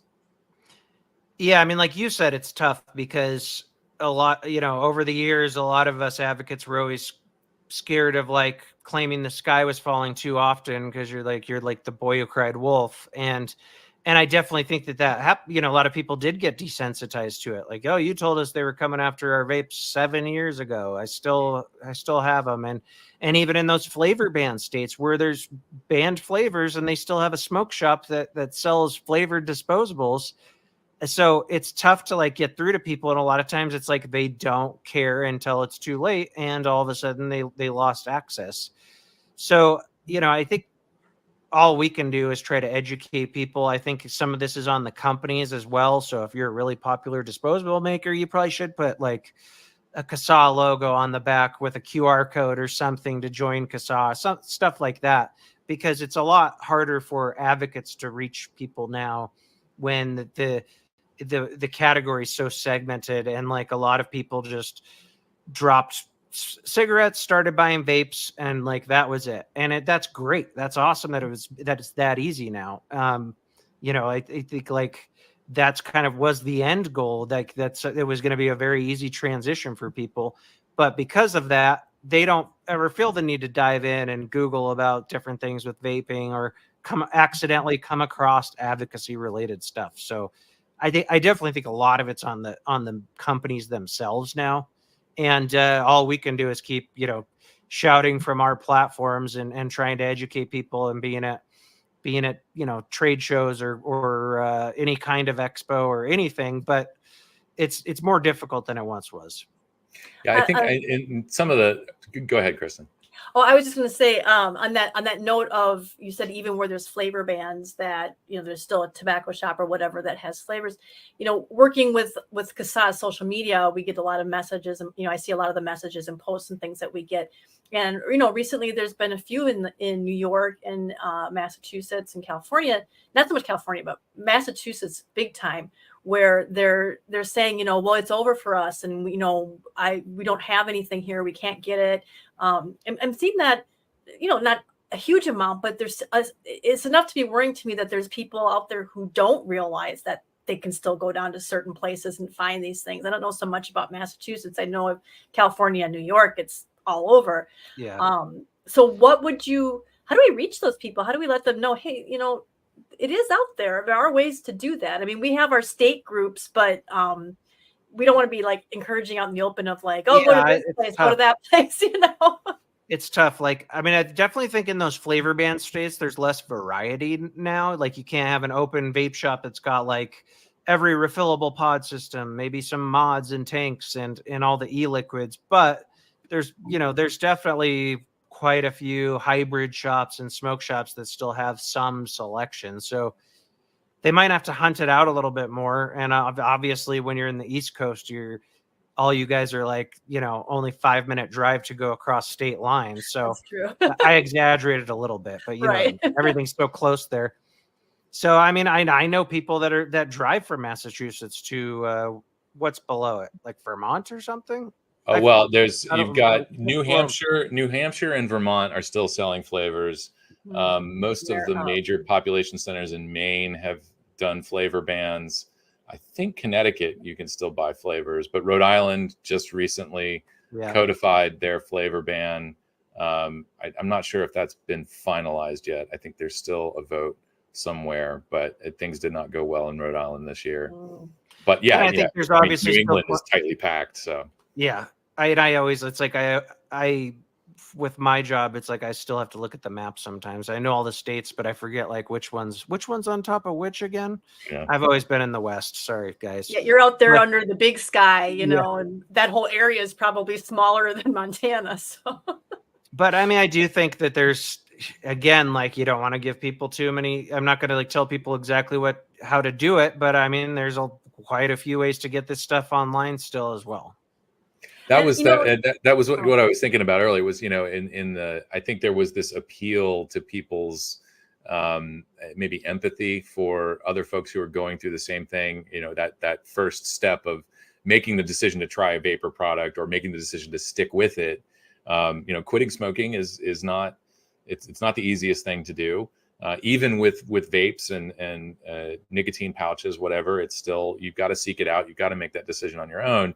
And you've got to have some, confidence that the product is going to be there for more than a week or a month or something like that. Oh, it's so frustrating. And so there is that sort of appeal to, this was years ago, we were saying up and down, like, I'm not worried about me or Kristen or you, Matt, and being able to find products. It's the folks who are still smoking who are going to want to change, who aren't going to think, oh, I can seek out an informal source, or maybe I just have to ask somebody what they've got underneath the counter. And that is a thing. And not to mention those folks too, like if you don't know anything about this industry or the science or how e-liquid's made or whatever, I mean, if I didn't know anything and I was still a smoker, I would be a little hesitant to like, so this is black market. Do I know what's in it or whatever? Even though usually they could still find like brands that are being openly legally sold in other states. Just it's illegal in their state. But yeah, I mean, there's all kinds of hesitancy, and when it doesn't seem like legitimate or whatever, it's that's definitely going to dissuade some people. Yeah. I live in a state that there isn't a flavor ban, and it's a crapshoot every time I go into the vape shop, whether or not they're going to have it in stock still, so it's, and that's so frustrating. I mean, and I'm not one of those people who, I know a lot of people, they have just, a little rack with all their bottles on the back that they try out, and they rotate through them. I find a flavor I like, and that's what I stick with. And so no longer, now I'm like, oh, I guess I'll try that now. I guess I'll try that. I think, well, you're in you're in Minnesota, right? Wisconsin. Oh, Wisconsin. Do you guys have a tax there? Yeah, it's the tax. Yeah. Gotcha. So I think we just passed PMTA registry. I think like there are like some manufacturers that like don't even sell into some of those high tax states because they're expected to like come down so much to make up for the tax that they don't have the margin there. Like the bigger manufacturers can usually kind of like trim costs a little bit to help make up for some of that tax, but it's harder for the smaller. I don't think, and I think it's not just a tax. I think they had to do some kind of registry thing with it that they have to fill out and be licensed and all that kind of stuff. And so a lot of companies are like, I'm not going to mess with it. I'm just not going to ship there. Because they like the liquid that I used to like a lot stopped shipping to Wisconsin, but they shipped to Michigan. Because Michigan didn't have the same. They both had taxes, I believe. Does Michigan have a tax? Yeah, I think Michigan has a tax. Yeah, I can't remember I don't know if I ever saw the language of Wisconsin's tax, but some states, they do make you register with Department of Revenue or the Attorney General or whoever. And I think that was the thing. They choose is in charge of everything. But one of the provisions is, of course, that you as a business are compliant with all state and federal laws. So if you haven't gotten a PMTA or don't have a court-ordered stay against a marketing denial order, then you are out of compliance, and that's something they could find out pretty easily when you file your application. Right. So yeah, that'll keep people out of a market for sure. Yeah, I mean, I think like these PMTA exemption bills and stuff is like, it's like a new chapter, and it's like, who knows how this is going to play out. I mean, I'm sure the states are going to be a little bit more successful with some of their crackdowns, but it's like, are we going to start seeing people walked out in handcuffs and stuff like that? I mean, I don't know how some of these like places like Utah, like they seem pretty serious about their, flavor ban and their PMTA exemptions. Like, it's going to be interesting, not in a fun way, to see how that kind of plays out. Yeah, you have that. There is that contrast. I mean, some of the southern states that have passed vapor directory bills, Alabama was a big deal because, they set up the directory, it's published, it's out there, but there's no funding for enforcement. And so it's been, business as usual down there. And I think Louisiana as well. I think there was a court case that wrapped up earlier this year that did allow them to change things and maybe fund enforcement, but it really doesn't seem to. They're so new. I don't know that we've seen any real results from these. Yeah, so I think like next year, that's kind of going to be the first year for a lot of those laws, and or do some of them kick in this year too, don't they? Or are they all 2025? Depending on when everything was passed, some of them probably kick in July, maybe October. I think I've seen, but yeah, usually you'll see things for middle of the year or January 1 of the next year. I know Wisconsin's next year, 2025. Yeah, and so I mean, I'm guessing. I know like aren't with some of those laws. I mean, you could potentially be charged criminally, right? I mean, isn't there like? It's not just going to be like, I mean, maybe like, they'll get a couple warnings or seizures first, but like seeing somebody arrested for selling vapes out of their shop could definitely be interesting, and see how the public responds to that.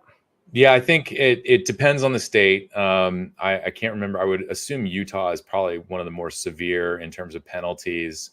But yeah, it starts with, relatively low monetary penalty, but that can go up based on the number of products, the number of days that they've been sold, or weeks or month, or however they choose to do it. And that's first offense. So even a first offense can be very expensive. Second offense it just gets sort of progressively more expensive. And then, third and fourth offenses, you could be looking at losing a license. I don't know that I've seen anything about, jail time. Actual jail time. Yeah, a lot of this gets handled. If the state can put somebody out of business with fines, then I'm sure they feel like they've accomplished the mission there, which is horrible. But yeah, well, then you'll have just these dealers that are selling them out of their houses, and yeah, I Snapchat, TikTok, promoting it there. Would you agree? I think one of the big risks here of putting everything on the illicit market, it's not so much that we have to worry about the ingredients in these products. It's that, when we're talking about, and we've said this up and down, whenever we talk about the illicit market for vapes, it's important to remind people that e-liquid is relatively easy to make. Yeah. It's easy to not screw it up. And of course, people don't really want to be poisoning their customers. But it seems to me that the real risk is now you're putting this in the hands of sellers who are potentially going to, for lack of a better word, upsize people. Oh, you want your nicotine? How about some cocaine or meth? What about these other products? Yeah, they could potentially be selling other stuff. They're probably not as worried about the age of the person. So, it's there. Those people have already existed, even where my daughter goes to high school. Like I found out that they all, went to some lady's house who was selling kids pot and vapes, and so it's like they already exist. But I mean, once the vape shops completely close, I think that it's definitely gonna open up an even larger illicit market where people are just selling stuff out of their car trunks or something. Yeah.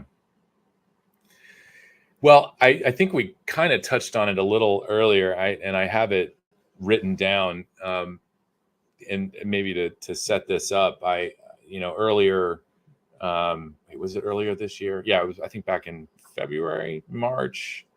I went to the Alt Pro Expo in Miami, which is that sort of alternative health and wellness trade show that travels around. And we were talking about the community, and I sort of have it written down here. What's the scene like now?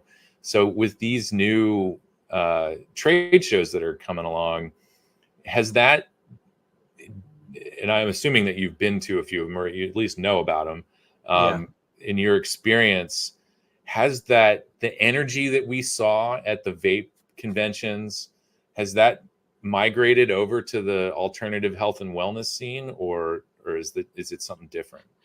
I haven't been to like all the different shows, but the main shows now in like that, a lot of people call it like the smoke shop space. So like these smoke shops or head shops, they're selling hardware and glass for cannabis. They're also selling kratom. They're selling hemp products like DE8 and whatever, and a multitude of other random things. Like I said, a lot of them sell crystals and quite a few other products. So like most of the shows now are B2B, and like they're still massive. Like for example, like the Champ show in Vegas, it's 2 stories. It's bigger than any vape show that I've ever been to.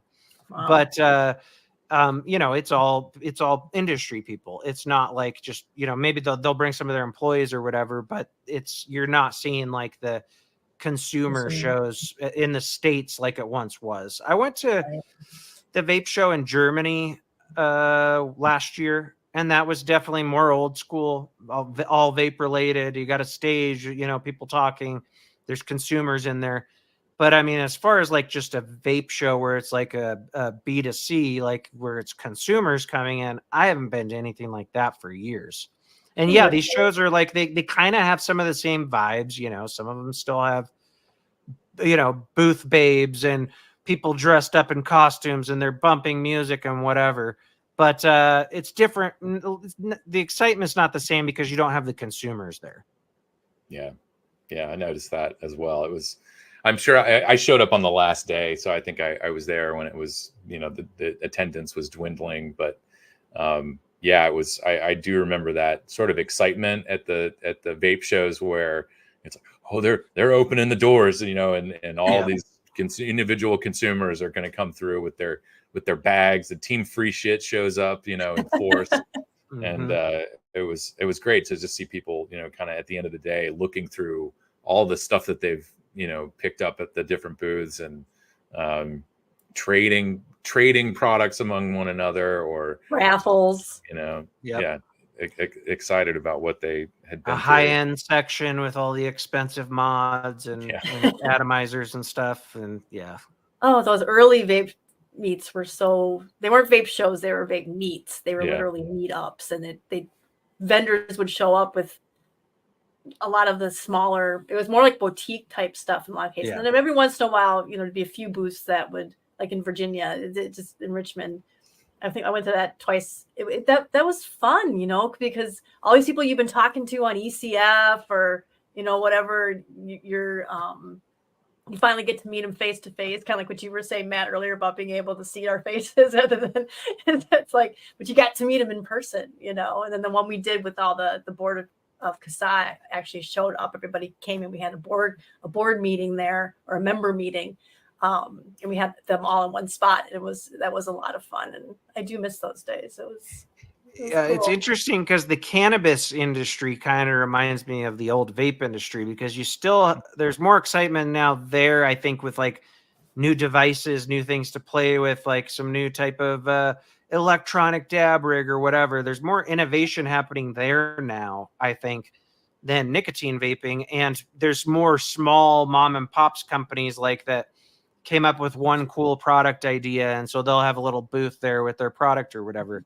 But all these shows I go to now, like the booths that are vape related, it's like either disposables, or you still see some of the big manufacturers. So you'll see like Vaporesso, their Smoke, Geek Vape, companies like that. But you don't see like the small, you don't see you do. You see like one or two e-liquid companies, but majority are the big dog, corporation or conglomerates out of China, or the disposable makers.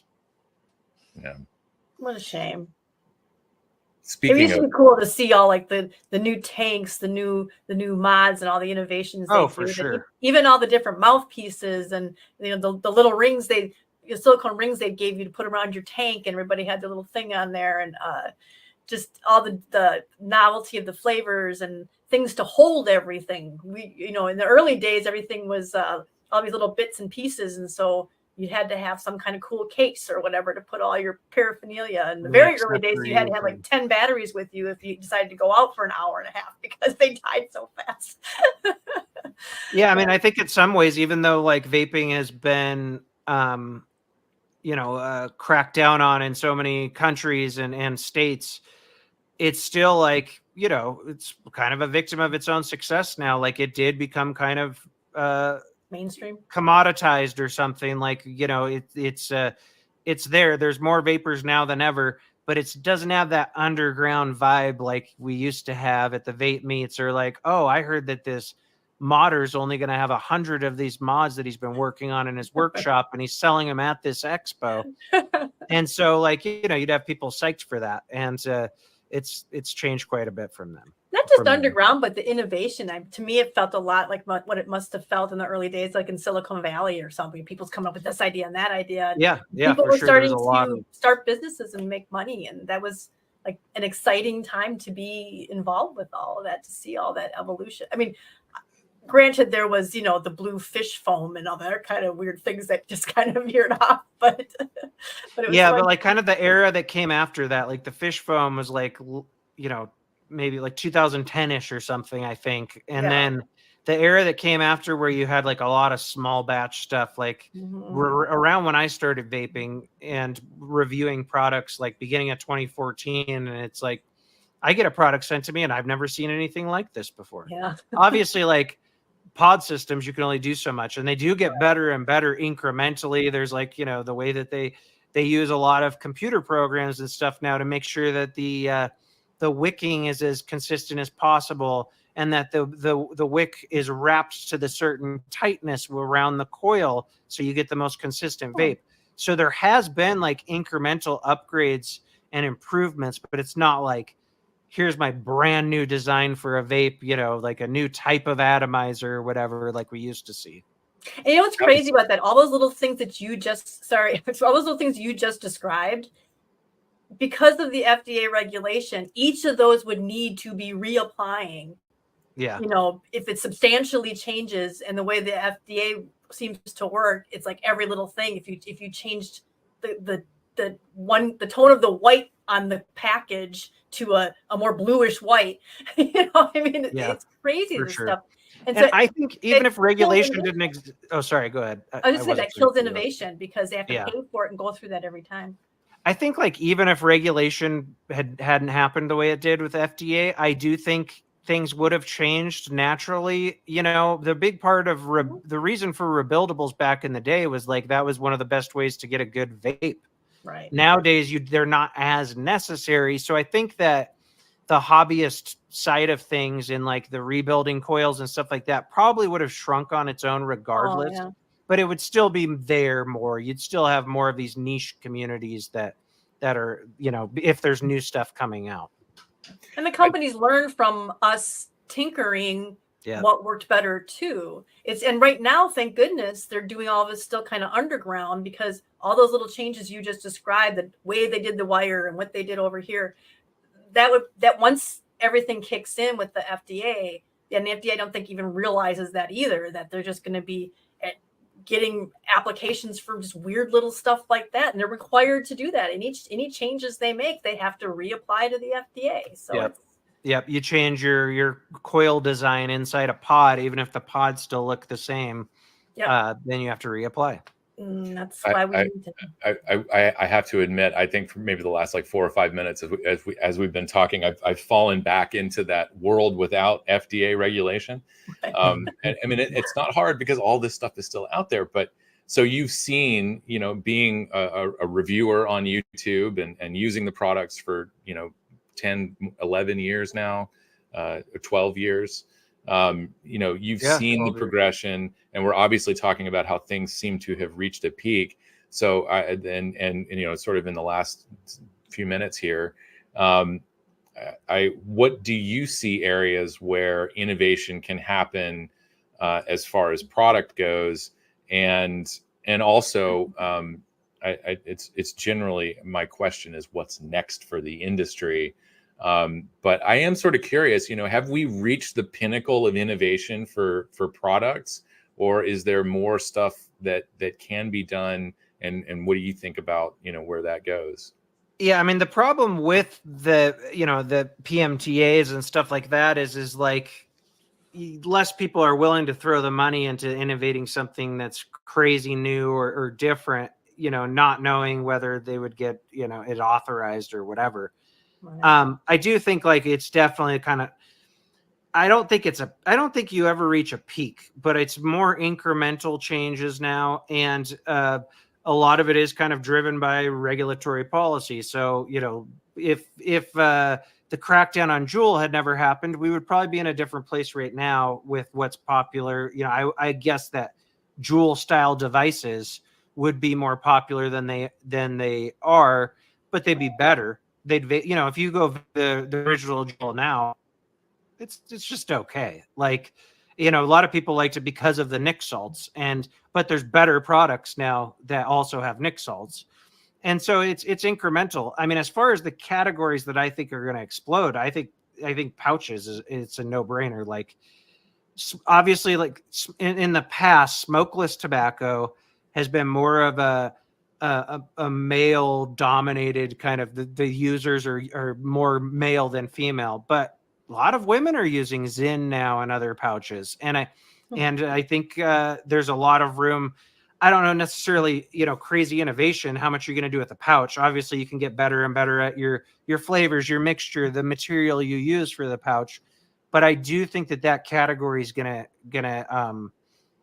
I don't want to say explode, because I know they still need to file for PMTAs too, but it's going to grow. And I think that's going to be kind of the next big one. I mean, we've already seen tons of hype around Zyn. There's Zyn shortages throughout the country right now. Some of it are because of its popularity. Some of it's because, like, I think they had a fire in March or something in Sweden. And there was also a lawsuit on a batch of their pouches that had the wrong nicotine content, so they had to recall them. That's what I've seen from actual articles. I've heard plenty of other like rumors that I haven't been able to substantiate. But I mean, that's the category that I see blowing up the most when it comes to tobacco harm reduction, at least over these next few years, is the pouch side of things. Yeah, that was I think I don't know if it was the first time I saw Zyn, but I went to Chad Jones used to do SnoozeCon. And there were some Swedish Match folks who presented it when we were in Chicago, and they presented the sort of the marketing, the point of sale marketing that they had. And I haven't seen it around here. I may have seen it at one store, but at the time it was all about sort of that clean white experience, and it sticks out on the power wall. and your eye really is drawn to that product, and that's that sort of undoing that reputation of oral tobacco that I think that nicotine pouches cleaner, have not dirty. Yeah, for sure. Yeah, I mean, all the cosmetic considerations. Yeah, I started using it. Like I don't ever see myself. Well, I don't want to say never, but like I don't see myself quitting vaping completely or anything. But like I use it at my kids' baseball games. I use it in, I went to his my daughter's graduation a couple weeks ago. Things like that. So I'm kind of like 30% pouches, 70% vaping, but like I have it, and so Vanessa tried it, and she loves it too. And I think like, and I know a lot of women that now are using pouches that probably would have never dreamed of using, Copenhagen Blanca or whatever, So it's definitely like the category, I think, with the most room to grow from a business standpoint. And I think we're going to see that over the next few years. What is FDA going to do about it? I have no idea. No, but it's cool because obviously snus has been around for decades. But it's cool that it is taking root a little bit, and people are realizing that's another viable option to get away from cigarettes. Yeah, and in terms of like risk, I mean, we're talking about risk similar to NRT. Yeah, exactly. Lozenges. I haven't researched the timeline here, but I do remember someone saying recently that either they heard or they knew that nicotine pouches were originally being developed as a therapeutic product. Yeah. But what we've been arguing all along is that presenting this as not medicine, as something that people will want to use, is a much better way to attract people to ditch cigarettes and try something smoke-free. Yeah, I think they're more enjoyable than gum. You definitely you get the same feeling like when you swallow your spit. It's the same feeling as when you swallow the gum spit, that kind of nicotine feeling in your throat or whatever. Like it's a very similar experience in that way, but I like, having it in a lip. I definitely feel like it's a little more, it's more satisfying. The nicotine hits you a little bit better and a little bit faster. And so I think, overall, if you were to give someone that smokes pouches versus gum, and you did it with 100 people, the overwhelming majority would probably pick the pouch. Yeah. It has no appeal to me whatsoever. I liked smoking. I mean, I thought that I was going to smoke. I tried giving up so many times, and it's that hand mouth thing. For sure. And that's why I don't think I could give vaping up completely. For me. That exhale, that having a nice vapor, that's the thing that does it for me. To just the nicotine, I may as well just get the gum or put a patch on or something. And it's like, I still think like vaping's king for me as far as like the enjoyment factor, but Zin's definitely a nice alternative when vaping's not as easy, or I'm indoors or at a movie or whatever, sports games, stuff like that. It's been great for that kind of stuff. Yeah, for sure. Well, we have rapidly approached the end of our hour, and we're going to try to keep this tight. I think we actually already blew through. We were going to try to keep this shorter so we had some more transition time. But no, this is good. This is good. Cut a lot out of what I said. I probably did a lot of ums and ahs. No, this is great. This is great, and it gives us plenty of time. We've got plenty of time. It's just we went a little over, and but thanks so much for coming on, Matt. It was nice to see you. I don't get to see you much at all, and we really appreciate you doing this for us. It's really interesting to hear things from your perspective. It was great. Yeah, no problem. It was good talking to you guys, and I enjoy these topics, discussing them. I don't do it as much as I used to. There's not as many live streams and things like that going on. Right. Well, we'll have to get you on one of our regular episodes back on for that again sometime soon. For sure, definitely. All right. Well, thanks, Matt, and I'm going to let you out and enjoy the rest of your weekend. All right. Thanks so much. It was great seeing both of you. You too. Yeah, thanks. likewise. Bye-bye. Thanks. Bye.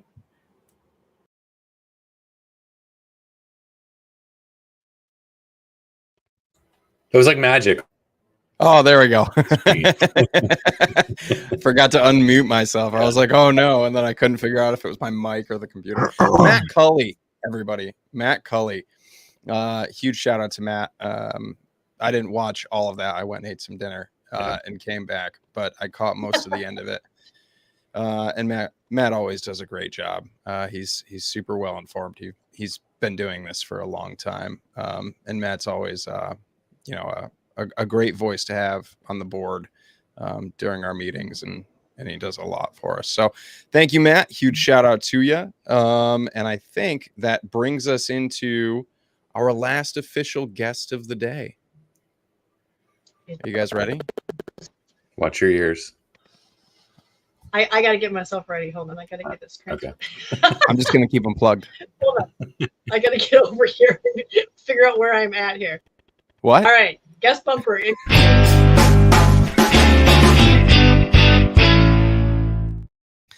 Greg Conley, everybody. The man himself has graced us with his presence. Thank you. I believe the contract said I was to be referred to as the main event. The main event? Main event. No, it was in the fine print, wasn't it? I didn't get that far. Lobbyist. I'm a little disappointed that you did not blow through this whole thing live. You went to a pre-taped video. You're not Jerry Lewis, Alex.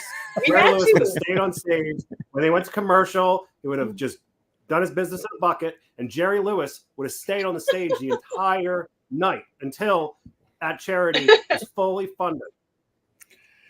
Well, look, I offered to eat on stream, but we were like, nah, we'll do some recordings.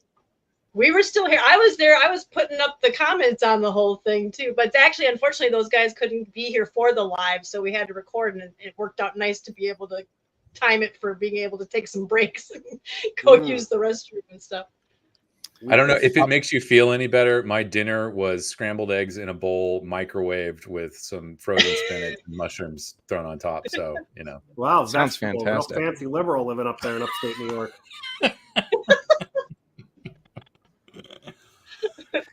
How you doing, Greg? Good to see you. I'm doing good. The great and the I only. was going to do that. Yeah. I try. There's got to be at least one other Greg Conley in existence, though. Well, there's the evil Gregory Connolly, if you're not aware. There Gregory is? Connolly Yes. in Massachusetts, my illegitimate father, he was one of the enemies of tobacco harm reduction. If you search Gregory Conley with the proper spelling, Conley, in the tobacco documents, you get a lot of documents from the 80s and 90s spelling Dr. Gregory Connolly's name wrong. And I had the opportunity to meet Dr. Connolly at the ICOS MRTP hearing, where he seemingly testified that the microchips inside the ICOS may be controlling your brain or doing something that we just don't know. And Paul Blair snapped a photo of us together. And when I shook his hand, Paul got the photo, and I told him, a lot of people think that we're related. And he just looked at me and he said, I wish they'd chosen a different guy. So I don't think Dr. Connolly is that pleased to know that the Gregory Conley name, spelled properly, will be living on in tobacco harm reduction long after he has exited this mortal coil. I like how you keep adding spelled properly. That's right. You come over here on a ship in the early 1900s, and I'm guessing they changed their last name. They said there's too many letters. That's too confusing. Conley, live with it or get out. Go to Canada. And I think my ancestors chose correctly. Embracing the proper spelling. Yeah. Yeah, absolutely. Well, New Jersey is lucky to have you. Oh, I try. I can't wait for my next congressman.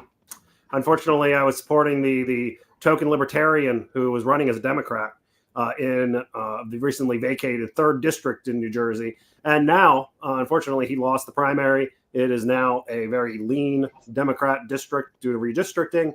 And my congressional representative will be the sponsor of the New Jersey flavor ban, Mr. Conway, who one time I was on the stage with him at an event that was broadcast on some small channel in New Jersey.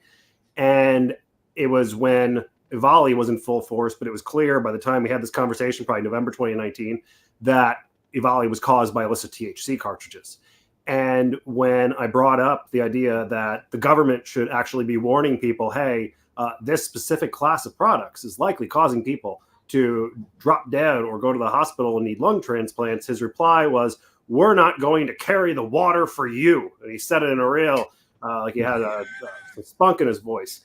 So good to know that will be one of the 435 members of Congress achieving just about nothing, hopefully in his tenure. Yeah, jeez. Well, Greg, before we get down the road of any other fantastic politicians that you've had the opportunity to got speak stories. to. Oh, I know. I think everyone here knows who you are. I feel like everybody knows who you are in this space, but yeah, just on the off chance that you are just some random guy on a leather couch that we chose to speak to today, could you let everybody know who you are, what you do, kind of how you got into this space, and why you're on this leather couch today? Sure. So, as I have begun every single speech in my life with, hello, my name is Gregory Conley, and about 12 to 14 years ago, 14 years ago, August of 2010, or rather, actually, December of 2009, I saw a video of, it's a great video, it's on YouTube, the biggest benefit of using an electronic cigarette. And it was a very large man, I believe he used to post on ECF, using an e-cigarette, a very old style one, in the shower and singing along to an opera. And it is a classic video. And when I saw that, and when I saw that there were news stories from a few months before that, May, June 2009, about how evil these e-cigarettes were, I probably read a Reason article, probably by Jacob Solom, about how these people are crazy and that these things may actually save lives. And I was a smoker in law school at the time, got a RN 4081, miserable product, failed to help me quit. But I knew if this technology could improve, it would save so many lives. And I was a poor law student at the time, didn't really have the money to go buy something else. But then about 7-8 months later, wanted to try it again, got a better system, and immediately got off of cigarettes. And I started just making phone calls. There would be a bill in Tennessee. There'd be a bill in, let's say, Georgia. And I would call the committee members and ask for a phone call just to discuss my experience. And because the topic was so new, because literally you could put the bill before them and they'd look at it and say, what the hell is an electronic cigarette? Today, you call a politician and say, even if you're in their district sometimes, and say, I'd like to discuss electronic cigarettes, maybe sometimes they've had their minds made up and they don't want to talk to you. But back then, they just wanted to learn what the hell these doohickeys were. And that's a very long way of saying I got into this advocacy just completely by accident, never thinking that it would end up with something. Joined CASAA's board as I believe I turned myself the director of legislative affairs. Always just give yourself a title if you don't have one. That sounds good. And pretty much just ruled independently, would sometimes do things and then ask for forgiveness from the board, or rather just kind of say that's what I did and good luck. And law school, finished, got an MBA, passed the bar, 2 states, and then clerked for a judge for a year. And I remember when I was clerking for that judge was when you had the Oklahoma and the South Carolina vapor tax fights. And there was a certain absurdity to the fact that I was negotiating bills and running a mini political operation out of this tiny little clerk's office that I had in my judge's chambers. And kind of that fight, knowing that, hey, I fought, quote unquote, the tobacco industry in 2 different states from this tiny little office, and we actually won. Maybe I could do something with this. And CASAA at that point was not situated to actually pay a salary to anyone, even my meager clerk salary. So I went off on my own. And after about a year of doing some independent work, I started up the American Vaping Association with the help of many companies, ran that for 7-8 years, got to do a lot of fun stuff, did the stakeholder meeting with President Trump, and about 1.5 years, 2 years ago, joined the American Vapor Manufacturers, the group that deluged the FDA with several million PMTAs, and have been on their board as their director of legislative and external affairs. Once again, a title I made, and very happy there. So that is the career arc of Greg Conley. I like how you added a few words too to your title when you. External affairs. Who knows? You had to just add a little extra to it. Yeah. Fantastic. Yeah. Next year it'll be I'm going to be the director of DEI as well. A colleague of mine ended up as the director of DEI at a company, let's say. And one of his directives from his one of his bosses was essentially, you take this job and you don't really do anything with it. You just take it and you have the position. So I'm going to have that position. Get a raise? You never know. Does someone get a raise when you add director of DEI? I think he probably did. Probably not much, but he probably got something. Yeah, I feel like the more words that your title has, the more money you should make. I think so too. Yeah, I agree with that idea. My title's pretty long. I mean, vice president of the board of CASAA. So, I mean, there's got to be a raise coming at some point. Yeah, if I had stuck around, I probably would have forcibly changed the name. Smoke Free Alternatives Association. Sounds Ask good. for forgiveness later. Consumers for going smoke free sounds a little long, but I had come up with something and like kind of force the hand of the board and been like, you either change this name or I'm walking out and taking your contact list with me, something like that.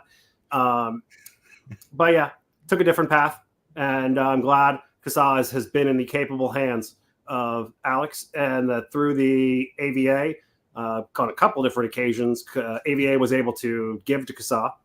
The best occasion, I'll tell this story, was there was a very elderly man in Wisconsin, an attorney, who had some big ideas about how to sue the FDA, and his big ideas were false. The idea that was based on an executive order, and the executive order specifically said you can't sue over this executive order, and his idea was to sue under the executive order, which multiple judges in federal court had previously ruled, hey, this executive order says there is no justiciable, it is not justiciable.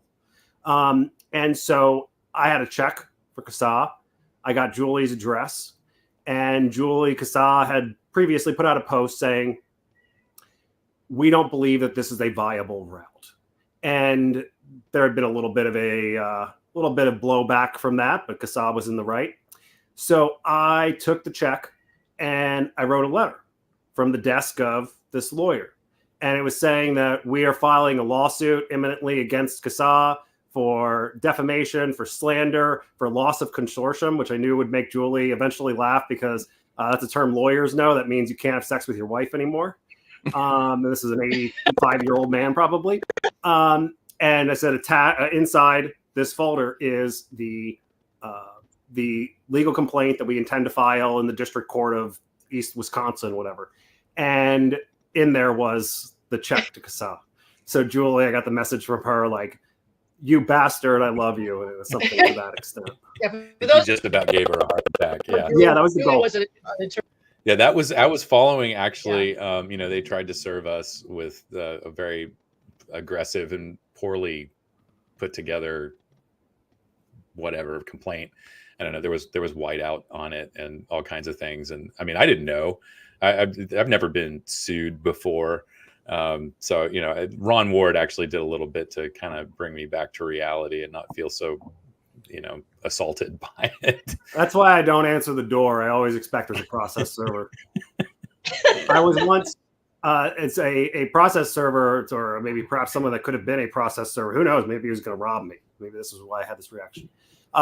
Came to the door and I saw in his hand that it said some bunch of letters, V Jewel Labs. This was about 2-3 years ago before they settled any of their lawsuits. And I am named personally, not as a defendant, but I am named in many of the Jewel complaints because I dared to suggest to Jewel at one point that they fund a flavor study. And I got the sense that's probably a subpoena. And I say, I'm not Gregory Conley. And the guy says, but you're wearing an American Vaping Association t-shirt. And I said, I'm just a fan. And I closed the door. And they came back 2 or 3 times. I just kind of hung out inside. And then eventually they served the subpoena properly on our nonprofit, which is the route they should have gone in the first place. And then I complied with the subpoena after negotiations because they wanted pretty much every email that I had sent in the last 3 years because anything can be relating to Jewel. And eventually they settled on any emails to Jewel. So eventually all my emails to Jewel, which were not that many, maybe 75, 85 email chains, will be on the Tobacco Industry Documents website. Sadly, as of last month, my favorite Jewel email is not up there yet, which is when the communications lady from Jewel, Ashley Gold, when she testified before Congress, I took a photo of her swearing in from behind, right next to Matt Myers. And I sent it to her and I just wrote, here's one for the Christmas card. You were so bad. And unfortunately, 5 years later, Ashley Gold is likely a multimillionaire, and I am still here. I don't know if there's a question or a topic to discuss here, but I did see it in I don't know if it was on Twitter or my news feed. I think yesterday Letitia James announced that New York City will be getting $27 whole million out of the Juul settlement. Oh yeah, New York City is just really going at it. The mayor came out and said 5 years ago, the popularity of Juul led to Havali, without actually saying that, Havali was not caused by Juuls or any Juul-like products.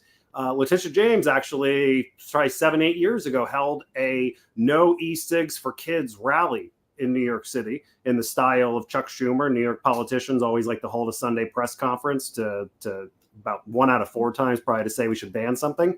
And I led a little mini revolt. I got some New York vapors as well as Spike Bean, including her, Bayan. And Spike, given the balls on that lady, she went up there. She had her sign that said, vaping is a harm reduction product. It's not intended for kids. And she just planted herself right with all the children and the adults holding their signs that they had no idea what they said. And the entire press conference, Spike just stands there with her sign. And I have some great photos from that day because any shot of Letitia James, Spike was included in there. That was the one that was Upper West Side. I think I remember Tish James. I showed up for that. I remember there was a handful of us there. Tish James was there. Scott Wing or whatever. He was I had some windows open on my computer, so I may have cut out for a moment. But yeah, that was Spike had the comptroller guy. Yeah. I can't remember his name. Scott something. I don't know. Was that a different thing? That was a long time ago. Springer. Yeah, that's it. Yeah, they all meld together after a while. All the prohibitionists look alike. Yeah, that was true. That most was of the Scott Stringer. That's it. And that was even. I don't want to be fancy, but I feel like something came out about him, which is very typical. The women that are anti-THR generally just regular people that are wrong. The men who picked this issue to be prohibitionists on, they got skeletons. My favorite guy, Dr. Richard or Robert Spencer in one of the Long Island counties. Robert Spencer, let's call him Dr. William Spencer. He was the most sanctimonious flavor banner, perhaps, that I've ever met. The whole thing with, I'm going to protect the children, and the industry is going to come here and try to lie to you. He, about 2 years after we defeated his bill, gets arrested because they arrested a prostitute, I believe, and searched her phone, and they found that he was trading her hydrocodone for sex. And then when they used her phone to set up the meeting, and they arrest him, and he comes with pills. And then when he gets interrogated, he tries to say that a pimp was extorting him. That did not work. And he ended up going to, I believe he got a little bit of jail time, but he is no longer the county executive of maybe Suffolk or maybe the one right next to Suffolk. But yeah, I always, if he had had a lengthy prison stay, I probably would have written him a letter and kind of tried to maybe rub it in his face a little bit. But I decided to show humility and not do it, which in hindsight, terrible decision. It's good. You've grown, Greg. You've grown. Oh, yes. That was important. As Joe Gitchell said, you just got to reason with your enemies and think of them as people. We'll get there. No. He means well. So what is like right now, Greg, and all the things that you're still, running around the country and places doing right now in regards to legislative efforts and things like that. What right now where do you think we are? We've had some registry bills passed this year, but most of them did not. How do you feel going into this next legislative session? Do you think it's still going to be the same exact whirlwind? Do you think things are going to calm down a bit more? What's the temp feel like to you? So what I can say is that every year for the last decade, I've always said going into legislative sessions, this is the one. We're in trouble this year. And some years you turn out to be correct, some years you don't. The problem with next year is that this is the year for probably 47 states, 48 states, that elections are held. So some states, you may have had that little resistance where they decide, oh, let's just come back next year. And next year they don't have to worry about the possibility of shutting down a bunch of stores right before their primary or right before their election date. So I am worried. The more action, I'm also worried the more action that FDA does, the more they try to attract press, because we know that most of their efforts aren't going to destroy this market, as Clive Bates said, ungovernable under the current system. But the more FDA tries to treat this as, and U.S. senators on both sides of the aisle try to treat this as an urgent and imperative thing that must be done, you're going to see, unfortunately, more politicians buy into that as if they're protecting the youth, no matter what the youth use numbers for 2024 said. And there is one of the cats behind me. The good news this year, there was a dearth of activity when it comes to the anti-tobacco and anti-vaping groups. I was disappointed in them that they did not come out to testify against a lot of the PMTA registry bills. I tried to get the message through several of their lobbyists back to the national office saying, hey, in like one or two of these states, tobacco companies, because they see you're not around or on this issue, they're privately telling legislators that you guys support these bills. And I know you don't.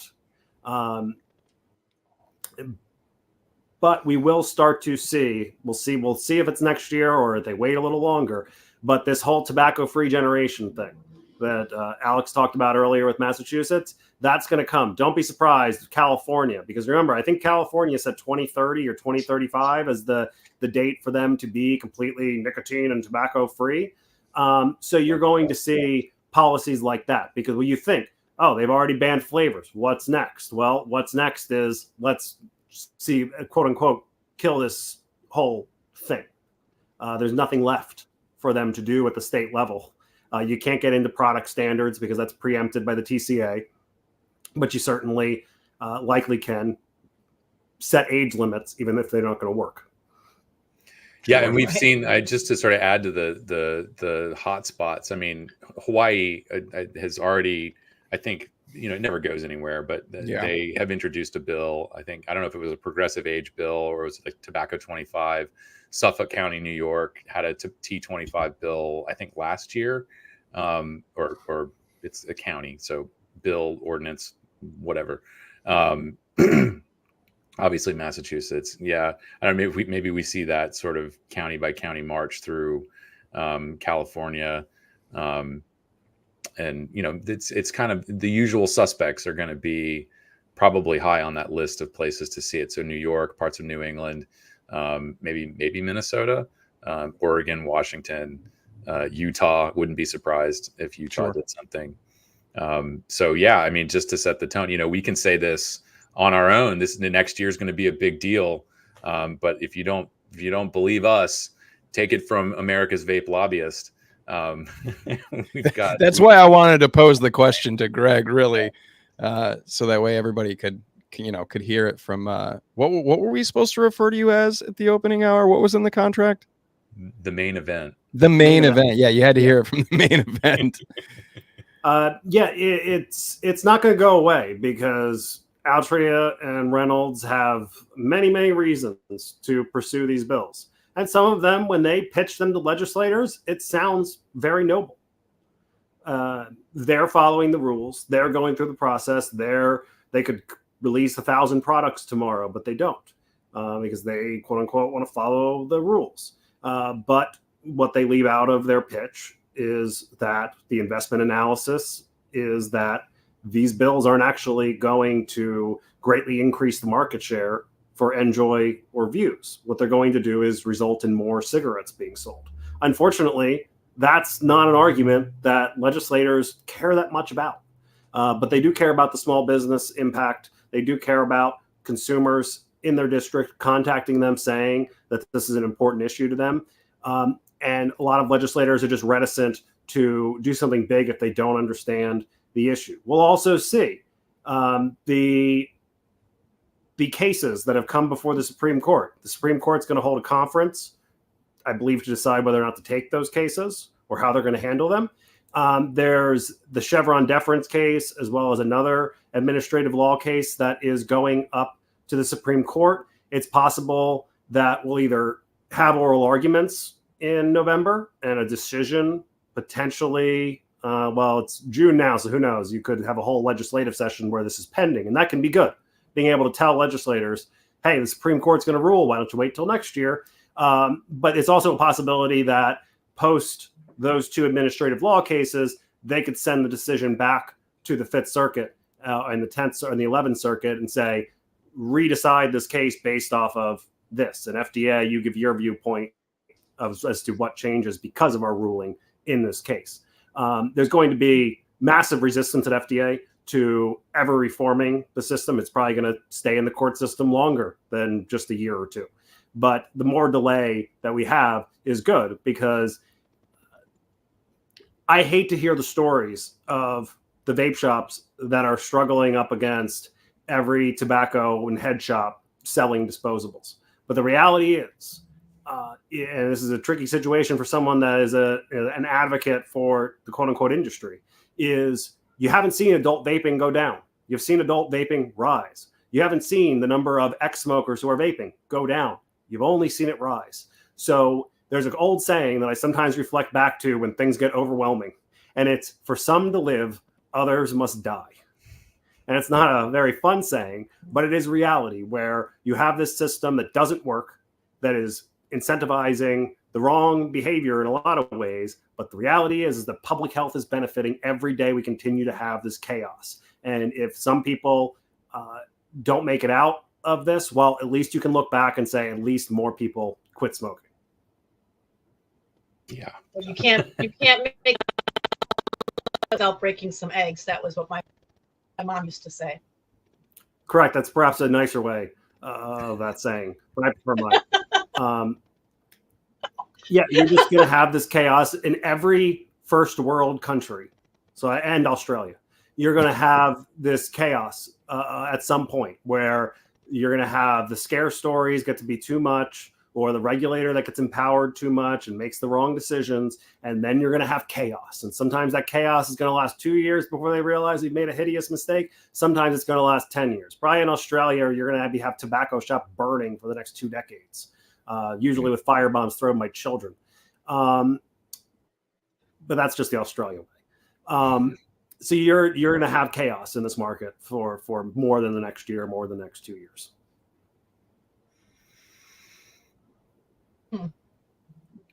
So when when does the chaos get to be too much for folks and we actually get an opportunity to fix this stuff? People got to start dying, not just to be volley. And it's probably not going to be from tainted nicotine vaping cartridges, because it seems like 14 years, 15 years of doing this haven't been successful at killing anybody. Yeah. So it seems like it's tough to do that with our products. But you're going to have some gangs get involved. Like, if you move to a menthol cigarette ban, I do not believe that the consequences will be quite as dire as some paint it as. I don't think there'll be shootouts on every street, but you certainly will have people controlling the illicit market. And you're going to have violence. You're going to have lots of tax evasion cases, all of that, RICO cases. You're going to need real chaos. And right now, what you have is a market where you have registered corporations importing products into America and selling them to other registered corporations. That's not true chaos. True chaos is partially what's happening in Australia right now, where you have fire bombings at tobacco shops. You have gangs that are running things and trying to put people out of business. That's going to be part of what is eventually going to happen. Look at what happened with the war on marijuana. It took years and years and years of criminals controlling the market, people being put in jail. Hopefully we won't get to that point. But that's the reality is this market is insane. People are insane, and change is hard. We got stuck. What a lot of people don't understand when they talk about this issue is we got stuck in a bad regulatory system from day one. if only vaping, well, there's 2 points. You could say if only vaping had come around in 2005 and really started to kick off, then maybe we would have been a part of the process. The alternative is, if we'd come around in 2005 and gotten a little bit of popularity, maybe we would have just been crushed in the original bill, which they actually, some legislator who thought he was being helpful, a Republican from a tobacco state who was against the Tobacco Control Act, at one point tried to amend it to include e-cigarettes, and cancer, heart, lung, maybe not lung because they opposed the whole bill, but cancer, heart, tobacco-free kids opposed the amendment because they already had the deal cut. And the deal was no amendments. So they actually could have destroyed vaping from day one, and they missed their opportunity to. Wow. So, I mean, isn't it, and I think, Patrick is in our chat, Son of Liberty Radio, bringing up the cartels. I don't remember exactly the story, but there was a bus that went down. There was, a shop got raided. And I think the headline had to do with all these flavored illegal vapes, and it from a cartel run, store or whatever it was. I mean, are we not already seeing some of this in California? So I don't know what the extent is. I don't know how much they were making off of weed versus flavored vapes. I just don't know, and I haven't studied the topic enough. And generally, I pretend most of the year that California and Hawaii aren't states. But California is truly insane. Like, it doesn't get news coverage. It's just kind of like the local paper covers it and they move on. But California, when you go Northern California, there are like wide sectors, probably 3-4 million people live in counties, if not more at this point, that vaping products are banned from being sold. You can't buy a Views in tobacco flavor. You can't buy Enjoy, which is authorized by the FDA.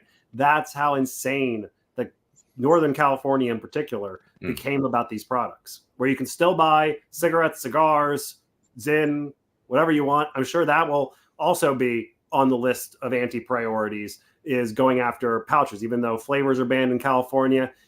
There's some evidence, I haven't seen recent data, but there's some evidence that Zyn consumers, or at least pouch consumers, are not as insane about flavors as vapors are. Where a lot of them switched over to the flavors that were allowed in Zyn in California. But you're still going to see attempts to ban pouches as well.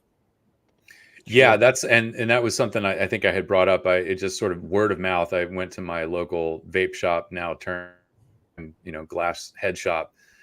They unfortunately got pinched in a sting recently. So they're not even going to mess with tobacco anymore. They're selling out. They're not going to carry tobacco products anymore. I would get a discount on the Zyn down there, even though the prices have been jacked up because they've got a supply chain issue, or a supply issue. But he had already said, "Oh yeah, it sounds like they're already banning pouches in places." I haven't heard anything.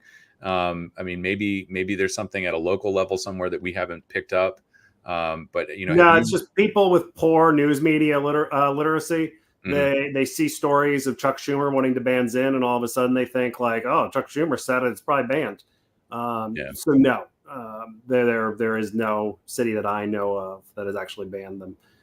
And I think it's Linda Rosenthal. Oh, my friend Linda. Or there's a couple others that sort of hang out with her, at least in the legislature. I think she may have a perennial bill going after nicotine pouches, or at least the flavors.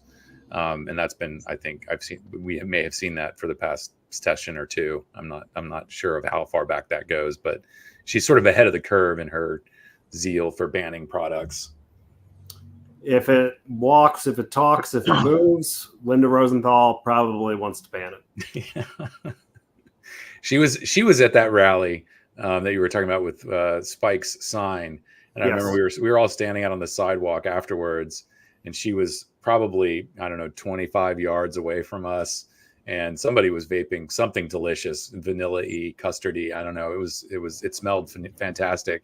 And she was talking to her friends, and she did that whole, it's so disgusting, and shot us all the stink eye. It was my favorite was Bill Godshaw back in the day. And if you have not had the luck of having an hour-long conversation with Bill, poor you. Bill Gitchell went to a hearing in northern West Virginia, right over the Pittsburgh border. And he had a e-cig battery with him to show off. And at one point, he just wanted to prove a point before he spoke. And he just took the battery up to his mouth and was kind of putting it up, putting it down, putting it up, putting it down. And the lady behind him started doing the and Bill turned around and was like, this is a battery. Wait, no, I'm sorry. He said, this is a battery. Yes, for his volume. Yeah. Oh, abstinence only prohibitionist. The CDC, the Heart Association, Cancer Society. But Bill did a great thing. I talked to Bill recently. Bill is retired. I got a great Bill Gitchell. Bill's retired, considers himself retired. He led the perfect life. He married a lawyer who made good money, so he could just go on and follow his dreams of making a smoke-free world. Didn't have to make money. God bless him. And now he bikes a lot. He bikes many miles per day. But Bill, if you searched his name in the tobacco archives, he once showed up at a Philip Morris stockholder meeting, probably the late 80s, early 90s, with a man in a cigarette costume. And they got thrown out.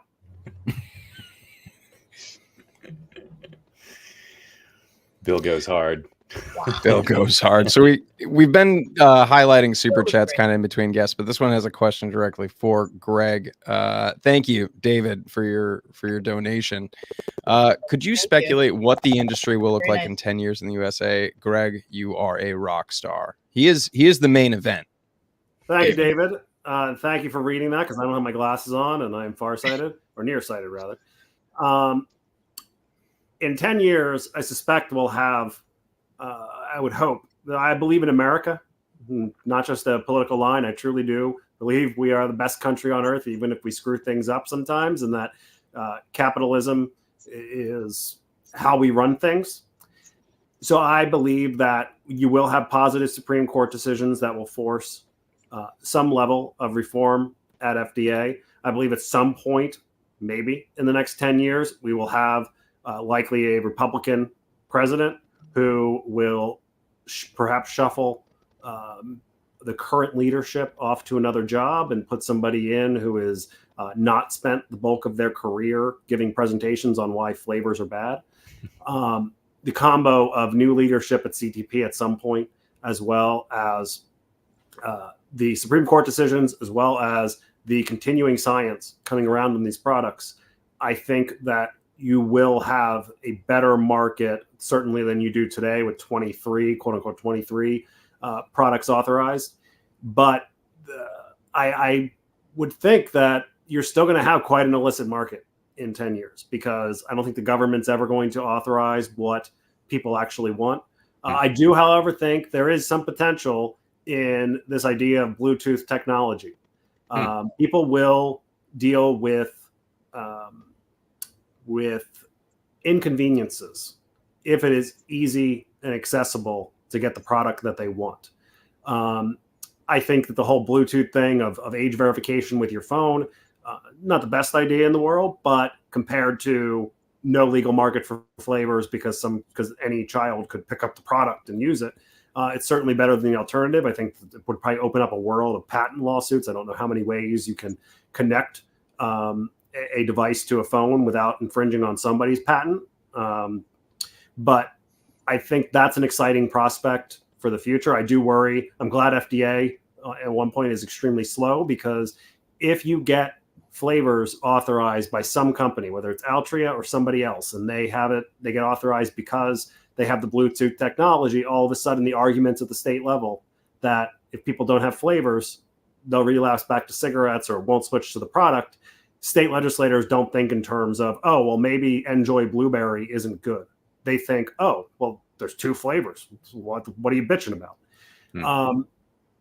So I am hopeful, because I believe in America that there will be a more rational system, but I don't know if it will be a system that is going to be welcoming to small businesses. I don't know if it will be a more tightly controlled, more tightly regulated system, but there will be, because people can still access drugs even though they are illegal. I still believe that if you are dedicated, if you are particularly young or under 40, under 45, you know technology, and in 10 years, 55 and you know technology, that you'll be able to access the products that you want, because this is a worldwide market. It seems like quite a gamble. I mean, that's no small investment, developing the technology for, Bluetooth age verification to use a device. And I think, people had been talking about, biometrics to unlock, you get all of that set up. So you're the only person that can use your device. It just, like, I understand what you're saying, like that we get the product on the market, but it's still, that doesn't do much for folks who can't afford something like that, don't have a phone, or, we are talking about, the target market here is increasingly people on the lower end of the SES spectrum, and they're not necessarily going to have those resources or the time or patience to deal with all of that to get through. So in a way, it's sort of like, if we are going that route, and the only way to get flavors on the market is with this sophisticated technology, that works like everything else that we're seeing from FDA. That doesn't seem to fit the appropriate for the protection of public health standard. Sure, but it goes back to, for some to live, others must die, and unfortunately, sometimes that includes smokers. I remember somebody from Philip Morris International. I was talking to them 5 years ago, and I said, what's the plan for LMICs, low and middle income countries? Because you're selling a device for $100. And what the person said to me was, I've traveled around Africa, I've traveled around the Middle East, and not the rich areas. And everybody's got a cell phone. And they come up with the money to purchase a cell phone. It may not be the same one you have, maybe 2 or 3 years old, and it was used by somebody in America before it got sent on a ship over here, but they all have cell phones. So they make that investment because they want a cell phone, they want technology. And now, thankfully, unrelated, but PMI has developed a cheaper heat not burn system that they've introduced, I believe, in Indonesia, maybe some others. So the reality is that if the Bluetooth or biometric, or however they plan to roll this out, if the products are too finicky, if the products don't work, if the products are too frustrating, consumers won't use them, and they'll go back to the illicit market. And right now, consumers don't actually understand that they're buying from an illicit market. But I think that people still will seek out the products that are easy to use and satisfying. And if the products that get authorized are not, then people will seek out the ones that aren't. And then we'll see more legislation trying to protect the market share of people who've gotten through the PMTA process. So, correct. Yeah. Correct. Well, hopefully, if that technology becomes more available here, that it follows some kind of historical chain with technology, where the longer that it's around, the more affordable it becomes, which isn't always true. But hopefully that if those things get passed through and they become available, that the longer they're around, that more people will be able to have access to them.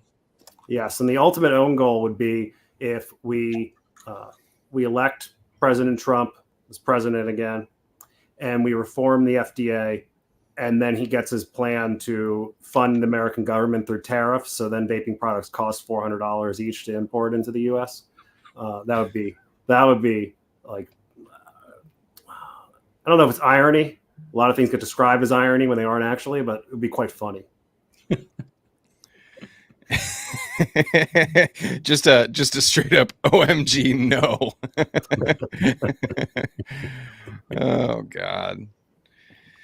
Well, I know we're rapidly approaching the end of our hour here, and Alex has kind of had a question for just about every guest here. So I guess I was just going to give you the floor for that. Yeah, I think, we've sort of already covered it. We had the question from our super chat, and but we'll stick with the protocol here.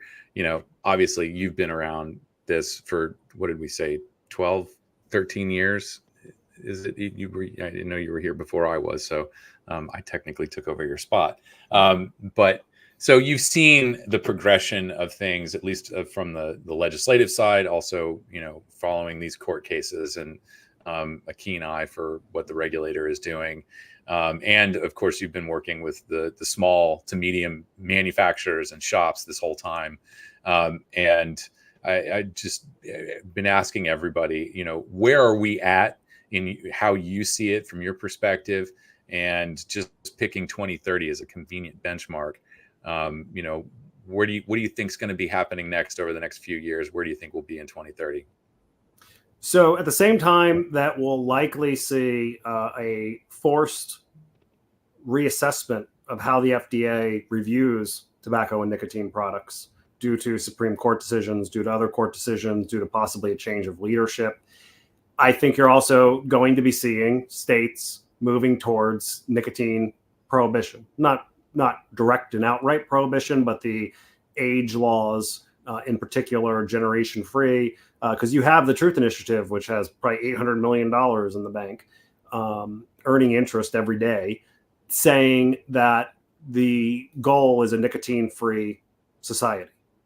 And I would expect the lady from FDA, Crosby, she's now been in that job, I don't know, 8 months. So whatever she comes in and whatever she dictates, that takes time. So you'll probably start to hear more from the Truth Initiative on that front with ads and campaigns and all of that stuff that they always do.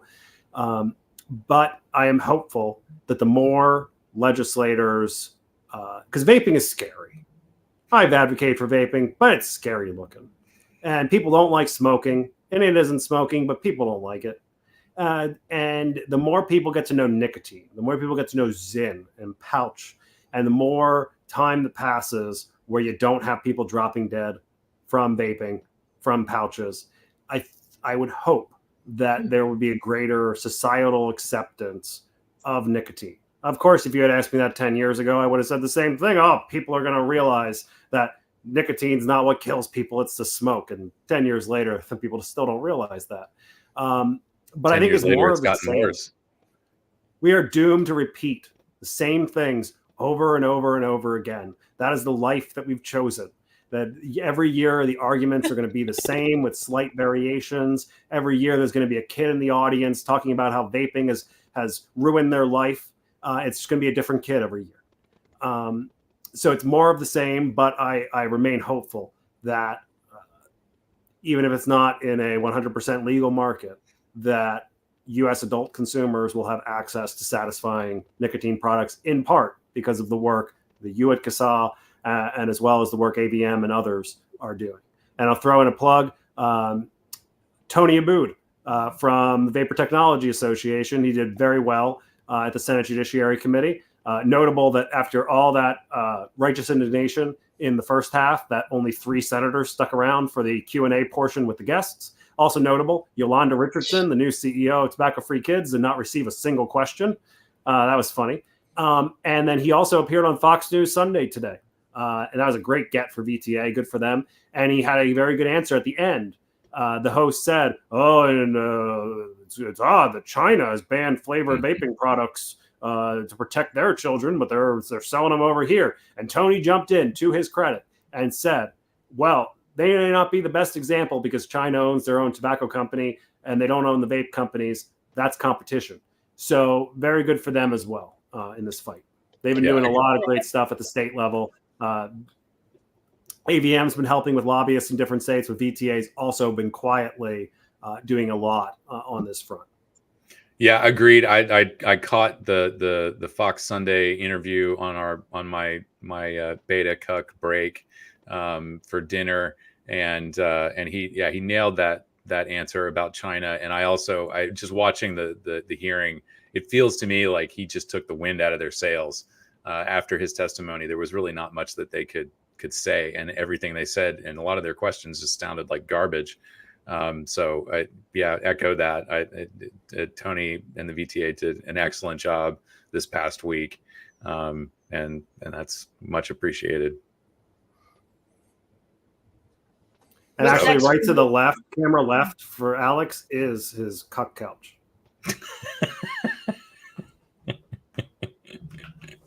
I figure anyone watching after 11 hours and 55 minutes could use a good laugh. Yeah. We've had some folks who've been here since the beginning, and huge I shout think out so, to them for sticking it out. Greg, thank you. I appreciate your bleak sense of humor, but I always appreciate your insight, and just thank you for joining us today. Seriously. And if you haven't reached your goal yet, you need to just continue this telethon. Just I know, Alex, you're kind of drug free, but make an exception, and just stay on air. That's dedication. Breaking sobriety it is dedication in support of a goal. For some to live, others must die, and maybe it'll be you. But many others will live if you just continue on until you break. That's my advice heading out of this meeting. But I will say that even if this modern telethon has not raised the exact amount that you're seeking, I'm going to put in some work and try to bully some people who are making a fair amount of money off this industry into saying, hey, we all need to get together and actually keep this alive, because it is critically important.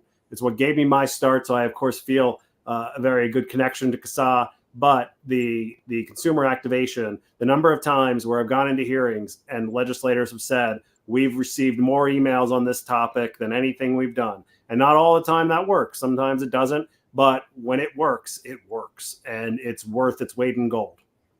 Yeah. Yeah. And we're going to continue doing that as long as we can, as long as it takes, hopefully. And we will, we are far short of our goal. But we will be continuing some sort of fundraising effort into next week, which may require more live appearances. But it's Saturday, so the local high school is out. I can't go down and get a bag of cocaine, so we'll have to figure something out. Guys, someone's gonna clip that. You guys are killing me. Yeah, leave it in. They need to know what the world is like. So I can't do anything. It's live. Yeah, it's live. We're just David gonna was do it asking live. What was the goal? So our goal is we are trying to get enough recurring donations that will amount to at least $11,000 a month. If we were to set just a static goal to get us through the rest of the year, we probably need between $70,000 and $100,000. So it's a lot of money. It's a lot. It's a big deal. Yeah. And, this is not our only effort here. There are other conversations. We're shaking a lot of trees, irons and fires. And obviously we have folks like Greg who are going to continue reaching out and spreading the word that we need the support. And this is really just to maintain kind of what we're doing. There is a lot more that we can be doing. We know that, but as anyone will tell you in the nonprofit world, this stuff costs a lot of money, and it's unfortunate. The other thing that a lot of people are aware of is that you're not necessarily going to make what you need off of individual member donors, and so it would be really helpful if we had the backing of a billionaire, we would have this licked. We would be a much bigger, probably more effective organization. But this has always been a very grassroots, from the ground up kind of thing, just like the industry, and so it's a very slow and grindy kind of effort to get funded, and we've been a little bit spoiled. We have been able to rely on some industry players for funding for the past few years, but when you stick to your guns, sometimes there's consequences. Some must die so others can live. I ruined it all by just saying, CASAA, you need to get involved. And lo and behold, here we are. Stick to your principles. And here we are. We would have done it. We would have done it anyway. So, but thank you. Thank you, Greg, for all that you do. Thank you for, being a part of CASAA when you were. And looking forward to share the field of battle with you in the future. Thank you all. Thanks, Greg. Thanks, Greg. Conley, everybody. Greg Conley, everybody. I'm gonna. All right, we've got a surprise guest. Oh, I'm sorry, we've got a surprise guest waiting in the wings. You guys. We do. Surprise! I'm gonna do this though. I'm gonna take all of you with me, just so I can What are sit you down doing? for the last hour. I'm gonna try to make it as least awkward as possible with camera. Well, I just tweeted about it. So our next guest is CASAA president Danielle. Should I put her? Wait, You're gonna run the bumper. I know I gotta put. Okay, bumper incoming. All right, you guys. Wait, I gotta pull this down so like this.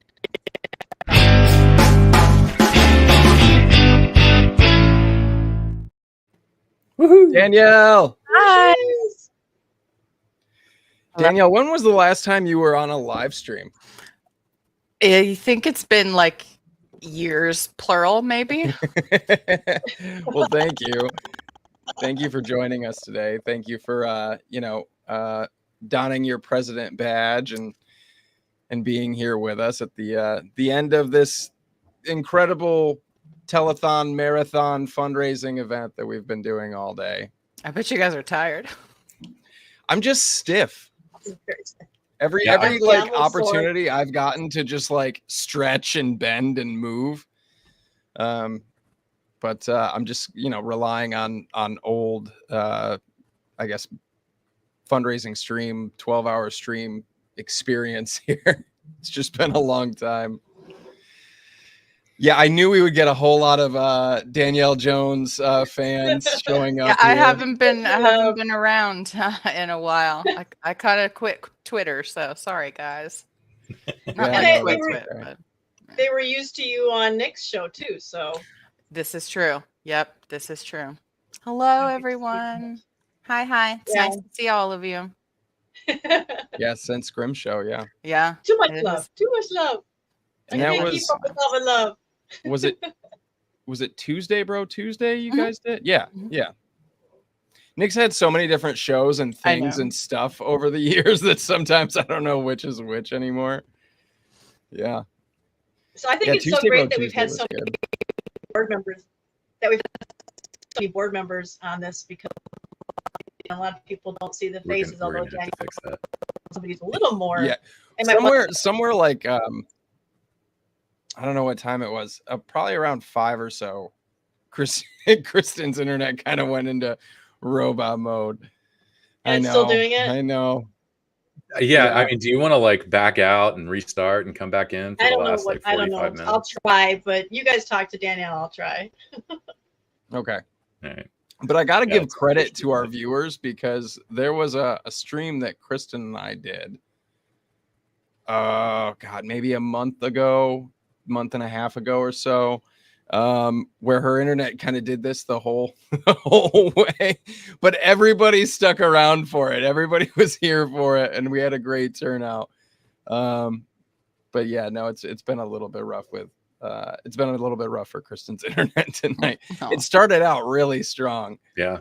Yeah, it did. Well, at least we had the the kind of origin conversations with Kristen, and let's see if we've got this sorted. I'm afraid to leave the studio because I don't know if that's going to end the stream because Oh, I started it. So I That's just true. so I just kind of shut my camera stuff and mic down and came back up. So any better? slightly. Well, the fact there's like a huge pause between when I talk and when you guys answer. Oh yeah. I'm not sure what's going on. You guys talk. I'll sit back. Danielle tell her story. Microwave Oven said, "I bet the FDA did this." They're There's throttling guys- Kristen's Yeah, internet they're in vans outside her house, just like sabotaging the live stream. She's speaking again. Do the turn thing. the dial. Oh no.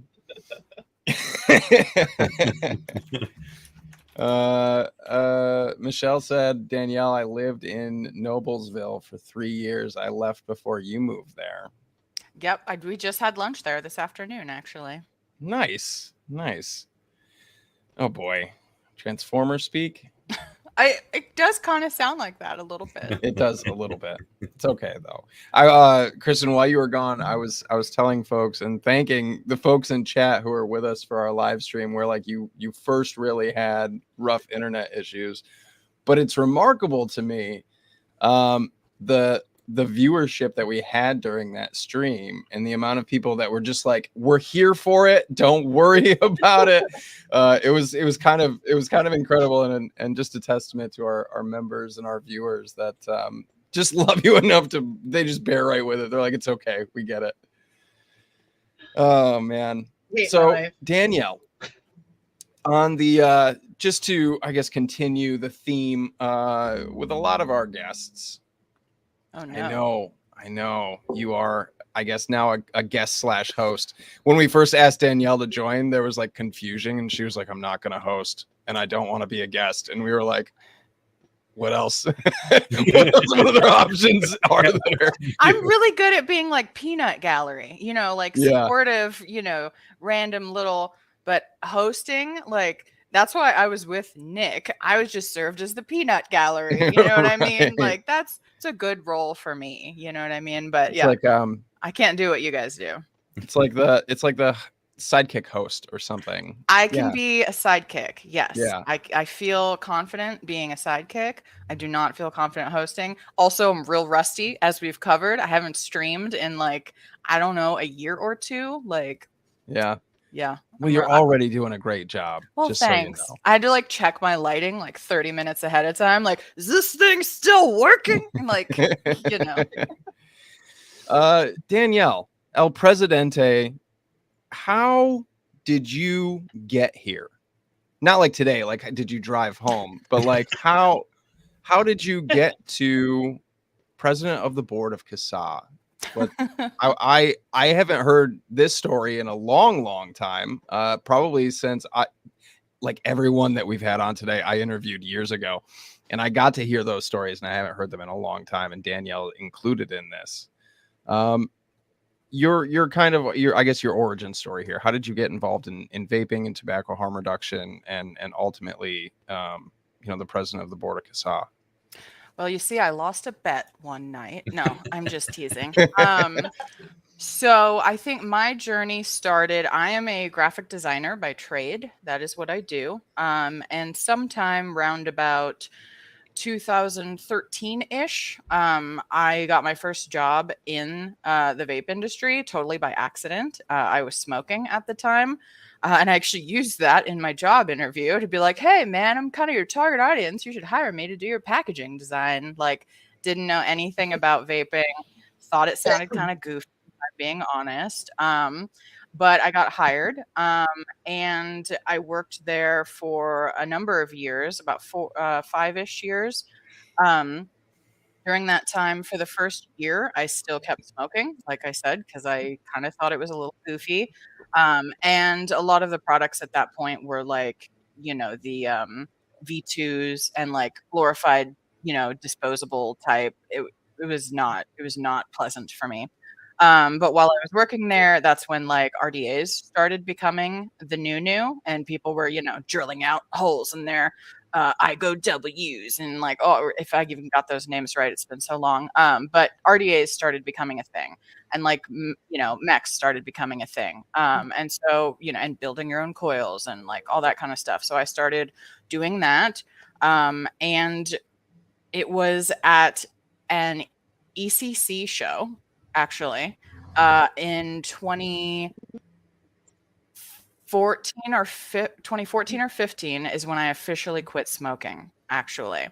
And for me, I went to the trade show, like with the company as a graphic designer. It was the first time I ever saw Nick in person, like from across we were in the tent. If anybody remembers ECC, where they had a giant tent that was really hot outside. Oh yeah. So was that 2015? I think it was. Yeah. I was at that one. That was the only one I went to. Oh, see, Alex was there and I didn't even know. Nick was there. I saw him across the room. I was like, oh, that's that famous guy. Ooh. But I was there and like, socializing with these like potential customers that would come up to the booth, and like everybody was so passionate and so, passionate is the best word, and like proud of their accomplishments and proud of this industry and these products and excited about it.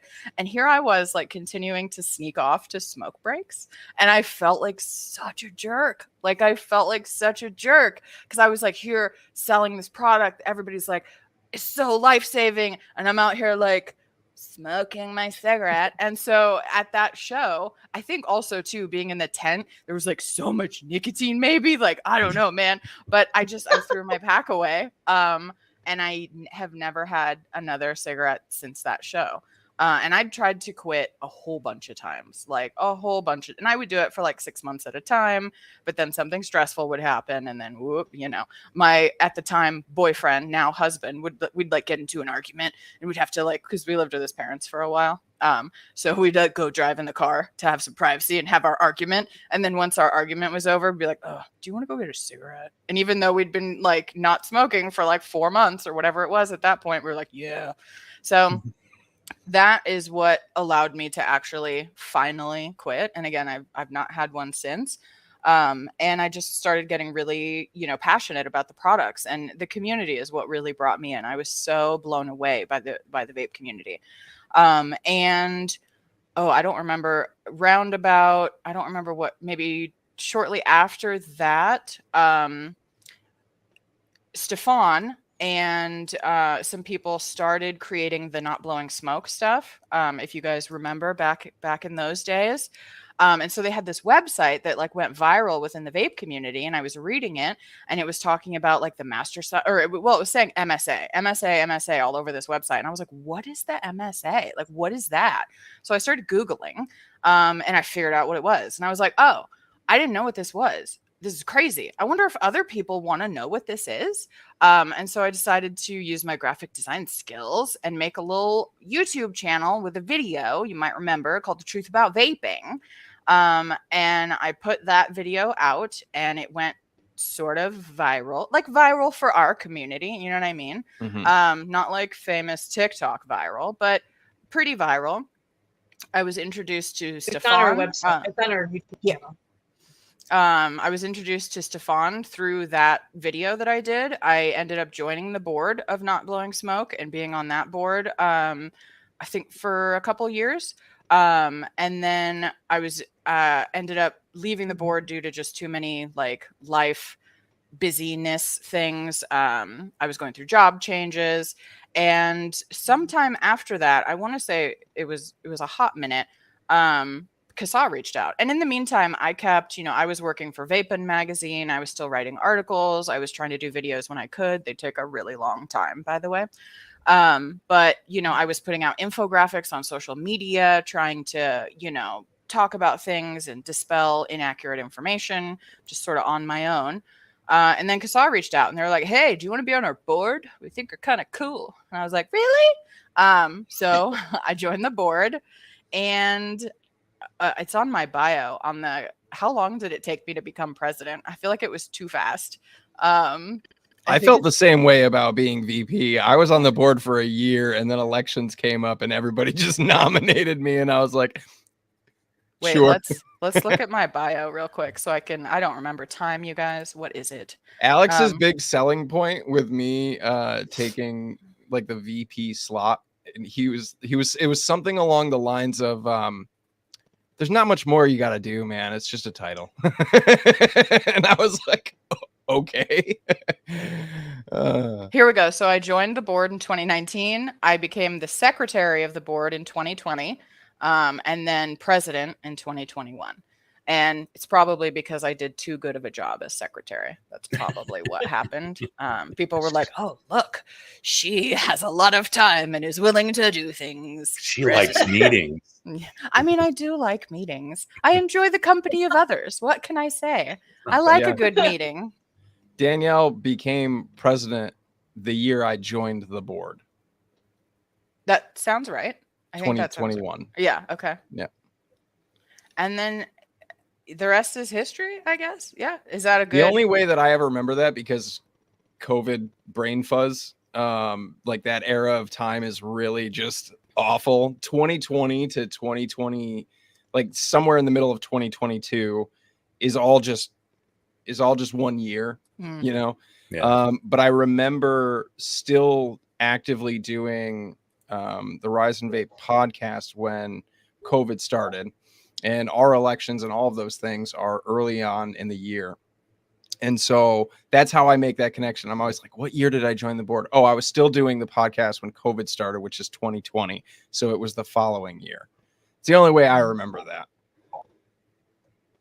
Because otherwise, I have no idea. I just remember being in my kitchen and I was like, I looked at my wife and I was like, Danielle just asked me if I wanted to join the board at CASAA. And she was like, oh my God, that's so cool. And I was like, should I do it? I've always had like really big imposter syndrome just through everything that I've ever done. And then Danielle was like, do you want to join the board of CASAA? And I was like, the organization that I've idolized since I started doing any of this. I felt the same And way then when you joined Jennifer the reached out to me. Yeah. Like, I was like, you know who I am? I mean, it helped that I had interviewed on a podcast like every board member Yeah, of all of CASAA. us. Everybody Yeah. knew who I was already.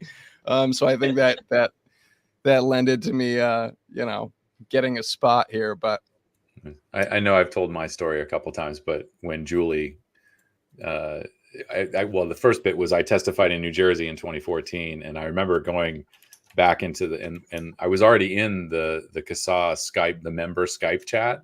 We used to have a Skype for any members who wanted to be a little bit closer with the organization. And everybody was watching as I was listening as I was testifying in New Jersey. And I remember scrolling back to that period in the day and seeing like, this guy doesn't sound crazy. And, that was kind of like, that's the threshold. Like, if you're not insane, you qualify for being on the board of CASAA. And then, it took a couple of, I don't know if it was like a month or more. But eventually I set up a call with Julie, and Julie just is very detailed and explaining everything and asking about, time commitment. And, she's very thorough in making sure that we are appropriate to add to the organization. And she got done with all of that. And she said, so, do you have any questions for me? And I said, yeah, just one. If you're asking me to join your board, what kind of organization are you actually running? And but here we are. yeah, it's funny. Like I'd only ever had a handful of interactions with Julie, before I joined the board, and then we made an exception on sounding sane. Yeah. Before I joined the board, and Julie's wonderful, and I think somewhere along the lines, the professional persona that I can put out there, that's what solidified in Julie's mind until we did our very first live stream, and I dropped an F-bomb, and Julie was like, Logan. I remember that. Julie's very strict about the cussing. Oh yeah, I know. And to this day, there are moments where we're live and I'll be like, and I I have to like swallow. You can hear Julie over here. Yeah, like, I can. I can do hear it, Logan. Don't do it. We are a professional organization. You cannot drop F-bombs. And I think I've still dropped one or two over the years, just sprinkled them in hopes that Julie doesn't notice. But so now I think of it like the radio. I'm like, okay, well, I can occasionally say damn, and maybe I won't get in trouble, but there's certain words, that you still can't say. That's what my live stream is for. If you guys want to hear me swear, that's where I'm like, all right, I can unshackle the. No, I'm just kidding. Did we put this up? We kind of stopped doing them in the middle. We should catch up on there's a couple of them. Are there a few that we missed here? Okay. Well, yeah, there's one from Ern and one from Philip.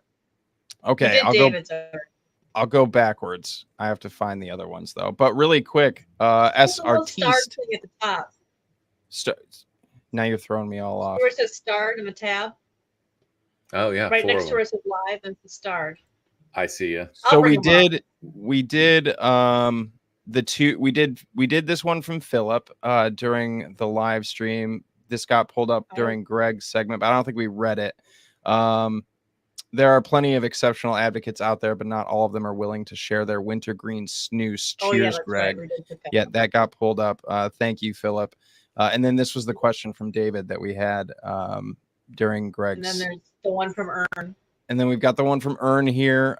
Thank you, Ern, for the $5. Closing up for the night. Thank you, CASAA and guests, for keeping me company all day at the vape shop. I know Ern had mentioned that he had put us up on the TV all day at the vape shop. So huge shout out to Ern. Nice. And then again, S. Artiste, thank you for the $5. Gotta go. Been super informative in so many ways. I'll forget the Trump reference. Look forward to the next newsletter.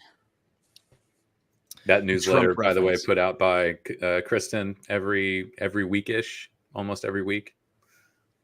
Excellent. Lindsay said it's hard, Logan. Yeah. If there's stuff to put in it. A buck F-bomb? Oh, like a swear jar? Oh no, you'd be broke. I'd be broke, but we could be funded. I mean, It's just my whole check. Some must die. Yeah, some must die so some can live. Yeah, it comes full circle. It does. It does. We got a new one here. Michael, thank you for the $5. Vaping saved my life. It saved mine too, Michael. It truly did. So Danielle, as president of CASAA, how do I want to word this? Is this kind of era that you're in now as president of CASAA, does this feel more stressful than back when you were doing more like live advocacy and doing like videos and streaming and making videos and doing stuff like that? Like compared to that, like as president of CASAA, now that you don't do as much of that, it's just kind of a shift in your advocacy storyline here. Which one would you choose? Which is more stressful? I think, I don't know if stressful is. I don't know if which one you choose is the right word here while we've while we've got you on live stream, but do you understand what I guess my question is here? I think for me, there's a little bit of a difference between being active in the community and doing all of the like streaming stuff versus, being active on social media. So social media, if anybody's paid attention, I basically died on social media. And that for me, if you guys are interested, was a mental health decision. It got to be pretty intense. Twitter specifically was just, for me, the platform felt like it changed a lot in a quick, short period of time. And I was really active on social media and doing a lot of stuff. And then it just kind of got to the point where like, instead of interacting with my husband after we'd been at work all day, I was arguing with someone on Twitter. I remember your long Twitter argument in the evening. Yeah, and because I would go all in, you know what I mean? Like and that got to be too much. So I did actually remove Twitter from my phone, just the app. I haven't deleted my account or anything like that. But I definitely, sort of left this. I'm a lot more active on Discord now because of one of my other jobs and some other stuff that I do. But yeah, that's pretty much the only social media that I use. But I would say there was also, I think all of us have felt sort of a shift in the industry and the community as well. We've lost a lot of people just from, I think, stress or life or, a lot of different things. And so it feels a lot quieter to me, a little bit sadder to me right now. So I think, in terms of the activeness and the community engagement, I did like the way that it was, in the before times. But it's, it's different now and it's harder now too. A lot of businesses have had to close down. CASAA in particular, like Alex has mentioned, is not able to get, the industry support that we used to be able to get. A lot of individuals in the community seem to have, sort of dipped out because life stuff, because this is rough. Like this is hard on your mental health to be fighting for something constantly that everybody thinks is bad and terrible. I was on a work call the other day with somebody.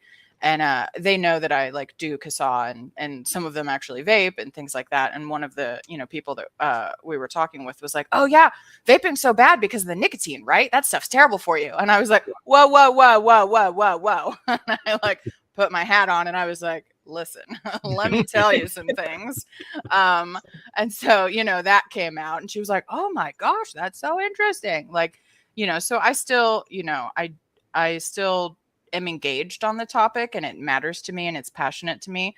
But a lot of the work that I do now is more, behind the scenes, kind of helping Alex do stuff, and, graphics and website and things like that. Yeah. But yeah, I do miss the before times, if that in any way answers the question that you posed to me. Sure. Yeah, absolutely. And for folks that don't know, like every CASAA graphic that you see, from the logo to the live stream thumbnails to whatever it is, that is all it's all Danielle Jones. She may get some input on like ideas like from us, like, hey, what kind of vibe is this? What kind of messaging? What are you guys thinking or something? But really, ultimately, every one of those graphics, it comes right from Danielle. Wait. I don't want her to get blamed for the. I don't want her to get blamed. She did not. Danielle, you're muted right now. I do want to answer to Ern here. Behind the scenes might be more important than being a face. I'm going to go with equally important. Without behind the scenes, there is no face. And Danielle has been a tremendous. But these guys here, I mean, even though we're all sort of faces right now, all the behind the scenes stuff that you don't see, the day-to-days, we don't get me going to TIPSAC or conferences without their help. We don't get, these calls to action looking and being as functional as they are without their help, or as well broadcast as they are. So it is vitally important. You're right, Ern. And we don't get one without the other. So thank you guys. And along that thread, I'm in a similar, I guess, kind of mental state as you are, Danielle, especially with Twitter. I'm still active on Twitter, but I vocalize my opinions far less on Twitter nowadays than I used to, and I tend to amplify everyone else. So I'm reposting things a lot, or maybe I quote something and I kind of add a snippet. But a lot of times that's kind of it, and as opposed to putting my own, take on something just out into the ethos. And I think my vocal advocacy work now is here on a live stream, which it feels, definitely like that it's on a smaller scale. I don't know if maybe that's the right way to word it, as opposed to, putting it out on something like Twitter. But a lot of times, like, it'll take me far too long when something comes up on Twitter to phrase it in the way that I want to professionally and in a way that represents us and everyone, instead of the ways that I used to, where I would just be like F-bombs and F-bombs. Like before I joined CASAA, my advocacy was pretty rough around the edges. I used to just get real mad, passionately mad. And so I think, joining CASAA for me was kind of a big check in the way that I do advocacy work and the way that I approach it and the way that I put my opinions out there. And the longer that I've been here, this is kind of what that's turned into for me, is like doing the live streams and stuff like this, as opposed to just like angry yelling on Twitter.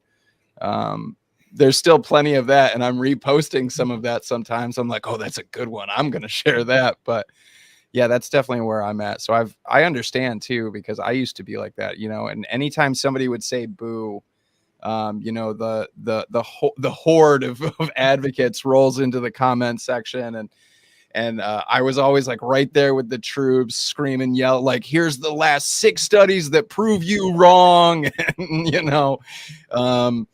And I do a lot less of that now, and I think it's a lot better for my mental health too. And it feels more rewarding for me to be you know, in a stage like this where we have our membership and there's folks here and we get some new folks sometimes and we get to share that and we get to have these conversations with people. That's something I've always been passionate about.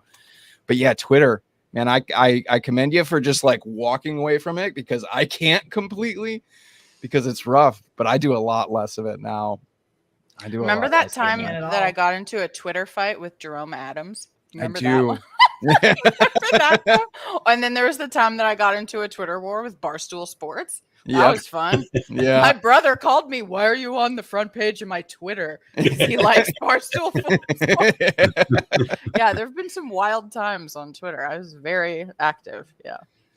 Yeah, it is. It's tough though. And one of the things too that I talk about a lot, and I mean, I always, you know, commend anyone for walking away for your own mental health. You have to do what you have to do for yourself first and foremost. But I talk a lot about like that burnout and taking breaks, and how important that is for you, and to be reminded that there are still a lot of advocates there being vocal on a day-to-day basis. If you go to any, like, I don't know, World Health Organization tweet right now, not only is there a community note underneath it, but there is still a very, very present, you know, advocacy group effort in the comments, debunking and sharing information and sharing studies and sharing their stories. That's still there, and it's not going to go anywhere. If you take a break, if you're like, hey, look, I need to step away for a week and get rid of Twitter on my phone or whatever, don't think like everything is going to crash and burn during that week that you're gone. Like, we are CASAA, all of us, and it takes a village to do it. And those folks will still be there while you take your time. So yeah, like don't let yourself get so burnt out that it becomes a mental health problem for sure. It takes a village, it takes a group effort, and everybody is there still doing it. Samantha Barrett. Thank you. Samantha Barrett A, or is A like a... I think that's Australian. That is that what that is? Okay. For the $20, thank you. Keep up the great work. Love from down on... Okay, I should have read the comment.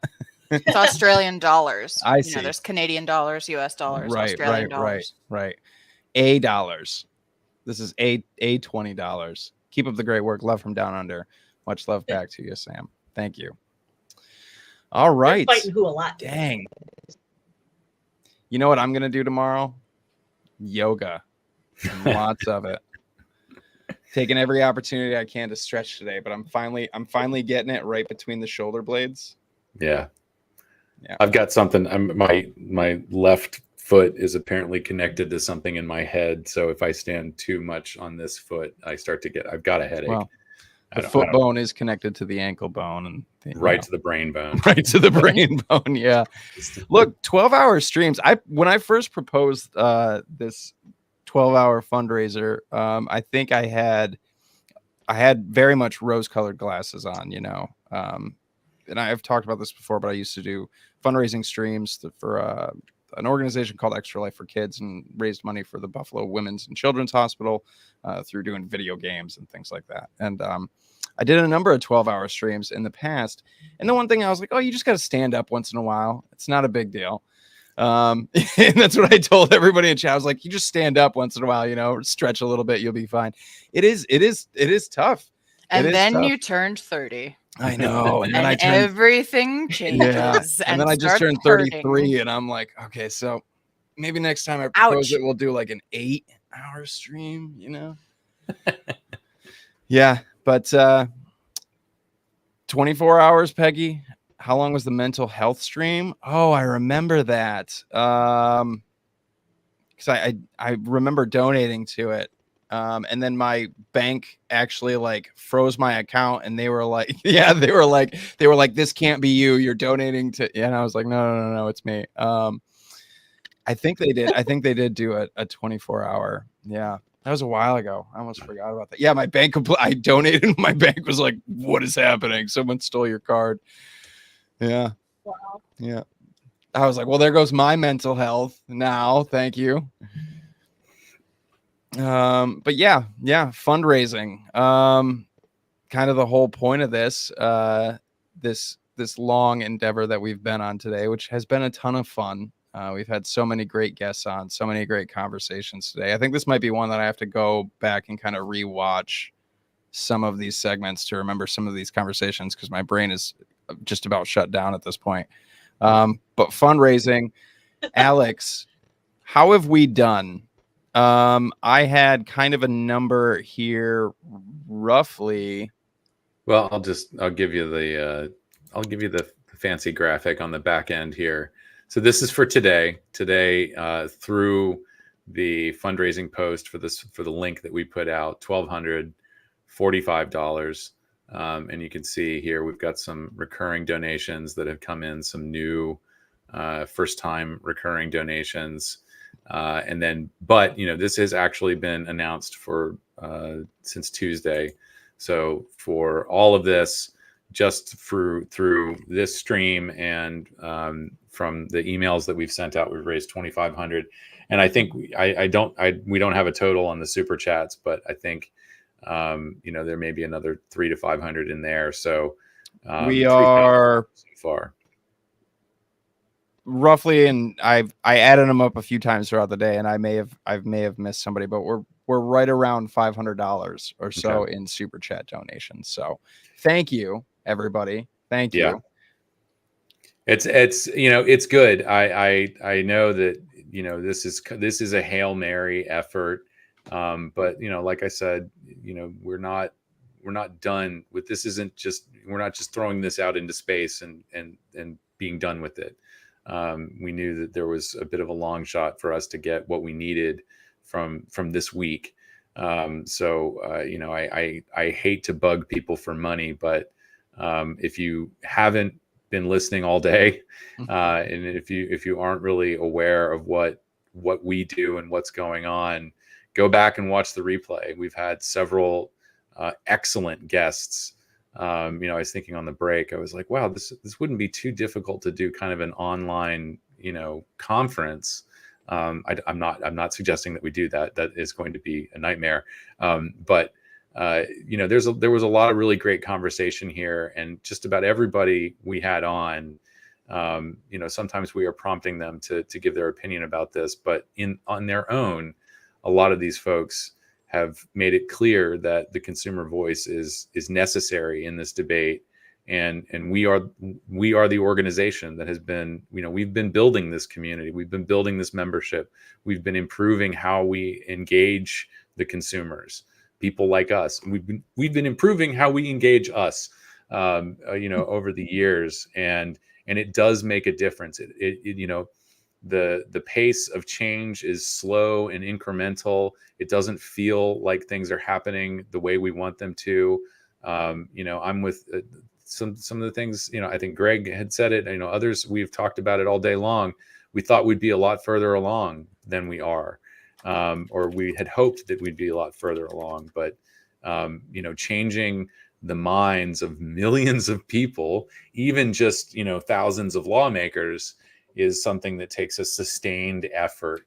And this, just the fact that CASAA is still here after 15 years, I think is a testament to the power of this community, the power of our experiences.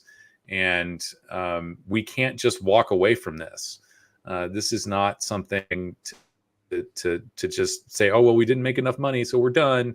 We are fighting tooth and nail here to make sure that we maintain this as a valuable resource, as a valuable engagement tool. We need everybody pitching in, and that that is the appeal. They're small amounts from lots of people make a huge difference, and I think we are amateurs at fundraising. But it is something that we need to get better at, and we are going to be persistent with this. I think this may take the rest of the month. It could take the rest of the summer, but we don't want to walk away from what we've built. We know that it's very useful, and we know we may not get the headlines that for example the VTA gets. We don't have the budget VTA has, but it is in a somewhat unseen way, it is very effective. It is very effective to hear from the people who are directly affected by the policies. And lawmakers are humans too, even though we may not think about it that way a lot of the time. They do have the capacity for empathy and compassion. And, when they, year after year after year, hearing from people who have had success by switching away from smoking to nicotine pouches, to vapor products, whatever other goofy nicotine product comes along, that's going to resonate with people. And I keep pulling, 2030 out like it is, it's just a nice round number. But, looking at the numbers, listening to the data being presented all, year after year at eSig Summit and these other conferences at GFN, GTNF. I'd never been to SRNT. These are all just a bunch of acronyms for fancy conferences, but we keep seeing, they're just reading, the releases from CDC without the filter of the hysterical media claiming that kids are being corrupted by, barrels of nicotine rolling down the street. I think by the end of the decade, we could see smoking prevalence in the United States among adults below 5%.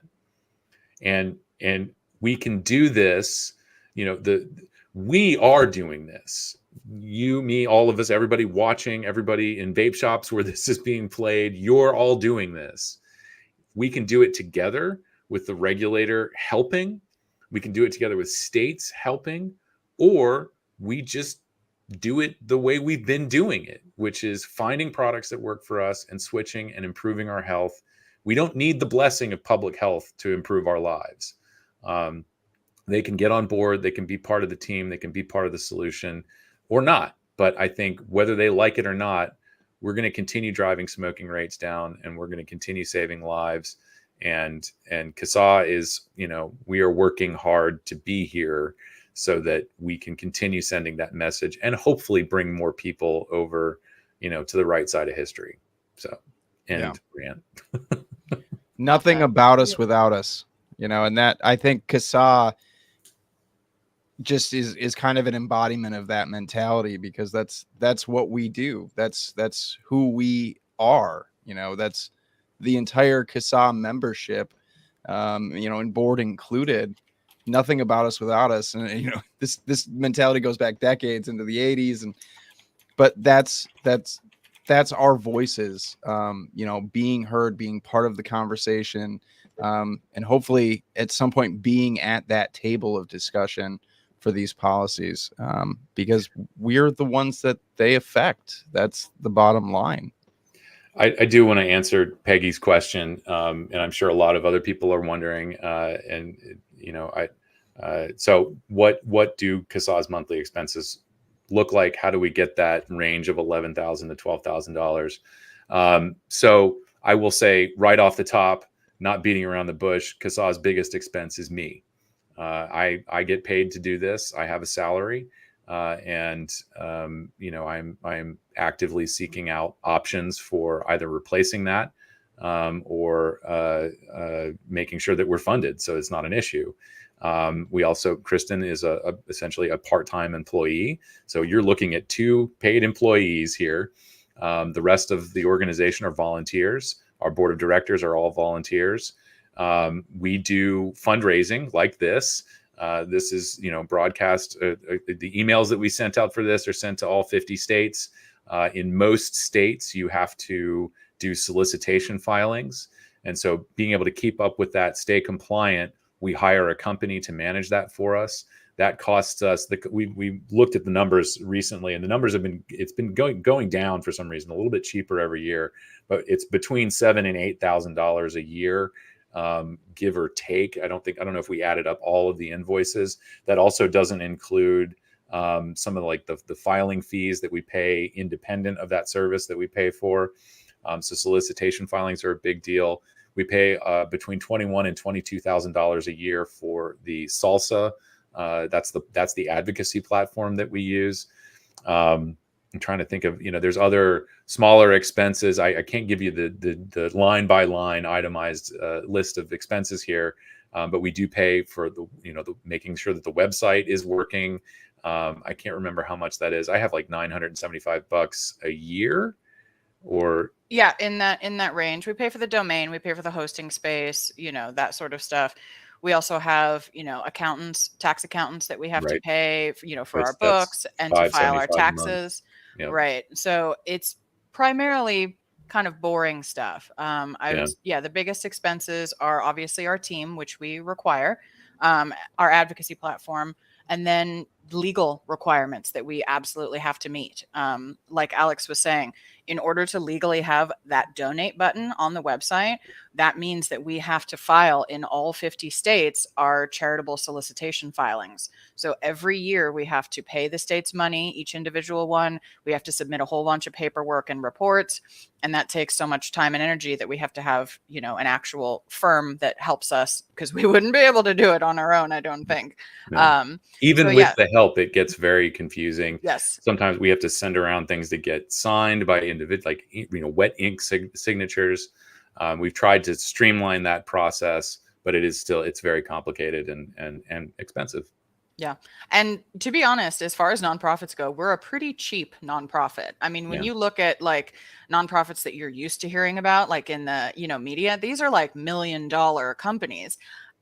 We could get by on, $150,000 a year, if that would be like the minimum. We wouldn't be able to, we could maintain what we're currently doing. And that may sound like a lot to some people, but in the nonprofit world, that's actually not a huge amount. We're pretty grassroots, bare bones. And so, that's why it's just so, vital. And we've been lucky that we haven't had to push membership for funds very often, because we've been able to rely, on industry and, the monthly recurring donations that we get from people. But those things have been going down significantly lately, like very, very significantly. I don't know if you guys remember, about 4 years ago, we were kind of in a similar situation. We did a big fundraiser. That one was significantly more successful.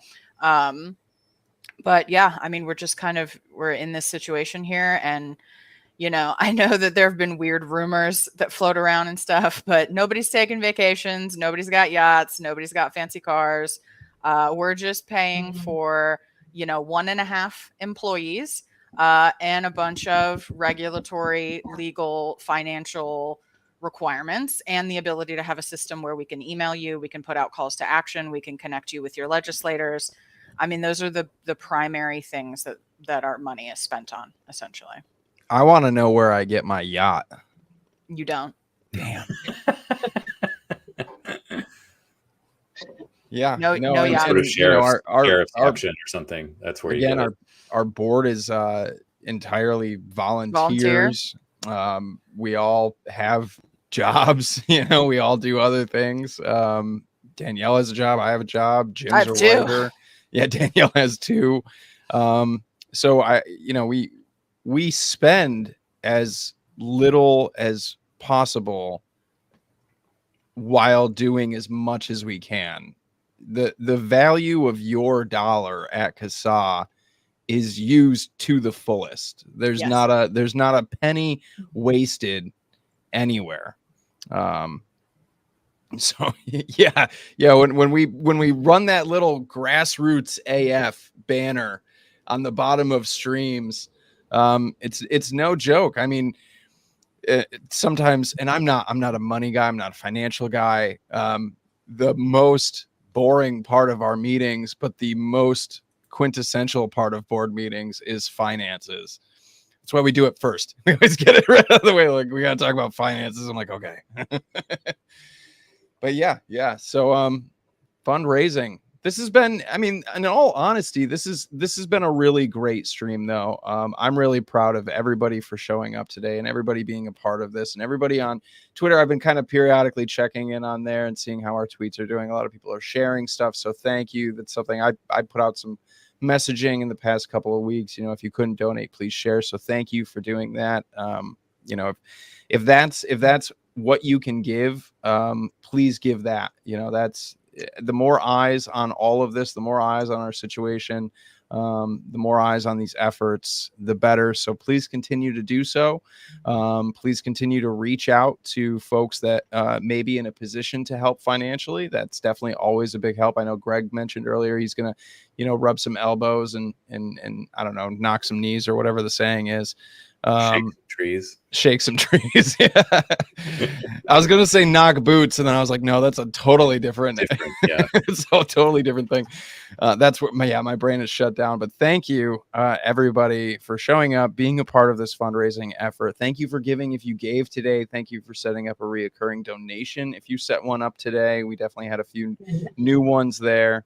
I know this isn't like a normal spiel here, but I just want to express how grateful I am to this community and to the folks here at CASAA for allowing a miscreant like me to participate in all of this and be here with all of you every other week on live streams and stuff like this. I love this community from the bottom of my heart and lungs, and I just can't thank everybody enough for everything that everyone does. Everyone does. And thank you, everybody who stuck around. I see folks have been here as long as we have. Yeah, that's impressive, and I really appreciate. I thanks. I mean, just for sticking around, but also all of the engagement in chat, all of the conversations. It's valuable. It's heartwarming. Thank you all. I agree. I think this was a really good day. I walked into this thinking I can't believe we signed up to do this. I was very persuasive. Actually, it was kind of like, we're going to do a 12-hour live stream, and I'm like, okay, let's do it. And I told you, very persuasive. Yeah. So it's been an honor to spend the day with you guys and all of our guests. I thank you guys all again for joining us. Yeah, I don't want to be the one to be like, and we're done. So. Oh, I hear that Charles extends his apologies. He had computer issues, so was unable to make it. So yeah, we could see kind of, because we have a little back end view of our screens and things. That's how we shuffle screens and views.